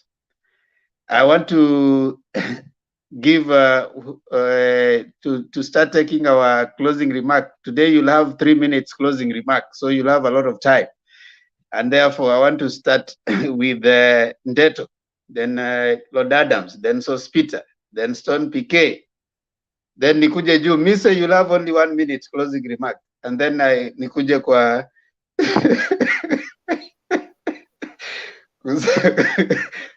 I am biased, so usianze kusema ati Themba you are biased. Nimekubali I'm biased. For the next 10 days nitakuwa biased. Kuseo nakupatia dakika 3, ingia dakika 3. Sasa una-unmute kwa nini Mise? No, Neto you can unmute and talk. Mise haezi unmute. So and then Julia 3 minutes. Jambo umenichapa off guard hapo hivyo, kuna kitu nilikuwa nikifanya hapo hivi, story ya job kidogo. Okay, fine, we'll come back to you. Alafu nitakuja baadaye. Sawa. Adam, dakika 3.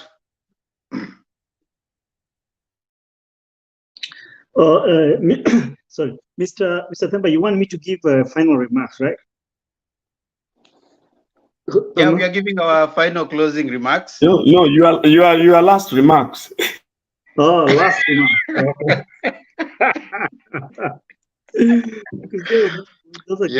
You're giving a summary of your thoughts for the day. Sanchez, wacha kusema ati I'm really biased. Yes, I am, and I will be until after election, and I'll be biased. Especially, I'll be giving the people who are supporting Azimio more time. Those who are supporting UDA, you'll be coming. I will not be giving you, even if I give you time, I will not be responding to you, because I mean I'm done responding to mediocrity.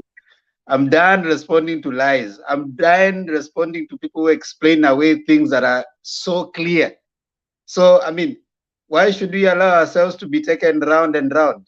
Why should I ask questions when I know the answers will not come out? I'm not going to do that. I'm not here to do that. Let those who are here to do that. That doesn't mean. Remember, be careful. Means ataanza kusupport Azimio. Don't. He should. He should. I mean, any said Kenyan must support Azimio. If you are saying enough, you will support Azimio. Yeah? But why should you do the same thing the same way and expect different results? You cannot be asking someone the same question the same way and they give you the same answers and you expect different results. Kenya will not change with such kind of thinking. There comes a time when you have to be biased, and so I'll be biased. Na nasema hivyo, usitumie mara mingi, usirudie uko chini. I told you I've been in politics and I've been through the trenches and I have a t-shirt to show. So hata ukigonga huko sema mimi ni biased. Nimekubali, I'm biased and I'll be biased mpaka baada ya election. Saizi ni Azimio, si the interview iliisha 90 minutes and the person could not tell us anything new. So what else do you want to hear from the other, you know, this watu wa mikono kama kinamisi? They cannot help you. Lord Adams. Thank you. And that brings me to something like I was forgetting. Ruto said when he was asked if he'll really concede the defeat, like, you know, he has always been, you know, being so loud out there, like he's the one telling people to concede. Now, today, when he was cornered and asked straight in the eye, the guy said that even going to court, if he's not happy with the results and he goes to court, that is conceding. Seriously, is that conceding?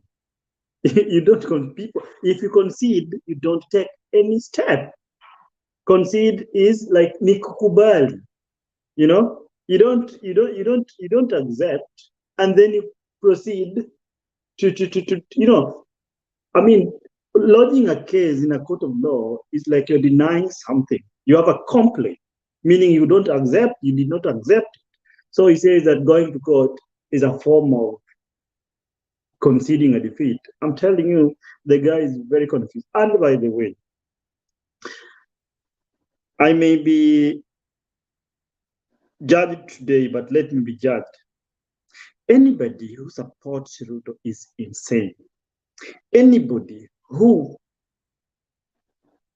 belongs to his school of thought is insane, is sick. This is not an insult. This is the truth. This is what I feel. Anybody who smells like him, anybody who thinks like him, anybody who talks like him, anybody who reasons like him, anybody who thinks that whatever Ruto thinks is correct, and that person is smelling the sweat of Ruto, that person is insane. So if you are one person like that, you know yourself. That is what I'm saying.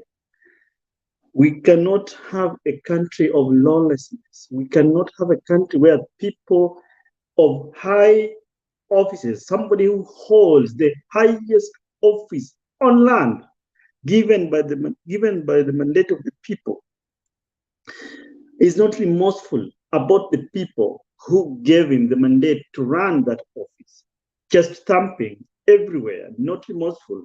Actually, the guy even thought certain questions will be asked to him, and it did not come to pass. It was very clear that the panel, the media, the panel was ahead of him. There was 2 steps ahead of the guy. And Ruto today was like, somebody said here, who was that? He was a slow thinker, was a slow learner. He was exposed. He's been reading from a script. Not that he has a typewriter in his mouth. He was exposed. So when he's exposed, that's what happened to him.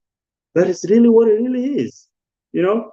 So it was exposed so bad, and the guy could barely reason, and it was so bad, such that if he becomes the president, I cannot be proud.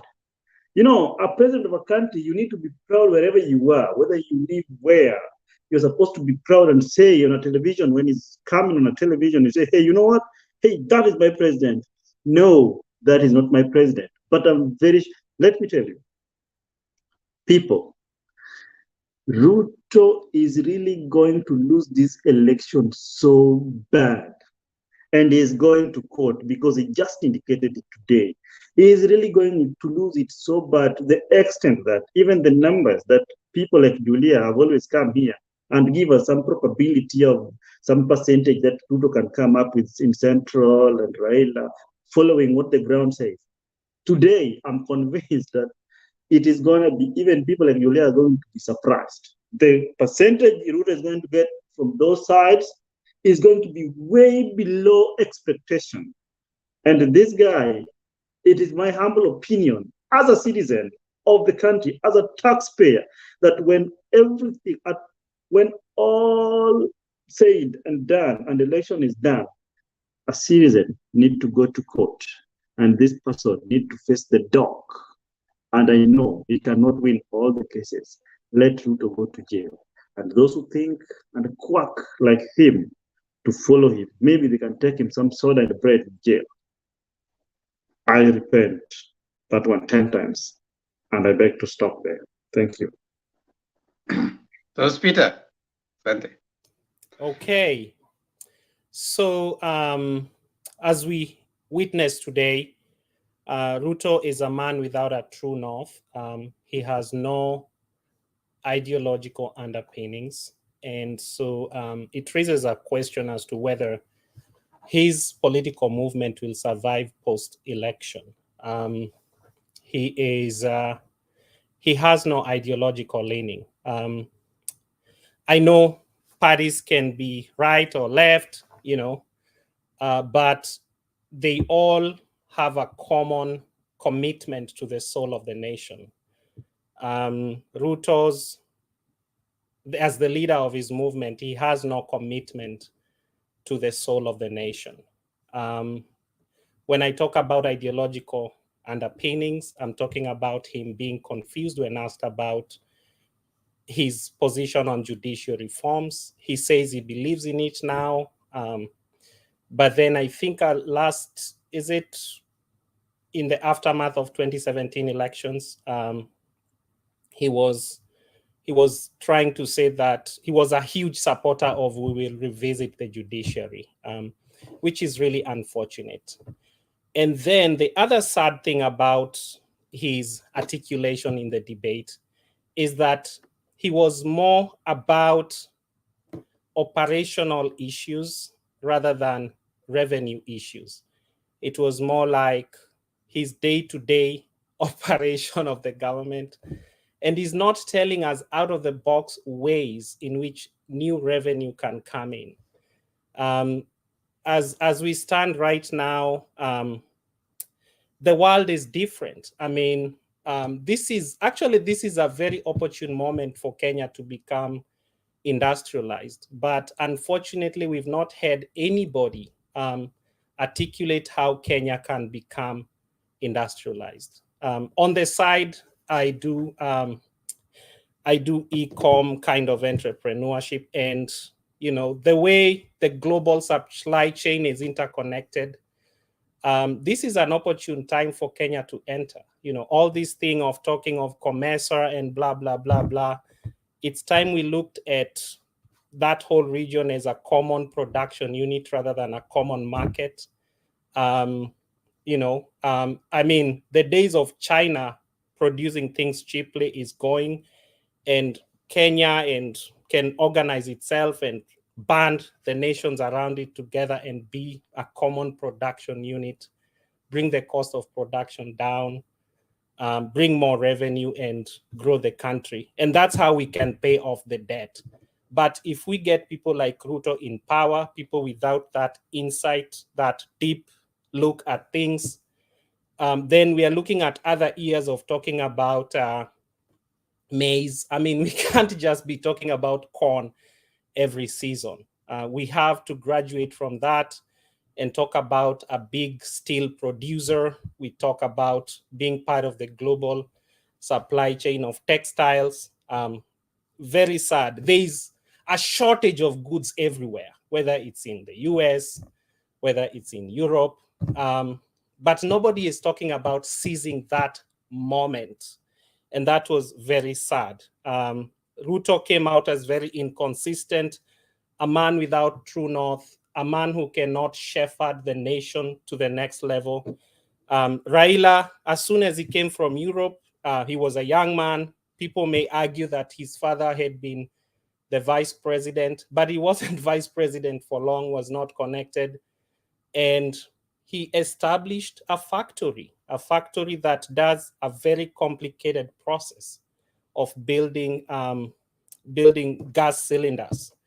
And so I think if he takes power, he will guide the country towards that direction of industrializing the nation. He may not attain it, he's old and he may be there for 5 years, but I think he will instill a sense of patriotism, a sense of national values, a sense of progressive thinking that will build a firm foundation upon which we can, build structures that can catapult the nation towards the next level.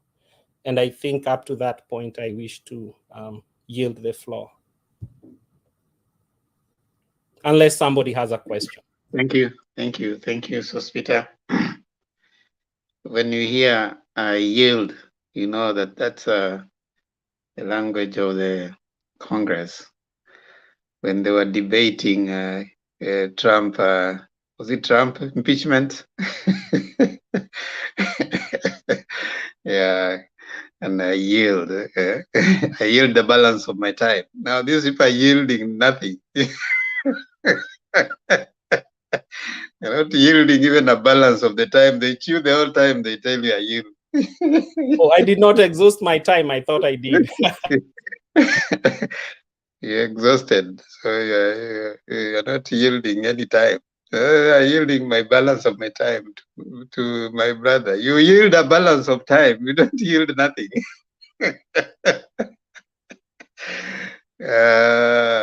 Stone PK, are you there? This one is gone. Okay, that's one man less for us. Missy, are you there? Now, if I throw Missy away, he will say I threw him out because so yeye nitamwacha tu hapo, tumgoje, acha tukuje kwa kuseo. But he would have been the first one for me to throw away, but wacha nimpatie time. He'll say you are scared of him. Yeah, he'll say I'm scared. I'm not scared of no one. I'm not scared even of Missy. I'm not scared of anybody. Yeah, I'm even these people who are UDA sympathizers. I'm not scared of them. Not anyone. There's nothing new that Missy can say that has not been said. And if it is the law that is going to quote, we are all can read the Constitution. So we are not. Missy has come, I think, change your mind. Otherwise, he might want me to be a witness. Yes. Well, let him speak, because these people are sympathy addicts. he will say that I jumped him because I don't like his guy. Now, Mister, how are you? I was kidding. You have 3 minutes, just like any other person. So kindly execute your last comments. Themba, thank you. I'm not cowed by misplaced comments from my friend here, Adams, Lord Adams. People who have always labeled themselves as lords, actually, it's kind of it's very descriptive, and their history is in the public domain. But so, Peter, I find you as a very very sober man in your arguments. But I was a little bit thrilled by your comments about labeling the deputy president of the Republic of Kenya as narcissistic. I don't know what criteria you use to measure that he has that personality disorder. I was doing fact check, and I looked at one trait of narcissistic personalities, and I found that one of it is lack of empathy. And I was going back and looking through the journeys of both Raila Amolo Odinga and William Ruto, being a student of Raila Amolo Odinga and an ardent supporter in 2007 of Raila Amolo Odinga, when Mother Karua was fierce and busy working out to swear Kibaki in the night. William Ruto stood very firm and fought for Baba. But I was looking at one of the something that is very in common. I found that Raila Odinga, throughout his journey and ambition to become the president of the Republic of Kenya, many people have died during the journey. He pursued, he was, the police, there was mass shooting in 2008, the post-violence election, and so on, and a lot of people died. And I was also looking at the allegations against the deputy president about the people that have been killed or the people that have rathered. And I looked that both of these people have not shelved their political ambition, because the more they get involved, the more the lives of people are at jeopardy. And I found, if indeed your description of William Ruto for lack of empathy is as you described it, then I found the two to be on the same page. And also Adams, if you listen to yourself, sometimes you sit back and listen and see how you become emotionally imbalanced. It will tell you that sometimes these emotional imbalances come as a result of delusional, because I find that you're very inconsistent to the basic tenets of leadership.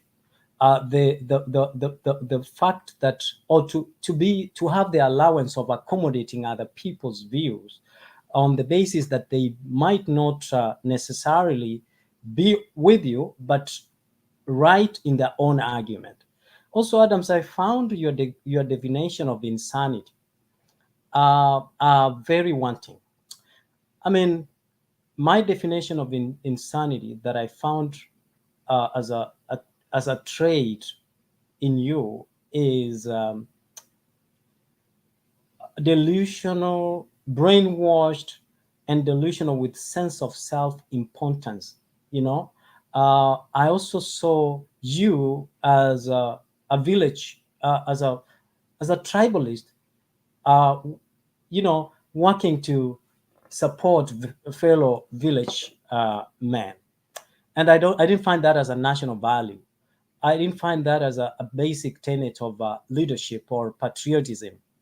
But that being said, it's boring to find that the Azimio party who have the state machinery, who have been supported, who have been endorsed by even up to including Milia Mbele, who came to campaign for the Azimio party, the Azimio part, but still they're crying for. Maybe because this is how they're used to cry, not realizing that they have a worthy competitor who is not just any other competitor, but a competitor and a student of the very many leaders who have been there, who knows the crooked ways of theirs. So for me, I want to appreciate those who have come here and have given very balanced views. And Ndeto, you gave very balanced views. Julia, sometimes you go overboard, but you are very objective because the message that you take. Even though sometimes I do recognize that and respect that. But Kuseo, Themba, even though Themba says he's biased, I think he's biased on purpose. But Adams, my brother, don't be so delusional and emotional. Sometimes you lose the cool when people look at Lord Adams. That name in itself has oomph and decorum that you lose People when you like become you, so people like you, emotional. people like me.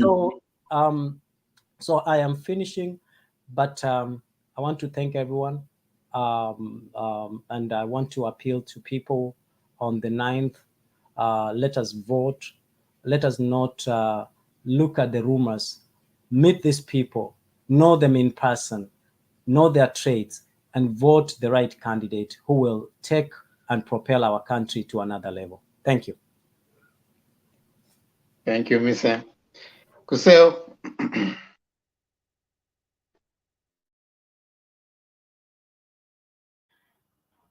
I'll just comment a little, and that's all regarding the new developments from around Chebukati. You see, today, Chebukati went out of his way to issue some letter.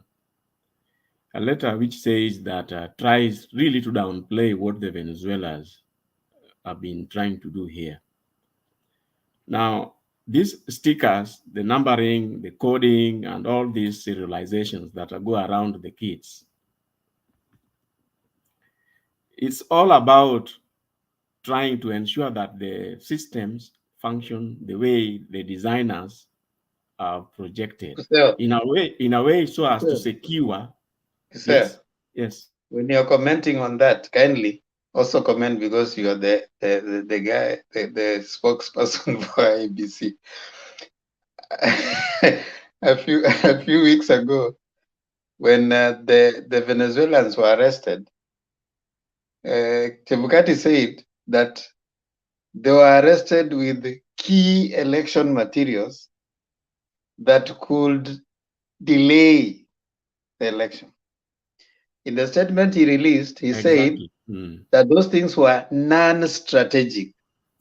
That So is actually how my did point. these things move from key election materials that could delay an election to non-strategic material? Can you kindly, as you give your comment, highlight on that?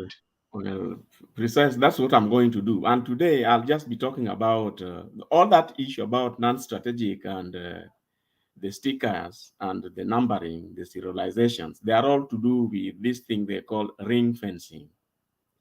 They want to ring fence and to ensure that the locations are blocked for non-dedicated kits. Now, that is actually the contradiction I was coming to. Now, when these fellows were arrested, Chebukati came around to say how we are interfering with the plans and the IBC work. Now, today, it is surprising that in his letter, he chose to refer to this particular issue as the stickers were basically non-strategic election supplies. Non-strategic, literally trying to downplay the importance of all the stickers and the programming and the numbering which goes around there. Now, the truth of the matter is that these stickers are an integral part of the ring fencing approach that these elections are supposed to be taking. Remember, in one of the serious problems in the past elections was this idea of giving results from unofficial or non-designated polling stations. Now, what does that mean? It means I can easily just go somewhere once I have proper collusion and infiltration of the IBC system. I just go to my bedroom, and every time the results are coming, I also send results. Now, what you'll be seeing at Bomas, projections of how things are growing. I do not know whether some of you realize that at sometimes when Safaricom was first came with the scratch cards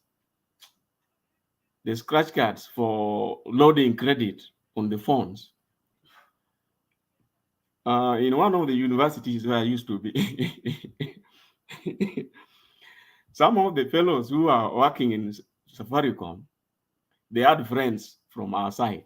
So what do? You buy one scratch card, and this scratch card is used to load as many as 4 or 5 phones. One scratch card.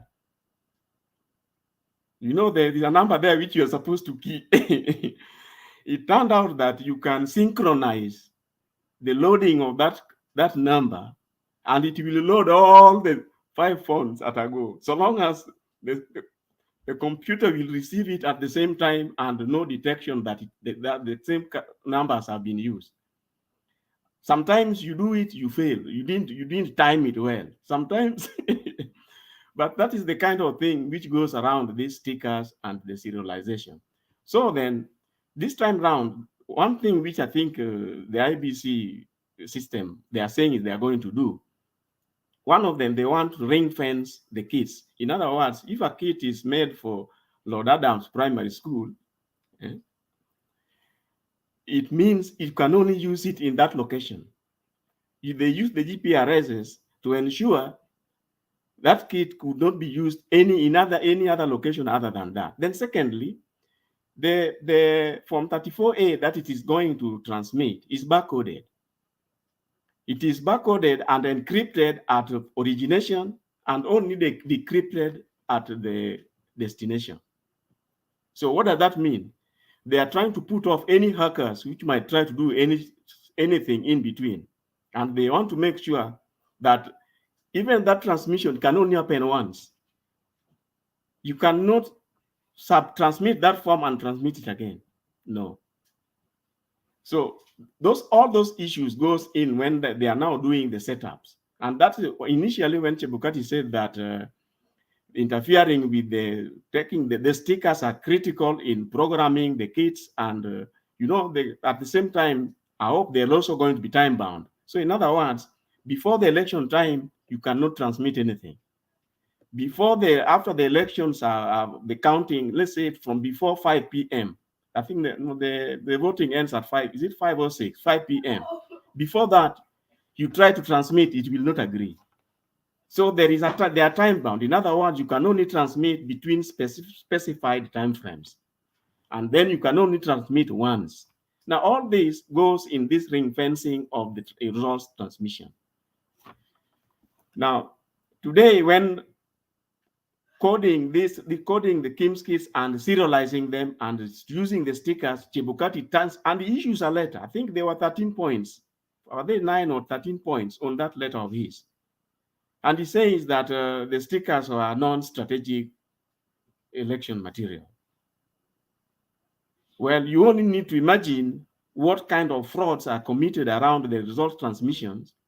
Then you will realize that is really misleading Kenyans. Remember, I think I'm going to leave it at that because there are 6 steps. That is basically the first one. And basically what I'm trying to talk about now is setting up the KIMS kit for the various location polling stations and what they are doing and how sensitive it is and what how they are trying to secure the processes through the use of the barcodes, the serializations, and the stickers and the numberings. Thank you.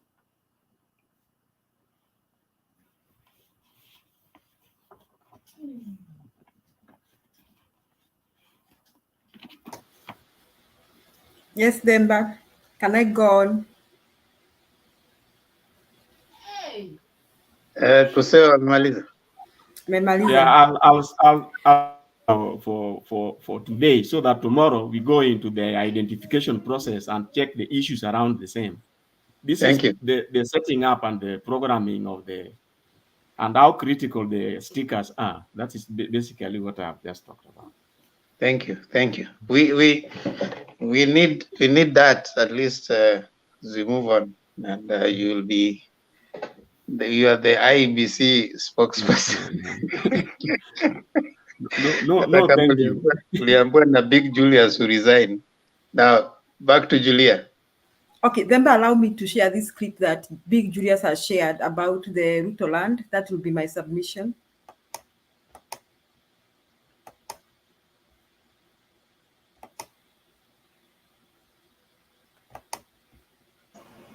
Why is Adams upset? After Julia. A 100-acre parcel of land in Uasin Gishu County, pitting post-election the three-year legal battle over a 100-acre parcel of land in Uasin Gishu County, pitting post-election violence victim Adrian Gilbert Muteshi against Deputy President William Ruto is finally over, with Ruto losing the ownership of the land, which has subsequently reverted back to Muteshi. High Court Judge Lady Justice Rosa Ugo, who has been arbitrating the case, has also ordered Ruto to pay Muteshi a sum of 5 million shillings for trespass. The court held that there were fraudulent activities in the subdivision and transfer of the land, and that Muteshi had proved beyond reasonable doubt that he was the rightful owner. The court dismissed Ruto's claims that he had purchased the land, saying he had failed to show up in court to back his evidence. The court, however, declined to have Muteshi compensated for the losses he incurred by not using his farm, arguing that he had not adduced evidence specifying that. So I wanted Nisa to see that is the kind of a person that he thinks that is not empathetic, and that's the person he's trying to compare to Raila Odinga. You can see the Mutesh man, who Mutesh was. We can see he's just a common struggling Kenyans, like many Kenyans are. And even in the court, you can see Ruto'S laughing about the whole thing, as he was doing today. And so, Misa, it is wrong for you to compare William Ruto and Raila Amolo Odinga. The other thing you said that you talked about people. I have not heard of any mass shooting in Kenya since I was born. I think the shootouts that happen is usually one person or two, maybe in demonstrations, but mass shooting means the police aim their guns at crowds of people. I was trying to find out, investigate even from to search. I didn't find such a thing, but we've heard people have been shot here or there because they were demonstrating or they were doing that. Now, and even if they have been shot while demonstrating, Raila did not ask any police to shoot anyone. That is one. Secondly, Raila has not been sued for crimes against humanity and possible deportation. And Ruto still has a pending case in The Hague. Now, so, Mise, I find it very awkward for you to compare Raila and Ruto. Now I want to believe that Lord Adams has very good, reasonable reasons to describe you the way he did, because it's so surprising. I began by saying I can't understand you. Ruto, as we talk, has cases of crimes against humanity. People died in Molo. People died in the Kiambaa church. And Ruto is not yet off the hook. Now, the killings that Ruto is mentioning go all the way from 1992. Tomorrow I'm going to play for you a clip, Mr. Mise, where Jirongo says Ruto strangled a man with his own hands. And Ruto did not sue Jirongo. So you are comparing somebody that we cannot even describe. I think this man's hospital is worse than Hitler. If Sospita was right to compare him to Hitler, Sospita was right. And you are here comparing this man with Raila. Raila has never ordered any killings. He has not been sued for even financing. if people have died because of Raila struggling or trying to fight for election or anything, it's because something happened, somebody was shot during a demonstration, and even by then, Raila did not order any police to do that. So the policeman who did that should be sued. So, Mr. It is so hard to understand you, and really, it is not rocket science to see who Ruto is. There are cases and numerous cases on the internet about Ruto and his corruption scandals. Finally, I want to remind you. You ask why Ruto now is a thief, and before 2013 was not a thief. Most of the corruption scandals that Ruto has, most of them are from 2013, though he has previously a few ones before 2013. So this is a man that is undefendable. This is a man that is undefendable, and really we should not even, I think many years from now, all of us who are of right mind will be ashamed that we even had somebody by Ruto vying for presidency. We'll be ashamed as we tell our children and grandchildren. We'll be so ashamed and embarrassed on behalf of our country when we say that Ruto was allowed to vie for presidency even in the first place. But good thing is he'll never vie for presidency again. So I think Respect has not spoken as we wait for Themba. Respect, nakuomba uongee. And Stone PK, you keep on disappearing and reappearing. You can speak after Respect, then Themba will come and close. Respect, 3 minutes, please. And Stone PK, 3 minutes, please.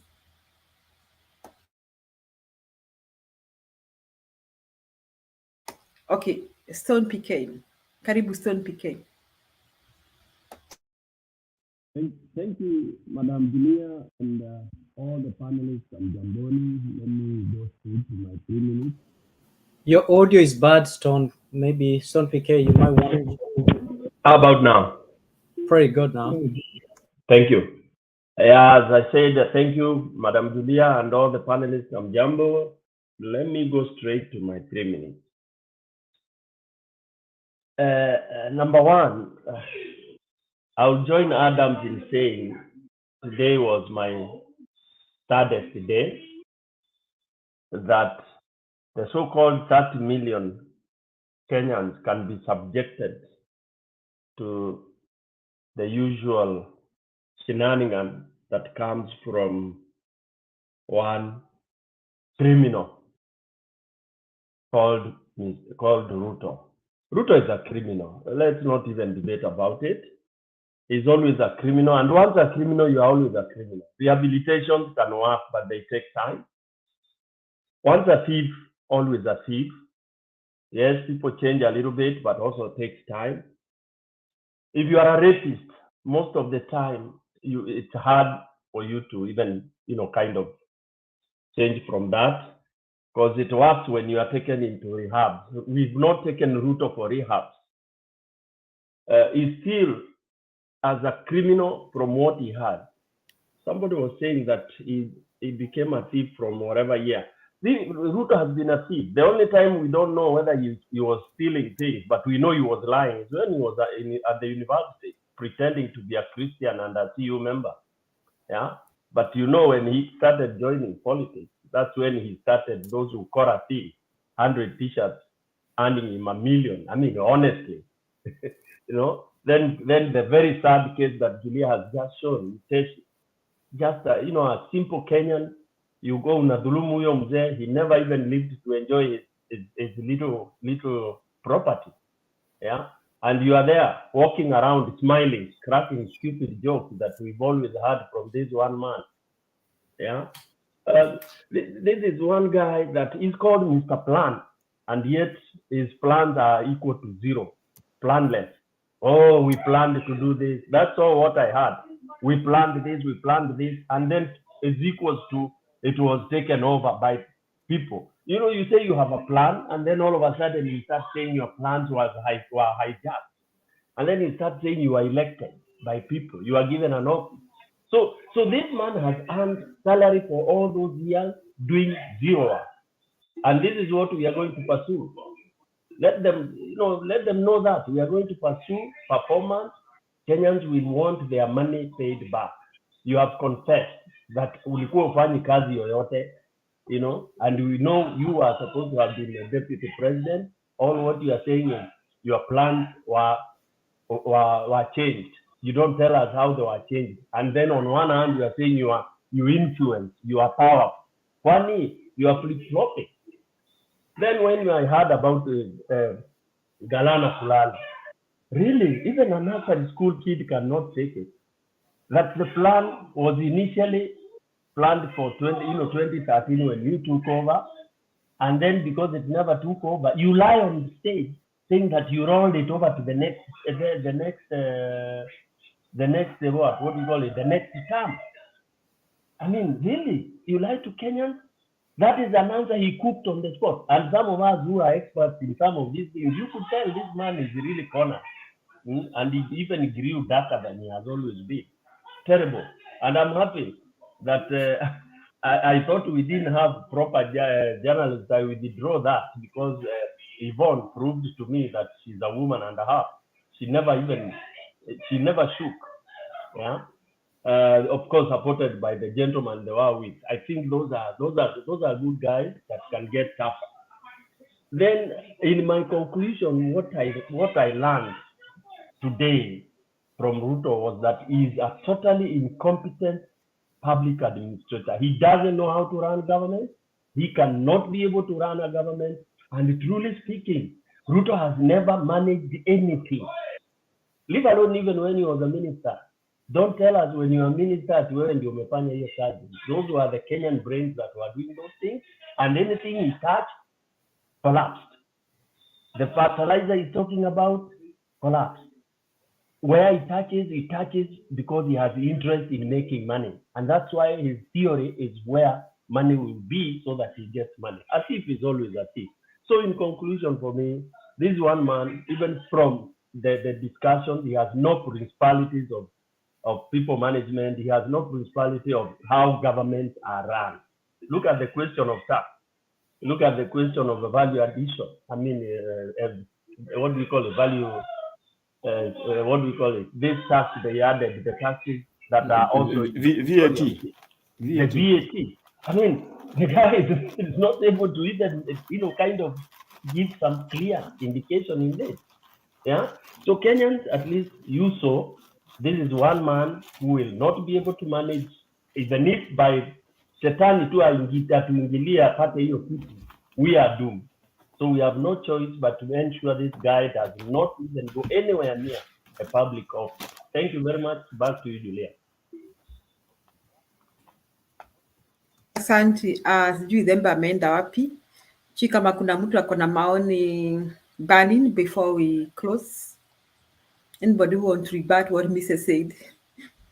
Sasa wacha hata mimi nianze kuingilia Mr. Yes, Lord Adams, on a light note. Yeah, on a very light note. They normally say that in society, people may perish because of the silence of good people. I'm here today to tell you that I'm a good person, and I'm not going to let the people perish of the doomness of people like me. I am here to voice it directly and loudly. So you may like me, or you may mislike me, but people like me are wired to tell it the way it is. Not only you, this is how I tell it the way it is. You support a criminal, you're a criminal, period. That is why I told you to go read a book called Criminal Minds. Somebody who is ready to doom and kill people in the country, and killing people, he kills and steals from them, is an insane person who belongs to behind the bars. So if you support such kind of person, you are like them. And my duty as a civic good citizen is to tell you how it is, without any bad intent, just playing it and telling it to you fair. Thank you. So, Peter, Mr. said something about what you said. Would you like to rebuttal? Wise man, he understood what I said. I mean, I'm a Democrat. I mean, Mise is entitled to his own opinion.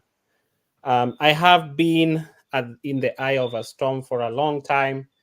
I started being on the extreme ends since like 2010, when I used to write an opinion article every Sunday in the Star, every Saturday weekend. So I've been called names even when Uhuru was on the opposite side of us. So I'm used to getting a barrage of accusations of my holes being poked into my, holes being poked into my articles and opinions. And so, yeah, me say, if you think differently from what I'm thinking, keep bringing it to light. I mean, you may end up saying something that brings insight to me. It's your opinion. It's what you know. I mean, it's what you think. It's what's in your heart. So I give people the freedom to think and to do what pertains to their knowledge. Thank you. Now, Julia, that is the balanced man and wise man who respects other people's opinion. And of course, Adams, don't mistake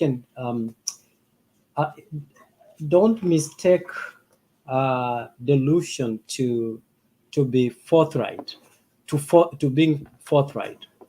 The only challenge is that anyone don't think that anyone who is contrary to your opinion is wrong. You even recommended a book and you keep referencing it again and again. I said, I've read the book, and you keep saying you didn't understand. And again, that's wrong assumption. That kind of tells you, says the kind of a person you are, who is focused and determined to understand himself and not understand other people. You see, like a wise man like Sospita respects other people's opinion.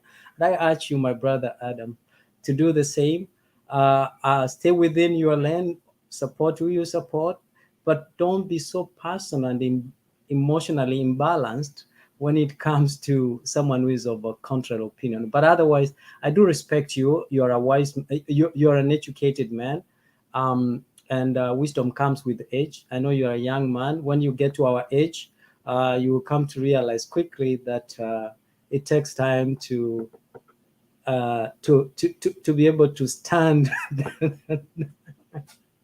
storm.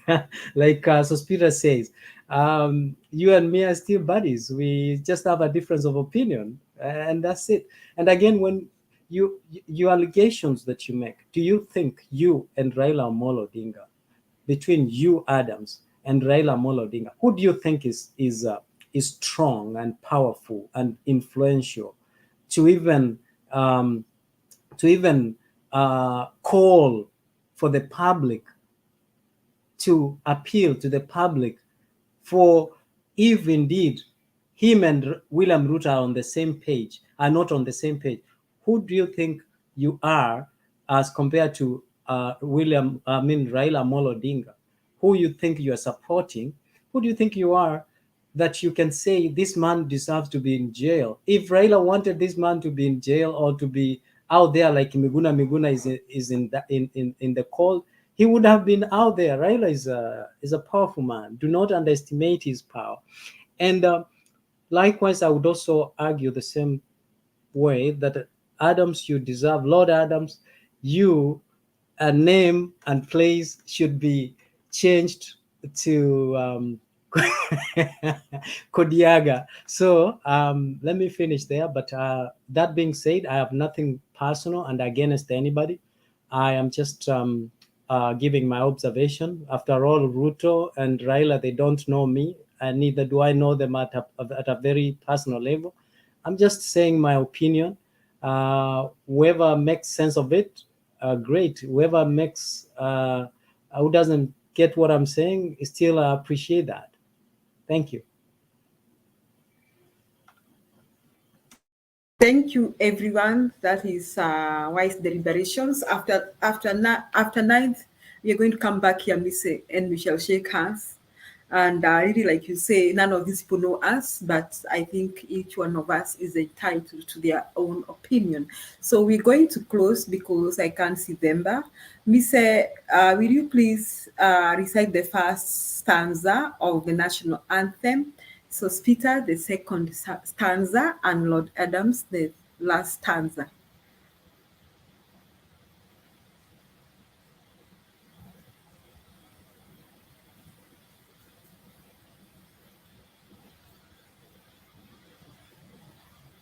Misa, you are muted. We can't hear you.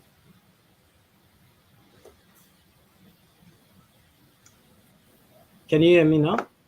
Yeah, go ahead. Okay. Ee Mungu nguvu yetu, ilete baraka kwetu, haki iwe ngao na mlinzi, na tukae na undugu, amani na uhuru, raha tupate na ustawi. Amkeni ndugu zetu, tufanye sote bidii, nasi tujitoe kwa nguvu. Nchi yetu ya Kenya tunayoipenda, tuwe tayari kuilinda. Na tujenge taifa letu, ndiyo wajibu wetu. Kenya istahili heshima, tuungane mkono pamoja kazini kila siku, tuwe na shukrani. Thank you so much. Thank you so much. Everyone was the chat. We thank you for being with us. Those who are watching, those who are in the panel, tukutane kesho, same place.